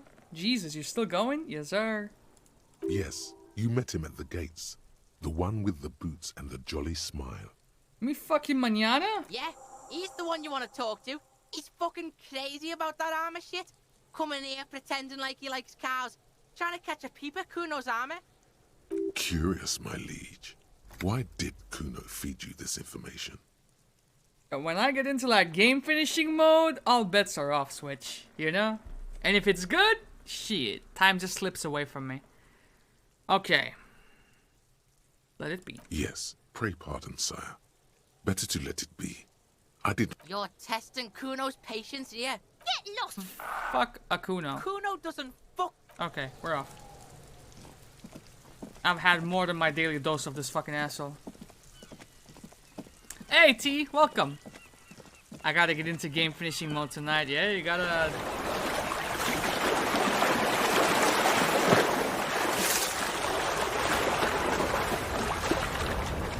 Get to the credit screen, man. How you doing, T? Also, TY, good looking out. Hola, wandering man. How can I help you now? So the idea was that you were gonna go for longer, but you kind of got Xfinity'd by Cox, and you had to stop early. Okay, how about that armor? The little boy had it good on his promise. You wanted him to lead me to you. To get me into trouble. To sick the pigs on me. Pardon the choice of words. Not mine. I don't know about that. What happened? I was asked to look into that armor situation. Official Union probe, you know. Track it down, see who took it. To be honest, I just got into an argument with my friends, so I'm not really in the best moods. Oh, it happens, it happens. Just gotta get yourself a nice little comfort meal, hang out, grind yourself, and just, you know, relax. Did you? I haven't hit hydrate for how long? Who knows? At first I thought, why not? Maybe the pieces can feed the strike. Buy us a few more days under the sun, you know? So I went to this boy. He said he'll make me his prison bitch. He's got eyes everywhere, the cops in his pocket, and he's the king of Jamrock. That sounds like Kuno. Serves me right for doing menial footwork. I dropped that probe right then and there, and it still got me into trouble. One bad move is all it takes.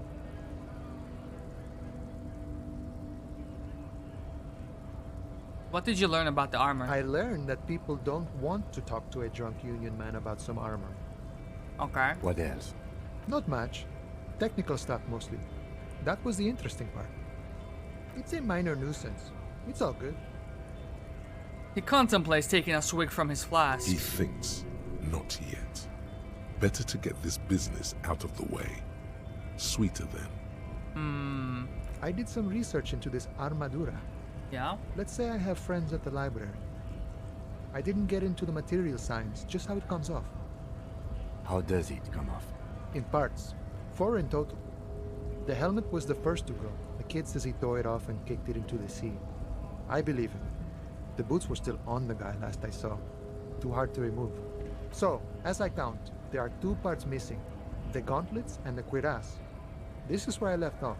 Too much hassle. More like a job for some militia. So we already have the cuirass, so we need the gauntlets. Shit, I did do that. I guess you won't be collecting them all then. That's less work for you at least. Yeah. Yeah. What would it do for me if I collected all of them? Oh, they're just gone. They don't exist anymore, if they ever did at all. Forget about them. I did. I agree, officer. Let's focus on the hanging, and later some junior officers can take care of the rest. Nice. From what I learned, there was a very heavy, boring set of armor. No problem. If you see that kid, thank him from Call Me Mañana. Thank him for showing me the way. Let's see. Kuno lied to you.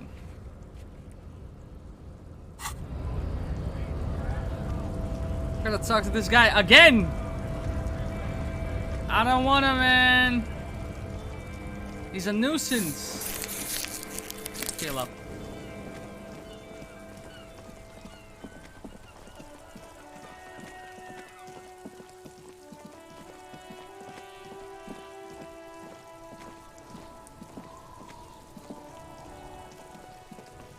Fuck does Kuno care? I hate this guy so much. So?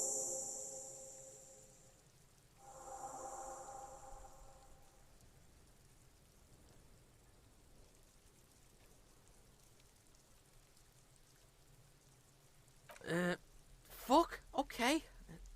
Kuno's a giver like that, yes? Kuno sent your fat ass running around like jello. Look, pig. Kuno sent you to rough some people up. Kuno played you. That happened. Now you and Kuno should move on. Good idea. I will remember this, Kuno. You got fucked. You got fucked, pig. Fucked bad. Of course you're gonna remember this. Now get the fuck out of here, Grief and the Kuno. It didn't play out the way you thought it would play out. After this shit, you better have something real interesting to say if you want to stay in Kuno's face. 17.1k points. Yeah, real interesting. Kuno doesn't... I've gotten locked out of so many quests, bro. Yes, we can do that.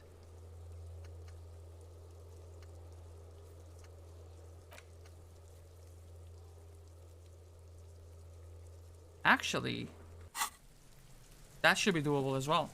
Yes? Talk what about do you this. want to know? What's there to say? It's just stupidity. What kind of stupidity? The cop kind. Our precincts can't decide if Martinez is part of Jamrock or the Industrial Harbor. Yours or mine, as if we somehow own parts of the city. The fuck is Kuno doing? Typical street gang mentality.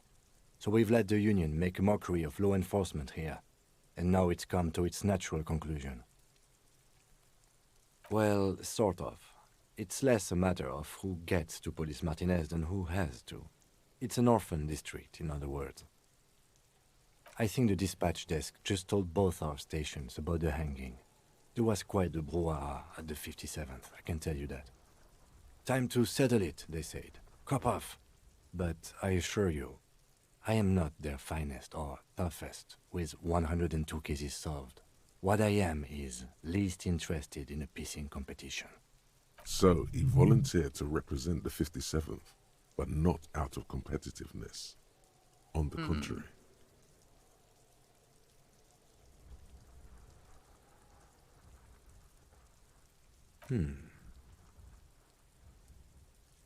Nah. I mean, probably that was why I was sent, right?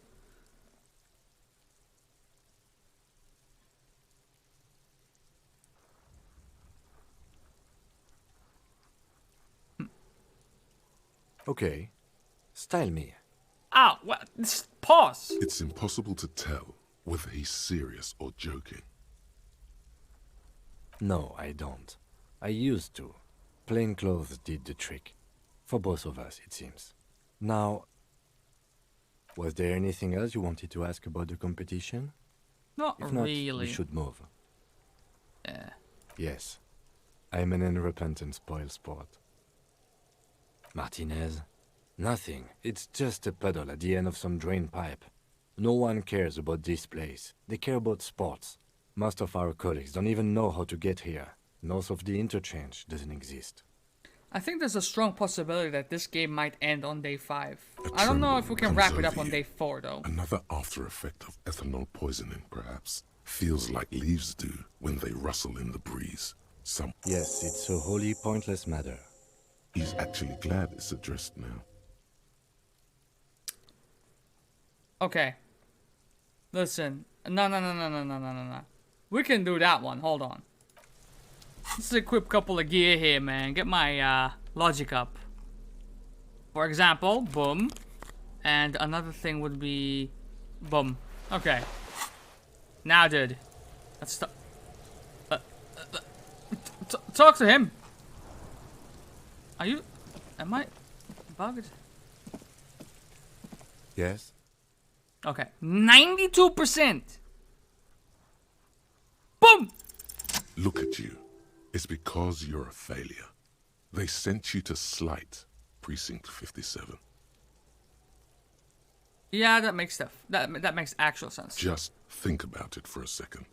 You're a raging alcoholic who showed up 3 days late wearing piss-stained disco garb. You weren't sent here to win.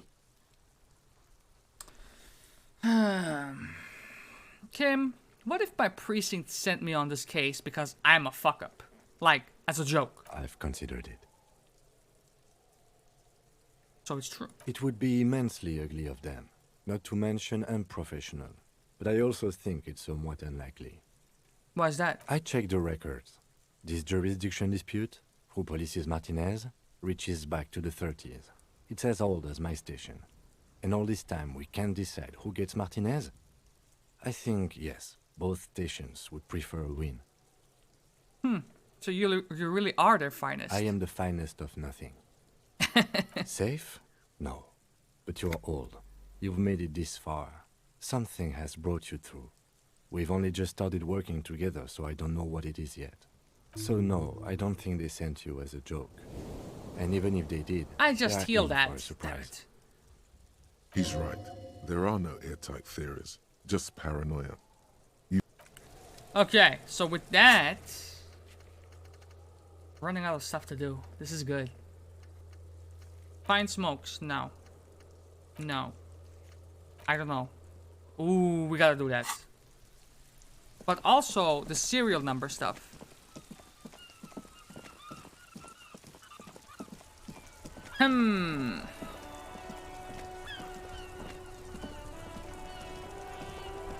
Inside, you see a set of steering levers, a radio microphone, a puller. This is Precinct 57. How may I serve, officer?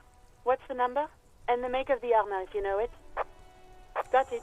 I'll contact the ICP database immediately. Call back tomorrow. Hopefully they'll have dug up something useful by then. Okay. Was there anything else? No. 57. In the cabin. Okay. That's done.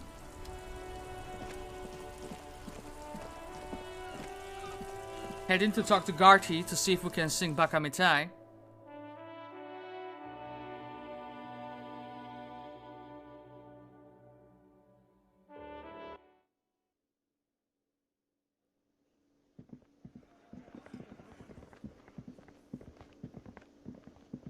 Hey, was there something you needed? This is gonna be tough. No, you don't. It's not happening. You didn't even hear me out, bro. He tries not to look at you. It's dangerous to acknowledge the karaoke man. Come on, Garty. You need to approach this situation logically. Ask him why he has the PA system installed if you can't use it. Listen, this is my way of apologizing for the trouble I've caused, alright? Please just let me say I'm sorry, man. By causing more trouble, I think we're good. Bro, the whirling doesn't need more sad style. That's one of the styles it can do without right now. It's for no one. It's a prop. I'm not letting anyone use it after the great karaoke catastrophe of 44. Well, what happened in 44? A lot of people got killed because some arsehole wanted to sing karaoke. Okay, yes, it's for some clients. Ha! Well, we don't have any tapes. They all got stolen. It's all good, bro. I got my own tape. The man in the vest and the violet shirt stares at the tape you've just given him. He begins to frown. Hard. Fine, fine. Climb on that stage and do your thing. Just get out of my hair. Can I do it I'll now? plug it in for you. Damn Some this lunchtime karaoke singing? machine. I'm having it uninstalled, he mumbles to himself. Oh. The stage is all set up for your performance. Feels silent. You can hear the pellets creak under your feet. You feel a little dizzy, a little unsteady suddenly. So, are you ready for your thing now? Let me know when I should turn on the karaoke carousel. Immediately, a loud feedback noise startles the room. You feel like an amateur. How are you supposed to hold the mic? Should you just sing into it? Where should you stand? Hands. Where do you put your hands? Usually when we do this, he's drunk. There are some people out there, but mostly a post-meridian slumber has fallen on the premise. Not super lively. Yeah. It would be wiser to perform in the evening, no? But the Yeah. choice is yours. Nah. Yes, you can always do it in the evening. It will be less scary with a lot of people. Jesus. We'll do this in the evening. This feels right. You belong here. Take these things off. There you go. Okay.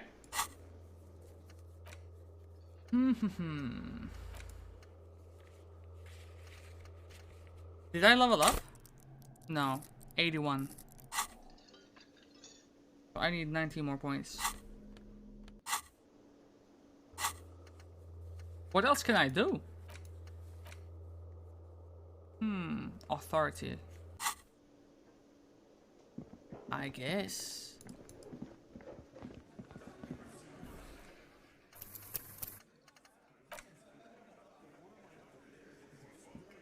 Looks like the circus left town, but the clowns are still here.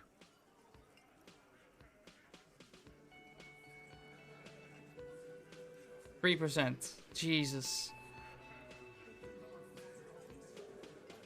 A witness? You ain't got shit.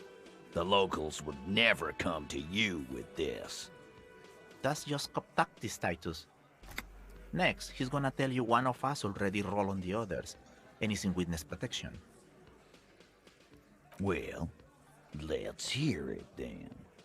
Who is your mystery fella? So you can kill him too? He's not alarmed by the sudden appearance of a witness, but he is surprised. This goes without saying, but nonetheless, don't give out his name. Who he is irrelevant. It's like you said, Al. Copper's coming up with this on the spot. There is no witness. Although, it would add fuel to the fire if I said it was a higher up, right? I've seen this shit a million times, Titus. Fly fishing. They are desperate. Tell us, Copper, what wacky claims did he make? It's you assholes that feel the need to go around like a fucking brass band. The Hardy Boys are dead silent. Yeah, it's like they put cowbells on you before they send you to the streets. What's with the cowbells, policeman? They're avoiding having to answer this question. How are you still streaming? It's almost 8 p.m. here. It's almost... it's past 2 a.m. here. Okay. We were drinking, weren't we, guys? I hit have the bottle hard. 8 I was hours and drunk as 45 fuck. minutes. Pup time. Pup time. But I am going to dip real soon. I am feeling myself getting a little bit tired. Right, I'm convinced. And I that have some plans tomorrow, nothing so... off here. Just a regular hanging. But I do want to set myself up for success so that maybe I can finish the game off next session. Okay. That means absolutely nothing to me. Oh my god, go to bed, Cargo. Made up horse shit. I will. It means the whole scene was long and drawn out, like it was from a film. What is this fella's problem? Sorry we didn't make it more action-packed. And I would have to say, like, almost... Minds, you see? Almost 9 hours of this game is no joke. That's a lot of dialogue to digest and process. Shanky. It's Shanky, right? I thought there's something wrong about the lynching story. Now I know there was. You don't know shit. I know you are lying, Shanky. You didn't break this wagon fort, but you did manage to rattle the people inside a bit. That's good. Arab guy? Boss, I think he's trying to save me and Theo. Well, yeah. What is confusing you? Eugene, Theo, and Elaine were there too. I already told you. We Okay. were all there. Let's play our trump card. Great witness. Okay, maybe it doesn't feel like this did anything to them, but they have to be fretting a little. Everyone is afraid of witnesses. Witness is a scary word. Now, So peep much game. bluster to hide the fact that they're uncomfortable with you having this info. This will send them into a frenzy, I feel like. This right here, I'm curious about what this would do to them. A bullet, you say? Uh-huh. That's mighty curious. In it? Indeed. Mighty. How did it get there? The lieutenant is fixed on Titus. Well, there are so many bullets in the world, and so many heads. I guess it's only logical. At some point, one of them bullets had to end up in one of them heads. There is one more thing we could check. It's bound to happen again, you know? Just statistically speaking, of course. Mm-hmm. Sire, it would be an event most dramatic if you were to produce the bullet and dangle it before their very eyes. Do I want to do that? Is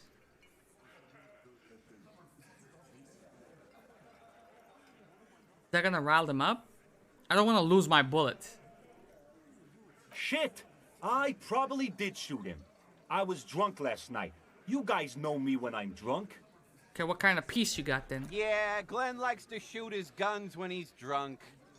Better hope he stays sober. No, he meant before he was hanged. Did you shoot him before you hanged him? Before? After? During? This is getting ridiculous. They told you what happened. Stop wasting your time. You know what I think? I think he was shot in the head as a kid, and his brain grew around the bullet. Fair. Around the bullet, man. That's a good one. All the goofing around is to avoid lying. It's a technique. I don't want to do that just yet. Never been worried in my life. It's not like you blew it wide open, but there's a little crack in there somewhere. I don't want to play this card just yet. There's one thing I want to check out.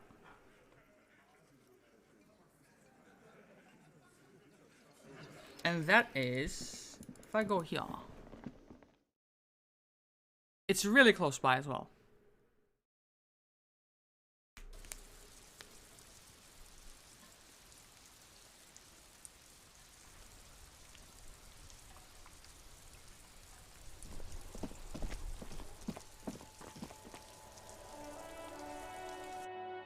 Because we found a bunch of guns in here. One of them was even functional. I think we sold one of them, if I'm not mistaken.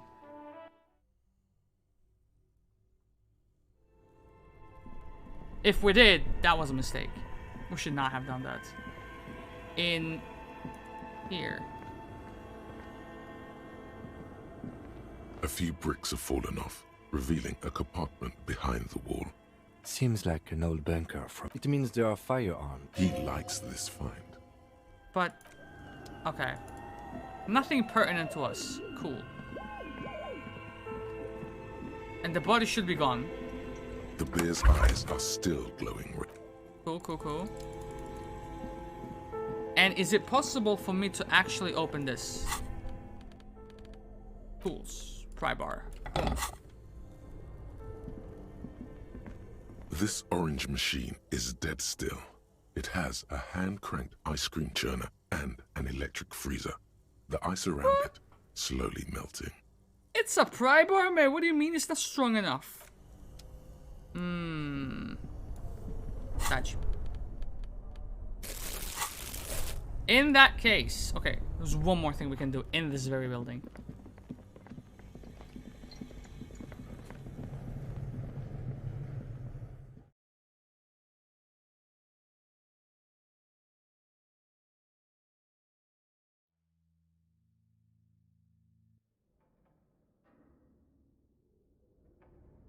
And it's in this room, actually. Beautiful. Tiles on the cube are still smoldering, casting the framework in a soft glow. Fluorescent play and print keys shine on the keyboard. The speaker comes to life.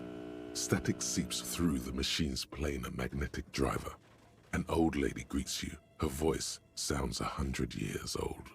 Hey, Yvonne, what up? Good afternoon. Fortress accident en rue de Saint-Ghislaine. This is East Insulindian. Repeat station 1. Please repeat. Is this the production schedule? I hope it's the same password. Good. Please repeat the password. Good. I've unlocked the production schedule. After ending the call,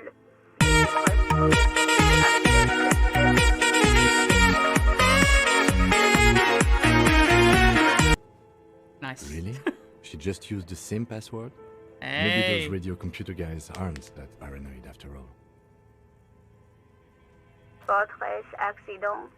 Nah, we're cool. We're Gucci. Tiles Now. on the cube are still smoldering. With a quiet determination, the printer starts printing, a piece of paper unfolding like a handheld fan.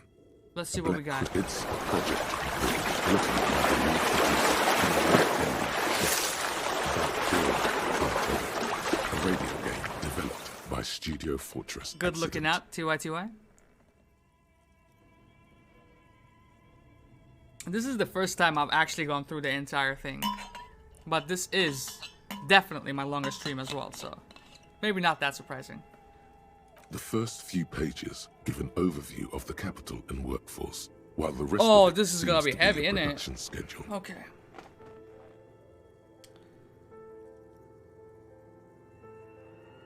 We can do this. In its short time of existence, Fortress Accident SCA managed to burn through truly insane amounts of money. The first tranche of seed financing brought in 150,000 Ria, but then came the delays. Eventually, the damage reached 400,000 Ria, with only half of the game finished. 400,000 Real? You're my yo. These guys knew how to party. The fuck is your Maya? Let's just say it was a real adventure for their Igaunian investor. Fortress Accident employed 18 people, the bulk of the team composed of writers and concept artists. There were also radio programmers, sound engineers, a CEO, 2 marketing experts, and a single overburdened producer who developed a habit of popping Pyrrolidon in the basement to escape his obligations. That's probably who's in charge of the pawn shop right now. But on the other hand, their obligations were piling up at an inhumane rate, a rate that could only be amended by Pyrrolidon. Why did Fortress Accident have so many concept artists? It didn't. No, definitely not. A few more producers could have come in handy though, especially when dealing with writers, some of whom routinely skip to work because of mental health issues and extremely unprofessional sleep schedules. One of them even managed to steal some valuable company property before skipping town for good. Damn.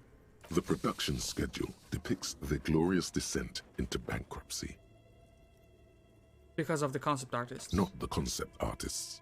It wasn't even the writers, with their panic attacks and 3-hour lunches. It was impossible not to fail. The project was too large, and no amount of money could satiate the ever-expanding ambitions of the development team. They tried to make a 4 million Real game with 400,000 in their bank account. It was doomed from the start. They thought they could bridge the gap with pure willpower and imagination. They couldn't. No. Even then, success remained within an ever-narrowing margin of possibility that, despite everything, never entirely disappeared. Fucking mainframe keeps shooting down my theories, bro. Like, I chime in with something and it's like, no, actually, what happened was... That is until they discovered the Valley of the Heads.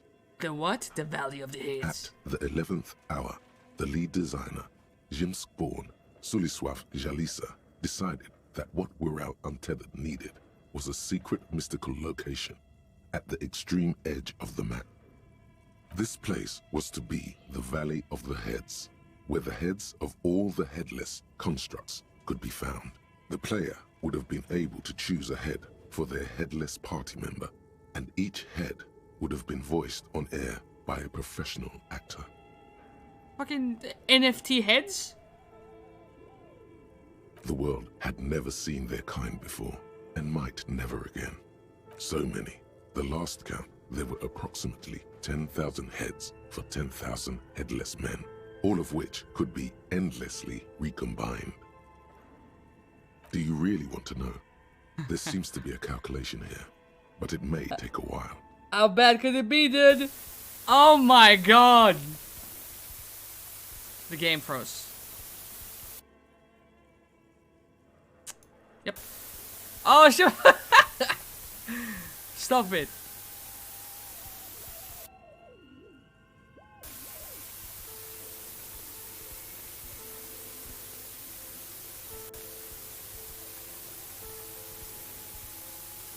The lieutenant taps his foot impatiently, his arms folded tight against his chest. He's dying for a cigarette.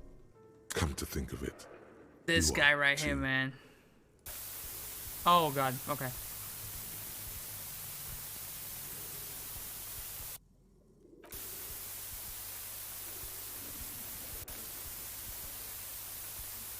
What if you broke the radio computer? What if it's never going to stop? Just let the numbers wash over you, man. Oh, that's that! And that's it. Okay, now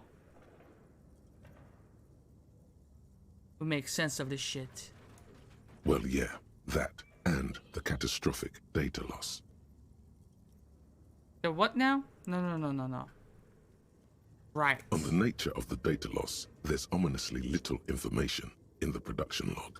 It comes at the very end, where things get fuzzy and dark, where tables and numbers seem to vanish into an eerie nothingness, before the Egonian investors pulled the plug.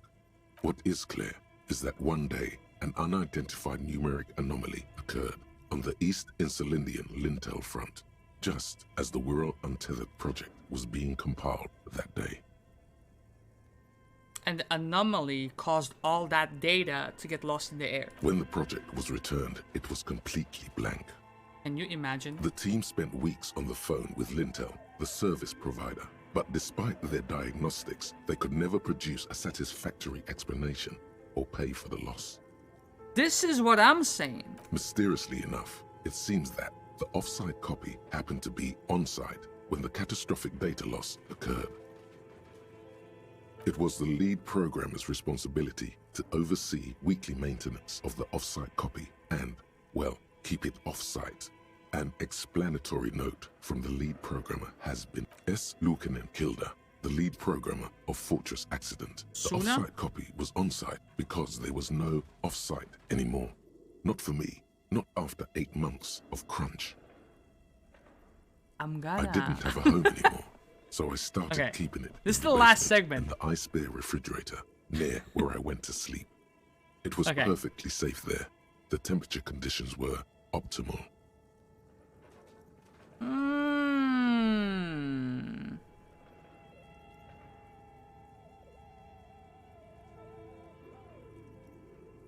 Wait, what'd she just say?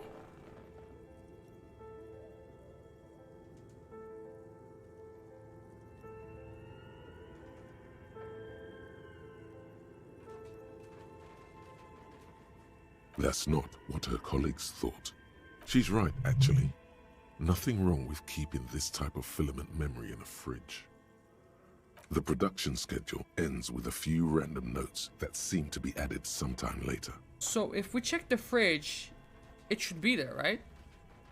4 months later, by an unknown author. I am the only one left, and it's gotten rather damp here. A few other businesses have gone under, too. Slipstream switched to making skis, and the hairdressers just left, cursing Martinez. They're right, though. Something's seriously wrong with this place. Martinez, all of it. Still haven't got an answer from Lintel about what happened. All I could get were the physical coordinates of the error on the East Insulindian front on that day. Since the computation happened on air, I reckoned it had to coincide with an actually existing location. I have compared the coordinates to a map of Revachol West. Turns out it's only 800 meters from here. The address is Sombrun 1147. I am going there to look this thing in the eye. That's the church. Sanbrun 1147. That's what the street sign next to the church said. We're paying attention. We catch those. All right, cool. Oh, we're just gonna throw it away. Tiles on the cube are still smoldering. Okay. Is the tape in the fridge? I feel like we opened it, but I didn't find anything. Or maybe I did on my very first visit. But there is something in the ice cream machine itself. We'll see. This is our last action of the stream, probably. The bear's eyes are still glowing red, watching over all the ice cream wrappers hidden inside its belly. A specific A one? friendly cartoon bear smiles back at you. From a glossy cellophane, the paper still smells of vanilla and chocolate. Nah. We have nothing in here. Okay. So, next stream, we are going to attempt to find our gun. The other mercenary. Oh yeah, our gun. Our gun is at the end of this day, so we're definitely gonna get to that. Okay, cool. Save my game real quick.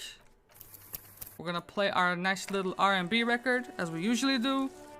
And it is going to be... Close by Adrian Daniel. I want to thank everybody who joined. This list was long today. We got Ivysaur, EG, Swift, T, Switch, Kev, whoever lurked. If I missed you, my bad. If you lurked, I appreciate you. Hope you enjoyed your stay. Just quit this right here. Let me just go on and switch the scene to the end. And I will see you guys when I see y'all. I'm out of here. Love y'all and deuces.